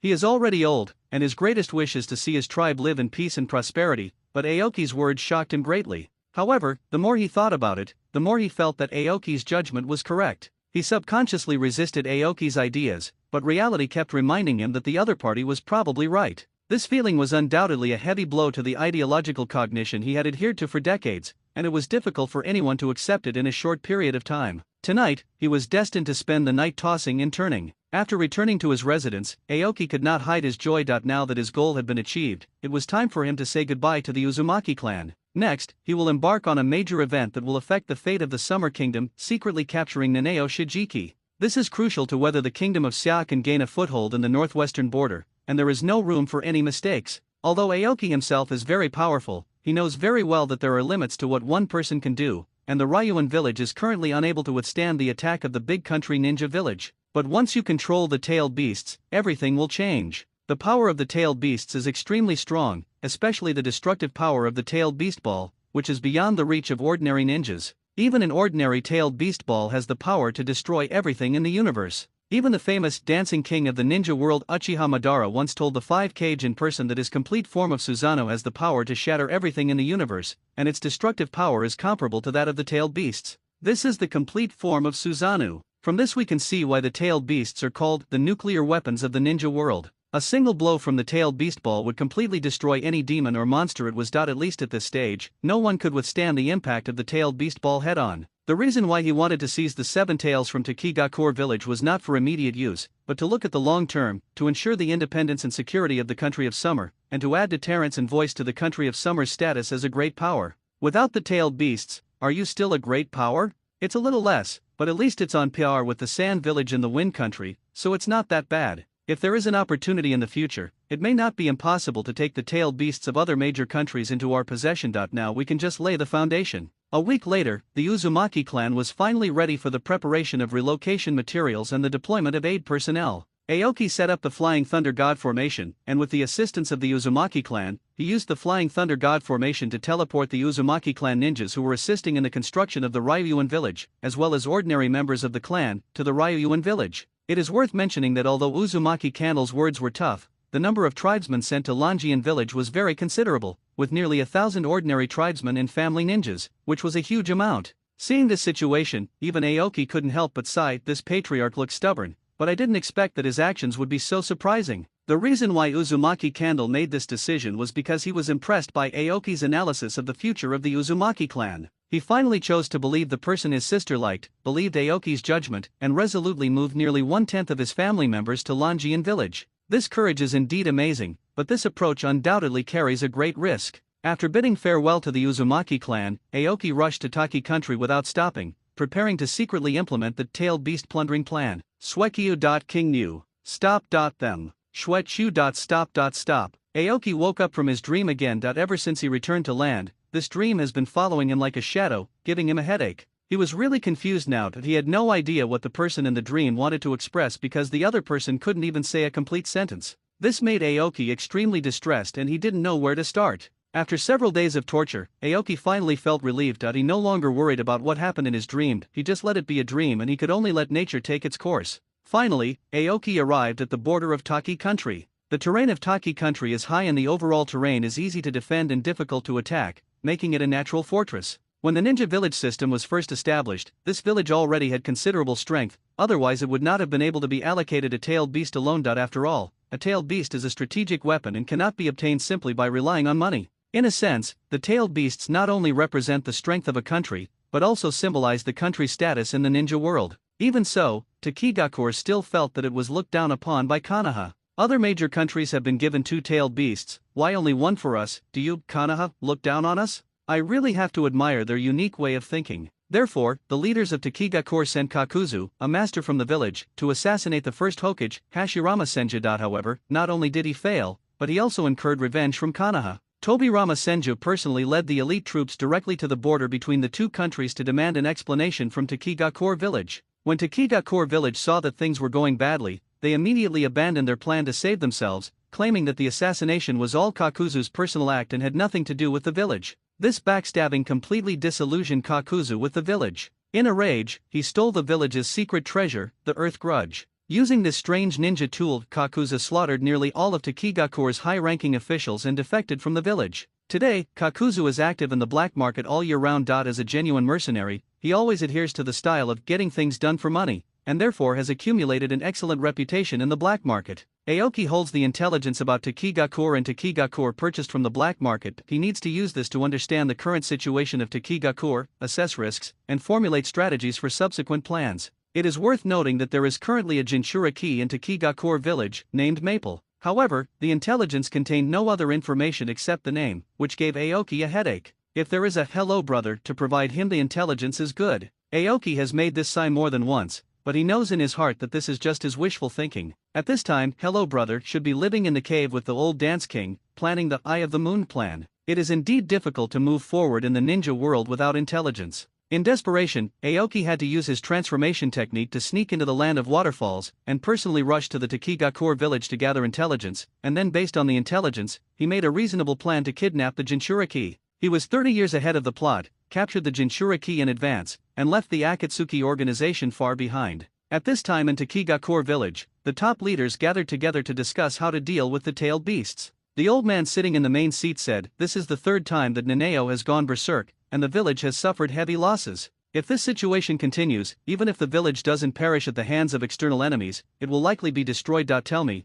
is there any way to solve this problem?" Everyone looked at each other, their faces full of helplessness and anxiety. Even the ninja villages of the 5 great nations are helpless against the existence of the tailed beasts. How can they possibly have a solution? Isn't this embarrassing for them? For a moment, the conference room was silent, with only heavy breathing echoing in the room. Finally, a Jonin spoke up, "Chief, I think it's a Jinchuriki problem. The physiques of these 3 Jinchuriki are repelling the chakra of the tailed beasts. Perhaps we should replace the Jinchuriki." Seeing someone speak up, an elder nodded repeatedly and agreed solemnly, "Chief, I think what Zingai Jonin said makes sense. Looking back at previous cases, the compatibility with the tailed beast's chakra does affect the stability of the Jinchuriki. Perhaps we should select more suitable candidates from among the villagers with bloodline inheritance or special physical conditions, and this may solve the problem of the tailed beasts going berserk." Wasabi, the leader of Takigakure village, sighed that he was also forced into a corner by Nanabe. Since the village purchased the 7 tails, its apparent strength has indeed been greatly enhanced, and it even won the title of 6th Ninja Kingdom for a time. However, only they themselves know the hardships involved. After the rebellion many years ago, the village lost its secret treasure Earth's Wrath, and most of the top leaders were assassinated by Kakuzu. After that, the village went through a period of turmoil. After finally stabilizing themselves, they were unable to cope with the problem of the tailed beasts due to lack of resources and lack of talent. Over the past decade, the 7 tails has frequently gone berserk, forcing the village to frequently replace its Jinchuriki. Now it is the 3rd Jinchuriki. However, replacing the Jinchuriki did not completely solve the problem. The Jinchuriki will continue to be eroded by the chakra of the tailed beasts, and sooner or later will fall into a state of losing control and going berserk, and the loss of control will become more and more frequent. In particular, a rampage last month resulted in the destruction of a large number of buildings in the village and heavy losses of supplies and personnel. Every time the 7 tails goes berserk, a large number of elite ninjas are killed. The village was in a predicament of continuous blood loss, and if this continued, it would inevitably decline. That was why he said those words at the meeting. But no one is willing to give up the power of the tailed beasts. Once the tailed beasts are successfully tamed, the situation can be reversed immediately. However, this is undoubtedly a gamble, and there are strict time limits. It is necessary to control the tailed beasts in a short period of time without over-consuming resources. Takigakure village is different from the ninja villages of the 5 major countries and does not have a deep foundation. In particular, the talent pool was severely insufficient, and Wasabi was afraid that the village would bleed to pieces before Naneo was tamed. What's worse is that even if they are lucky enough to tame the tailed beast, the village will probably be too exhausted to protect the Jinchuriki, and will end up losing both people and money. He is now facing an extremely difficult situation. Giving up on the tailed beasts was out of the question, but if they continue to try to tame them, the village would most likely be doomed. Once something starts, there's no stopping it. Even though we know the future is bleak, constraints from reality, interests, and other factors make it impossible to stop it. After observing the 3 Jinchuriki, Wasabi understood this isn't a problem with the Jinchuriki, but rather that the tailed beasts simply aren't willing to cooperate with them. Wanting to tame the tailed beasts is nothing but a foolish dream. Unless one possesses extremely strong power and then uses powerful sealing techniques to restrict the tailed beasts, it is difficult to control the power of the tailed beasts. After all, the tailed beasts have minds that are no less intelligent than humans, and they have their own joys, sorrows, anger, and happiness. Wasabi couldn't think of any other solution for a moment, so he could only try to eliminate the ferocity of the seven tails at the cost of time and the life of the Jinchuriki. Apart from this, he really couldn't think of a better way. Looking at the frowning leaders of Takigakur, Wasabi didn't want to pour cold water on them anymore and could only sigh helplessly. After all, this was already the third time Jinchuriki Kaed had gone berserk. Regardless, they had to consider whether Kaed could withstand a fourth berserk, and they needed to prepare in advance. Wasabi put away his thoughts and started to make arrangements. Zingai, you will be responsible for selecting the next Jinchuriki. That you must find a suitable candidate in the shortest possible time. Write a detailed plan within 3 days and submit it to me for review. The young Jonin sitting on the left straightened his back, stood up with a determined look and responded, "Yes, Chief, I promise to complete the mission." The rampage of the tailed beasts brought serious losses to the village. In order to prevent such a situation from happening again, the top leaders of Takigakur had to place the Jinchuriki Kaed on the edge of the village and sent a group of elite ninjas and sealing squads to guard him. Fang sat in the cave, staring at the teacup in front of him without saying a word. His hands were already stained with the blood of his companions. Although the tragedy was caused by the seven tails within his body, the Jinchuriki has always been considered to be one with the tailed beasts, and this hatred also spread to him. The villagers' cold eyes, hateful expressions, and vicious words were like a needle piercing his heart, causing him unbearable pain. Becoming a Jinchuriki is an extremely cruel thing. Since he became a Jinchuriki, he said goodbye to his wife and son, endured the rejection of the villagers, and faced loneliness alone. This situation continued until it was constantly eroded by the chakra of the tailed beasts and eventually went completely out of control. Once a tailed beast begins to run wild, it means that the Jinchuriki can no longer suppress the power in his body. The three violent outbursts, 7 months ago, 3 months ago, and 1 month ago, had plunged him into the abyss of despair. That if it weren't for the lingering attachment to his family, he would have completely collapsed long ago. Ever since he became a Jinchuriki, he has been under strict control. The village's control over the Jinchuriki was extremely strict, and no one was allowed to approach without permission. He hadn't seen his family for a long time. Fang knew that the day when the tailed beast would be extracted was not far away. Once the tailed beast is extracted, the Jinchuriki will surely die. He no longer wanted to bear this cruel fate. Perhaps death was a relief for him. Before dying, his only wish was to see his family again. Aoki secretly lurked in Taki country, constantly gathering information. He successfully obtained the key information about the rampage of the seven-tailed beast in Takigakur village. Due to the huge noise caused by the rampage of the tailed beast, the news it is impossible to completely conceal it. During this period, Aoki had successfully infiltrated Takigakur village. Because he not only possesses extremely strong perception abilities and can hide his chakra at any time, he is also proficient in sealing techniques. The flawed perception barrier of Takigakur village cannot detect his traces at all. What's more, after experiencing 3 Nanabi rebellions, the defense system of Takigakur village has long been useless, and it would be even more difficult to detect his infiltration in a short period of time. Takigakur village keeps the hiding place of the Jinchuriki strictly confidential, and no one knows the exact location except for a very few high-ranking officials. Moreover, the place where the Jinchuriki is hidden must have been sealed with a perception seal, and it is difficult for Aoki to lock onto the target with his perception ability. Aoki is not in a hurry about this. After all, Takigakur was currently selecting a new Jinchuriki, and their position would be revealed sooner or later. Aoki only needed to wait quietly for the opportunity to come. 3 days later, Aoki finally discovered something unusual. A group of ninjas from Takigakur, about 20 people. Judging from the strength of their chakra, they were undoubtedly the elite ninjas of Takigakur village. They were currently escorting 2 villagers who were suspected to be candidates for the Jinchuriki, heading in one direction. Aoki quickly caught up, keeping a safe distance from them. "Mom, are we really going to see Dad?" The little blue-haired boy raised his head, looked at his mother with big eyes, and asked expectantly, "Yes, we are going to see Daddy. Are you happy, little Naoki?" The mother gently stroked the top of the child's head and said with a smile, "Happy," Naoki shouted excitedly, waving his little fists in the air. He barely remembered what his father looked like, but he remembered that he had left home when he was very young. His mother always said that his father had gone on a mission and that it would take a long time for him to return. Hearing her son's words, the mother smiled, but her smile was mixed with despair, which the young child did not notice. The village leaders have decided to extract the 7 tails from Kaed's body and seal it into the new Jinchuriki. Fang was also informed of this decision. After Fang's repeated requests, the village finally agreed to let him see his family for the last time. On the one hand, it is to stabilize the Jinchuriki, and on the other hand, it can be used as a hostage to prevent the Jinchuriki from going berserk due to resentment before his death and retaliating against the village. A similar accident had happened to the second Jinchuriki, causing huge losses to the village. After comprehensive consideration, the village decided to fulfill Feng's wish to say goodbye to his family. But this wasn't the end of the tragedy, it was the beginning. After taking the child, Xing'ai handed him to the ninja on standby beside him and gestured for him to walk in front. After the child was taken away, he turned to look at the woman and said, "Senior you, please be mindful of your emotions. Don't ask me to remind you again. This is the unanimous decision of the village leaders, and no one can change it." After a brief silence, he spoke again, "This is all for the village. Please forgive me." A bleak smile appeared on Yu's face. For the sake of the village. Feng has been tortured to such an extent. Why should we let our son go through the same mistakes? Isn't our sacrifice enough? Yukichi was left speechless by Yu's question. Both father and son have to bear the fate of being Jinchuriki, which is too cruel for their family. After going through layers of selection in the village, Feng's son became one of the candidates for the container because he possessed a huge amount of basic chakra. At this time, the leader Wasabi put forward his own idea. In the past, adults found it difficult to adapt to the tailed beasts, perhaps because they could not communicate with them. If children were used as containers instead, perhaps the relationship between the tailed beasts and the Jinchuriki could be cultivated more smoothly. Although this idea is cruel, it is also the option that Takigakur village has no other choice but to choose. The frequent replacement of Jinchuriki and the multiple rampages of the tailed beasts each cost the village a heavy price. Today's Takigakur village can no longer withstand the continued destruction. Even if the method is inhumane, they must fight for it.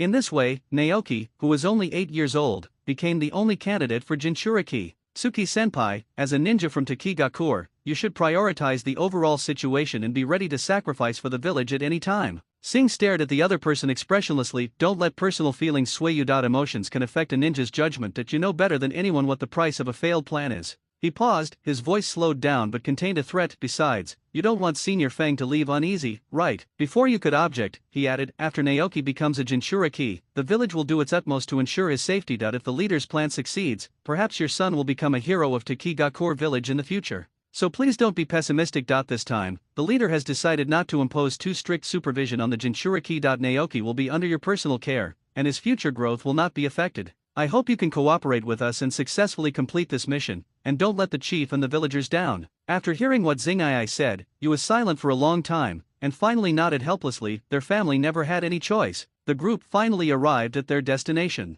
After verifying their identities, the ninja in charge of the handover prepared to lead everyone into the cave, while the other ninjas were responsible for guarding outside. Before entering the cave, Xing'ai warned sternly, "Senior Yu, please be sure to control your emotions, otherwise we cannot guarantee the consequences." "I understand." Yu took a deep breath, calmed himself, and then followed everyone into the cave filled with sealing runes. That was the forbidden place where the Jinchuriki was imprisoned. The moment the barrier opened, Aoki keenly captured a violent chakra. It was the tailed beast. His expression changed, and he immediately used the shadow clone technique, and the 3 shadow clones dispersed in different directions. After the shadow clone was in place, he began to form seals with his hands. As the ritual unfolded, an invisible barrier enveloped the area around the cave. Inside the cave, the ninjas tacitly agreed not to disturb the reunion of the Jinchuriki's family. After a long moment, Feng looked at his wife and said in a hoarse voice, "I'm sorry, I'm not a competent husband, nor have I fulfilled my responsibilities as a father. From now on, the child will be entrusted to you.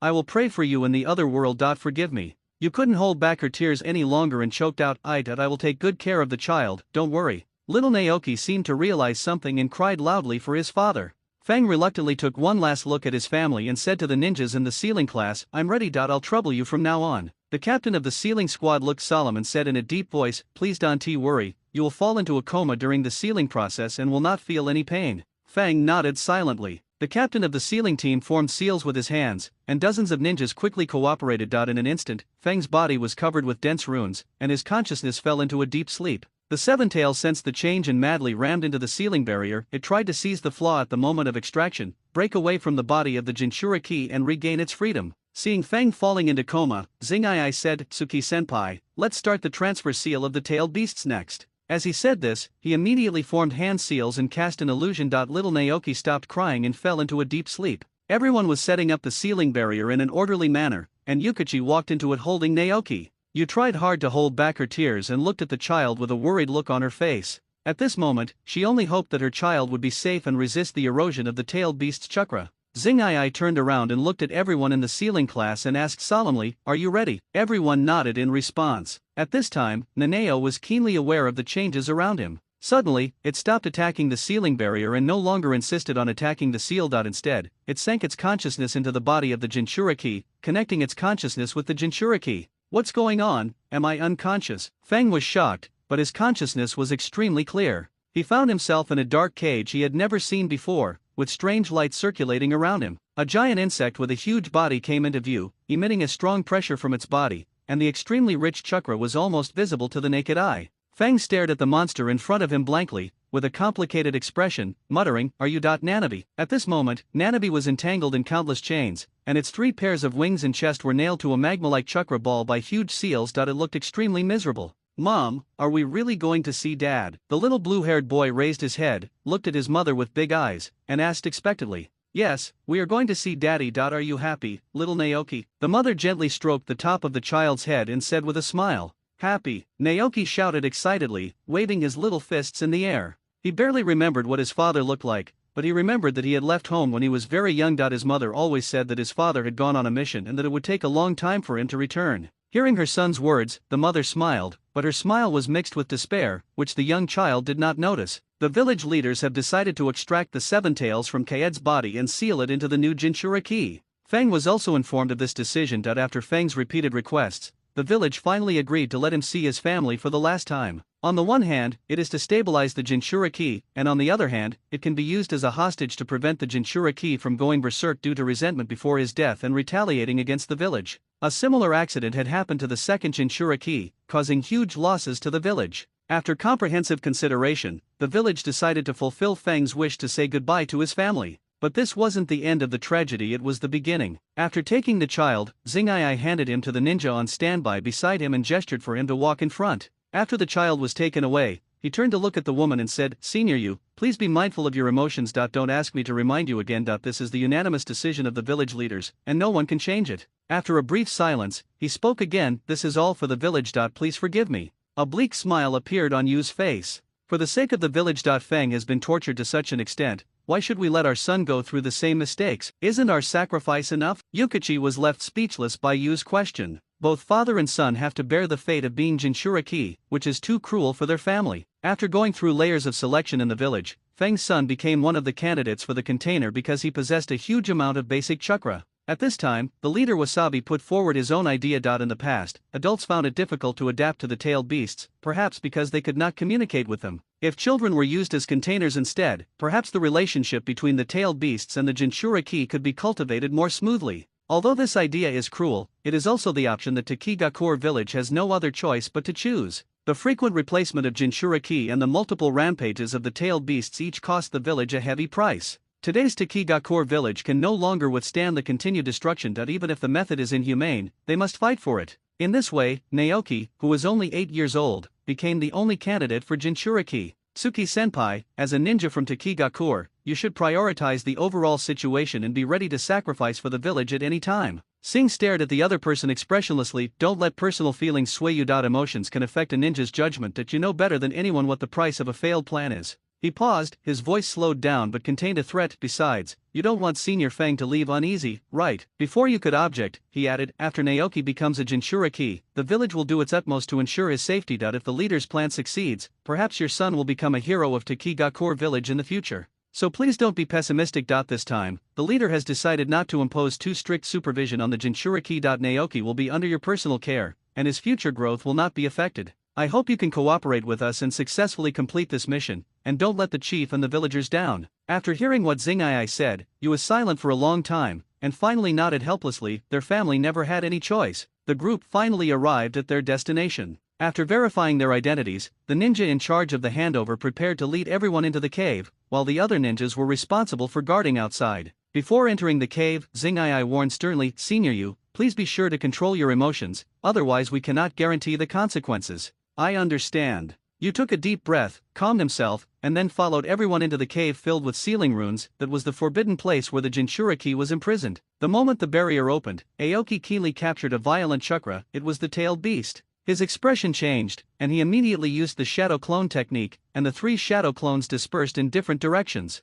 After the shadow clone was in place, he began to form seals with his hands. As the ritual unfolded, an invisible barrier enveloped the area around the cave. Inside the cave, the ninjas tacitly agreed not to disturb the reunion of the Jinchuriki's family. After a long moment, Fang looked at his wife and said in a hoarse voice, "I'm sorry, I'm not a competent husband, nor have I fulfilled my responsibilities as a father. From now on, the child will be entrusted to you. I will pray for you in the other world. Forgive me." You couldn't hold back her tears any longer and choked out, I will take good care of the child, don't worry." Little Naoki seemed to realize something and cried loudly for his father. Fang reluctantly took one last look at his family and said to the ninjas in the sealing class, "I'm ready. I'll trouble you from now on." The captain of the sealing squad looked solemn and said in a deep voice, "Please don't worry, you will fall into a coma during the sealing process and will not feel any pain." Fang nodded silently. The captain of the sealing team formed seals with his hands, and dozens of ninjas quickly cooperated. In an instant, Fang's body was covered with dense runes, and his consciousness fell into a deep sleep.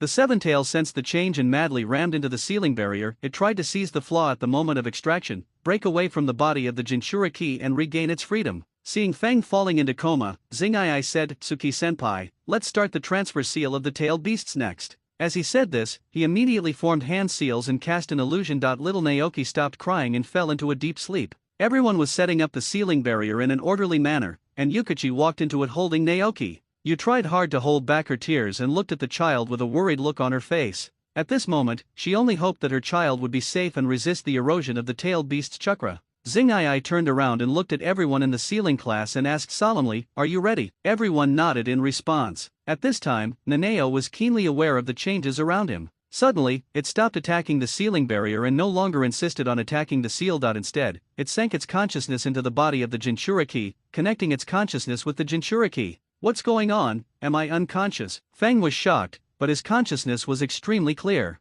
He found himself in a dark cage he had never seen before, with strange light circulating around him. A giant insect with a huge body came into view, emitting a strong pressure from its body, and the extremely rich chakra was almost visible to the naked eye. Fang stared at the monster in front of him blankly, with a complicated expression, muttering, "Are you Nanabi?" At this moment, Nanabi was entangled in countless chains, and its 3 pairs of wings and chest were nailed to a magma-like chakra ball by huge seals. It looked extremely miserable. Nanao didn't answer Fang, and completely ignored the pain in her body. She said in a joking tone, "Human, there's an interesting sealing ceremony going on outside. Are you interested in taking a look?" "What did you say?" Fang didn't react to what Nanao meant for a moment. Nanao knew that she couldn't break the sealing barrier with her own strength. But there is a way to increase the probability of its success, and that is to stimulate the Jinchuriki and cause his spirit to completely collapse. It had used this method on the second Jinchuriki before, with great results, and that was the closest it had ever been to freedom. Nanao still ignored him and sneered, "You humans are so cruel that you even use children as containers for me. Fang, isn't your family what you care about most? It's better to focus your attention and see what's happening outside. I assure you that what is happening is very interesting and you will definitely like it." Fang's expression instantly turned serious, and he asked loudly, "What exactly do you mean, Nanao?" "Fang, you really don't understand, or you don't want to face reality. You look so ugly." After saying that, Nanao forcibly activated the consciousness sharing. Looking at the scene in Nanao's consciousness, Fang shouted in disbelief, "I don't believe it. This must be an illusion created by you. You want to destroy my will in this way so that you can take over my body completely. I won't let you do that, Nanao." "Ha ha ha. Fang, you're so cute, our chakras are connected, so I can't use illusions on you. Tisk tisk tsk, it seems you are still deceiving yourself. How pathetic." Fang slowly knelt on the ground, his face full of despair. At the same time, Nanabi's chakra was madly eroding him and devouring his sanity. His will was on the verge of collapse. "Fang, don't resist any longer. I can save your child from the tragic fate of a Jinchuriki. Leave everything to me, and make those who hurt you pay the price. I will fulfill your wish. Come. Don't resist my power. Naoki. Fang's body has been gradually eroded by the Seven-Tails chakra. Her expression is dull, and she walks towards the Seven-Tails step by step like a puppet. Nanabi stared at the slowly approaching Jinchuriki and continued to bewitch him. "Yes, that's it. Come. Leave everything to me. I will fulfill all your wishes." What's going on?" Xing'ai looked at Fang's body in horror. "Quick, apply the seal immediately. Don't let the Jinchuriki go berserk." At this moment, the seal on the abdomen of the sleeping Kaed began to continuously flow out of the Seven-Tails chakra. In the blink of an eye, crimson chakra completely enveloped his body, forming the tailed beast coat unique to the Jinchuriki. The sealing team quickly performed sealing techniques, trying their best to suppress the chakra of the Seven-Tails, and the situation was at a stalemate for a while. You quickly took the opportunity to run to the center of the sealing barrier and took Naoki away. She stared at the situation with a wary look on her face, ready to escape with her child at any time. Suddenly, a dark black pattern swept across. The ninja outside the cave instantly fell unconscious, and everyone inside the cave was also enveloped by the terrifying pressure, except for Koichi, who was still struggling to hold on. The rest of the ninjas all fell to the ground and could not get up. What's going on? Xing'ai knelt on the ground, looking at the cave entrance with sweat all over his forehead. A figure slowly walked into the cave, his footsteps heavy, and every step seemed to step on his heart, making his heart beat violently. Xing'ai stared at the person in front of him in a daze. The other person had 2 horns on his head, and green flames were surging around his body. The pressure seemed to be real, making it hard to breathe. He even felt that the creature in front of him did not look like a human being at all. Oh, there's still one fish that slipped through the net. Aoki didn't care. His right hand flashed with purple light, and in the blink of an eye, several lightning rods condensed. Laugh! The lightning needle pierced into Xing'ai's body, instantly sealing all the acupuncture points on his body. Xing'ai groaned and completely collapsed to the ground. Without the Jinchuriki suppressed by the sealing squad, the tailed beast's coat became even thicker. It slowly stood up, its blood-red pupils suddenly opened, staring at Aoki. Roar! The Jinchuriki instantly shot out, crushed the ground with one foot, turned into a red afterimage, and rushed towards Aoki at a rapid speed. Aoki did not panic, as the Jinchuriki in front of him was far from being a threat to him. Bang! There was a loud bang and a huge cloud of smoke and dust was raised. When the smoke and dust cleared, it was revealed that the Jinchuriki's neck had been tightly clamped by Aoki's left hand, and no matter how it struggled, it could not escape. If you continue to run wild, things will get troublesome. Aoki's expression froze, and he stretched out his right hand. 5 balls of purple flame-shaped chakra suddenly condensed, and the 5 characters of gold, wood, water, fire, and earth lingered at his fingertips. 5 elements seal. With a low shout, Aoki pressed his right palm hard on the Jinchuriki's abdomen, and a large amount of white smoke burst out from his palm. As the Senjutsu chakra poured into the seal like a torrent, the crimson coat of the tailed beast faded rapidly as if the paint had been sucked out, finally revealing Kaed's pale face. Seeing this, Aoki let him go. Feng had regained consciousness at this time. He did not bother to thank Kingnu, but stood up with difficulty and walked away with a staggering gait. To the wife and children in the corner. He squatted down, stared at his unconscious wife and children, then turned to look at Aoki. Don't worry, they just fainted temporarily and are not in danger of life.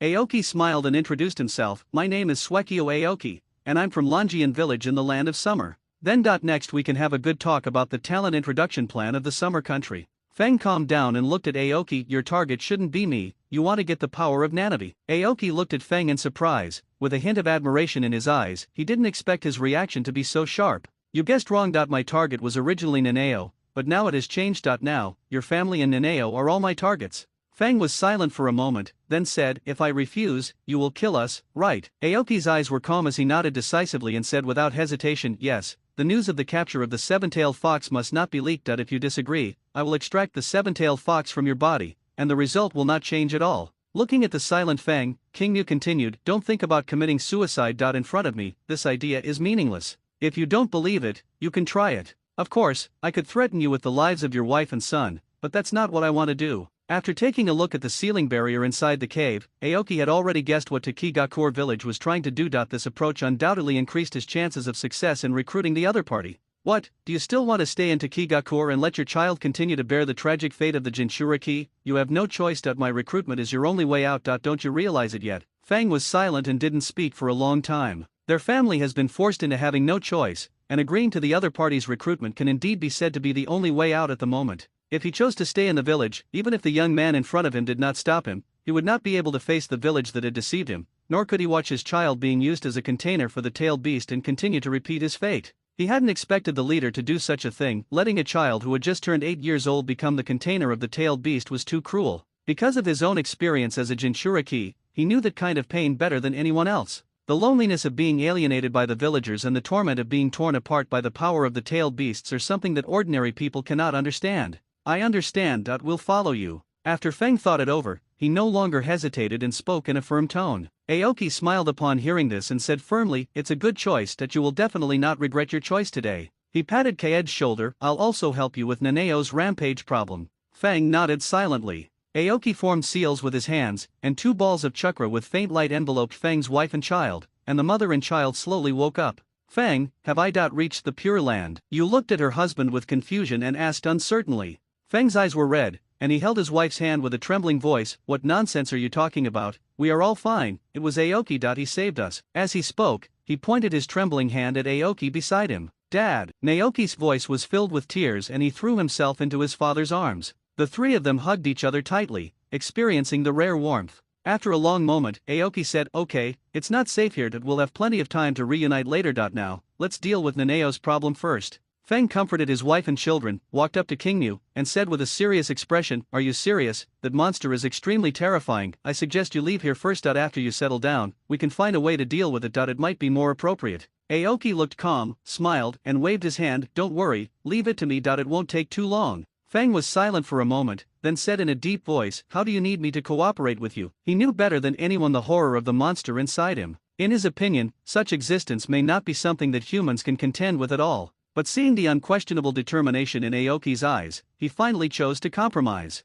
Aoki smiled and said, "No need. Let's go and meet it." Before he could finish his words, he felt a strange pulling sensation. In the blink of an eye, Kingnu and Feng's consciousness were already in the dark and deep sealed space. "Damn it, just a little bit, damn little devil, I'm going to kill you." Naneo roared wildly at the two of them, his eyes filled with murderous intent fixed on Aoki. If looks could kill, Aoki would have been torn to pieces by now. "Quiet, Chongming," Aoki spoke calmly. The roar of the seven tails stopped for a moment, and the sealed space suddenly became quiet, with only the slight sound of chakra flowing. "You little devil, why do you know my name?" Naneo looked at Aoki in shock. Each tailed beast has its own name, but from ancient times to the present, humans have only had fear and greed for the power of the tailed beasts, and no one cares what they are called. Over time, people began to call them by the number of their tails and forgot their real names. As for the tailed beasts, they don't care about what humans think. "It's not important, Chongming. I came to see you today to discuss cooperation." The chakra around Nanabe suddenly surged, and his ferocious face twisted instantly. "Don't dream, no matter where you learn my name, your ultimate goal is nothing more than to covet the power of our tailed beasts. Humans are all equally hypocritical." Aoki looked directly at Naneo with a sincere look in his eyes and said, "What if I could give you freedom?" Naneo's expression flashed with surprise,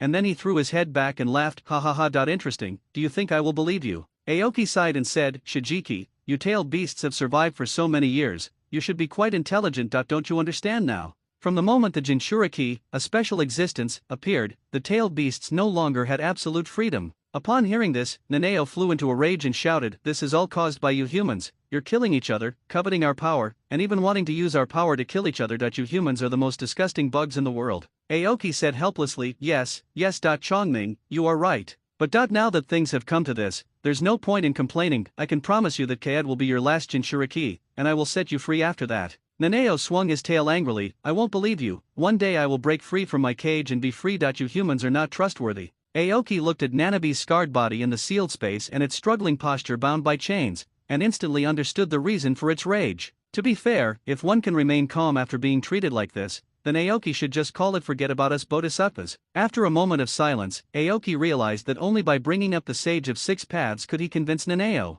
Otherwise, it would be impossible for it to believe anything it said. Aoki sighed and walked over to Feng. "Excuse me, the following conversation needs to be conducted alone with Naneo. Please take a nap. Everything will be resolved when you wake up." Just as Feng was about to speak, Aoki's palm glowed faintly and he gently patted his shoulder. In an instant, Feng's consciousness fell into a deep sleep. Aoki looked at Naneo seriously. "Shijiki, I'm going to show you something to prove that I can be trusted." Naneo sneered and didn't bother to pay any attention to Aoki at all. It didn't want to hear anything the other person said. Aoki slowly stretched out his palm, and a ball of flowing light hovered in front of Naneo. Nano-Ei's body trembled, his pupils shrank suddenly, and he stared at the halo in disbelief. The old man's breath. Naneo's voice was full of disbelief. It suddenly turned its head and stared at King Yu. "How about it, Chongming? Now you should believe me, right?" King Yu said with a smile. Naneo looked at Aoki again. It had been blinded by anger and failed to perceive carefully. "After careful perception, I found that this guy did have a familiar aura. That was the aura of old man Liudeo. Although 1,000 years have passed, it still remembers it and will never forget it. Before his death, the old man Liudeo summoned the young ones and told them a prophecy, which he still remembers clearly. Could it be that?" Kongming's voice trembled as he asked, "What's your name?" "I haven't formally introduced myself yet. My name is Swekio Aoki. Nice to meet you, Chongming," Aoki said with a smile. Chongming laughed, his whole body shaking, his tail wagging wildly. "Old man, you've kept us waiting for too long. The boy in the prophecy has finally appeared." Aoki took a half step back, staring warily at the out-of-control Naneo in front of him, thinking to himself, "Oh no, has this guy gone crazy from being locked up? Son of prophecy, you finally appeared." Naneo's voice was filled with uncontrollable excitement. Aoki was slightly stunned, and immediately realized that Nanao might have recognized the wrong person. Chongming, I am not the son of prophecy that Senior Six Paths Sage mentioned. He looked serious and explained slowly, if I remember correctly, the child of prophecy mentioned by the Sage of Six Paths should be a blonde-haired, blue-eyed boy. As he spoke, Aoki pointed at his eyes and hair, but I have black hair and black eyes. Chongming's laughter stopped abruptly, his eyes filled with confusion. He was stunned for a moment before he spoke. Then how did you get the old man's approval? Aoki replied, I'm not sure about that either. Anyway, Senior Liudeo entrusted this power to me. Chongming, can you trust me now? Nanao nodded slowly. It really had no reason not to trust someone who was recognized by the old man. Aoki finally breathed a sigh of relief. Nanao's power will be crucial in the future war against powerful enemies and to protect the land of summer. Fortunately, he made the right bet. The Sage of Six Paths is almost like a father to the tailed beasts, and it is through this connection that he won the trust of the Seven Tails. Moreover, he will definitely fulfill his promise in the future and set Nanao free. The tailed beasts have emotions and intelligence that are no less than humans, and are extremely powerful. If we can get their sincere help, many of the early difficulties can be easily solved. Aoki floated in front of Nanao, stretched out his right fist, and said seriously, Chongming, I won't lie to you. I do need your strength, and after the fist bump, you will understand everything. Nanao didn't hesitate, extending his fist to connect with Aoki's. The two chakras burst out with dazzling light the moment they came into contact. Nanabe's pupils trembled slightly, and chakra ripples appeared around her body. In an instant, it understood all of Aoki's thoughts. Nanao's eyes widened, his chakra fluctuating violently, and he stared at Aoki in disbelief. It completely understood the other party's plan. This young man actually wanted to create a shocking wave in the future ninja world. Nanao's heart was filled with contradictions and confusion. Was the young man before her a madman who wanted to dominate the war, or a pioneer in the pursuit of true peace? After all, Aoki's ideas were like a sharp blade that cut through the inherent order of the ninja world, completely overturning its cognition for thousands of years. Aoki said sincerely, Chongming, I need your help. After a long silence, Nanao decided not to dwell on it any further. Since the other party has obtained the old man's approval, it has no reason to refuse. Moreover, through the information conveyed by chakra resonance, it can feel Aoki's attitude towards the tailed beasts. Although there are still some unknowns, it finally chooses to believe Aoki. Nanao said in a deep voice, Aoki, I will fully assist you from now on. I also want to see if you can turn your vision into reality.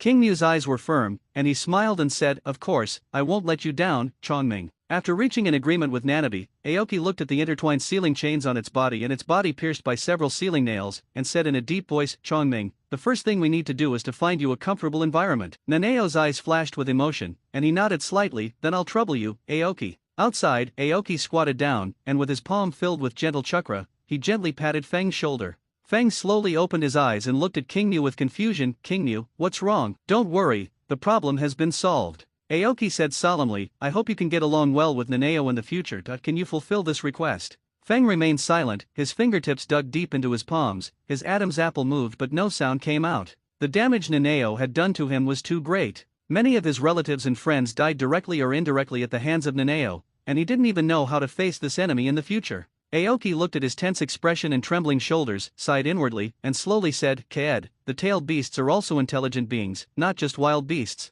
When humans imprison and use them as weapons of war, they should have expected their resistance. This is nothing more than a tragedy caused by human greed, and I hope you understand that. Feng's brows were furrowed, and struggle and helplessness surged in his eyes. He understood the truth in Aoki's words. But how can I let go easily after walking alone in loneliness and pain for all these years? I'll get over this soon, it just takes time. His voice was low, but I can't guarantee that I can live in harmony with it. Aoki smiled and said, I don't force you to become friends in the end, that's your own business. That you just need to walk side by side at the critical moment. Feng was silent for a moment, then finally nodded slowly. The situation on Feng's side has been handled, and next, he needs to deal with Nanao's matter. King Yu looked at Feng seriously and said, Feng, I promised Chongming that I would change his living environment. Next, I will reapply a milder seal on you. Don't resist. Well, I will fully cooperate with you. Feng nodded. He nodded and responded solemnly. Qingmu said nothing more and immediately activated Sage Mode. He quickly formed seals with his hands and skillfully performed the sealing technique.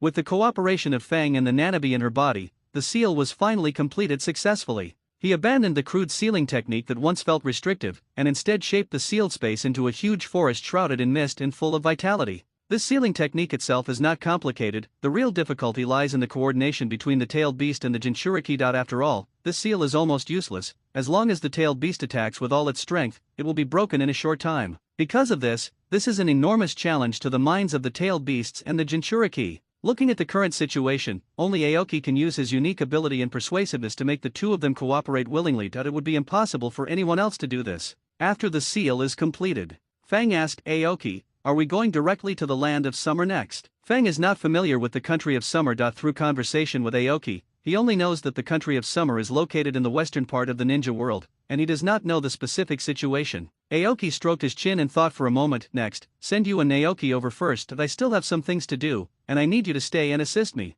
Fang said hesitantly, "Aoki, I'm a little worried about them. After all, the journey to the land of summer is long." Qingmu smiled and patted Fang's shoulder, his eyes firm. "Don't worry, I have a secret technique that can help them reach the land of summer quickly and safely." Fang looked at Aoki with some confusion. He couldn't think of any ninjutsu that could do such a thing. "Have you heard of the Flying Thunder God technique?" Fang's pupils shrank slightly. "Is it that space ninjutsu that can teleport?" "It's the second Hokage." He suddenly paused, took a long breath, and his tense shoulders relaxed. "I understand." Aoki smiled and nodded. "It's good that you know this ninjutsu. Let's get out of here first." Fang didn't hesitate, and called his wife and children to walk quickly towards the cave entrance. Before leaving, you glanced at the Takigakure ninja lying on the ground, then looked at Aoki who was standing in the shadows with his arms folded. His Adam's apple moved, but he didn't speak in the end. Aoki seemed to see through her concerns and said with a smile, "You don't think I'll kill them, do you? Don't worry, I'm not a bloodthirsty person." Hearing Aoki's words, you nodded silently, took a last glance at Yukichi who was collapsed on the ground, turned around and followed her husband and son in front.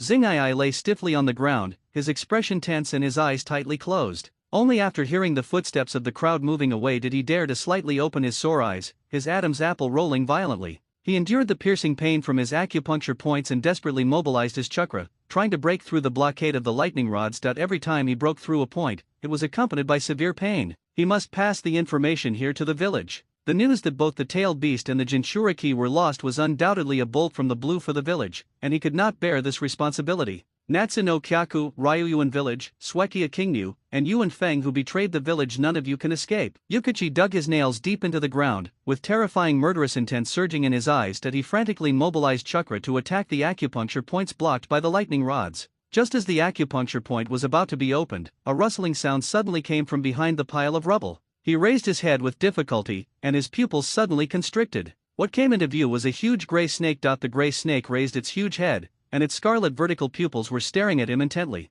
The next moment, the giant snake opened its bloody mouth and attacked him fiercely. Koichi's vision instantly fell into darkness. 2 days later, Takigakure received news that the tailed beasts were missing. Leader Wasabi urgently convened a high-level meeting of the ninja village. A group of senior executives looked at the furious leader anxiously, and the only sound in the meeting hall was the leader's roar. "I don't care what method you use, you must bring the tailed beast back at all costs. The village has paid too much to tame Nanao." Starting from the first generation leader, countless elite ninjas were sacrificed and countless resources were consumed, but in the end, only such a result was obtained. This is something no one can accept. At this time, Wasabi had long lost his former calm demeanor. In this special period, the impact of the loss of the tailed beast was too great. After venting his anger, Wasabi calmed down a little. After a moment of silence, he glanced at everyone and said in a deep voice, "Also, keep the news of the tailed beast's disappearance secret. No word is allowed to leak out. Do you understand?" "Yes, Chief." "Yes." The senior executives nodded in agreement. Wasabi looked at Nakamura, the captain of the intelligence department, and asked, "Did you find any clues at the scene?" Nakamura stood up and replied, "Chief, the scene has been cleaned up very well. Apart from traces of snakes crawling around, no other suspicious signs were found." Wasabi's face darkened. "So, we haven't found any clues and we don't even know who the enemy is." Nakamura looked embarrassed, but still explained, "According to the survivor's description, they fell into a deep sleep in an instant, and when they woke up, the Jinchuriki and his family had disappeared. The intelligence department judged that the enemy was powerful and sophisticated, and had deliberately cleaned up the scene, so..." Nakamura's voice gradually faded away. After all, it wasn't because they were incompetent, it was just that there were too few clues. Wasabi was silent for a moment, then said in a deep voice, "We must find the Jinchuriki at all costs. Send out all the ninjas in the village. As long as the enemy takes action, they will definitely leave traces. I don't believe they can just disappear." "Yes." At this time, Aoki had already sent Feng's wife and children to Longian village and left Taki country. He also has to continue implementing the ninja recruitment plan. Most of the powerful and renowned ninja clans in the ninja world have already joined ninja villages in various countries, and there are only a few powerful and ownerless ninja clans available for Aoki to recruit. In the following days, Aoki and Feng traveled while gathering information about various ninja clans through the black market. In this way, more than 2 months have passed since leaving Taki country. During this period of time, Aoki has recruited many small ninja clans. These ninjas are good at family secrets, but although they are not very powerful, at least most of their members are literate. For Aoki, who wants to implement reforms in the country of summer, they are also good talents. This action left Jinchuriki Feng dumbfounded. He really didn't expect that Aoki was so eager for these ninja clans. Although the individual strength of these ninjas is limited, they are numerous. Is Lanjian village so short of people, with so many ninjas? Does the country of Xiao really have the ability to support them? This question always lingered in Feng's mind. If Aoki knew what Feng was thinking, he would definitely burst out laughing. The country of summer is not short of money at present, especially with the massive injection of resources from the country of fire.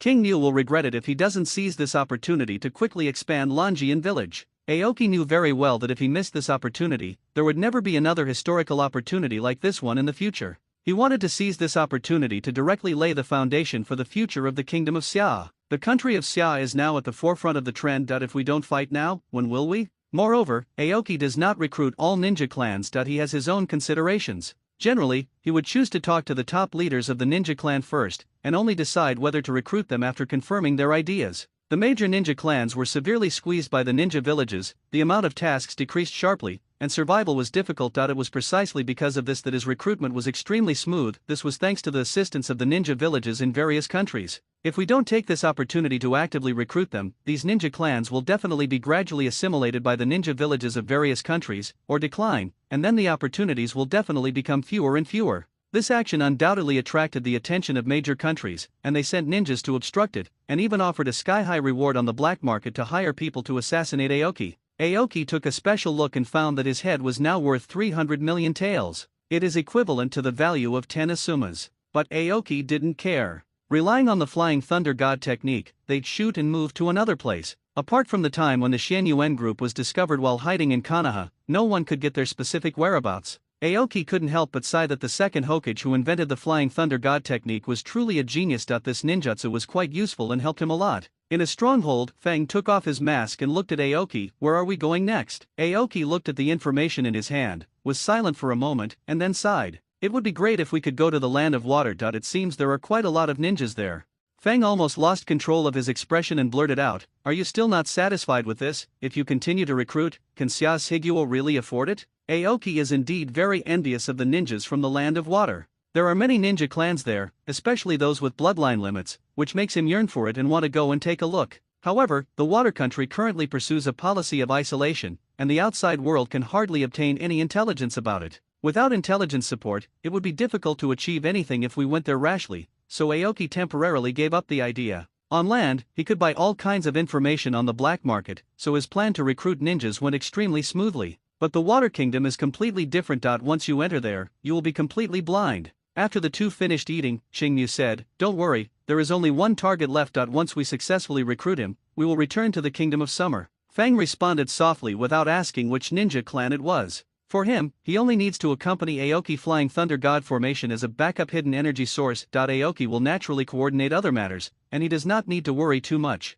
Aoki's target is the Blood Pond clan. He has a deep memory of this ninja clan. In the story of Naruto, the Blood Pond clan was almost wiped out, and the reason for their destruction was also because of infighting among their own clan. This clan possesses a powerful eye-based bloodline limit, Blood Dragon Eye. Their abilities are similar to those of the Uchiha clan. They are also good at illusions, and they also have a special ability, controlling blood. Like the Sharingan, the conditions for opening the Blood Dragon Eye are extremely harsh, and it can only be opened after experiencing a strong emotional impact. The Blood Pond clan is located in the Land of Thunder. They were famous during the Warring States period and were a very influential ninja clan in the local area. Because of their powerful strength, they once won the favor of the daimyo of the Land of Thunder, so the two sides reached a marriage alliance, and the Blood Pond clan married the women of the clan to the daimyo of the Land of Thunder as concubines. However, the fate of this concubine was full of tragedy. She was envied by the daimyo's wife, and after the daimyo's death, she was falsely accused of being involved in the daimyo's death. This false accusation not only cost her life,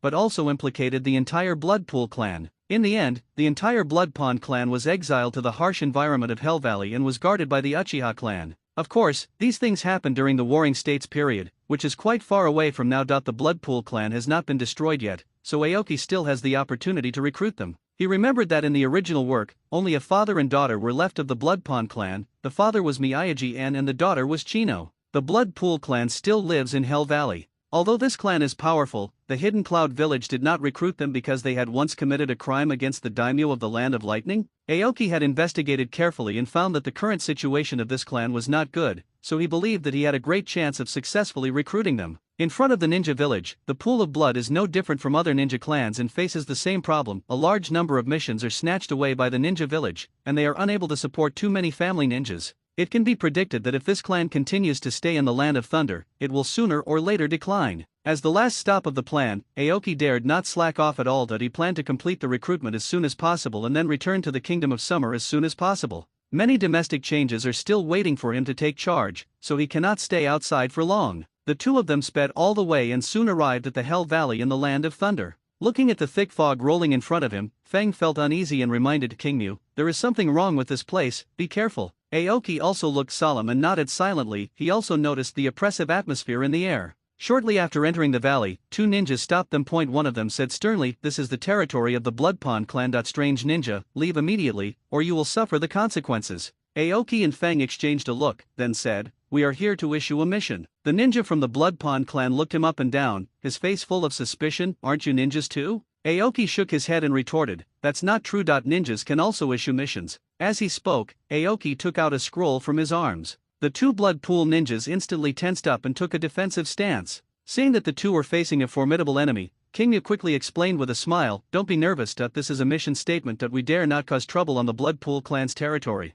After repeatedly confirming safety, a Blood Pond ninja took over the mission. "Please wait." As soon as he finished speaking, the other party used the teleportation technique to disappear from the spot and reported to the clan. The patriarch of the Blood Pool clan was sitting upright in a chair, his eyes fixed on the mission scroll, reading it line by line. His fingers holding the scroll tightened unconsciously, and his heart was shaken. It is really difficult for him to be the patriarch. Although the Blood Pool clan has not yet reached the point of collapse, it is not far from it. They were deliberately targeted by the Hidden Cloud Village, and their missions became fewer and fewer. In the Land of Thunder, few people dare to hire them openly, which makes them very uncomfortable. Now they even have to go to other countries to complete a mission. The situation within the clan is getting worse day by day. If it continues like this, it won't be many years before their clan declines. Under the pressure of survival, the divisions within the clan became more and more serious, and the militant faction even proposed a crazy plan to destroy the Hidden Cloud Village. They firmly believed that as long as the ninja village was destroyed, the clan's predicament would be solved. In their view, all the misfortunes were caused by the Hidden Cloud Village. As long as the Hidden Cloud Village is destroyed, everything will be fine. But he knew that this was impossible. Not to mention whether the Blood Pond clan could shake the behemoth of the Hidden Cloud Village with their strength. Even if they succeeded by chance, the family would inevitably suffer heavy losses. What's more, they still have old grudges with the daimyo of the Thunder Country. This approach is tantamount to drinking poison to quench thirst and is not a way to break the deadlock at all. His eyes fell on the mission scroll in his hand again, and he couldn't help but be moved. The conditions offered by the other party are extremely generous. Perhaps this is the only chance to turn the situation around. Not long after, the two ninjas led Aoki and Feng into the Blood Pond clan's residence. The scenes along the way made Aoki frown, and the oppressive atmosphere in the air almost condensed into substance. He suddenly realized that the Blood Pool clan chose to take root here, perhaps because they wanted to use this extreme environment to stimulate the younger generations in the clan to open their blood dragon eyes. After entering the clan territory, they were unable to meet the patriarch of the Blood Pond clan because it was already late. The people of the Blood Pond clan first settled him and Feng down and agreed to meet again the next morning. As night fell, the Blood Pond clan was holding a high-level meeting. According to the rules, outsiders were not allowed to observe. The two received a notice that they needed to stay in the room and not move around freely. Aoki and Feng didn't mind. After all, when in Rome, do as the Romans do. Since you are already here, there is no need to make things unpleasant over such a small matter. Chief, you must give us a definite answer this time. We have waited too long. Do you agree with our plan? At the meeting, several senior officials attacked at the same time, all looking at the Blood Pool clan's leader, Blood Pool Asuka. Fei Niao sighed heavily. "That plan is too risky. There is no way it will succeed. It will only bring ruin to the Blood Pond clan." "My answer is clear, I disagree." The elders below stared at the clan leader Fei Niao with gloomy expressions, their eyes full of anxiety and dissatisfaction. The situation of the Blood Pool clan in the Thunder Kingdom is becoming increasingly difficult. They can no longer sit idly by and must find a way to break the situation as soon as possible. At this moment, a young man suddenly stood up from the crowd. He straightened his spine and said in a loud and firm voice, "Chief, I think our Blood Pond clan should leave the Land of Thunder." The root of our current predicament is the rejection by the hidden cloud village and the daimyo prefecture. Therefore, if we can move out of the land of lightning, the tribe may be able to turn things around. As soon as the words fell, an elder stood up and scolded loudly, "What nonsense, you're just a newly promoted jonin, how can you be qualified to participate in such a discussion? Back off." This rebuke was immediately echoed by many senior officials. For a moment, scoldings came one after another in the meeting hall, all pouring down on the young man. The young man clenched his fists and said angrily, "Elder, every jonin has the right to participate in clan affairs. Why are you depriving me of my right to speak? Asshole, just because you are a child, you don't understand the difficult situation of the tribe. You are just making trouble now." The elder continued to scold. The young man wanted to argue. Fei Niao raised his hand to interrupt him and said soothingly, "Yan, calm down first." Then he glanced at everyone and raised his voice, "Stop arguing, calm down." The patriarch's words were like a heavy hammer, and the meeting room fell into a brief silence. Fei Niao was also confused. The future of the Bloodpool clan seemed to be shrouded in fog, and the only thing he could do now was to try his best to stabilize the situation. What Yan said was not without reason. If they continued to be trapped in the Land of Thunder, it would only be a matter of time before their tribe declined. However, would leaving their homeland guarantee a turnaround? The Land of Thunder is the home of the Bloodpool clan for generations. Although the connections and foundation accumulated over the years are not enough to change the predicament, they can at least temporarily maintain the survival of the clan. Once the entire clan migrates, unknown risks and challenges will follow. Even if the hidden cloud village does not stop them, how can they ensure that they can gain a foothold in the new environment? Stepping into an unfamiliar place means competing with the local ninja clan for mission resources. This is tantamount to snatching food from a tiger's mouth, and every competition may turn into a life and death struggle. What's more troublesome is that as outsiders, the Bloodpool clan will inevitably suffer from the joint isolation and exclusion of local forces, and their situation may be even more difficult than it is now. Yan is too young after all. Although his proposal makes some sense, it is difficult to implement. Looking around the ninja world, there is almost no powerful country or ninja village that can accept them. If you choose to stay away from the center of the ninja world, it may seem like you are avoiding disputes, but in fact it is equivalent to actively heading towards decline. After all, once an ethnic group leaves the core stage of power and resources, its influence will only gradually decline. Due to a combination of various factors, it is difficult for most of the tribesmen to agree with Yan's radical ideas.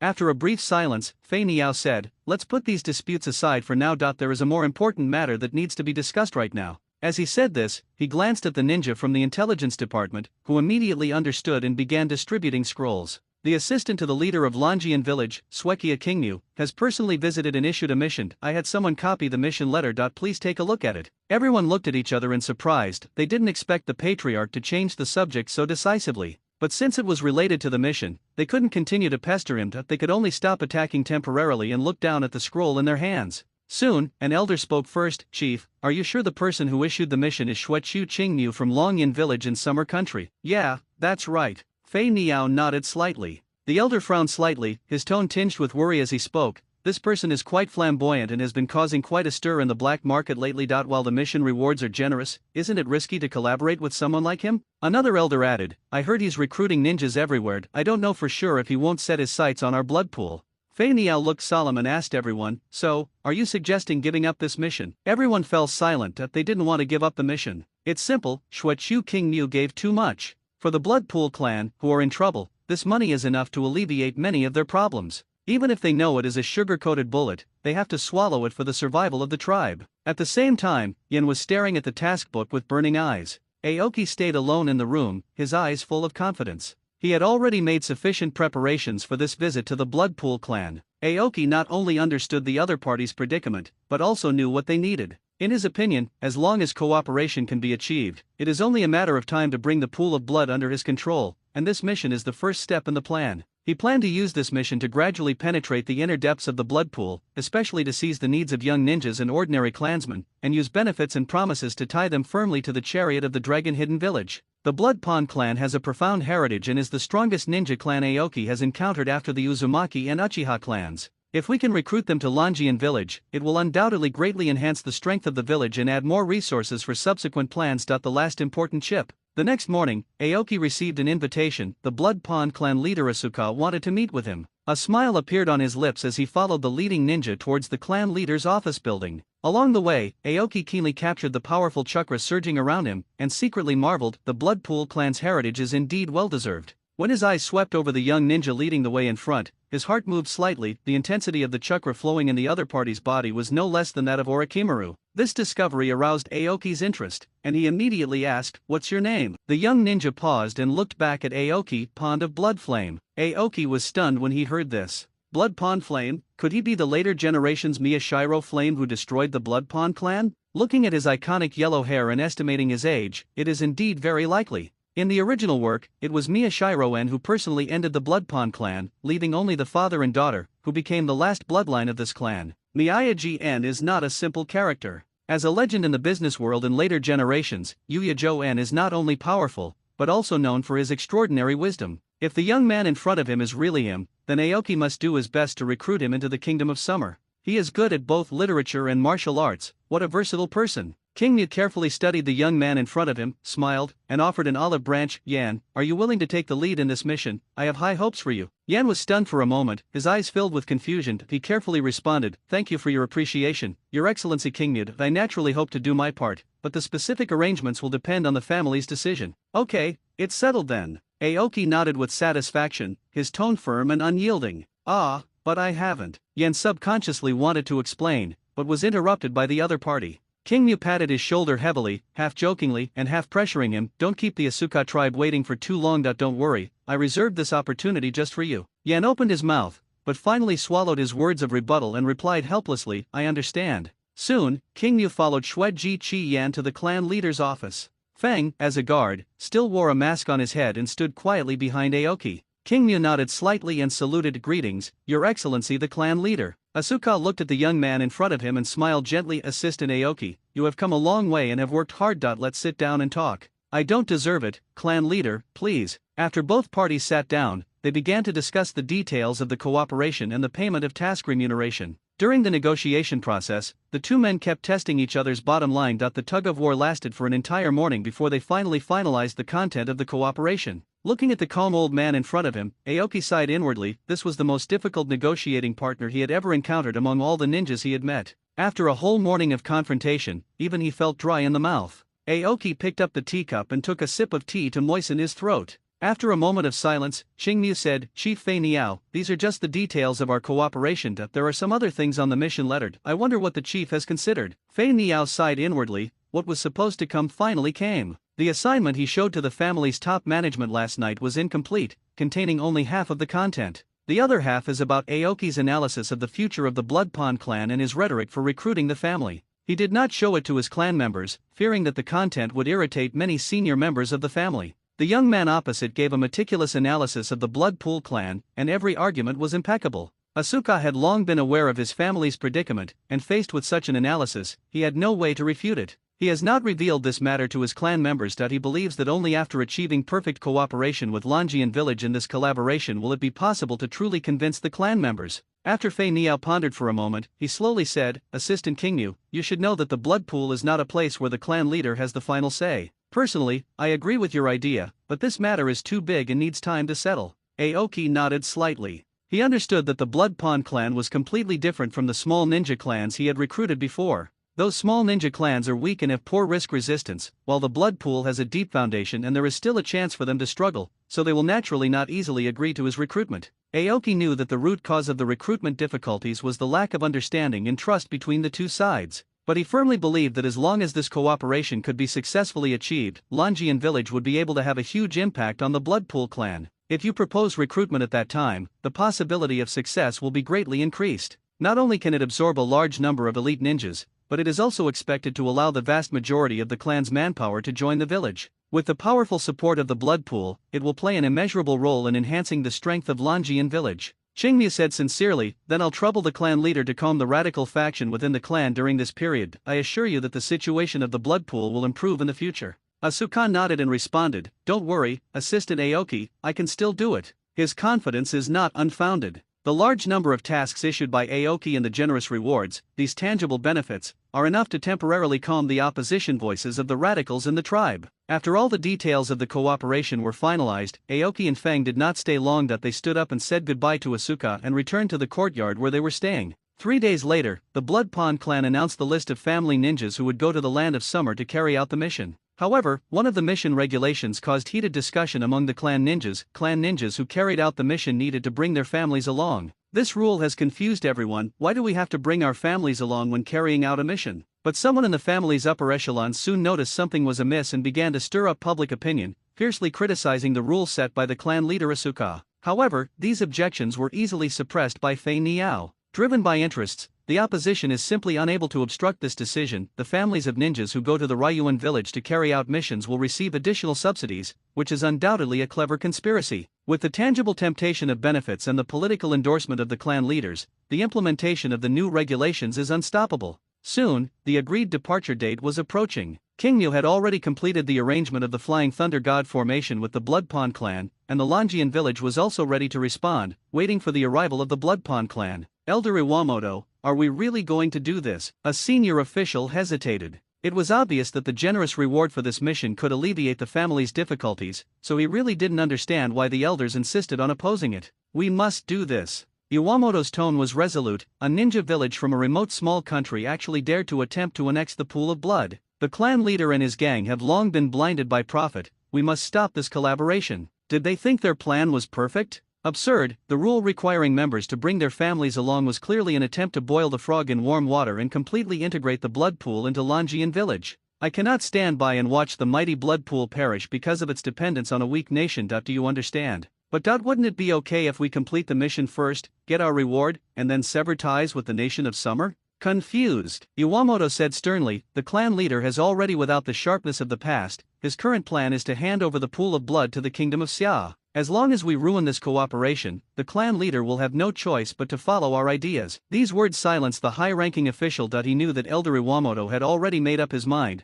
and any further persuasion would be futile. Gather the men and carry out the assassination mission tomorrow night. As long as Shuechu Qingmu is dead, all the troubles will be solved. Iwamoto stared at everyone with a piercing gaze. This concerns the survival of our tribe. Anyone who dares to act without authorization and ruin things will be merciless. Yes, Elder. The senior leaders present are all radicals within the clan. In the eyes of most radicals, the patriarch's decision was a complete mistake. They firmly believed that as long as Shuechu Qingmu was eliminated, the clan leader would have no room for maneuver and would be forced to accept their demands. Night. Aoki and Feng were in the room, concentrating on transferring chakra into the sealing scroll. Tomorrow's mission is heavy and requires a huge amount of chakra. During this period, Feng has been acting as Aoki's mobile power bank. The ingenious combination of the tailed beast chakra and the Flying Thunder God formation was the most critical factor in his success in recruiting many ninja clans. After a long time, Feng stopped transmitting chakra. Qingmu smiled and patted Feng's shoulder. You have worked hard during this period. Don't worry, I will give you a raise when you return. As soon as he finished speaking, Nanabe and Feng's body snorted coldly. Hey, Aoki, this is obviously my credit. Qingmu suddenly realized and slapped his head heavily. Oh, yes, Chongming, you helped a lot this time. If you have any requests in the future, just let me know. Nanao ignored Aoki and groaned before falling into silence.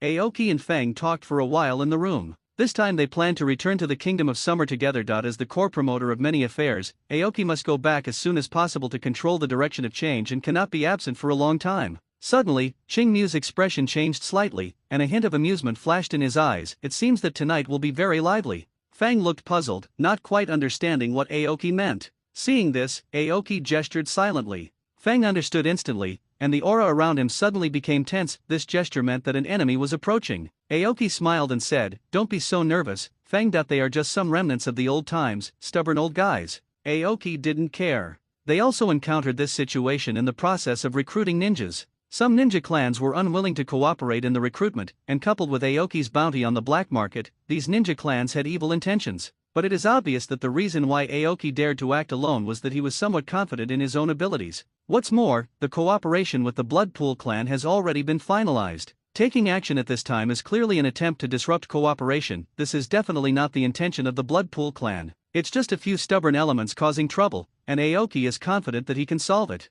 Feng, please stay here first, otherwise I'm afraid I might hurt you by mistake when we start fighting. Aoki turned around and gave Feng a firm look. Feng nodded without saying anything. He knew Aoki's strength. In his opinion, no one in this ninja world could even threaten Aoki's life, so he didn't worry too much. Aoki turned around, closed the door, walked into the yard, and waited for the assassin to arrive. Soon, dense black shadows flashed across the night sky and surrounded Aoki. A purple barrier quickly rose up, covering the courtyard where Aoki was staying. In the office, Fei Niao was still reviewing documents. "Chief, something terrible has happened." Yan rushed into the office and shouted loudly. "Calm down, Yan, don't panic. As a ninja, you must always stay calm, do you understand?" Asuka scolded with a dark face. "Yes." Yan took a few deep breaths and calmed down. Seeing that Yan had calmed down, Fei Niao put down the pen in his hand and slowly asked, "Tell me, what happened?" "Chief, there may be ninjas in the clan who want to assassinate Xuechu Qingyu. They don't seem to have already taken action."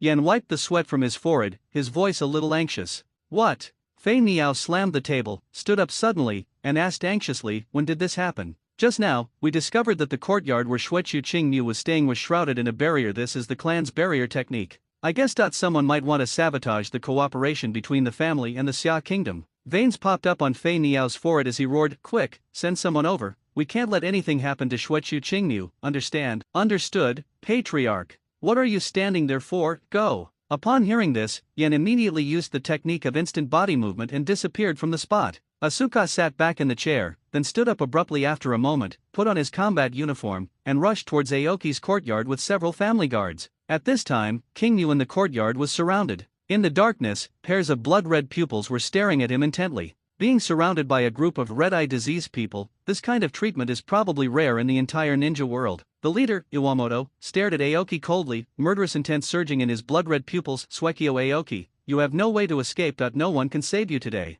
Qingyu met their gazes, his expression calm, and he said with a half-smile, "Really, unfortunately, I can't kill you." Qingyu really couldn't bring himself to kill them. Once he killed these people, his plan to recruit the Blood Pond clan would be completely ruined. Iwamoto sneered, "You're still stubborn even when death is imminent. This barrier can't be broken anytime soon. Don't expect anyone to rescue you. This is what happens when you try to annex the Blood Pond clan." Qingyu sighed, "I dare to come to the Blood Pond clan alone. Have you ever thought about the reason?" Iwamoto said with a mocking tone, "Haha, are you trying to say that you are extremely powerful? Don't make me laugh. Even if Senju Hashirama falls into our hands, there is absolutely no chance of escape. How dare you say that?" Aoki glanced at him and was too lazy to say anything more. "This group of people in front of me don't even have the most basic self-awareness. Ambition has blinded their eyes and prevented them from seeing reality. He should be thankful for the assassination. It's just right to use absolute strength to teach the Bloodpool clan a lesson, so that some confused guys won't have any inappropriate thoughts about the Dragon Hidden Village in the future. It will be over soon. Remember the person who spared your lives, Xuechu Qingyu." Before he finished speaking, Qingyu was surrounded by bright green flames, and the Sage Mode was instantly activated.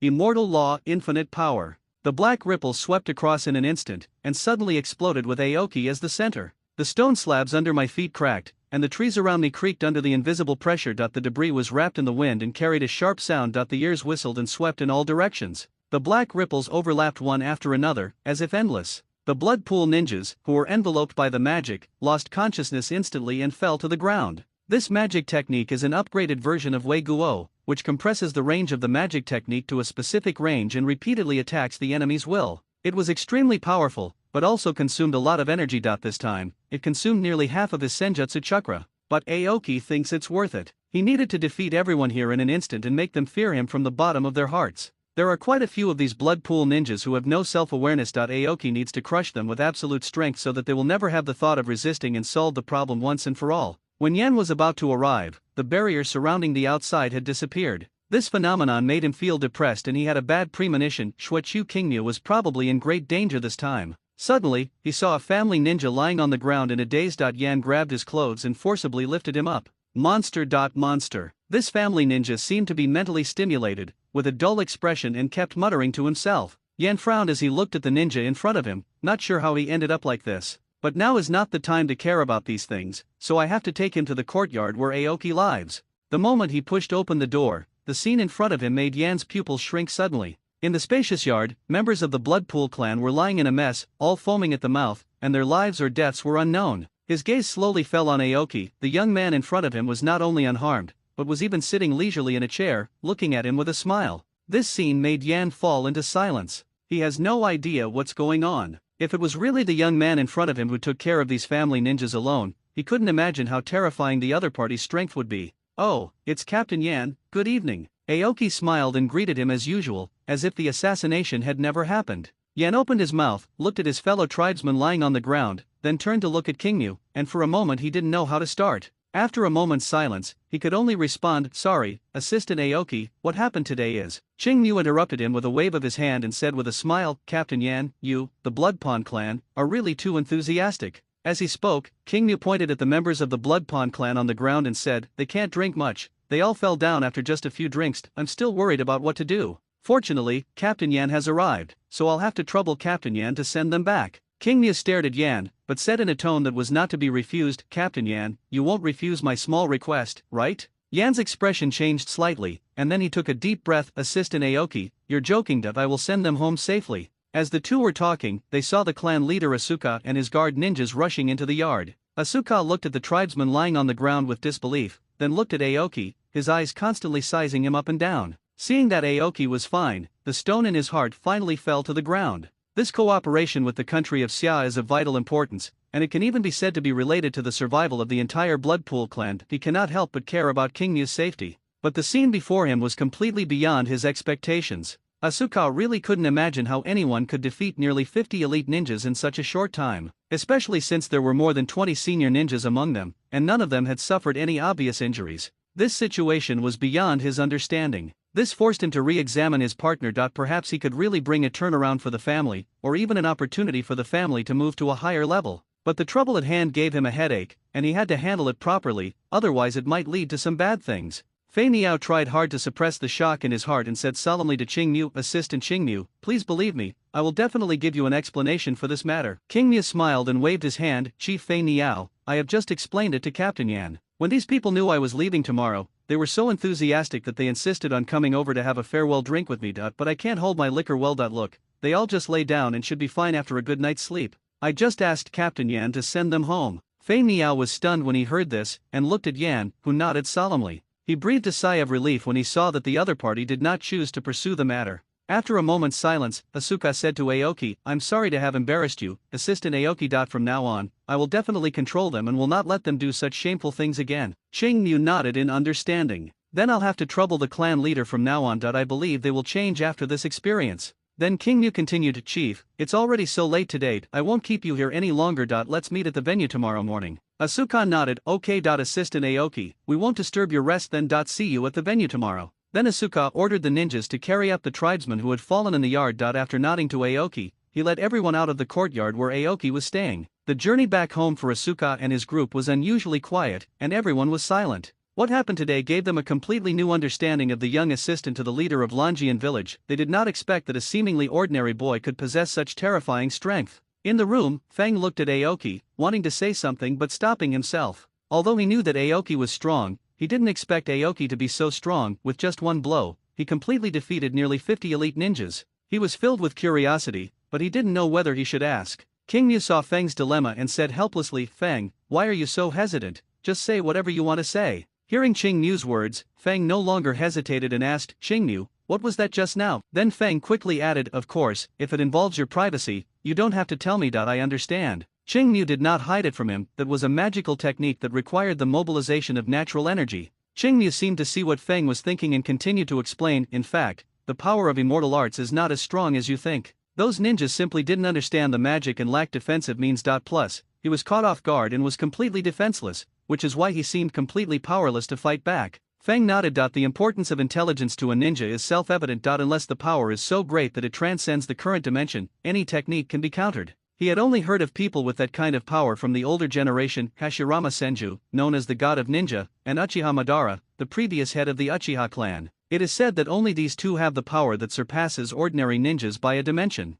Although he had never seen that kind of power, he had just witnessed Aoki's strength, which was indeed very terrifying. Aoki smiled and didn't explain any further. "My strength is indeed very strong, but it is far from being invincible. There are still many strong people in the ninja world. They do not rely on magic to fight. They have their own background and fighting methods, and their fighting power is no worse than that of magic. It's just that Qingyu himself is good at magic, which makes his fighting style look relatively exaggerated. The reason why he deliberately cultivated this fighting style based on magic is because he believed that magic had great potential. In the later period, he had many ideas for reforming the power of ninjas, all of which needed to be carried out around fairy arts. Now he was just on the way and still had a long way to go to reach the end. In order to maintain his version advantage, he still needs to work harder. Only he knew how exaggerated the ninja world's combat power would be in the future. If he didn't want to be a background figure and wanted to control his own destiny, he had to move forward regardless of the consequences. Suddenly, King Mu sensed the vibrations of the spiritual scroll. That he took out the scroll, and the snake pattern on it kept flashing.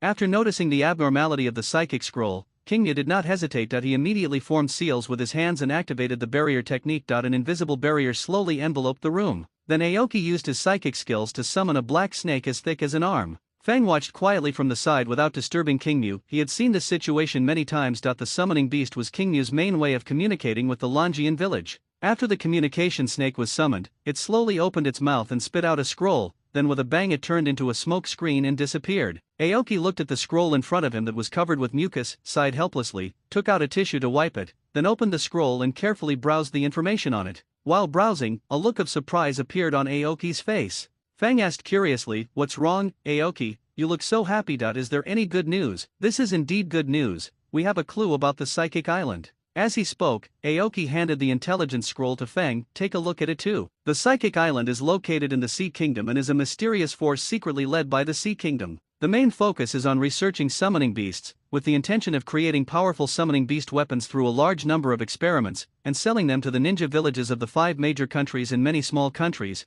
thereby making huge profits." This just happened to coincide with Aoki's idea, and Aoki had already made plans for this. He was rather greedy and was not prepared to spend a lot of time and money preparing for the research project on psychic beasts. Although the Fire Nation's aid is significant, it requires consumption in all aspects and cannot withstand his squandering. Aoki planned to take advantage of what was already there. He planned to wait until the Sea Kingdom had everything ready and then start robbing it. This approach is undoubtedly the most time-saving, cost-saving, labor-saving, and worry-free. It does not require the Kingdom of Xia to pay too much, but only requires the Kingdom of Kahai to suffer. Of course, Aoki will not worry about the bad reputation for the time being. This matter needs to be done in secret for now. Even if the Sea Kingdom unfortunately finds out, it can't do anything to the Summer Kingdom. After all, the Sea Kingdom is just a medium-sized country, isolated overseas, and has no courage to directly attack the Xia Kingdom, which is supported by a big country. Moreover, even if the Sea Kingdom wanted to go to war with the Summer Kingdom, the distance between the two sides was too great and the cost of war was not something it could easily bear.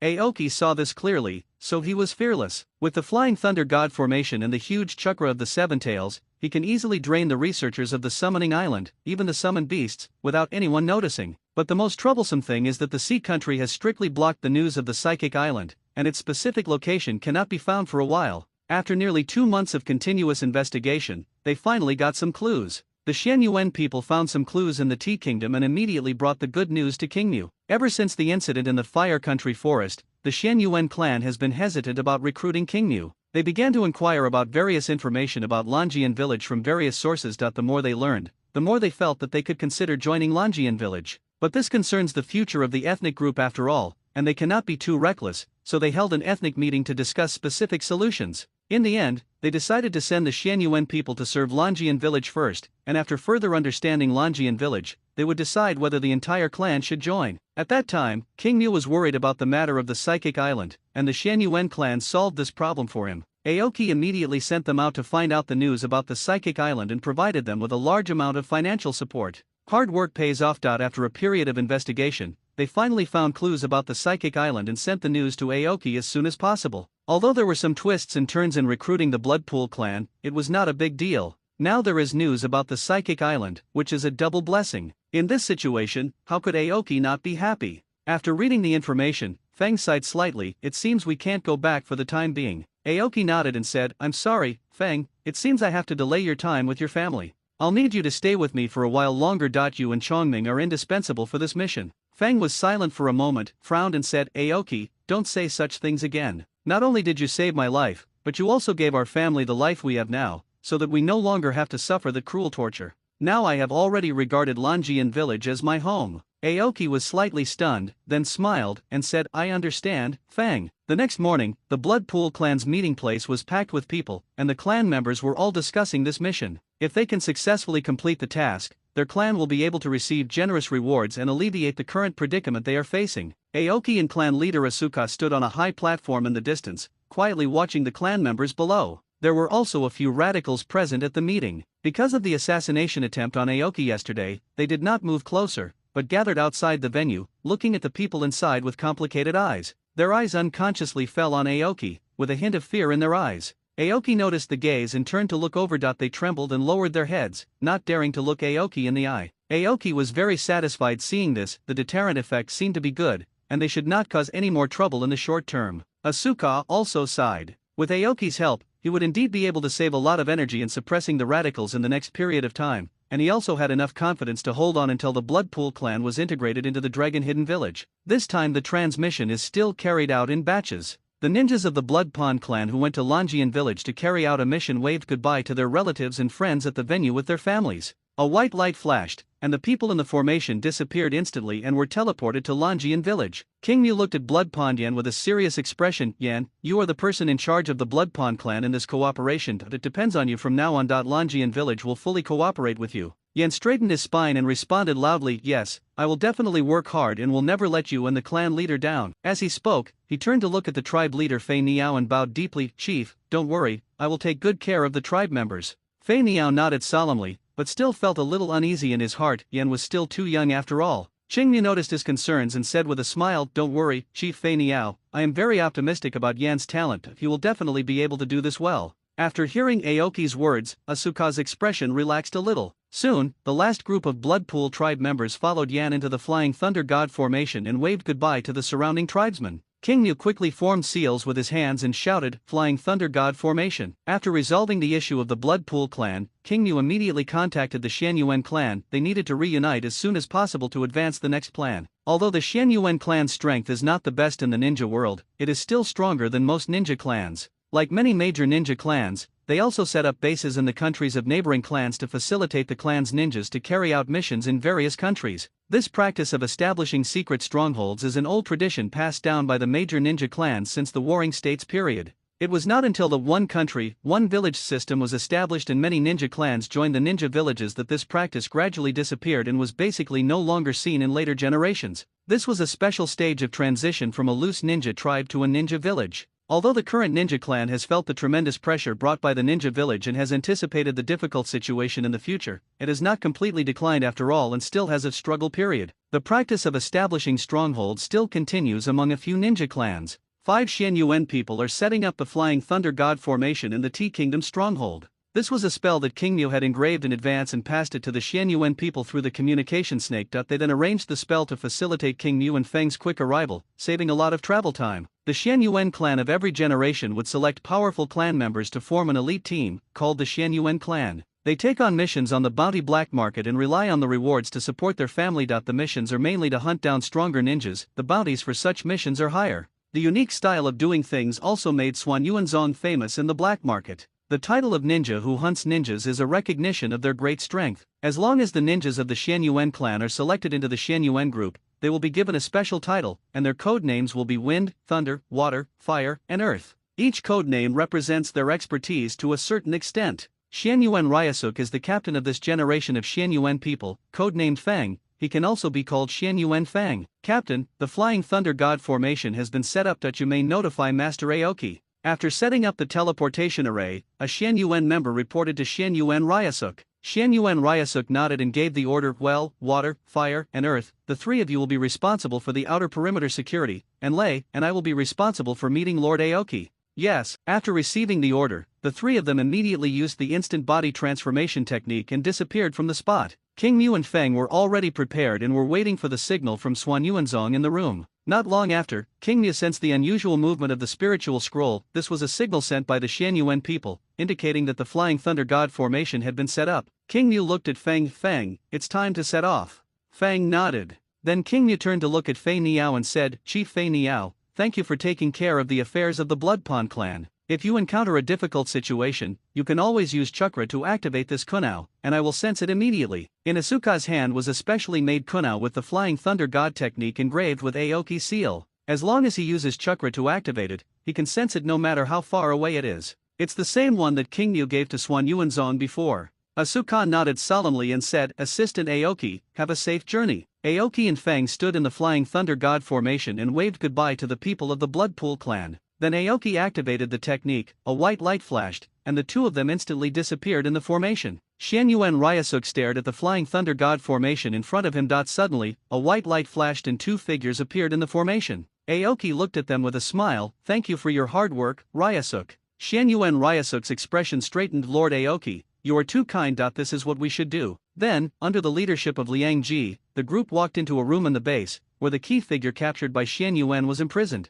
Soon, the group arrived outside the room. The middle-aged, short-haired man in the room stood up immediately when he saw the people coming, protecting his family behind him and staring at Aoki and his group with a vigilant look. Seeing this, King Mu signaled to Xuan Yuanzong and Feng with his eyes. Everyone understood and stopped moving forward. Aoki walked into the room alone. He looked at the middle-aged man in front of him, and the room fell into a brief silence. After a moment, Qingmu broke the silence and asked with a smile, "My name is Xuechu Qingmu, from the dragon-hidden village in the land of summer. What's your name?" "Purple Bamboo." The middle-aged man responded in a deep voice, and then continued, "May I ask, Your Excellency Qingmu, what is your purpose in arresting us? If you are seeking wealth, I believe I have connections that can meet your needs. Please name a price, and we are willing to spend money to ward off disaster." Zizu was forced into a corner. His family and 2 apprentices had been captured here for several days. During this period, no matter how he asked, the captors did not respond. This situation made him feel desperate. "It wasn't until today that I finally found someone I could talk to. He was just an ordinary scientific researcher in the Tea Kingdom. He was usually humble and had no enemies. He really couldn't understand who would attack them." Aoki still maintains with a smile, "Dr. Zizu, it is rude of us to invite you here in this way. I apologize to you on their behalf."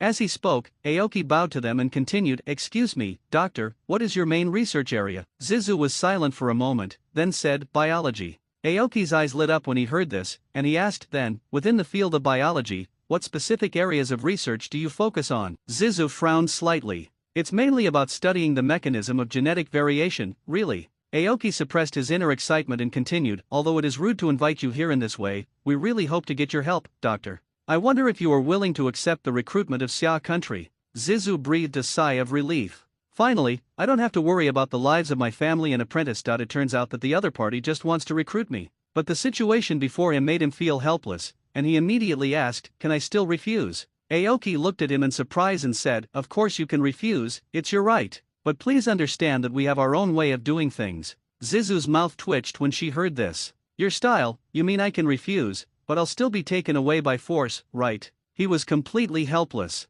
Anyway, there is no life-threatening situation. So, working anywhere is a job. As long as he can continue his experiments, he doesn't care. Finally, Zizu sighed heavily and said helplessly, "I promise you." Aoki nodded with satisfaction upon hearing this. Aoki nodded with satisfaction and said seriously, "Dr. Zizu, please rest assured. Biology is a very promising research field. We will definitely provide you with our full support." Zizu nodded without comment. Then Qingmu began to ask Zizu about the news about the psychic island. During the conversation, he finally had a deeper understanding of the matter. The research project on the psychic island was launched 2 years ago. Led by the Sea Country, many surrounding small and medium-sized countries participated in it, including medium-sized countries such as the Tea Country, the Eagle Country, the Shark Country, and the Snake Country, and there are countless small countries. Most of these countries do not have ninja villages and have limited capabilities, making it difficult for them to cultivate a large number of powerful ninjas, so they turn their attention to summoning beasts. If this research is successful, it will not only enhance the country's national defense capabilities,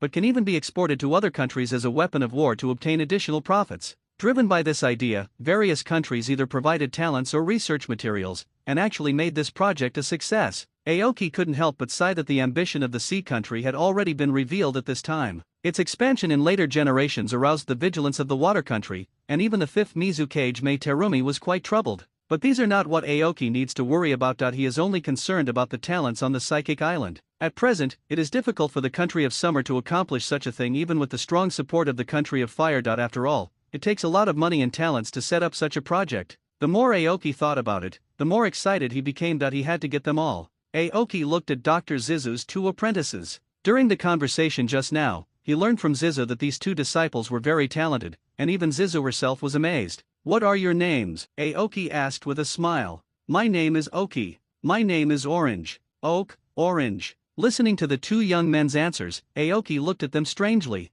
Judging from their names, the 2 will surely achieve good results in the Psychic Beast Research Project in the future. Then Aoki did not hesitate and immediately notified Longian Village, preparing to send talents to the village. The laboratory in Longian Village has been built, but currently there are not many scientific researchers. Following Aoki's suggestion, Hiriko temporarily put aside his ninjutsu training and instead began to learn a lot of knowledge, preparing to transform into a scientific researcher. This research institute was largely prepared for him by Aoki. Now that there are new scientific research talents, Aoki is looking forward to what kind of sparks they can create. After all, working hard alone is not an option. Only with partners walking side by side with you on the research journey can you go further. After Aoki used the Flying Thunder God formation to send them to Longian village, he began to prepare for the next move. He planned to find out the layout of the Psychic Island and then transfer all those talents to the country of Xia quietly. Soon, the Xianyuan people who were sent to investigate reported back, but the results were not optimistic. The entire Psychic Island is shrouded in a large number of protective barriers and perception barriers,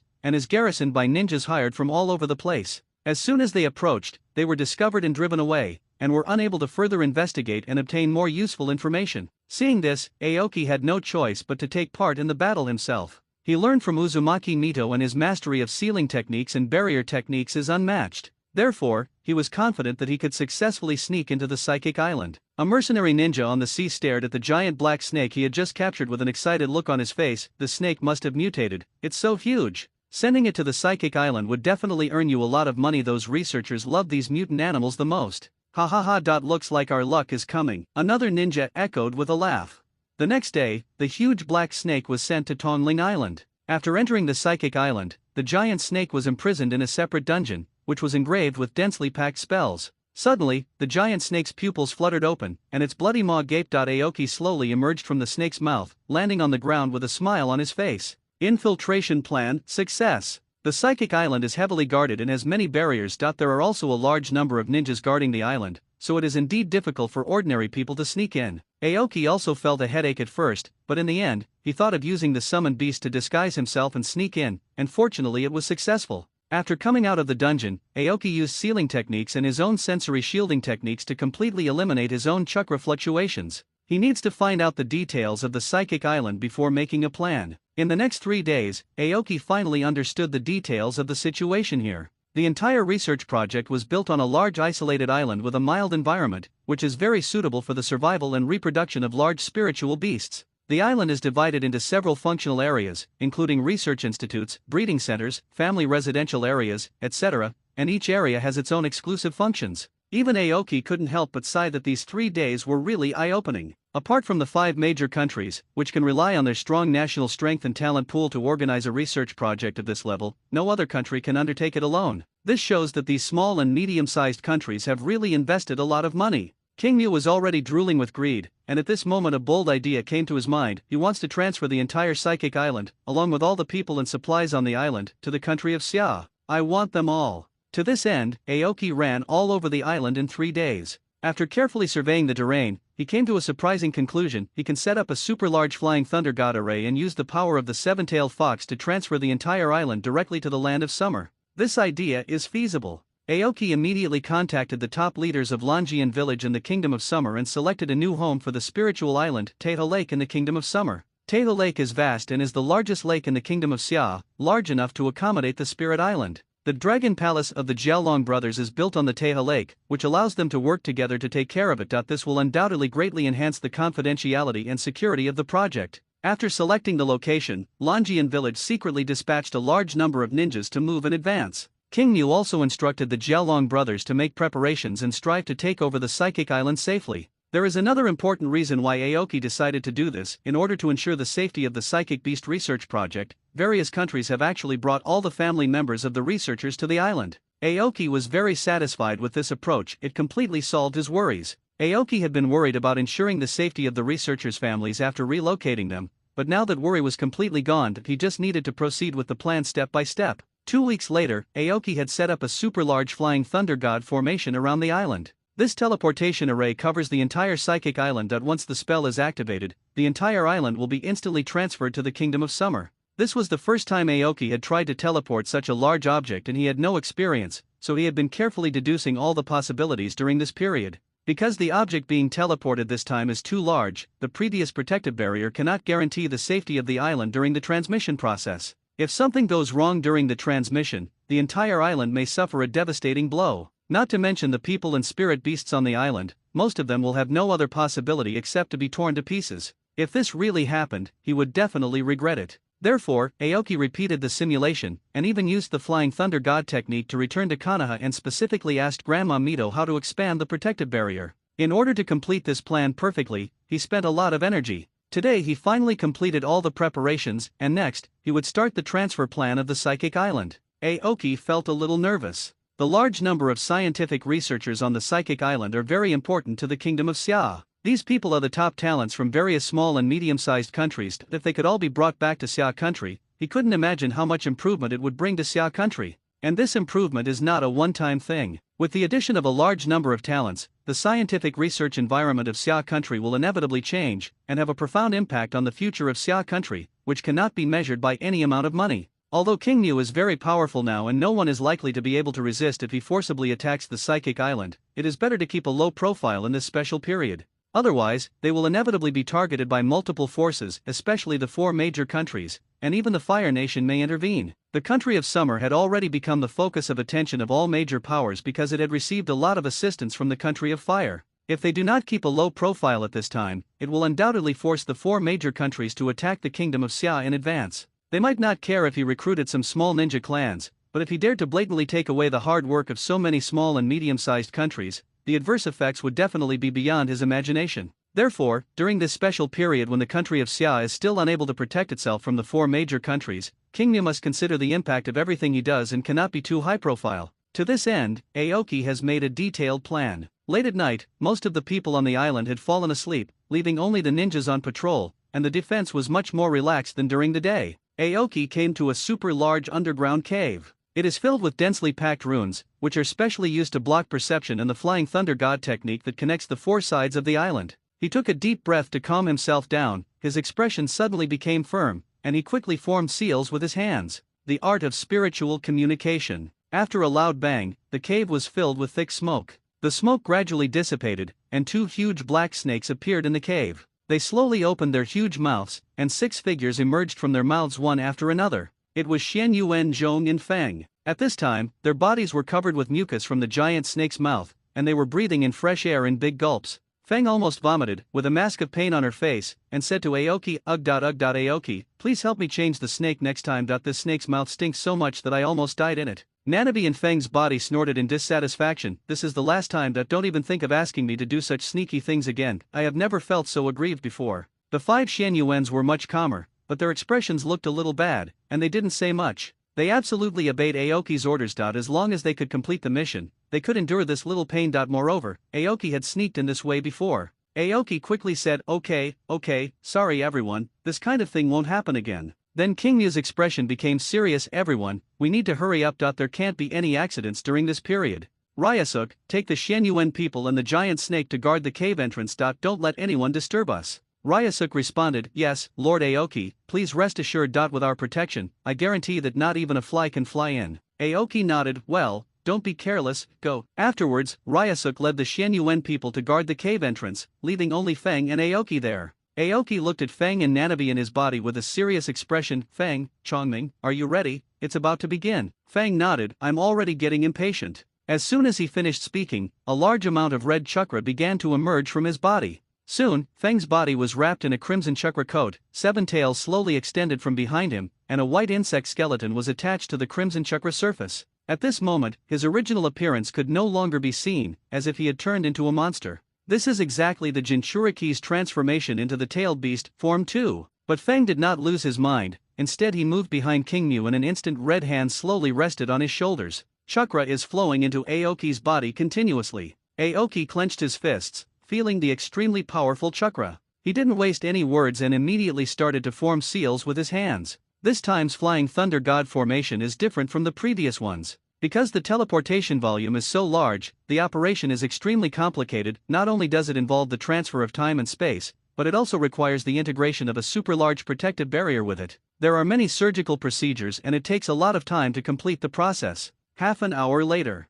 Inside the cave, densely packed spells glowed brightly, lighting up the entire space. At the same time, 4 red beams of light rose from all 4 sides of the island. The 4 beams of light quickly connected, covering the entire psychic island. The ninjas on the psychic island had already noticed something unusual, and they all looked up in extreme shock at the rapidly closing barrier in the night sky. The island's ninja leader shouted, enemy, quick, gather all ninjas to heighten their vigilance, and have the sensory units increase their range. The entire island suddenly fell into chaos. They didn't understand why such a thing could happen despite such strict protection. What's worse is that they still can't find the cause of the abnormality. From the moment this red barrier began to rise, they had completely lost contact with the outside world and were unable to call for external reinforcements. The light in the cave became brighter and brighter. At this time, Fang had already exited the tailed beast mode and sat on the ground with sweat all over his head. Nanabe also fell into a temporary sleep because its chakra was exhausted. Only Aoki was still making hand seals and taking the final step. Qingmu's seal formation speed became faster and faster. Suddenly, he clasped his hands together and shouted in a low voice, "Super Flying Thunder God formation."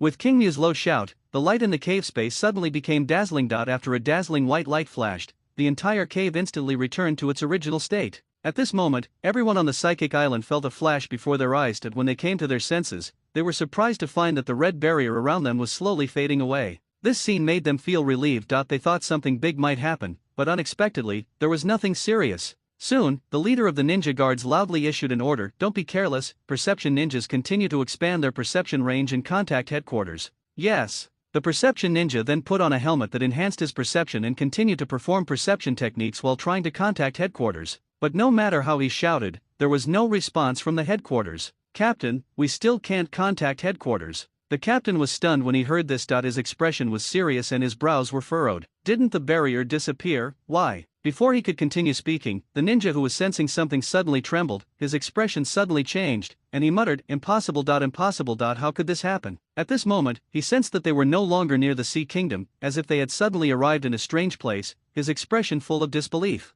He slowly took off his helmet with trembling hands, his Adam's apple rolling, and looked at the leader in shock. "Chief, although it is hard to believe, but we seem to be no longer in the same place." The leader was stunned when he heard this. "What do you mean?" I feel that the surroundings are very unfamiliar. It is not the original place of the island at all. It is as if the entire island has suddenly been moved to an unfamiliar place. Either my perception is wrong, or... He didn't say anything more. This thing was too bizarre to believe. The leader took a deep breath, tried to calm himself, and thought carefully about the current situation. "Chief, this is bad. Another barrier has risen outside." A ninja hurried to the perception room and reported the new situation to the leader with sweat on his forehead. The leader was completely confused about the current situation. After a moment of silence, his expression straightened and he ordered, "Gather all ninjas to the research institute and keep watch there. Follow me." Then he turned to look at the perception ninja, continue to sense the surrounding situation and contact headquarters. Yes. Suddenly, the stars and the moon in the originally clear night sky were gradually obscured by dark clouds, and the clouds took on a huge funnel shape. Thunder rumbled across the sky, and vaguely,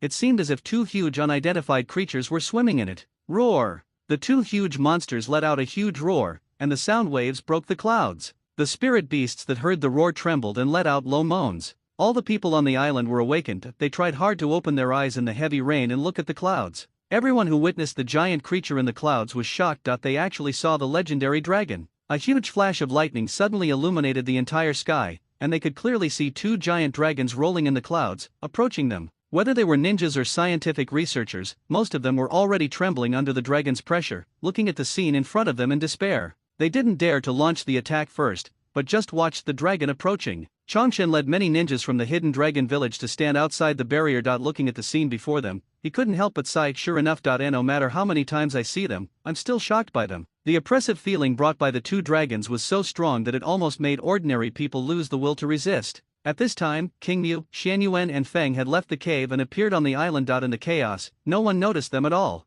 Feng looked at Qingmu. "What should we do next?" Aoki looked relaxed and smiled as he said, "Our goal has been achieved. The next step is to take over the island. We cannot allow anything on the island to be damaged. First, we need to detain those ninjas and pacify the people on the island. Now that he is at home, he no longer has to worry about anything and can show his abilities without restraint. The outcome is decided." Soon, the dragon's fangs and horns were within reach, and its huge pupils stared at the humans below without any fluctuation in its eyes. Qingmu appeared in front of them in an instant. "Thank you for your hard work, Lanja, Longjiao." Ryaga responded, "It's just a small matter. How will the ninja below deal with it?" When the leader heard the dragon speak, his expression was shaken violently. The content of the conversation made him realize his current situation. He immediately shouted, "Everyone, prepare ninjutsu." Before he finished speaking, Qingmu had already activated his sage mode and looked at them seriously. "That won't do. The psychic island is our property. We cannot allow you to destroy our precious property." Immortal Law Weiguo. The terrifying power swept across the entire venue, and most of the ninjas on the ground collapsed to the ground in an instant.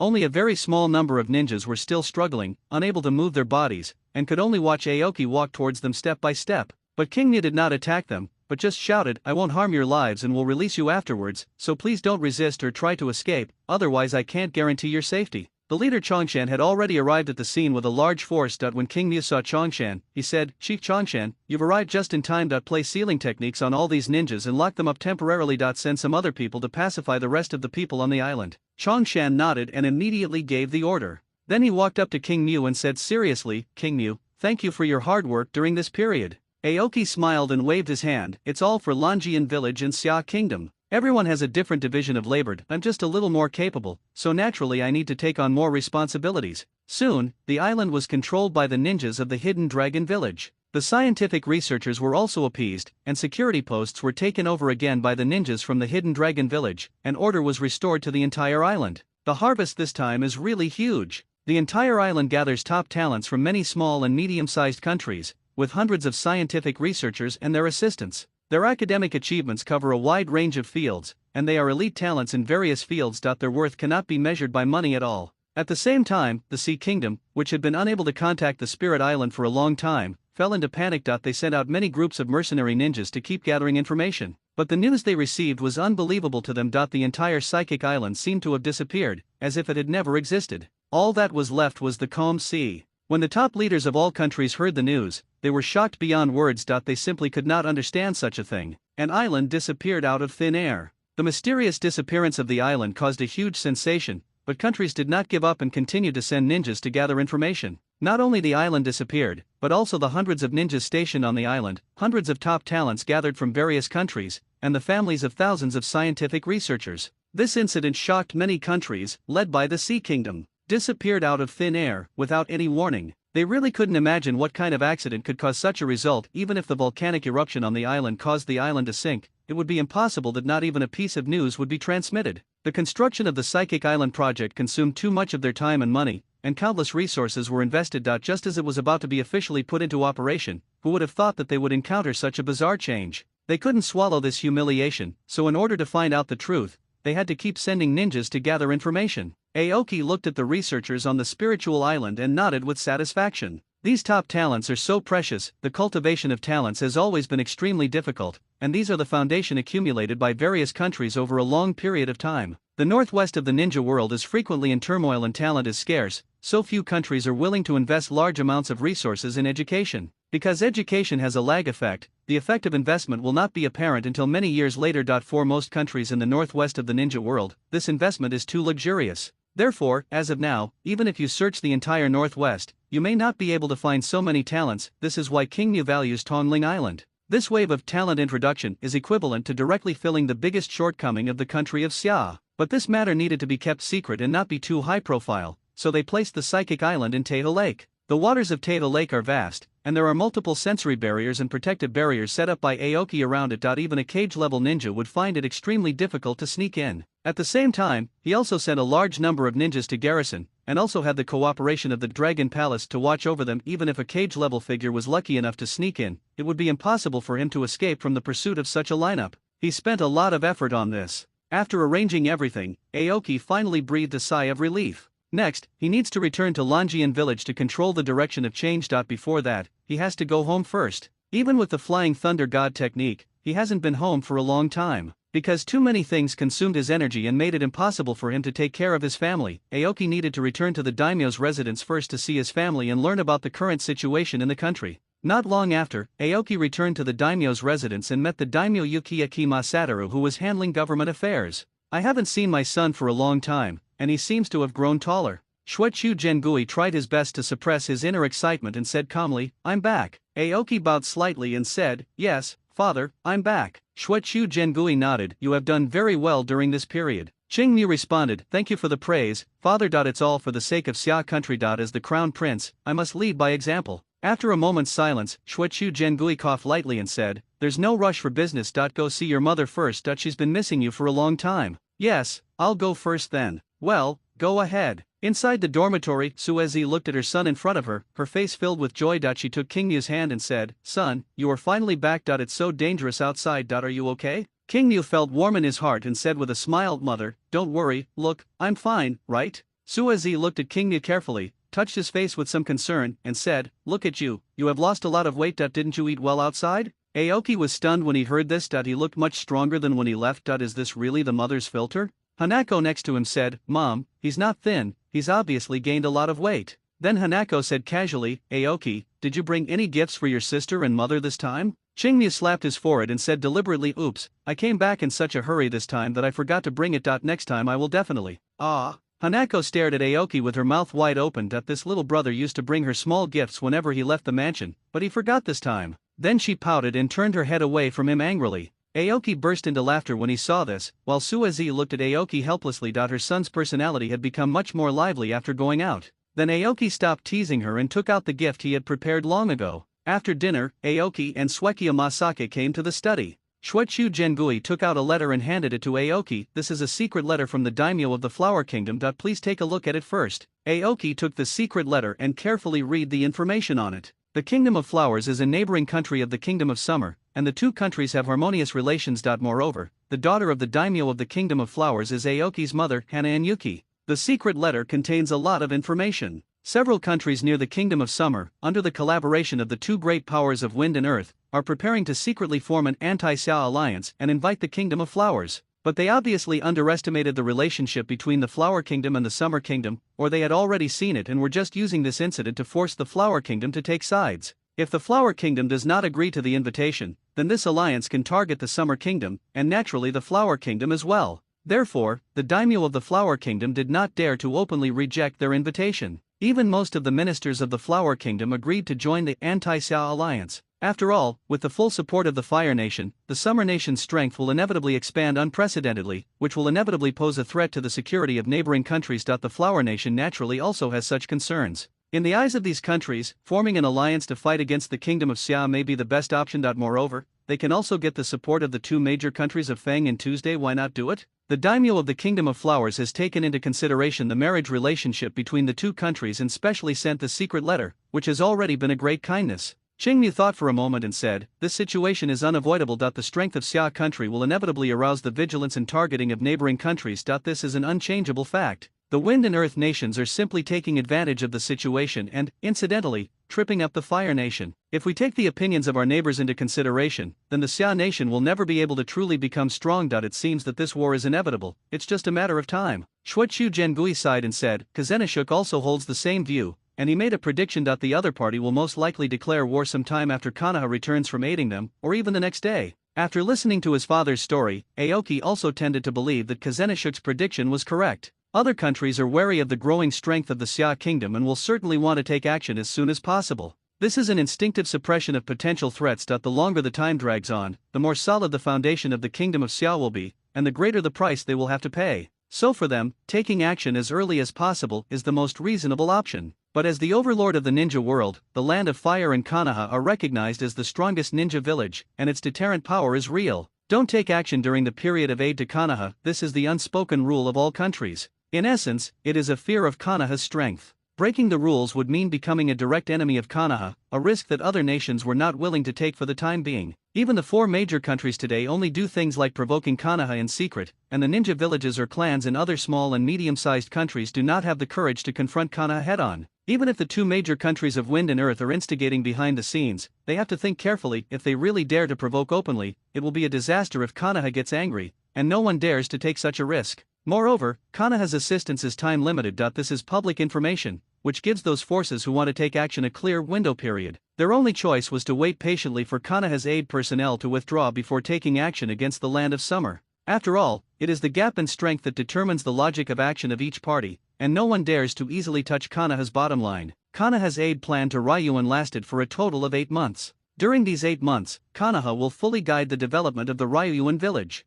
From talent cultivation to system construction, to the introduction of advanced technology, comprehensive guidance will enable Longian Village to quickly establish a standardized operating model and consolidate the foundation of the ninja village. What Aoki values most is the introduction of civilian technology. These advanced technologies can bring about an increase in productivity, change people's lifestyles, gradually break the old pattern, and accumulate strength for subsequent overall changes. A large part of these civilian technologies were prepared by Aoki for the few princes and nobles who supported him. He did not intend to purge all the nobles and princes of the Kingdom of Xia. That was simply unrealistic, and he himself was a representative of them. Aoki did not like the nobles, and even hated them very much, but he understood some principles in his previous life and knew that no system came into being out of thin air. Moral culture is merely a system of ideas derived from a specific economic foundation, adapted to the local level of productivity and economic relations. He had heard a story in his previous life. If a modern person traveled back to ancient times, some people would think that as long as they educated the ancients enough,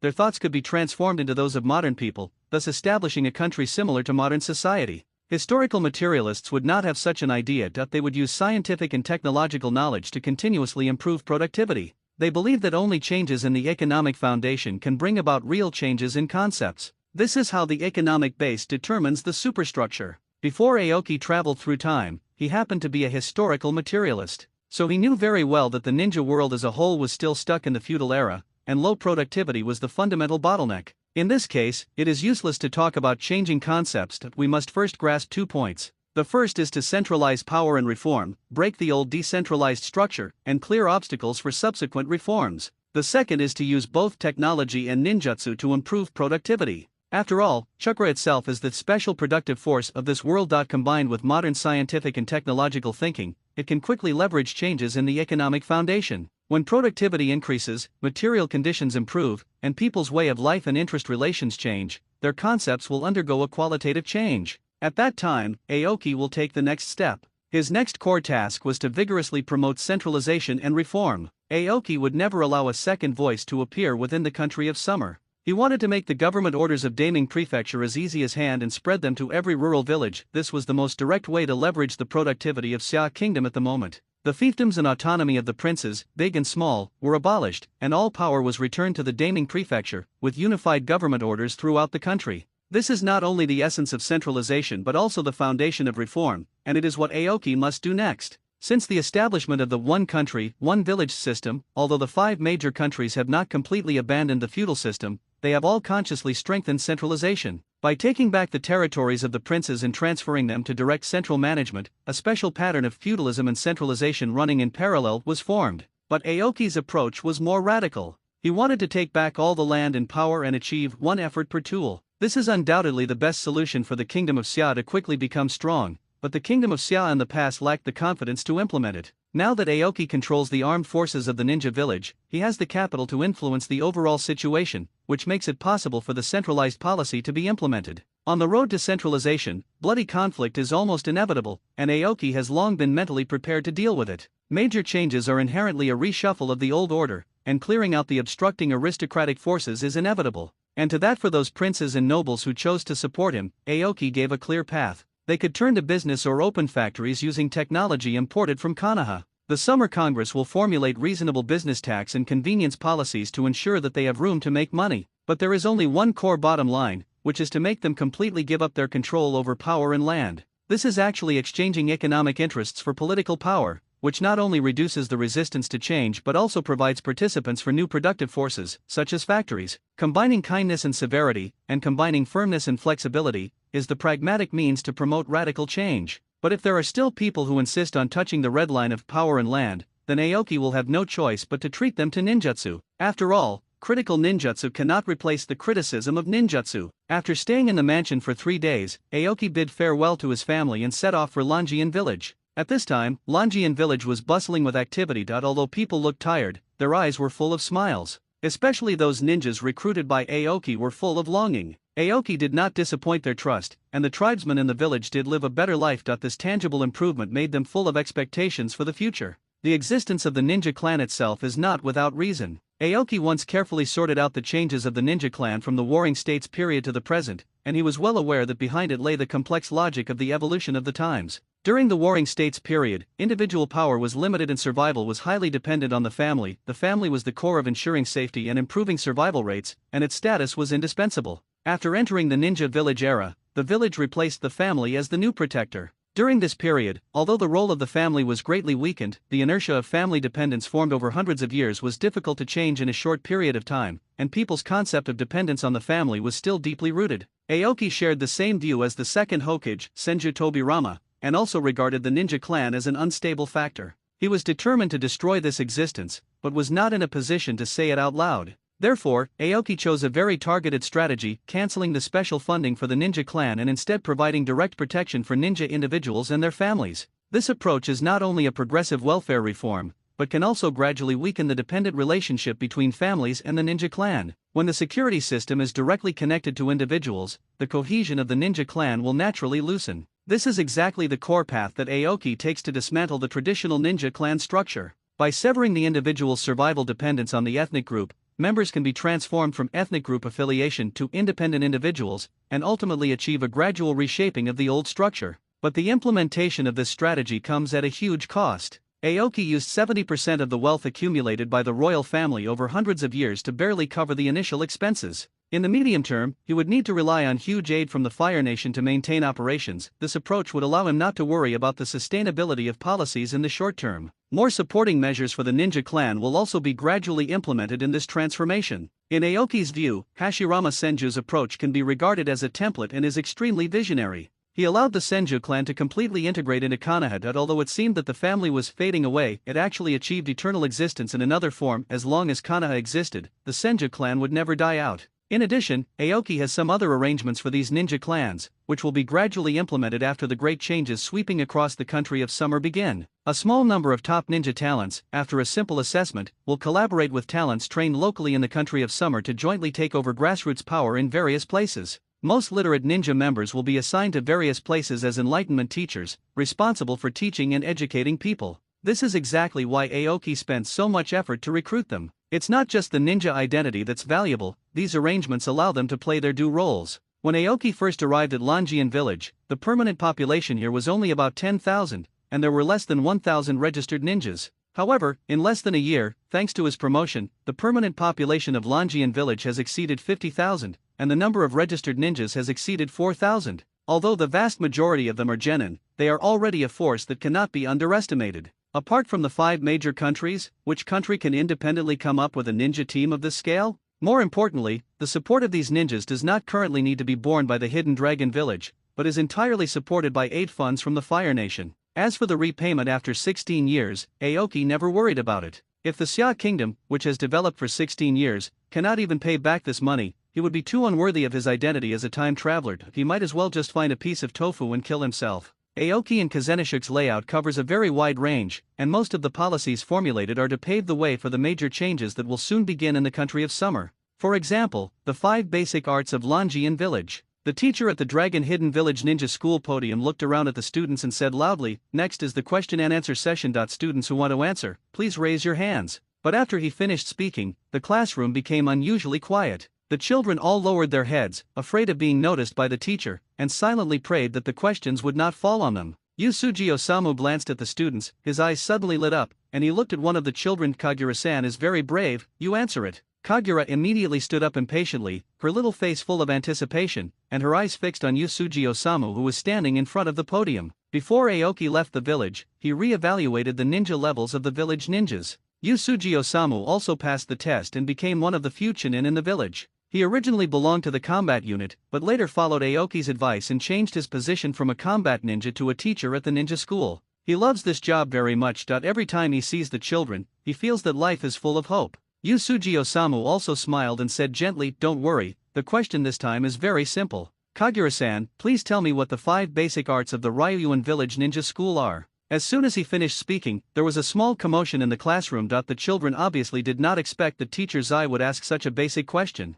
Kagura cleared her throat and answered loudly, "Teacher Zai, the 5 basic arts of the Ryuan village are water style, rain prayer technique, fire style, fire lantern technique, earth style, earth dragon technique, wind style, wind barrier technique, lightning style, ground walking technique." "Good, correct answer," Yusuji Osamu said in a loud voice of approval. "Award Kagura-san a flower of academics." Everyone applauded. Yusuji Osamu also said, took out a flower of academics condensed with crystal from his arms and handed it to Kagura. Kagura immediately ran to the podium happily, carefully took the precious reward, and her little face was full of joy. There was sparse applause from below the podium, mixed with a few quiet complaints. They obviously thought the question was too easy and were all regretting that they didn't raise their hands, allowing Fuma Kagura to answer first. After all, who doesn't want that sparkling academic flower? Yusuji Osamu cleared his throat and said to the children in the audience, "Next time, students should speak up actively. As long as you answer correctly, the teacher will not be stingy with the flower of academic achievement." He changed the subject and added, "Actually, if you listen carefully, you'll have a chance to get it."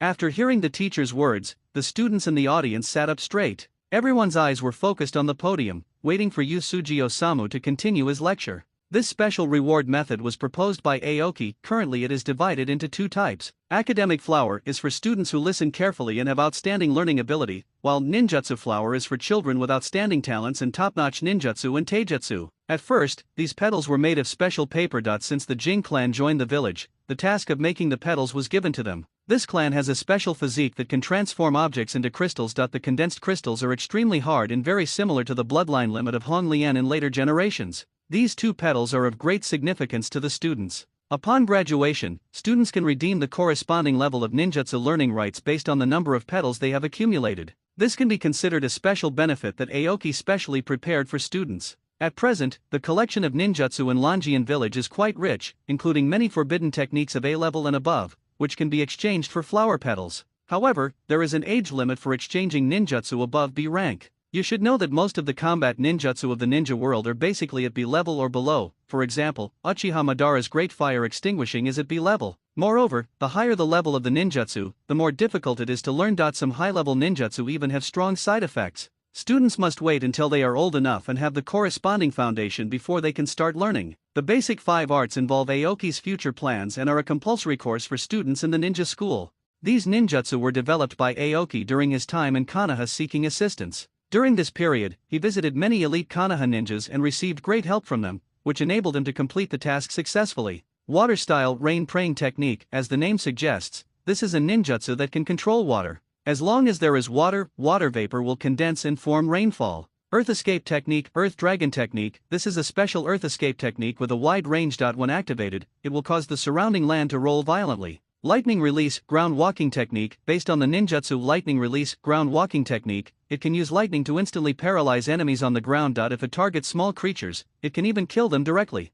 Fire style, fire lantern technique, created with reference to fire style, ghost lantern, it is a ninjutsu used for lighting and heating. Wind style, wind barrier technique, it can form a tornado around the body, protecting the caster and friendly forces. It is a special defensive ninjutsu. The teaching content of the Longian Village Ninja School is rich. In addition to the conventional 3 body techniques, throwing techniques, and basic knowledge, the basic 5 techniques are also included in the compulsory courses. It is taken even more seriously than other ninjutsu courses. Unlike Konoha's conservatism in teaching ninjutsu, the Hidden Dragon Village has a very open-minded attitude towards the spread of ninjutsu. Although the basic 5 arts do not have much practical value, they can play an important role in daily life. The rain praying technique can be used to irrigate farmland, the earth dragon technique can efficiently till the land, the ground walking technique can accurately eliminate insects, the wind barrier technique can provide protection, and the fire lantern technique can take into account both heating and lighting. Moreover, the power of these ninjutsu is mild, so even if students learn them, they don't have to worry about hurting others.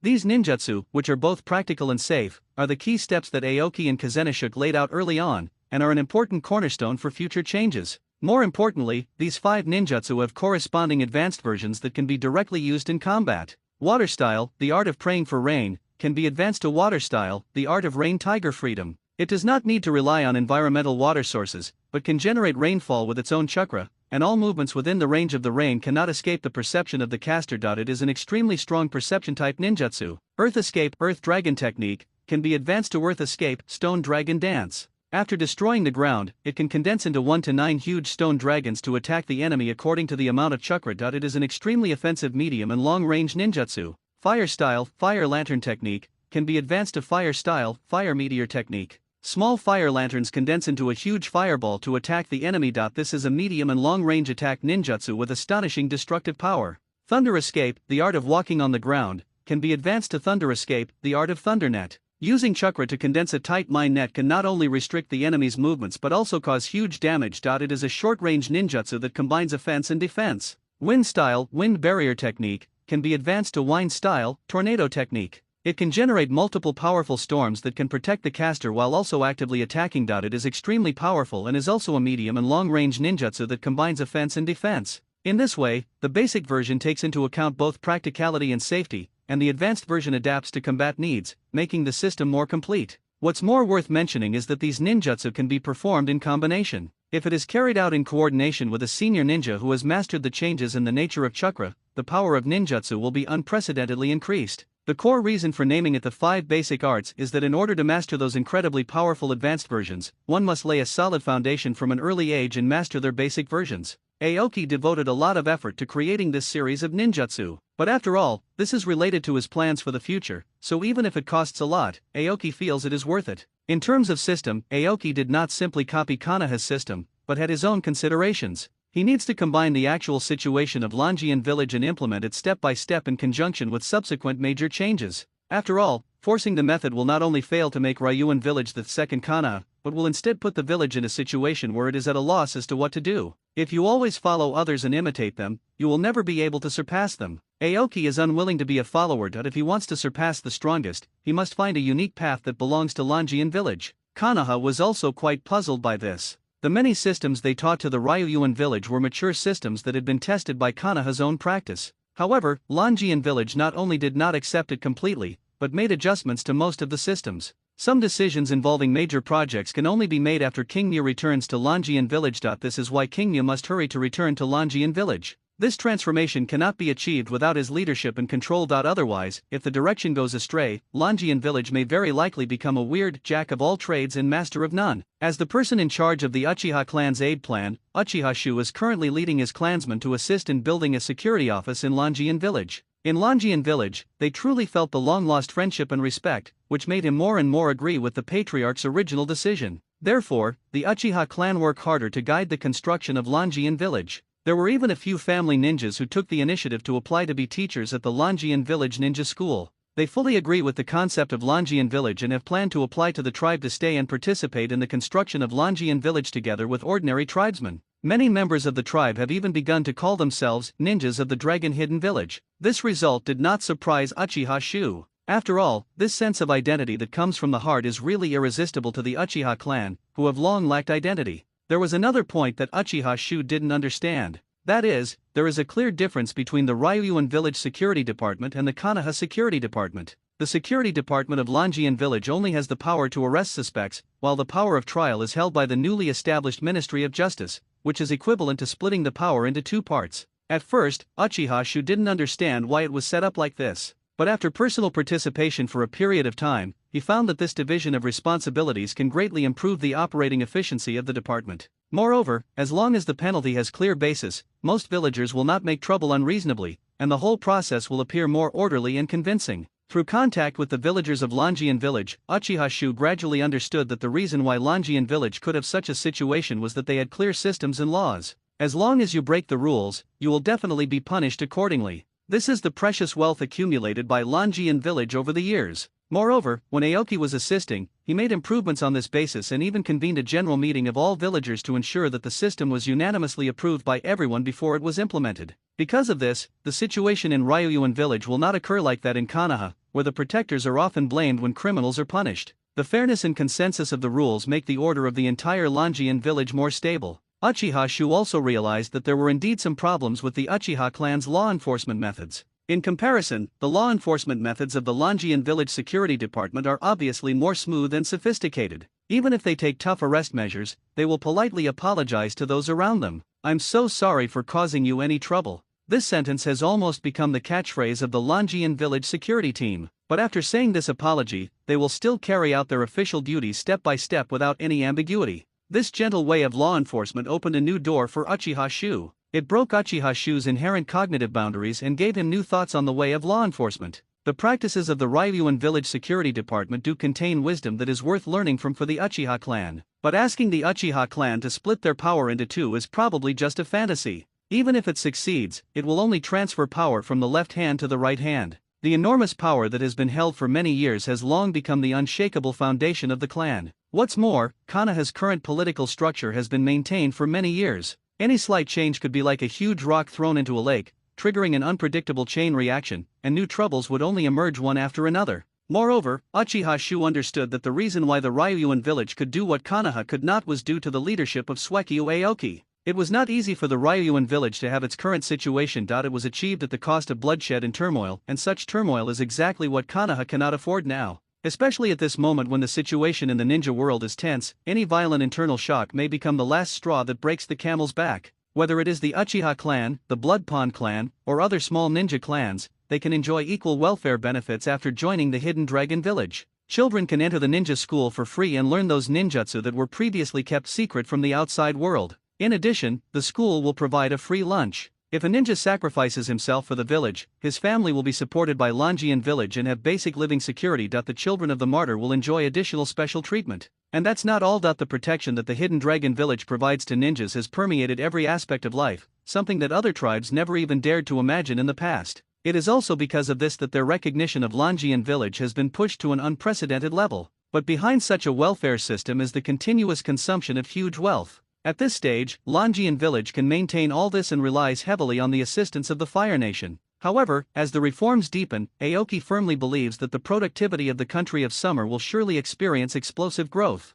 Once there is a strong productivity as a foundation, the number of ninjas that the village can support will naturally increase. This is part of his and Kazenishuk's long-term plan. It has been some time since Aoki returned to Longian village. Although his position was only assistant to the leader, everyone in Longian village knew that he was the best candidate to be the next leader. Chongshan was also deliberately training him, and specifically handed over some government affairs to him to pave the way for him to take over power in the future. Fuma Sanada placed a large pile of documents in front of Aoki and said, "Lord Aoki, these are the documents to be processed today. They are all here." Aoki looked at the pile of documents in front of him, a look of pain on his face, and he sighed deeply. "Thank you for your hard work. I will finish it as soon as possible." Only then did he truly understand why the 7th Hokage Uzumaki Naruto and later generations relied on shadow clones to share the work, because there were too many government affairs. Even though he has some talent in handling government affairs, these documents seem to reproduce on their own and can never be finished. This endless work situation made him feel deeply helpless. This was obviously not the result Aoki wanted. In Aoki's vision, he only needs to control the general direction, and these complicated government affairs should be left to professionals. In order to truly enjoy a stable and happy life in the future, he made up his mind that he must reform the current situation, at least not delay his own cultivation. After all, in the ninja world, strength is the basis of everything. Then, Aoki created a shadow clone to stay and handle government affairs, while the original body hurried to the place agreed with his companions. He had promised Yunja that he would test everyone's cultivation results today. During the past few days since returning to Longian village, he has been living in the residence arranged by the village. He has had much less daily communication with his friends, but he always thinks about them in his heart. This inspection was initiated by Aoki, with the purpose of seeing with his own eyes how much everyone had grown during this period. Today happens to be a day off, and the ninja school is also closed. Yunja, Yinko, Jinjiao and others had already been waiting for Kingyu at the training ground. Second brother, could it be that the boss has forgotten about today's inspection? Jinjiao asked Yunja. Silverhorn also nodded. Maybe, the boss has been too busy these days. So should we still wait? Sakura's eyes lit up and she jumped up excitedly. Why don't we go find Big Brother, give him a surprise? Yinko quickly reached out and held Xiaoying down, saying helplessly, behave yourself and don't bother Big Brother. He must be too busy with government affairs, and he will come over when he's done. Just be patient and wait. After hearing what Yinko said, Yunja nodded and agreed. Yinko is right. Don't worry, I believe the boss won't forget. Since the oldest ones, Yunja and Yinko, said so, the others had no choice but to continue waiting patiently. It was not until an hour later that Aoki hurried to the training ground. Sorry, I'm late. Aoki quickly walked up to the group and apologized. Yinko looked at Kingyu with a smile and said in a cheerful tone, don't say that, Big Brother, we just arrived not long ago. When the friends heard Yinko's words, they were all stunned. They looked at each other and didn't say anything for a while. They had been waiting for more than an hour. Kingyu naturally heard Yinko's white lie. He raised his hand and gently rubbed Yinko's hair, saying gently, our Yinko is really thoughtful, but Big Brother is indeed wrong this time. Big Brother will definitely pay attention to it in the future. Yinko's hair was rubbed by Kingyu, and the smile on her face deepened. She nodded obediently. Aoki then looked at Kumokazu. Yunja, let's start with you first, is that okay? Yunja nodded vigorously. No problem, boss, I'm ready. Good, very energetic. Aoki responded with a smile. As soon as he finished speaking, Yunji's expression instantly became serious. The moment he drew out the dagger with his backhand, blue lightning had already wrapped around the blade, and the crackling sound was accompanied by a heart-pounding pressure. He was well aware of his boss's terrifying strength, so he had no intention of hiding his weakness from the beginning to the end, and he used all his strength when he attacked. Kingyu's eyes focused, and he also suppressed his usual relaxation. The sword at his waist was suddenly unsheathed. The lightning flowing on the blade was even more dazzling than Yunja's, as if countless tiny lightning snakes were moving around on the edge of the blade. The next moment, two dazzling arcs of lightning exploded almost simultaneously. Clang, clang. The sound of metal clashing with each other and the explosion of violent electric current exploded like a thunder in the center of the training ground. The scattered lightning crackled and struck the wooden stakes on the edge of the field, sending charred wood chips flying. The originally flat ground was torn into several deep cracks in an instant, and gravel and dust filled the entire ground. Just one encounter was enough to cause a shocking scene. The younger brothers and sisters on the sidelines had already held their breath, their eyes fixed on the two people fighting in the middle of the field, not even willing to blink. They really wanted to know how far the distance was between themselves and their two brothers, especially Jinjiao and Yinjiao, who looked excited and clenched their fists silently. They had sparred with Yunji before, but he always stopped at the right time. They had never seen him as serious as he was today. They knew that it was because Yunja learned from Heitake Sakumo, and his fighting style was too brutal that if they were not careful, he would seriously injure them and it would be easy for him to lose control. But today was different. Yunji had clearly given it his all without reservation. Wow! The faces of the younger brothers and sisters were filled with uncontrollable excitement, with flashes of lightning reflected in their eyes, and their palms were sweating with nervousness. The fight between Aoki and Yunja lasted for a long time, and sweat had soaked through their clothes. He never activated the Senjutsu chakra in his body because the power of the Sage mode was too strong. Once it was activated, this test would lose its meaning. After this battle, he roughly understood Yunja's current strength. The growth of Cloud Mustard is very rapid. His control over chakra has become more and more proficient, and his swordsmanship has also improved qualitatively. According to Aoki's judgment, his strength has reached the level of Jonin. Even ordinary Jonin would probably not be his opponent. To have achieved such an accomplishment before the age of 14, he is truly a genius. However, Yunja still has two shortcomings that need to be addressed. First, they lack practical experience honed on the brink of life and death, and second, they lack the ultimate means to decisively defeat the enemy in an instant. Aoki already has an idea in mind about this. Next, he will teach Yunja how to break through the bottleneck and reach a higher level. Yunja's basic chakra amount is not small, reaching the minimum standard for practicing immortal arts. Perhaps next year he can be sent to the Holy Land of Dragon Palace to practice immortal arts. Thanks to the efforts of the two brothers Lanja and Longjiao, the cultivation system of Dragon Palace has taken shape. Yunja might become the first-generation successor of the Dragon Palace Holy Land. If Yunja's practice of immortal arts goes smoothly, within 3 years, Longjian village will surely have a young cage-level expert. A cage-level warrior who is less than 17 years old and extremely talented. His future holds infinite possibilities. This kind of existence is enough to make the entire ninja world take notice. Aoki was very satisfied with Yunja's growth, and his attention then turned to the two brothers Jinjiao and Yinjiao. These two younger brothers should not be underestimated either. Next, he plans to test their abilities. When he first returned to Longjian village, Aoki almost didn't recognize the brothers. Their bodies developed so fast that they were almost as fast as Aoki's. Although he was only 10 years old, his height was almost as tall as Yunja. And if it weren't for his iconic hair color and the two horns on his forehead that were too conspicuous, Kingmu would almost suspect that he had recognized the wrong person. Their body shapes are clearly developing towards becoming burly men, with strong physiques that far exceed their peers. At this rate, they will definitely be stronger than the Gold and Silver brothers in the original novel in the future. Even Aoki couldn't help but marvel at this amazing physical talent. Judging from their current rate of development, perhaps in 2 years, their foundation will be solid enough to support the practice of immortal arts. When the time comes, they can also embark on that path of cultivation. Because the two brothers were born with supernatural powers, ordinary kunao and long swords were not suitable for them to use, so they each chose a weapon that suited them. The elder brother Jinjiao is proficient in wind escape and usually uses 2 big swords. The younger brother Yinjiao holds a thick and long mace. These two weapons have one thing in common: they are extremely heavy and ordinary ninjas cannot control them at all. Moreover, such heavy weapons are contrary to the combat habits of ninjas. Ninjas focus on concealed surprise attacks and efficient execution of tasks. Such heavy weapons are obviously not suitable for ordinary ninjas. Only people with naturally strong physiques like Jinjiao and Yinjiao can use it freely. As the second elder brother, Yunji had tried to admonish them many times, but the brothers were stubborn and always said that the kunao and long swords were too light and not easy to use. After so many times, Yunja had no choice but to give up and let them do as they pleased. Aoki looked at Jinjiao and Yinjiao in front of him, with a strong interest in his eyes. He was really curious about how these two younger brothers had grown up. Come on together, let big brother see how much you've grown during this time. The two children, Jinjiao and Yinjiao, looked at each other, laughed and said, "Boss, we won't let you down." Before he finished speaking, the two brothers instantly attacked Aoki with an astonishing speed that was completely inconsistent with their sturdy bodies. The two heavy weapons were as light as thin paper in their hands, and they created a whistling wind when they were swung. The thick and long mace in Yinjiao's hand hit Kingmu first. The moment Kingmu dodged sideways, a loud bang shook the surroundings. All of a sudden, gravel flew everywhere and dust filled the air. The originally flat ground caved in, revealing a deep pit. A hint of surprise flashed across Kingmu's eyes. In just a few months, the two brothers had made such rapid progress, which was beyond his expectations. There was no time to think. Jinjiao's sword had already swept over. Aoki seized the opportunity to strike, concentrated his strength, and swung his right fist, striking the sword's spine hard. At the same time, he swung his left leg swiftly, kicking Ginkaku in the waist.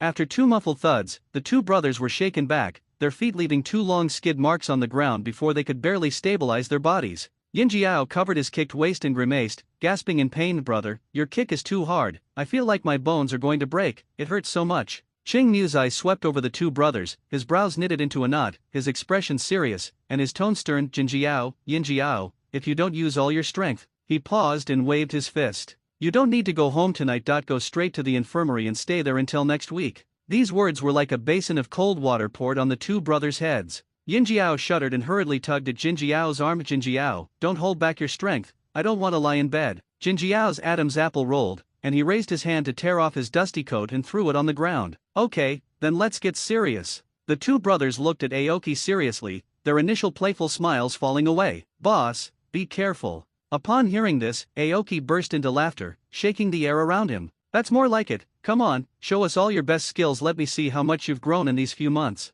When Jinjiao and Yinjiao heard King Mu's words, they looked at each other, and the last trace of relaxation on their faces finally disappeared completely. Yinjiao slammed the mace to the ground with a dull thud. A lavender arc of lightning meandered along the shaft of the mace, and crackling electric currents sparked tiny sparks on the spikes. Jinjiao held two swords hanging on both sides, and a milky white halo wrapped around the sword blades, revealing a sharp edge. Aoki looked at the aura surging around the two of them and smiled with satisfaction. After a fierce confrontation, the two brothers collapsed on the ground, their chests heaving violently, and they almost didn't have the strength to raise their hands. Jinjiao stared at the two swords in his hands with a painful look on his face, his eyes red. Two great swords. One sword had already broken into two pieces, and the other sword was covered with spiderweb-like cracks. It would probably break completely if any force was applied. He gritted his teeth and held back for a long time, but in the end he couldn't hold it back anymore. Big tears fell on the sword and he sobbed. W.boss.my ying shi and muku. Silverhorn secretly glanced at his brother and muttered softly, I told you a long time ago that your weapon is not good and will break easily. Seeing that Jinjiao did not refute, Yinjiao proudly raised the mace in his hand. The lightning arc on the mace was still jumping slightly. Although the mace was covered with scratches, it was generally not a big deal.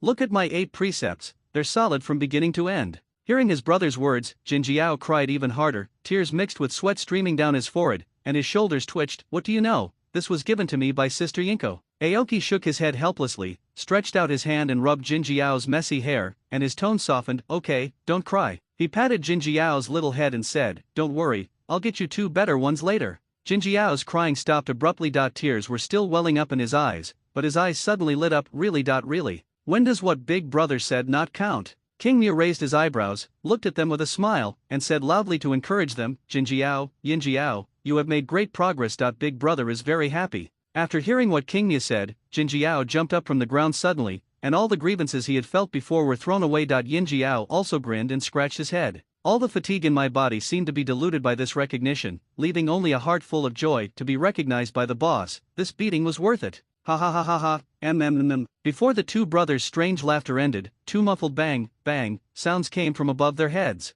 Aoki withdrew his hand from knocking on the 2 men's heads and looked expressionlessly at the 2 brothers squatting on the ground with their heads in their hands. You two, don't imitate that ghostly howling laugh again. It's too unpleasant. Got it. Boss. Aoki rubbed his forehead and felt a headache when he thought about it. When they were wandering around, Sakura always couldn't sleep at night, so he told her some stories to coax her to sleep, and the scene in One Piece was one of them. Who would have thought that Jinjiao and Yinjiao didn't remember anything else, but just learned 98% of the weird laughs of those villains? Aoki glanced at the 2 brothers who were still grinning and couldn't help but sigh. It's also my fault that I was too immersed in the talk at the time. When I was having fun, I even imitated and gestured. These 2 guys copied everything like parrots. The inspection of Kinkaku and Ginkaku has come to an end, and now it is Yinko and Sakura's turn. The battle with the 2 sisters was not as intense as the first 2 groups. They don't have the strong physique of Jinjiao and Yinjiao, nor can they compare to Yunja's talent, but the growth they have made during this period is real, and they are more than capable of protecting themselves, especially since they are still learning from Tsunade. The strength in the 2 men's hands was obviously increased, and there was a hint of violent girl in them. Aoki saw this and felt relieved. After the inspection, Xingmu waved his hand and said, let's go. Big Brother is treating us today. Order whatever you want. As soon as these words were spoken, several children cheered. Jinjiao put the broken sword incident behind him. Yinjiao patted his stomach and cried out in hunger. Yinko and Xiaoying smiled at each other. The clear and crisp long live Big Brother mixed with the children's shouts and drifted far away on the training ground. As Aoki's younger brothers and sisters, they have a special aura in Longian village. When the villagers looked at them, they couldn't help but compare them with Aoki, so their filter was naturally thicker. In everyone's eyes, as Aoki's younger brothers and sisters, they must be good. Whenever someone makes something delicious, they will always leave an extra portion for them. When they encounter difficulties in their cultivation, elders passing by will take the initiative to teach them. This kindness and expectation has become the motivation in the hearts of several people. With Aoki's encouragement and the villagers' expectant eyes, they did not dare to slack off and worked even harder. Fortunately, their growth has also responded to everyone's expectations. Especially Yinko and Sakura, who learned good medical skills from Tsunade and became the two most popular girls in the village. After the dinner, Aoki returned to the office where there were still some matters waiting for him to deal with. Not long after, Sanada walked in. Aoki looked up at him and asked directly, "What is the current situation of the perception unit?" Sanada responded, "With the assistance of the Konoha Yamanaka clan, the village's sensory ninjas have become proficient in operating those instruments. At present, bases have been set up in various parts of the country, which can barely cover the entire country. If we move our base closer to the border, we can even include some neighboring countries in our radiation range." After listening to Fuma Sanada's report, Aoki nodded with satisfaction. The construction of the perception force is of vital importance to the country of Sia. With it, we will have the upper hand. In addition, we also need to pay attention to the training of subsequent talents. I have approved the application for the additional funds. Please send this document to the chief's office and ask Chief Chongshan to review it again. As he spoke, Aoki took out a document and handed it to Sanada.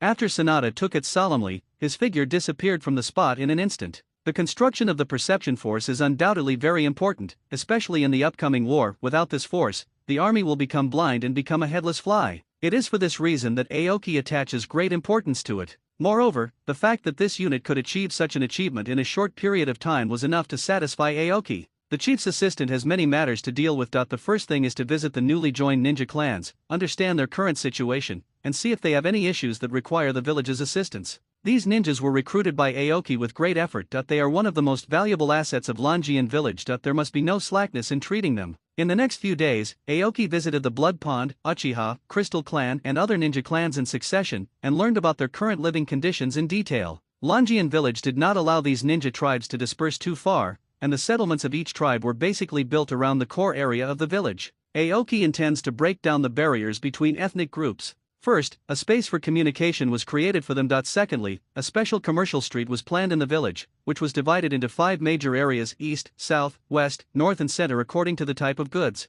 The 5 major areas cover various functions such as leisure and entertainment, life services, etc. In this way, most ordinary members of the ninja clan do not have to be limited to interactions within the clan. Members of each ninja clan can communicate more frequently, which is quite effective in eliminating barriers. After all, there is no deep hatred between different ethnic groups, especially between ordinary members, so communication is naturally unobstructed. Keikanashuk Kazakadira once conducted in-depth research and found that the disintegration of the ninja clan requires long-term efforts and is not something that can be accomplished overnight. There are many methods like this to break down barriers. The core purpose is to gradually differentiate and integrate individual members of each ninja clan in a subtle way. If the ninja tribe continues to live in separate communities and is allowed to trade among itself, this lifestyle will inevitably greatly delay the process of integration. Therefore, Longian village did not follow the practice of other ninja villages to allow each ninja clan to establish a separate settlement. At first, most of the ninjas found it difficult to understand the behavior of the hidden dragon village and felt somewhat resistant. But over time, they found that this arrangement was actually less troublesome, and no serious incidents occurred during the implementation process. In the end, they gradually cooperated with Longian village to implement this policy. Of course, there are a few exceptions, such as the Blood Pond clan and the Uchiha clan. The feud between the two tribes can be traced back to the Warring States period. When the entire Blood Pond clan was exiled to Hell Valley by the daimyo of the Land of Lightning, it was the Uchiha clan who were hired to escort and guard them. After generations of influence, it is natural that the two tribes have some conflicts. However, this incident happened a long time ago, and the real enemy of the Blood Pond is not the Uchiha. Therefore, Aoki believes that as the exchanges between the two sides gradually increase, this grudge should be properly resolved. The last people Aoki visited were the Kurama clan. There are not many members in this clan, and the total number of people who have moved to Longian village is less than 300. Influenced by Aoki, Kurama Taeki also participated in this aid plan. In a secluded house, Aoki looked at the young man in front of him and felt quite satisfied. Kurama Taeki was also looking at him, clearly remembering what Aoki had said. Becoming a ninja, reviving the family, these things you can't do. I have the ability to help you achieve. If you want to fulfill your parents' last wish, come to the Dragon Hidden Village to find me. That conversation kept resurfacing in his memory, and in the end, he couldn't resist the temptation and chose to come to Longian village. For a long time after arriving in Ryuan village, Taiki Kurama was unable to see Aoki, but instead heard many legends about him from the villagers. I heard that Aoki Masaru was far away in the eastern part of the ninja world, recruiting one ninja clan after another. Even so, Taiki Kurama did not give up, but just waited silently. Now, this long wait has finally paid off. Until today, he not only met Aoki, but the other party also took the initiative to find him. This sudden meeting filled Kurama Taiki's heart with excitement. Aoki looked at the boy in front of him and spoke first. "Sorry, Tai, I kept you waiting. I was busy with work before and couldn't get away, but I will help you solve your health problems from now on." After a brief pause, he continued, "Help you fulfill your dream." Hearing this, Kurama Taiki took a deep breath to calm his excitement and said, "Assistant Aoki, you are welcome. I am also a member of the Ryuan village now." Then, he asked with some uncertainty, "Can you really help me realize my wish?" Taiki Kurama knew very well that although ninjas had many strange abilities, he had never heard of the ability to change their physical constitution. I think the price to achieve this must be extremely high. Therefore, he made his position clear without hesitation. He had joined the Ryuan village and became a member of the Kurama clan in the village. Aoki couldn't help but nod secretly. Apart from his extremely poor physique, this young man was almost impeccable in other aspects. He had already made up his mind. Since Tai can come here, it is enough to prove how strong his inner desire for power is. What's more, he is kind by nature, extremely intelligent, and has amazing willpower. As long as his physical condition can be slightly improved, this young man will be able to burst out with amazing power. The only thing that can improve Kurama Taiki's physique is the power of creation bestowed upon him by the Sage of Six Paths. This power is indeed extremely precious, but Aoki feels that it is extremely worthwhile to use a little of it on the young man in front of him. With his strong perception ability, Aoki could almost conclude that the spiritual energy and physical energy in this young man's body were in a state of imbalance. According to common sense, he should have awakened the Kurama clan's bloodline limit, but there seemed to be an unknown force in his body suppressing his spiritual energy. Not only did this prevent his talent for illusion from ever being revealed, his body was also dragged down by the imbalance of the two energies, and he wasn't even qualified to be a ninja. This may be a self-protection mechanism of the body. Awakening your bloodline limit too early can be fatal, and the stronger the awakened bloodline, the greater the danger. After all, the human body is too complex and hides too many unsolved mysteries. The reason why Aoki recruited Taiki was not only because of Taiki's own strong perseverance, but also because of his special physical condition. He never recruits others without reason, and he has his own considerations behind most of his actions. Aoki smiled and said, "Tai, since you choose to believe in me, I will definitely not let you down." Tai nodded solemnly and said, "I'll leave everything to you." After saying that, Aoki began to set up the magic circle in the room and made final preparations. Taiki Kurama tried his best to suppress his inner excitement and looked at him intently. The power of creation bestowed by the Six Paths Sage cannot be easily controlled, especially when it comes to exerting this power on other people, which is extremely dangerous. The more powerful the force, the more difficult it is to control. The reason why he was able to use this power was that his body had already adapted to the transformation of the power of the Six Paths. But just because the Six Paths Sage can use this power to shape a body for Aoki doesn't mean Aoki can use it in the same way. The difference in strength between him and the Six Paths Sage is so huge that it can be said to be a world of difference. If you forcibly use power that does not belong to you to help Tai, the consequences will be unpredictable. Just by looking at the flowing halo, he could vaguely sense the terrifying energy contained in it. It was too dangerous to use such power on external objects. Therefore, he had to be extremely cautious when using this power. Even if only a small part of it is used, one must always remain on guard and maintain the highest level of vigilance. This power must never be applied directly to Tai. If it were applied directly to him, his body would probably not be able to withstand this force at all, and might even be broken into pieces on the spot. Therefore, Aoki must use special sealing techniques to guide and neutralize this violent energy. This is the only way to gently nourish Tai's physique and ultimately achieve improved results. Tai looked around and saw that under Aoki's arrangement, the entire room was filled with densely packed spells, and in the blank space in the center of the formation, a yin-yang fish pattern was slowly being engraved. As the last stroke fell, King Mia stopped, took a long breath, and then looked at Tai with a smile. "Taiki, this is the technique I prepared to change your fate." Tai took a deep breath to calm himself down, looked at Aoki seriously, and asked, "Lord Aoki, what should I do next?" Aoki waved his hand and pointed to the center of the technique. "You don't need to do anything else. Just go to the center of the formation and sit on the yin-yang fish pattern. Leave the rest to me." As soon as the words fell, King Mia's face slowly darkened and his tone became solemn. "But there's one thing I need to tell you in advance. This process will be accompanied by extremely intense pain. You must firmly control your body and absolutely cannot move it. Do you understand?" Tei was silent for a moment, then asked, how painful will it be? King Mu replied solemnly, next, you will undergo a drastic transformation, a complete rebirth, and you may have to endure pain comparable to skinning and scraping bones. How about do you want to continue? Aoki didn't mean to scare him, because the pain of this body transformation was unavoidable. The purpose of explaining it in advance is to allow Tei to be mentally prepared. Even if the actual pain is not as severe as skinning and scraping bones, it probably won't be much easier. Tei lowered his head and remained silent for a long time. Finally, he slowly raised his head and looked at Aoki with a firm gaze. I understand, Master Aoki. I will never back down, and even if it means risking my life, I will seize this opportunity. Thank you for your help. As he said this, he bowed deeply to Aoki. He had no way out, his parents' last wish, his own dream, none of them could be fulfilled with his current ability. He couldn't go on living like this any longer. Although he was afraid of the severe pain described by Aoki, as long as this method could really change his fate, it was something he had to do. Aoki remained silent on the surface, but in his heart he was very satisfied with Teiki's answer. He was sure that if everything went well, this kid would become the pillar of the Xia kingdom in the future. Aoki patted his shoulder and said, I understand your determination. Go ahead and sit on the yin-yang fish. Tei nodded solemnly and quickly walked over to the yin-yang fish pattern and sat down. Aoki also walked to the opposite side of him and sat cross-legged. He looked at Tei and said again in a deep voice, I will remind you one last time, once the ceremony starts, it cannot be stopped. The price is death. Teiki met Aoki's gaze firmly, not flinching at all. Begin, Master Aoki. Aoki said no more and began to form seals quickly with his hands. After a while, the spell in the room began to gradually flash red light. As time went by, King Mu suddenly stopped forming seals, put his 2 fingers together, pointed them at Tei's eyebrows, and shouted in a low voice, the art of usurping life. In an instant, the densely packed spells in the room seemed to come alive, shaking violently, climbing up Tei's body, and finally slowly converging at his brow. At the same time, Aoki calmly mobilized the creative power in his body with all his strength. Strands of light followed the trajectory of the technique and continuously flowed into Tei's eyebrows. Tei's body suddenly began to tremble violently. He closed his eyes tightly and clenched his teeth. After a moment, beads of sweat on his forehead slid down his cheeks, and his whole body was soaked with sweat. He has to endure this painful transformation alone. The ceremony lasted for half an hour. At this time, Tei's body was extremely weak, his lips were dry and cracked, his eye sockets were deeply sunken, and his whole body looked out of shape, as if he had not eaten for many days. As the ceremony gradually came to an end, the densely packed rituals around it completely disappeared, and the entire room suddenly seemed exceptionally empty. Aoki slowly withdrew his right hand and looked at Tei, who was exhausted in front of him.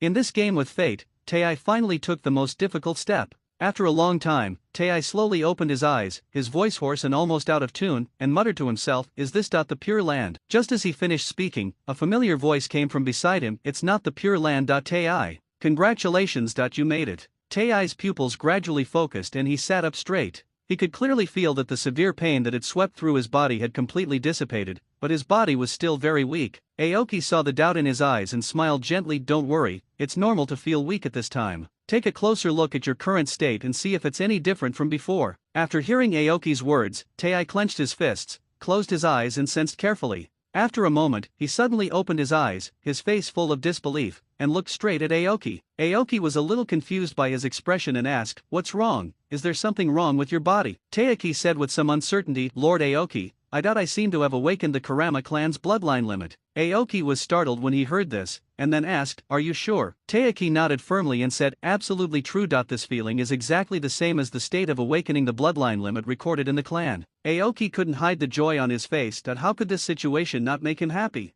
The bloodline limit of the Kurama clan. Nowadays, there are very few people who can awaken. Even if there are occasional awakeners, their power is far less than that of Kurama Yakumo in later generations. The awakening of bloodline limits also has different levels, just like the Uchiha clan Sharingan, which gradually evolved from the initial 1 Megatama to the Rinnegan. The same is true for other bloodline limits. The degree of awakening varies, and the power they display is naturally also very different. Aoki was curious about the extent of Teiki's bloodline limit awakening, so he asked, can you control your bloodline ability now? Tai nodded and explained, Lord Aoki, my bloodline limit ability is to control the 5 senses, mainly attacking the enemy's consciousness. Aoki nodded with satisfaction upon hearing this. This ability is quite good. As soon as it awakens, one can clearly perceive one's own abilities. In the future, Tei only needs to concentrate on researching and developing it, and its power in the future will surely be even more amazing. The Kurama clan's bloodline ability is inherently extremely powerful, so only a few people in each generation can awaken it. Even if they are lucky enough to awaken, their physical condition will become extremely poor, and it will be difficult for them to even become a ninja, let alone go to the battlefield to fight the enemy. Although Teiki's awaken ability may not be comparable to that of Kurama Yakumo in later generations, I think it will not be too far behind. Aoki was very satisfied with this. Tei looked at Kingmu with a look of gratitude. Master Kingmu, thank you for your help, and I will definitely not let you down in the future. As he said this, he was about to kneel down in front of Aoki. Kingmu quickly reached out and pulled him back, saying solemnly, a man's knees are made of gold, so he doesn't need to do this. You only need to practice diligently and protect the kingdom of Xia with all your heart, and that will be the best way to repay me. Yes, Master Aoki. Tei responded loudly, his eyes showing a bit more determination. His tears couldn't stop falling, and his mood at this moment was really hard to describe in words. The bitterness of the past, the joy of the moment, all kinds of emotions intertwined and surged, and finally turned into dripping tears. It took a long time before he gradually calmed down. Seeing that he had calmed down, Aoki said, Tei, remember not to spread what happened today. The fact that you have awakened your bloodline limit must be kept strictly confidential, understand? Tei nodded solemnly and said, Lord Aoki, I understand. He naturally understood why Aoki warned him so seriously.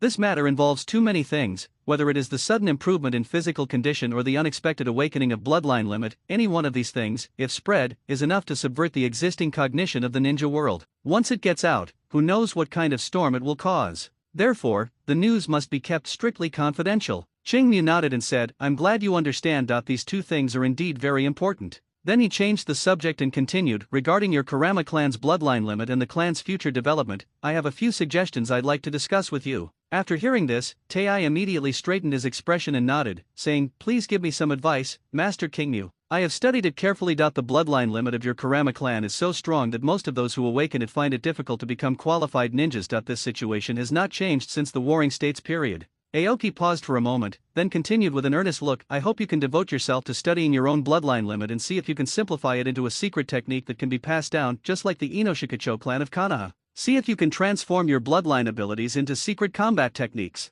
Only in this way can the Kurama clan truly regain its prosperity. After all, relying on the strength of only one or two people is not enough to support the whole country. Do you understand? Is there any truth in that? Taiki thought for a moment and then responded solemnly, thank you for your guidance, Master Aoki. Once I have fully mastered my bloodline limit, I will immediately start working on this matter. King Mia smiled and waved his hand, saying, there's no need to rush this matter. Perhaps this will only be possible after you have developed your bloodline limit to its full potential. It takes a lot of time. So don't rush it and take it step by step. Taiki nodded vigorously, I understand, Master Aoki. Aoki didn't say anything more. In fact, he had a guess about the blood inheritance family and the mystic family a long time ago. Could the mystic family have gradually evolved from the blood inheritance family? It was because of this conjecture that he instructed Tei to try to develop the secret technique. If it really succeeds, the revival of the Kurama clan will be just around the corner, which will also verify his guess. After dealing with Taiki Kurama's matter, Aoki left the house and planned to check on Hiriko's learning progress.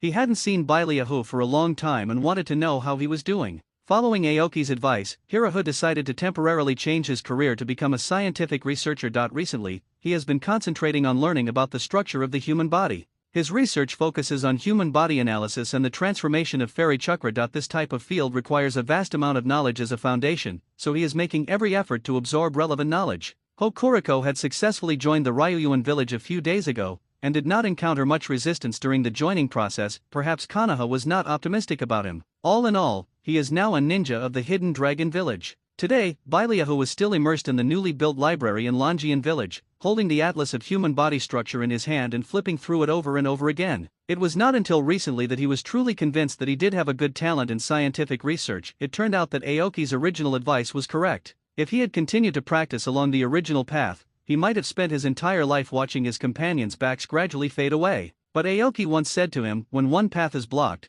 try another one that allows you to better utilize your talents. All roads in the world have the possibility of intersecting with each other. Who can assert that when you reach the end, you will definitely not be able to surpass your companions? At the beginning, Hiriko was a little skeptical about Aoki's words. The obsession in his heart that he must surpass his companions and at least be qualified to stand shoulder to shoulder with them was too deep. Therefore, when you first come into contact with knowledge about the human body structure, you will inevitably feel some resistance. However, as he studied more deeply, he increasingly realized the profoundness of this subject. The potential of the human body seems endless, and there are too many unsolved mysteries hidden in it. The The more he learned, the more he realized the shallowness of his own knowledge. So he simply plunged into the library, and except for the necessary eating every day, he almost cut off all other activities. There was only one strong thought left in his mind. That is, he wants to master all the knowledge in the world and analyze all the truths. And in this process, he believes that his strength will inevitably undergo a drastic transformation. Perhaps this is the true meaning of what Aoki said, all roads have the possibility of intersecting with each other. The library of Ryoyuan village was established long before Konoha provided assistance,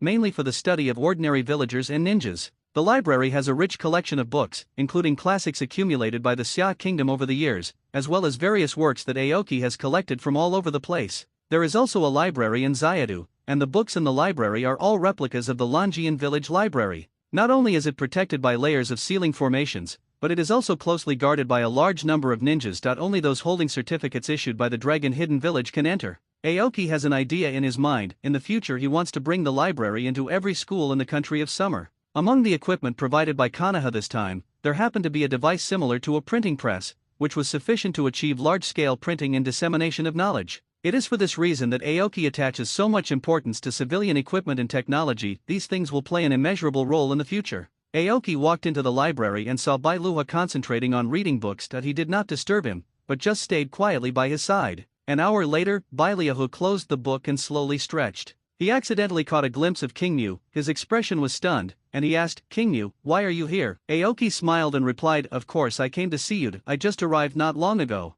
"Is there something wrong?" Bailuha looked puzzled. Aoki gave him a look, and Bailuha immediately understood, stood up and followed Aoki. There are quite a few people in the library, many of whom are concentrating on studying and cannot be disturbed. Besides, it is not convenient for too many people to know what they want to say for the time being. The two of them walked outside the library. Xingmu looked up at the sky and said, "What a nice day, Bailuha, do you want to eat and talk?" After thinking for a moment, Bailuha nodded slightly. So the two of them found a barbecue restaurant and asked for a secluded private room. It wasn't long before the waiter from the barbecue restaurant brought in fresh ingredients. He looked at Kingmu, his face unable to conceal his excitement. After hesitating for a moment, he mustered up the courage to speak. "Assistant Ching. Assistant Kingmu, can you sign for me?" Aoki was slightly startled, then smiled, and said, "Of course." The waiter immediately took out a blank notebook from his pocket, with the cover full of cute cartoon patterns. Seeing this, Kingmu immediately realized something and asked, "Just an autograph? Do you want me to write a few words of blessing for the child?" The waiter was stunned for a moment, then his voice trembled with excitement. "Is this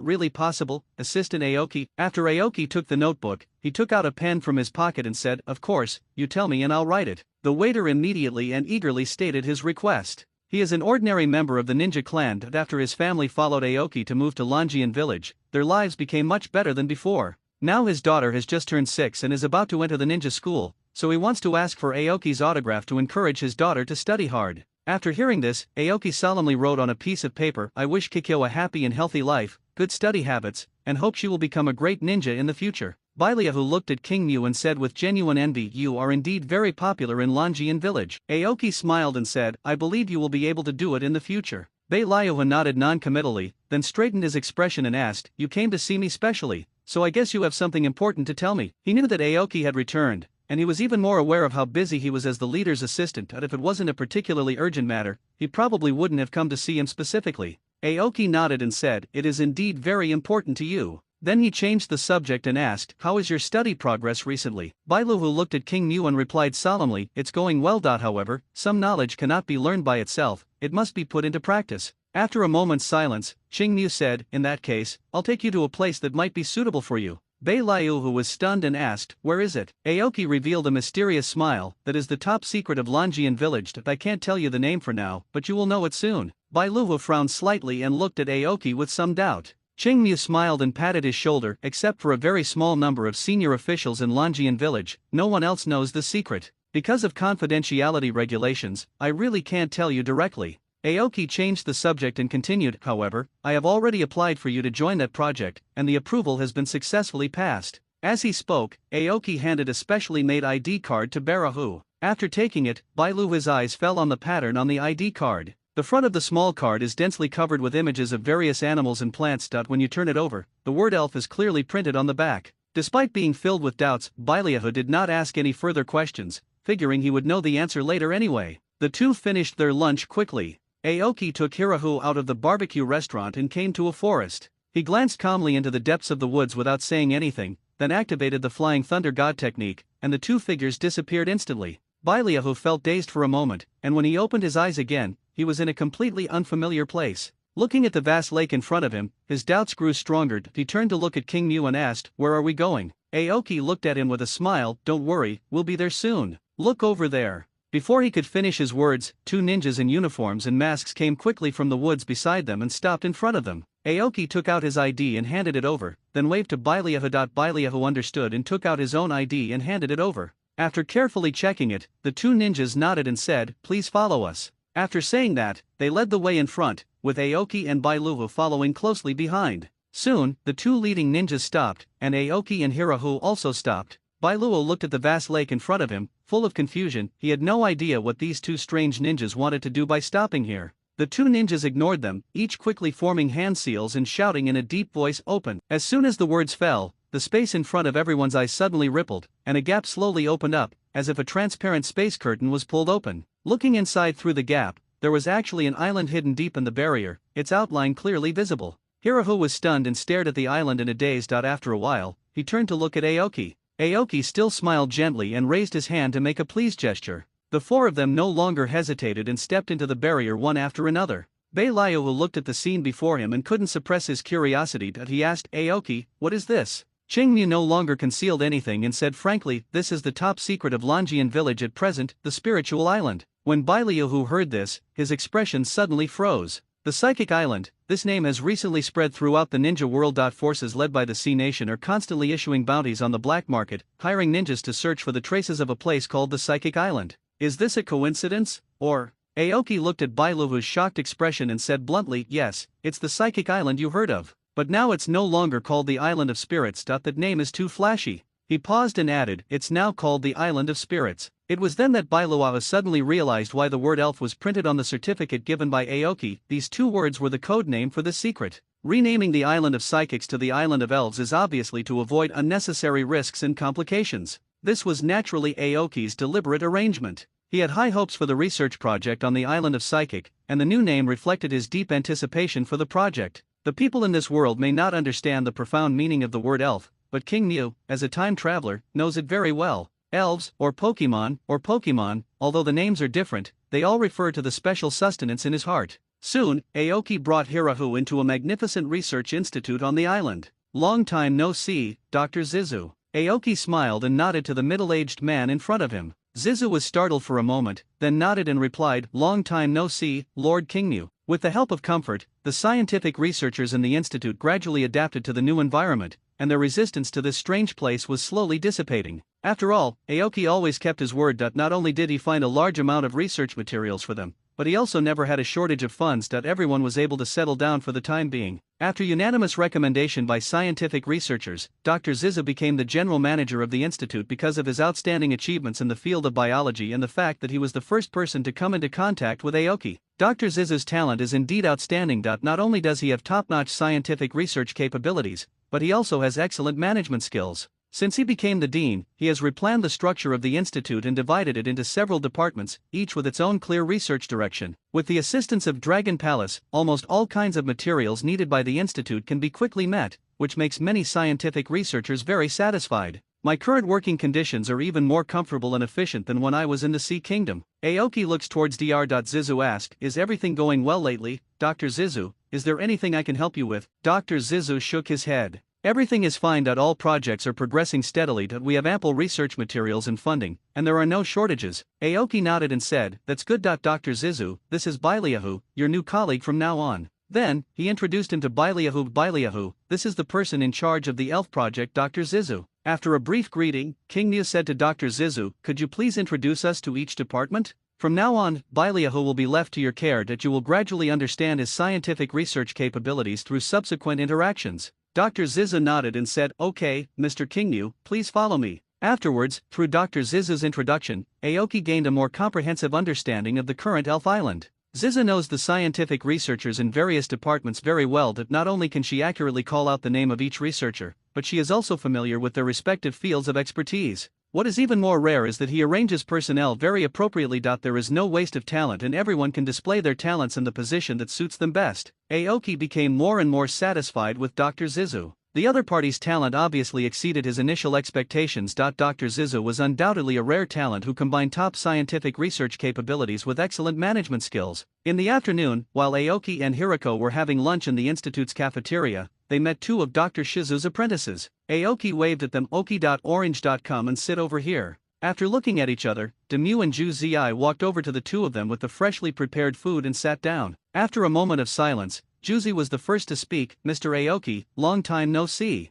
Seeing Orange talking, Demue followed suit and said, yeah, long time no see. Aoki smiled and waved his hand. Don't be so formal, it's not the first time we meet. Demue, don't be shy, look how generous the Orange brothers are. Demue was stunned when he heard this and turned to look at Orange. Orange's face instantly showed shame and anger, and she raised her voice to retort, I'm a girl, ah? Aoki was speechless for a moment and blinked awkwardly. Ah? The expression on Aoki's face froze, and he looked back and forth at the Orange in front of him with a puzzled look. The other person had neat short hair and an ordinary-looking figure. Even her voice had no obvious feminine characteristics, which made him a little confused for a moment. But he quickly reacted and bowed and said, I'm sorry, I saw it wrong. A look of helplessness appeared on Orange's face. She just dressed a little more masculine, but she didn't expect that every time she met a stranger, she would always be mistaken for a boy, which made her feel quite helpless. Do you really want to change back into women's clothing? But her temperament was influenced by her master, and she always had a bit of masculinity, and she really didn't have the energy to spend more time on these things. She looked at Aoki and said calmly, it's okay, I'm used to it. As soon as she finished speaking, she turned her head and caught a glimpse of Demue trying hard to hold back his laughter, with the corners of his mouth almost stretching to his ears. She suddenly felt so itchy that she almost swung her hand over. Demue caught the murderous look in Orange's eyes, and instantly restrained all his expressions, putting on a serious face. Fortunately, we were all young people and there was no barrier between us. We started chatting familiarly after a while. Aoki saw it and had a rough idea in his mind. Although Demue is shy, he has a lot of wonderful ideas in his head, especially his ideas about psychic beasts, which are often wild and imaginative. Although Orange has a hot temper, he is no less talented than Oki. They are all the pillars of the future of the Summer Kingdom. After a long time, Aoki left the elf island alone, while Bailuhu stayed there. After returning to Longian village, Kingmu took a short rest and immediately began to deal with the mountains of documents in the office. These days, several countries surrounding the country of Summer have been making frequent moves, and their attempts to test the country of Summer have become increasingly undisguised. Even the shadows of the Sand Village and the Uegakur village are among them. Aoki knew in his heart that all this was inevitable. For now, we can only withstand the pressure and wait until Konoha's assistance ends and the Ryuan village is completely stabilized before we can let go and solve these troubles one by one. Knock, knock, knock. There was a gentle knock on the office door, and Fuma Sanada pushed the door open and bowed, saying, Lord Aoki, Lord Kazenishuk is here to visit. When Kingmu heard this, a look of joy suddenly appeared on his face, and he quickly said, please invite him in. A moment later, Kazakadira Kazunishuk appeared at the door of the office. Aoki walked over quickly with a smile on his face. Kazenishuk, long time no see, you're finally here. I have something I want to talk to you about. Kazakadira Kazunishuk is not currently serving in the daimyo prefecture of Summer Country, but is holding the important position of chief advisor in Ryuan village. This was specially arranged by Aoki. He needed Kazenishuk's assistance, and Kazenishuk's talents were undoubtedly the most suitable for the position of consultant. Fang Xizi smiled gently and asked, Your Highness, it's been a long time since we last met. You seem to be worried about something? Aoki was slightly startled, raised his eyebrows and said, Is it so obvious? Looking at Kazenishuk's half-smile, he immediately laughed out loud. Sure enough, nothing can be hidden from you. I have indeed accumulated some doubts in my heart these days, and I need you to help me analyze them. Fang Xizi bowed slightly and said, I am happy to serve you. Afterwards, Aoki consulted Kazenishuk about the government affairs that had been piled up for a day, and they were all handled efficiently in a short time. After the government affairs were settled, the two sat opposite each other, and Aoki spoke first. Kazenishuk, these are just minor details. Next, regarding the overall reform of the Xia Kingdom, where should we start, and when should we start it? This was the core question that had been lingering in his mind for many days. During the days since he returned to Longian village, he had been thinking over and over again. Although many initiatives in the village were already progressing steadily, they were ultimately only paving the way for changes in the entire Xia Kingdom. The timing of the reform was crucial, and he had no prior experience with the matter, so he particularly needed Feng Xizi to help him analyze it carefully. Feng Xizi gently waved the fan in his hand and said with a smile, Your Highness, don't worry, I have already come up with countermeasures for these things. Please speak, I'm all ears. Aoki leaned forward slightly, his eyes focused. Feng Zizhu put away his smile, his expression became stern, and he said in a deep voice, "We have previously discussed the broad outlines of the changes, and the key now is to find the right timing. Now, the two major nations of Wind and Earth have linked up with 9 surrounding nations and are planning to form an anti-Xia alliance to put pressure on us. This is both a crisis and an opportunity for the Xia nation." King Mu frowned slightly, as if he had some idea in mind but was not sure. He asked hesitantly, "You mean to take advantage of this pressure to take action?" Kozenishuk said in a serious tone, "By studying the history of the ninja world, it is clear that any reform that has been able to achieve any success throughout history has always occurred when the lord has great political prestige. This prestige will extend outward, making the entire transformation go more smoothly. Although Xia country is currently facing the threat of the 9-nation alliance, but as long as we can defeat them and win this foreign war, then we can implement reforms with greater efficiency." He paused, then suddenly changed the subject, his expression becoming more serious as he said, "Although your highness can rely on the power of the Dragon Hidden Village ninjas to force the reform, if the right time, place, and people are not present, the reform will ultimately be difficult to implement smoothly throughout the Summer Kingdom. If it is forced, the country of Xia may fall into a state of disintegration. The 5,000 ninjas from the Hidden Dragon Village alone are probably powerless to suppress the more than 3 million people in the country. Military force can serve as a last resort, but we cannot rely on it too much. When it comes to killing, ninjas are naturally adept at it, but when it comes to governing a country, it ultimately depends on the vast majority of ordinary people. Your Highness, please remember not to be misled by the temporary power of force. This is exactly what I want to solemnly advise Your Highness. In fact, Kozenishuk has always been worried about one thing. He is afraid that Aoki will be too obsessed with the powerful power of the ninja. That kind of power is indeed almost omnipotent, but it is far from enough to promote internal reforms at the moment." After listening to this, Qingmu nodded slowly and said solemnly, "Thank you for your reminder, I understand. Yes, many policies can indeed be implemented through tough measures, but that is tantamount to completely destroying the kingdom of Xia first. Eliminating the powerful might be easy, but what happens after that? Who will take over management, relying solely on ninjas? Absolutely not.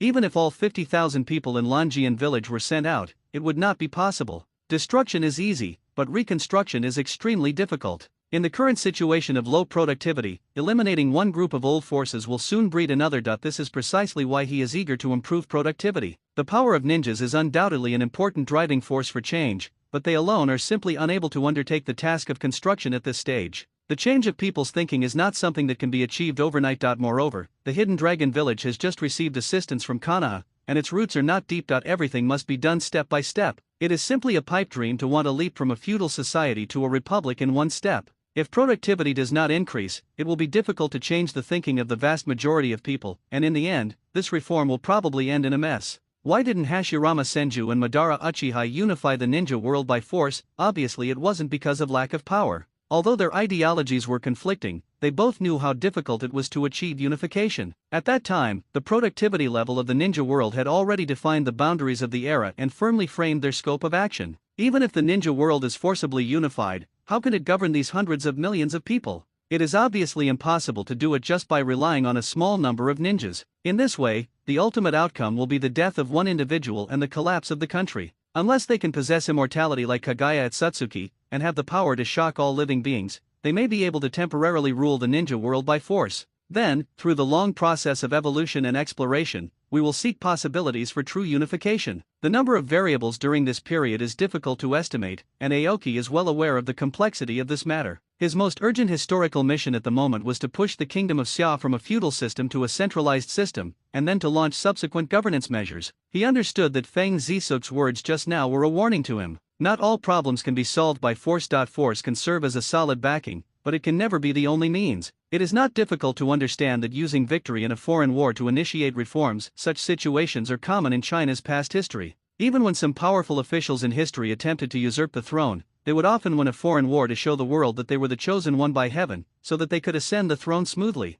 Therefore, Aoki was very clear about Kozenishuk's intentions. Kozenishuk looked at Aoki's expression and felt a little relieved. What he was most worried about was that Aoki would rely too much on the power of the ninja. Such a change would undoubtedly push the entire Summer Kingdom into an abyss of no return. Aoki then asked, "One more thing. Regarding the spread of the idea of great unification, how effective has it been these days? This matter is of vital importance to the nation of Xia." Kozenishuk nodded and responded, "We have been arranging personnel to push forward this matter, but the effect is still unclear. After all, the northwest of the ninja realm has been a place of numerous states since ancient times, and most people don't have the concept of great unification in their minds. Continuous cultivation is needed to achieve results. After a moment of silence, Aoki said, other regions can be postponed, but within the borders of Xia Nation, we must vigorously promote the benefits of unification and prepare the people mentally. Furthermore, Xia Nation's expansion requires a legitimate reason. We must start with the teaching materials. All schools in Longian village and within the Xia kingdom must incorporate the idea of great unification into their teaching content.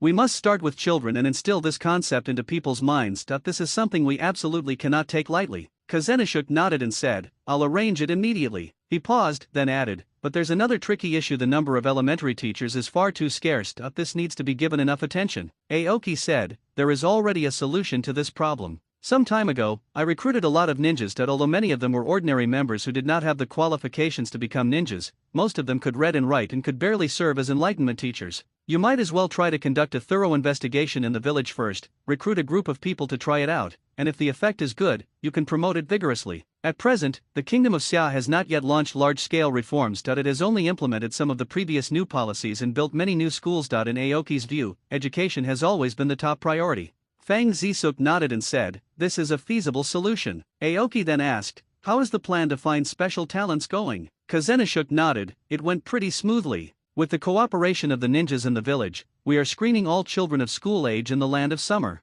Any child who is confirmed to have ninja talent or other special talents will be sent to Longian village for training. So far, the results are good, and a group of children with potential have been discovered. Aoki nodded and sighed softly, there's nothing we can do about it. Only when the Xia kingdom becomes strong and schools are spread across the country will a steady stream of talented people emerge. The tens of thousands of people in Longian village alone are far from enough. The larger the population base, the higher the probability of producing top talents. A true dragon cannot be raised in shallow water, and the external expansion of the Xia kingdom is an established national policy. Aoki must first incorporate the entire northwest of the ninja world into his territory. Only in this way can he have a huge population and resources and truly stand on the same level as those big countries. Furthermore, the Summer Kingdom will also initiate reforms to the ninja profession in the future. Once this is accomplished, it will undoubtedly completely overturn the current existence of ninjas. Once the country of Summer completes the integration of the northwest of the ninja world, it will have a vast territory and a huge population. Coupled with the subsequent changes outlined in Aoki's mind, the future country of Summer will surely transform into the most terrifying state machine in the entire ninja world.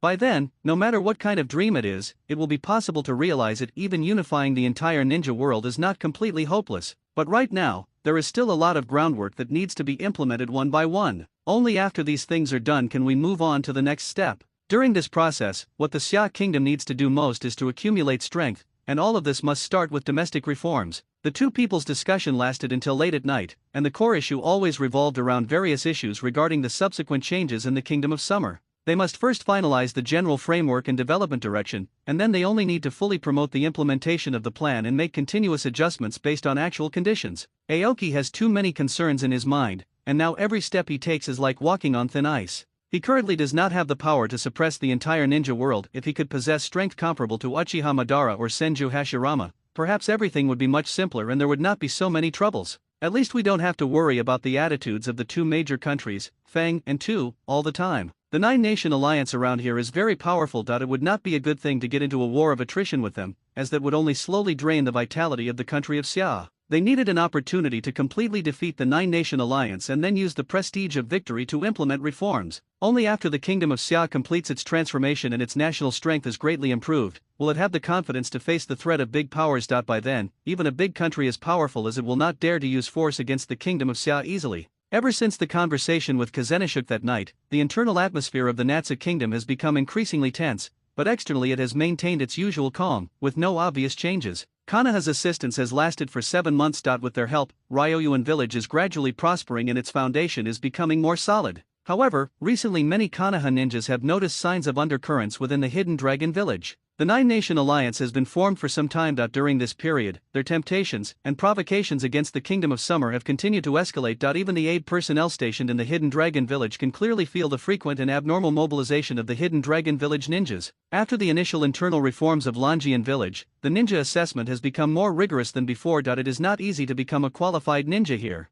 Not only that, in the past 2 months, the hidden dragon village has also been promoting military reforms of ninjas. It broke the traditional model of 4 or more ninja teams and began to gradually integrate the management model of ordinary armies to regulate active ninjas. At first, this approach was difficult for many ninjas to understand, but as the pressure from the 9 surrounding countries intensified, more and more ninjas gradually understood the intentions of the higher UPS, top brass are preparing for a large-scale military conflict. After joining the Ryuan village, the lives of most ninjas changed dramatically. They will never allow external enemies to destroy this hard-earned peace. Therefore, under the current special circumstances, this military reform did not cause much turmoil, and this is just the temporary arrangement of the Hidden Dragon Village for active ninjas. When productivity increases and can support more ninjas, the reform will be further deepened. The ultimate goal is to completely free ninjas from the mercenary model and transform them into a regular army. In this way, the overall strength of the village will inevitably be greatly enhanced. The model of a few special elite ninja teams was not completely cancelled. Instead, they were equipped with more sophisticated ninja tools, and most ninjutsu were open to them. The village is making every effort to improve their combat effectiveness so that they can undertake key tasks such as harassing the enemy and cutting off supplies during wartime.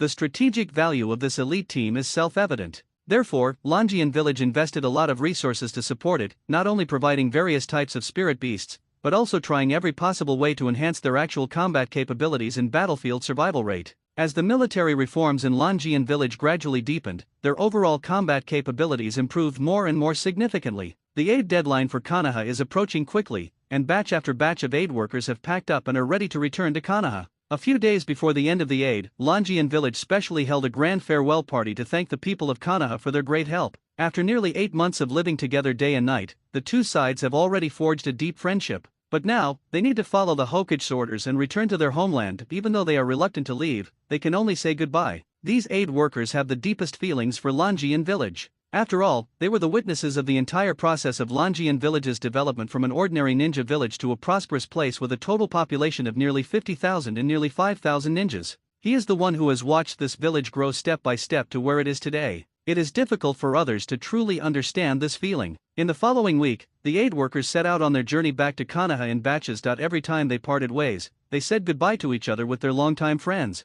Finally, the last group of Konoha aid workers were ready to set off. In the Ryuan village, only a very small number of Konoha ninjas who voluntarily applied to join the village remained. They submitted their application through formal channels, expressing their willingness to stay and participate in the next war to defend the kingdom of Xia. Konoha did not put too much obstruction on these few people, and since their number was very small, they simply agreed to their request. This matter caused a heated dispute among the Konoha high-level officials, and was finally approved by the third Hokage Sarutobi Hiruzen. He believed that these Konoha ninjas who joined the Hidden Dragon Village might be useful one day in the future. In the setting sun, Aoki stood quietly by, watching the last group of aid workers saying goodbye to their friends in Longian Village. Before this, Orochimaru and Tsunade had been sent back to Konoha by Aoki through the Flying Thunder God formation. Now only the last group of people led by Jiraiya are left, and their return date is at hand. Aoki took out a bottle of wine and threw it to Jiraiya. The latter caught it steadily, shook the bottle, tilted his head back and took 2 big gulps, then raised his hand to wipe the wine stains from the corners of his mouth. He looked at Aoki, his tone full of emotion. Time flies. I still remember when we first met, you gave me this kind of wine. He still remembers the scene of that night vividly. Who would have thought that in just less than 2 years, the young man who had left a good impression on him would accomplish so many things that ordinary people could hardly imagine? Aoki hesitated for a moment and then asked, Brother Jiraiya, I have a question. Can you help me answer it? Jiraiya raised an eyebrow. Oh, what is it? Aoki's expression straightened, and he asked seriously, why did you dare to drink the wine given by a strange ninja? Was it really just based on intuition? Jiraiya threw his head back and laughed, a sly look flashing in his eyes. There's this thing? Why don't I remember it? When Aoki heard this, his forehead was immediately covered with black lines. He knew very well that Jiraiya was deliberately teasing him. Seeing Aoki's expression, Jiraiya's expression gradually darkened, and his tone became serious. It wasn't just intuition. Back then, we could see you were protecting your companions, and it was this protective nature that made me less wary of you. Furthermore, since you are a perception ninja, you should be able to sense our strength. Actually, I'm more curious about you. Why didn't you choose to stay away from us,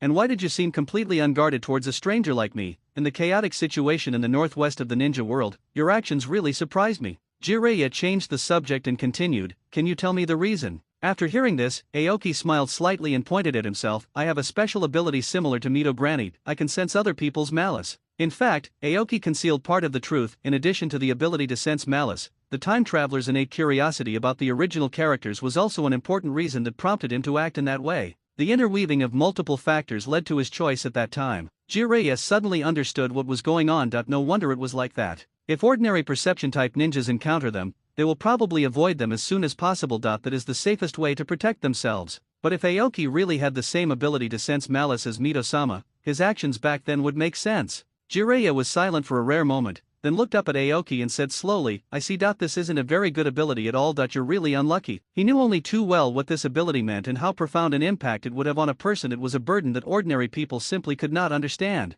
Jiraiya still remembered that his master Sarutobi Hiruzen had sighed more than once, feeling deeply sorry that Mito-sama had such ability. But Aoki in front of him didn't seem to be affected much. Could it be that his mind was particularly strong? Seeing Jiraiya's eyes looking him up and down, Aoki smiled and explained, I don't have the clear and sharp perception of Granny Mito. At most, I can only vaguely perceive something, so the impact I'm experiencing will naturally be smaller. The two chatted for a few more minutes, and soon they fell into a brief silence. Aoki noticed that Jiraiya was hesitant to speak, and took the initiative to break the silence. Brother Jiraiya, just say what you want to say. It's not like you to be so hesitant. Jiraiya's expression became serious, and he asked in a deep voice, Aoki, can you really bring peace to the ninja world? Aoki still had a smile on his face and asked, why do you ask this suddenly? Jiraiya said, although the great Toad Sage once said that you are not the child of prophecy, I also have my own judgment. In my opinion, you are the one who